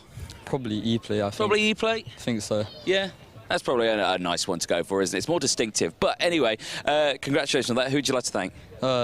Ashley, Dave Klassen, my mum and dad, and yeah, friends and family. Good. I can imagine if you didn't thank them, they'd be after you quite quickly. Yeah. Brilliant stuff. Yihan Kalichern there, our third place winner. Now, our champion, Mr. Frosty. Leon Frost, congratulations, our 2022 Wera Tools British Car Champion. Yeah. Man of many words. Are you going to give me more than yeah? Or I'm not sure. You might have to ask me some questions and then I'll be able to speak.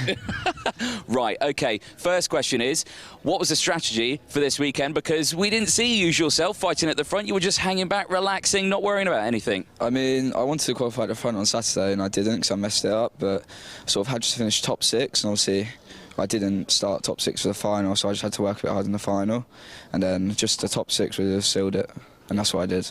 No, exactly what we like to see.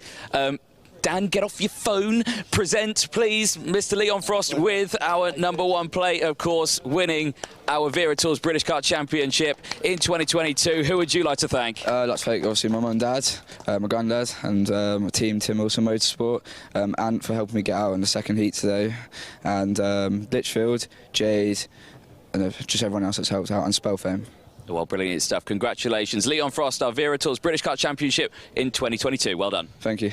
Excellent stuff there. We've got one more race to go, I believe, and it will be, of course, the other half of the TKMs. It's TKM Extreme.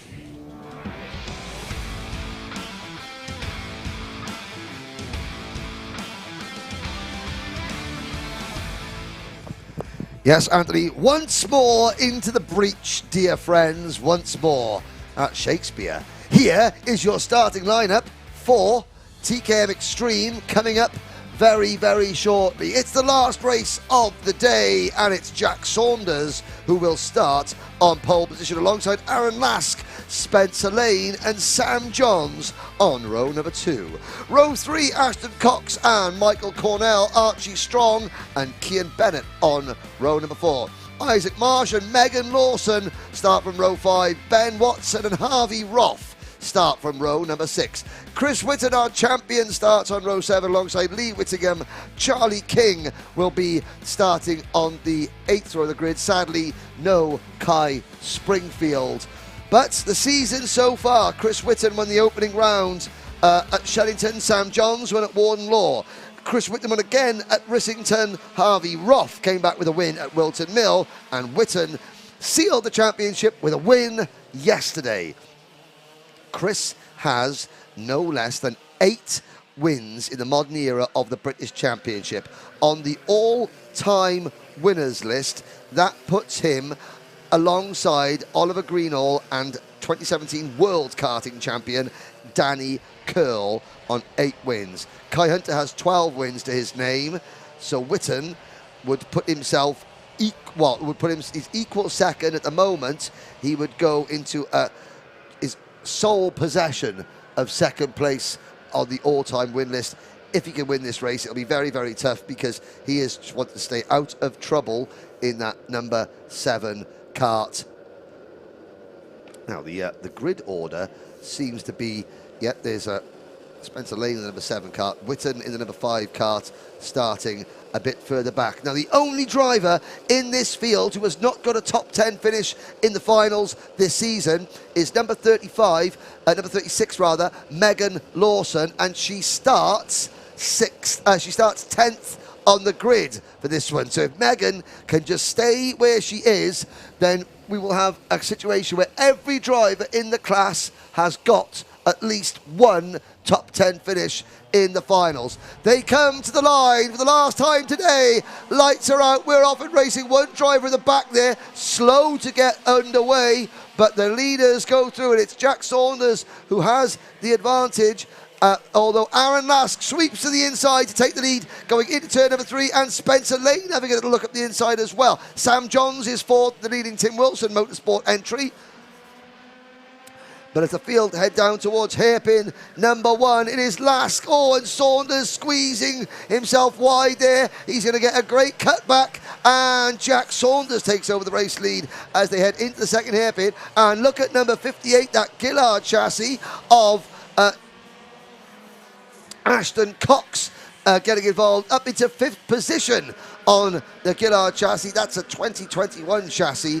At least it's one of the older chassis in the field, one of the last Tim Gillard built chassis to roll off the production line before Tim Gillard retired and the Gillard name went to become part of the OTK family. Well, there we go as we end lap 1 across the line. Saunders leads then from Lask. The timing updates in the commentary box, then it's the number 7 of Spencer Lane, Sam Johns, Ashton Cox, Harvey Roth, Michael Cornell, Kean Bennett, Lee Whittingham, Archie Strong, Chris Whitton, Megan Lawson, Charlie King, Ben Watson, and 2 drivers not starting, Isaac Marsh and Kai Springfield. Yeah, so not quite sure what happened with Isaac Marsh, the number 40 driver. Was it an incident in the Heat 2? Very possibly. We saw him off the circuit, so maybe a terminal issue. A terminal mechanical engine-related issue. Yes, yeah. Which is a big shame, of course. Big shame. So, nice and close. Now, these guys have been close all the way through the weekend, haven't they? It's been fabulous to see all of these drivers so fierce in their racing, but so respectful as well, and that's what we love about TK. I say respect. I say as I speak. As Archie strong arms, Kean Bennett's going through Bobby Game corner. Thanks for messing up my section, guys. yeah, that was going to be a superb segue. Yeah. Now, Megan Lawson in kart number 36 has dropped to 12th position. Said, we really want Megan to get a top 10. Oh, my word, there's going to be 4 wide. And that's Sam Johns sideways at turn number 3. And Johns, so Landau International Raceway, global home of champions, world capital of motorsport, will not get a driver on the podium, I doubt, in this race, sadly. Such a shame because he, of course, won at Warden Law. Yes. Fabulous year. Had a great running at Wilton Mill as well. I think he finished P2. No. Yes, he finished P3. 3, yeah, so he's still got a podium in that one. Well, it's not going to happen here, but it does mean that Megan Lawson moves up to P11. Just 1 place away from a top 10 finish, and that would mean the clean sweep. Everybody in the class would have had at least 1 top 10 finish, and that is be really, really good. It's a great advertisement for the class as well. Yes, come and do TKM Extreme, even with... even as a privateer, even if you are a driver on the smaller end of the budget scale, come and compete in TKM Extreme in the British Championship because you can succeed Every single driver here has done that at some point this season. Well, Mr. Whitten said it last night in the Paddock Show, didn't he? Yesterday evening, he said it's a fabulous class to be in, and we recommend anyone to come and join it. Yes, indeed. And Chris Whitten has just put in the fast lap of the race. So for a driver who's taking it easy, well, yes, he is taking it very easy at the moment. He is there in 6th position at the moment in the number 5 kart. The answer, why are you not allowed to in the number 1 place? Well, because, you know, he's the number 1 seed for 2023. Yes. You know, this is still the 2022 championships. The results remain provisional. So you can't change them. He's entered as the number 5 car. Yeah. There is a regulation, a rule that you can't change. You can't, you know, start running the number 1 plate during a season. There go the field across the line. It's complete lap number 4. The entire field separated by 2.6 seconds. Pretty close, isn't it? 7.5 minutes remaining. And out of turn number 4. Down the hill, still Jack Saunders who has the lead. Now, Saunders, 2 second-place finishes in his career. He was 3rd in the 2020 Junior TKM title chase. Started the year with a 9th place at Shennington. Didn't get on the podium, didn't get in the top 10 at Warden Law. 5th at Rissington, 4th at Wilton Mill, 6th yesterday. But yesterday he led the start of the final, and then things went off quickly, you know, setup went south very quickly. Leading this one, he said to me last night, he goes, oh, we should be in the mix. And he certainly is today. He's got the number 63 of Harvey Roth right behind him, then the number 93 Rob Shaw Racing Kart of Aaron Lask. Then Klassen Motorsports, Ashton Cox running in a season's best 4th place. Cox has not had a finish higher than 6th in the finals this year. He's running 4th now. Oh, he runs a little bit wide there because that was Chris Whitten right behind him, and that was a concertina effect there. I think that Saunders braked a little bit earlier than everyone was thinking, and that caused a little bit of a ripple through the lead pack. Here comes Harvey Roth to the inside. Number 63, Tim Wilson Motorsport driver, takes the race lead for the first time in the final today. I say, Wilton Mills put a good step in him in his leg here as Harvey Roth, you know, took the win there. Well, now Harvey Roth has got to just learn how to win at tracks other than Wilton Mill. I know. Well, he's currently demonstrating that, Henry. He is currently demonstrating that because he's only got 2 podiums. They're both first place finishes, and they both have come at Wilton Mill. So again, he hasn't yet had a podium in a British Championship round anywhere other than Wilton Mill. So he's demonstrating quite successfully that he can get things done elsewhere as well. Saunders 2nd, Lask 3rd. Chris Whitten up at the 4th place, change to 5th place. That is Charlie King. He's on a top gear from the rear. Is King. He goes past Chris Whitten. Ashton Cox down to 7th place now. 8th is the number 34 kart of Lee Whittingham. 9th is Spencer Archie Strong. 10th is the number 33 of Michael Cornell, with Kian Bennett and Megan Lawson 11th and 12th. Ben Watson is 13th. Chris Whitten's just gone for the move there on Charlie King. Moves up into Spencer Lane. Sorry, getting confuddled. Yes, moves up into P3 now. Charlie King also promoted up 1 place. Actually, I say he was promoted up. I think he's just dropped down again. Well, Harvey Roth has just promoted himself into 5th place in the points table. Oh, yes, ahead of Spencer Lane. So as Lane slips to 5th, Roth, race leader, moves into P5. Megan Lawson, meanwhile, continues to run just outside the top 10. She is 12th, but she is 7/10 of a second away from a top 10 finish. This is good stuff again, just chopping and changing there for 3rd place as Lask under pressure drops back into P4 now as Whitten holds on to P3, and just again everyone just giving that little bit of space again, just watching it through this last few minutes. You know, it's the last race of the season for these guys. A lot of them may go on to bigger, better things. A lot of them may return to next year. I think a lot will return to this class. Yeah. You know, that's one thing that TKM is doing. It retains drivers. Good. It retains a lot of its drivers. So I think this is the type of race that we see the same characters generally over and over again, year after year, battling for supremacy. Roth has the advantage at the moment. And Megan, and again, we go back to Megan Lawson, and she is now up into 11th place for driver number 36, the Class and Motorsport car. She's the driver with the sort of the pink crash helmet. You'll see, let's have a look as she comes into view there. She is right behind Kim Bennett. There's Megan Lawson, just in front of Michael Cornell with a white bodysuit, with a white bodywork and the blue race suit. She has got Kian Bennett, the number 44 Rob Saw Racing driver. Kian Bennett stands between Megan Lawson and a top 10 finish. 3 minutes to go. Chris Whitten moves up now into P2. Yep, there. calmly. Yeah. Calmly. Now, he's had a warning flag. He has, yeah. So he doesn't want to get himself excluded. No, definitely not. I think he'll still be okay, even despite that. I mean, he's cleared by 41 points from Sam Johns, and at this moment, Sam Johns is at the back of the field, so, you know, that's someone who's really not going to be much of a challenge. That's right. There's Megan Lawson chasing Kian Bennett. Still there in P11, just needs to get that one place, and is she going for it now? She absolutely is. So, Megan Lawson moves into the top 10. If things stay as they are, every driver in this class would have had at least one top 10 finish in the final. And there will not be a person in the paddock that would begrudge Megan and the Class of Motorsport team for getting that result. So, with the championship decided, this is not for a place, the championship. This is just for glory and a top 10 finish. It'll be Megan's first top 10 in sometime, if not in the British Championship, full stop. There she goes. She has got Kian Bennett, Michael Cornell, and the number 95 car of Ben Watson right behind her. Into the Fullerton S's. We've got 1 minute 50 seconds to go. No change up at the front. Roth still leads from Whitten, Lask, King and Saunders.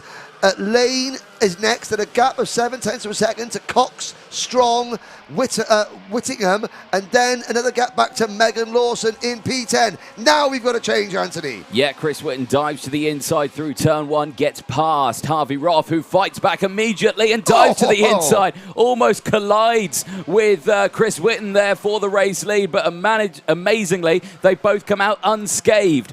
There, still in third place, is Aaron Lask, who just set the fastest lap of the race, so he's got the momentum down into hairpin number 1, but everyone closes that inside line, and Charlie King on the outside gets only one position, gets past Lask, but down the inside here comes Jack Saunders, and the number 32 gets involved, and Harvey Roth fights back. Charlie King started this race stone last, and he's now third and almost had a look at the race lead earlier on. A win for Chris Whitten would be his 9th. That would put him 1 win ahead of Danny Curl and Oliver Greenall. And now he moves for the race lead. Now Chris Whitten has the lead back. And he's pulling away because Roth and Saunders tripped over each other there a little bit. On to the thing. Now Lee Whittingham is defending. Megan Lawson tries to move into P9. Kian Bennett pushing her through. 20 seconds to go. Chris Whitten would move into second place behind Kai Hunter on the all-time British Championship win list in the modern era, but he's just been elbowed aside there. What a move from Harvey Roth. And he knew that Whitten couldn't come across and defend. Oh! And that is... Well, Chris Whitten's off, and that's Aaron Lask. It's Lask, and Whitten just spinning to avoid that. Oh, dear me. Well, everyone's okay. I wonder if we can have a quick replay of that action. The clock has struck 0. We might have to wait until the end of the race. Let's cover the last lap and maybe look back at that later on. It means that Roth, Saunders, King and Michael Cornell now move into 4th position. But Cornell has dropped back a little bit. You've got Lane, Lask, Whitten, Cox, Megan Lawson still 10th. That's going to change as they cross the line. Archie Strong moves into 2nd place. Last lap ball goes out. Roth leads. Archie Strong 2nd. King 3rd. Then it is Saunders in 4th. Megan Lawson is up into 6th position in kart number 36. The top 10 finish is more than on for Megan Lawson.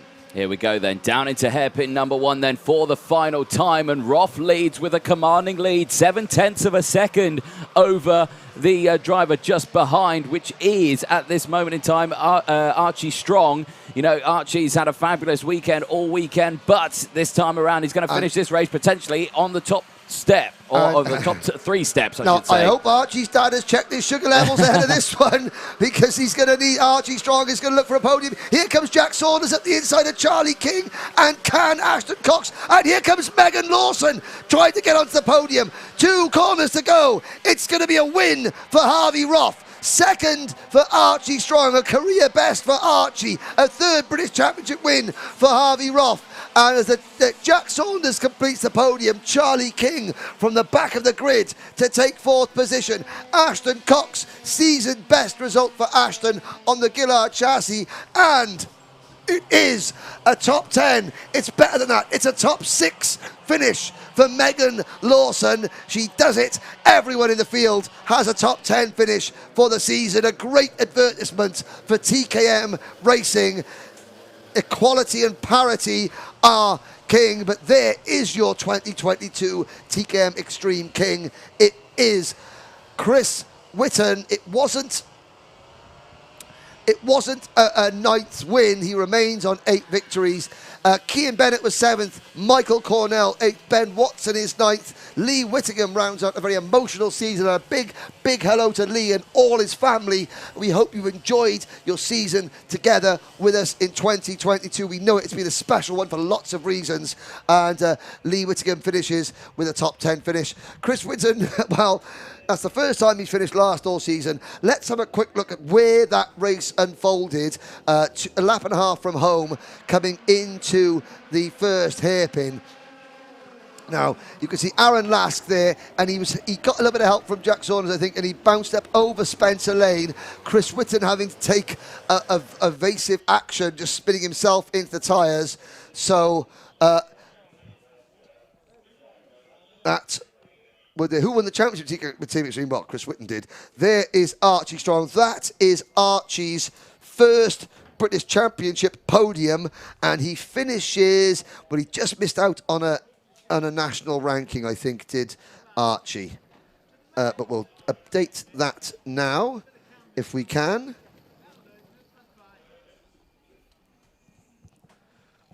And Anthony Jordan is down there. That's the last race of the day. I will go down and join Anthony in the pits very shortly. There's Jack Saunders, just getting a congratulatory shake of the hands there.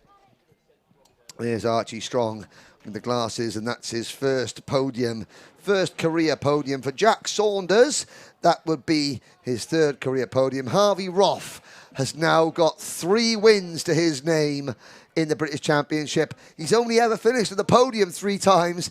Every time he finishes at the podium, he finishes in top spot. That is not a bad record for Harvey Roth, and he was especially pleased because he's finally broken that the non-Wilton Mill duck.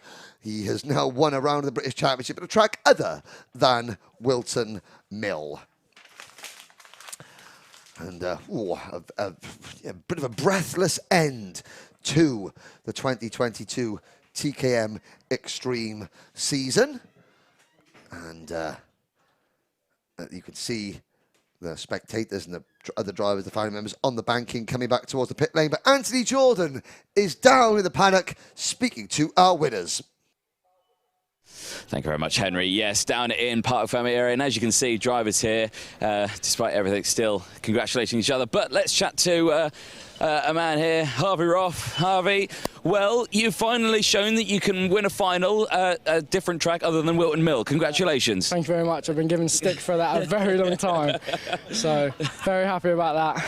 Brilliant stuff, and of course, a great end to the season. Of course, you know, where did you finish in the championship in that one? You finished P5, so you gained another one. So, you know, going away with the 5 seed, that's a nice result for you as well. Yeah, it's decent. It's not the top 3 I wanted, but 5's still really good for my 2nd season in Extreme, so. Yeah. Well, like I say, next year we're back in Extreme. Yeah, of course. Going to go for that 1 plate next year. Excellent. Well, if you can win at other circuits next year, then yes, you're in for a chance of that one. So, no, brilliant. Who would you like to thank? Oh, I'd like to thank everyone at Tim Wilson, my dad for being awesome on the spanners yet again, all my friends watching me, Jade Racing for getting the kart nice and straight and ready for today after my big crash on Saturday, and just everyone who's given me support all year round. Couldn't thank them enough. Yeah, brilliant stuff. Well, Harvey Roth, congratulations. Well done, P1. Thank you. Brilliant. Let's chat to Archie Strong. Archie, fabulous result for yourself. Firstly, is your dad okay? Yeah, he's all right now. Yeah, is he still standing right now? He's all sorted, yeah? Yeah, he's all right. Good. I think he wasn't going to keel over when he saw you finishing P2 there as well. But, you know, a brilliant result for yourself. End of the season, it's been a long way coming. But are you pleased with a P2? Yeah, considering the weekend I've had, being put in the wall twice, but nothing you can do about that. Yeah. But, I mean, you know, championship as a whole, I mean, it's been a tough season. Are we going to see you back next year? Probably not. I'm retiring at the end of this. Really? Yeah. No. Running out of money. That's the main thing. Well, there's a fund started, I think, outside the Lichfield tank. If you could pinch from that one a little bit as well, yeah.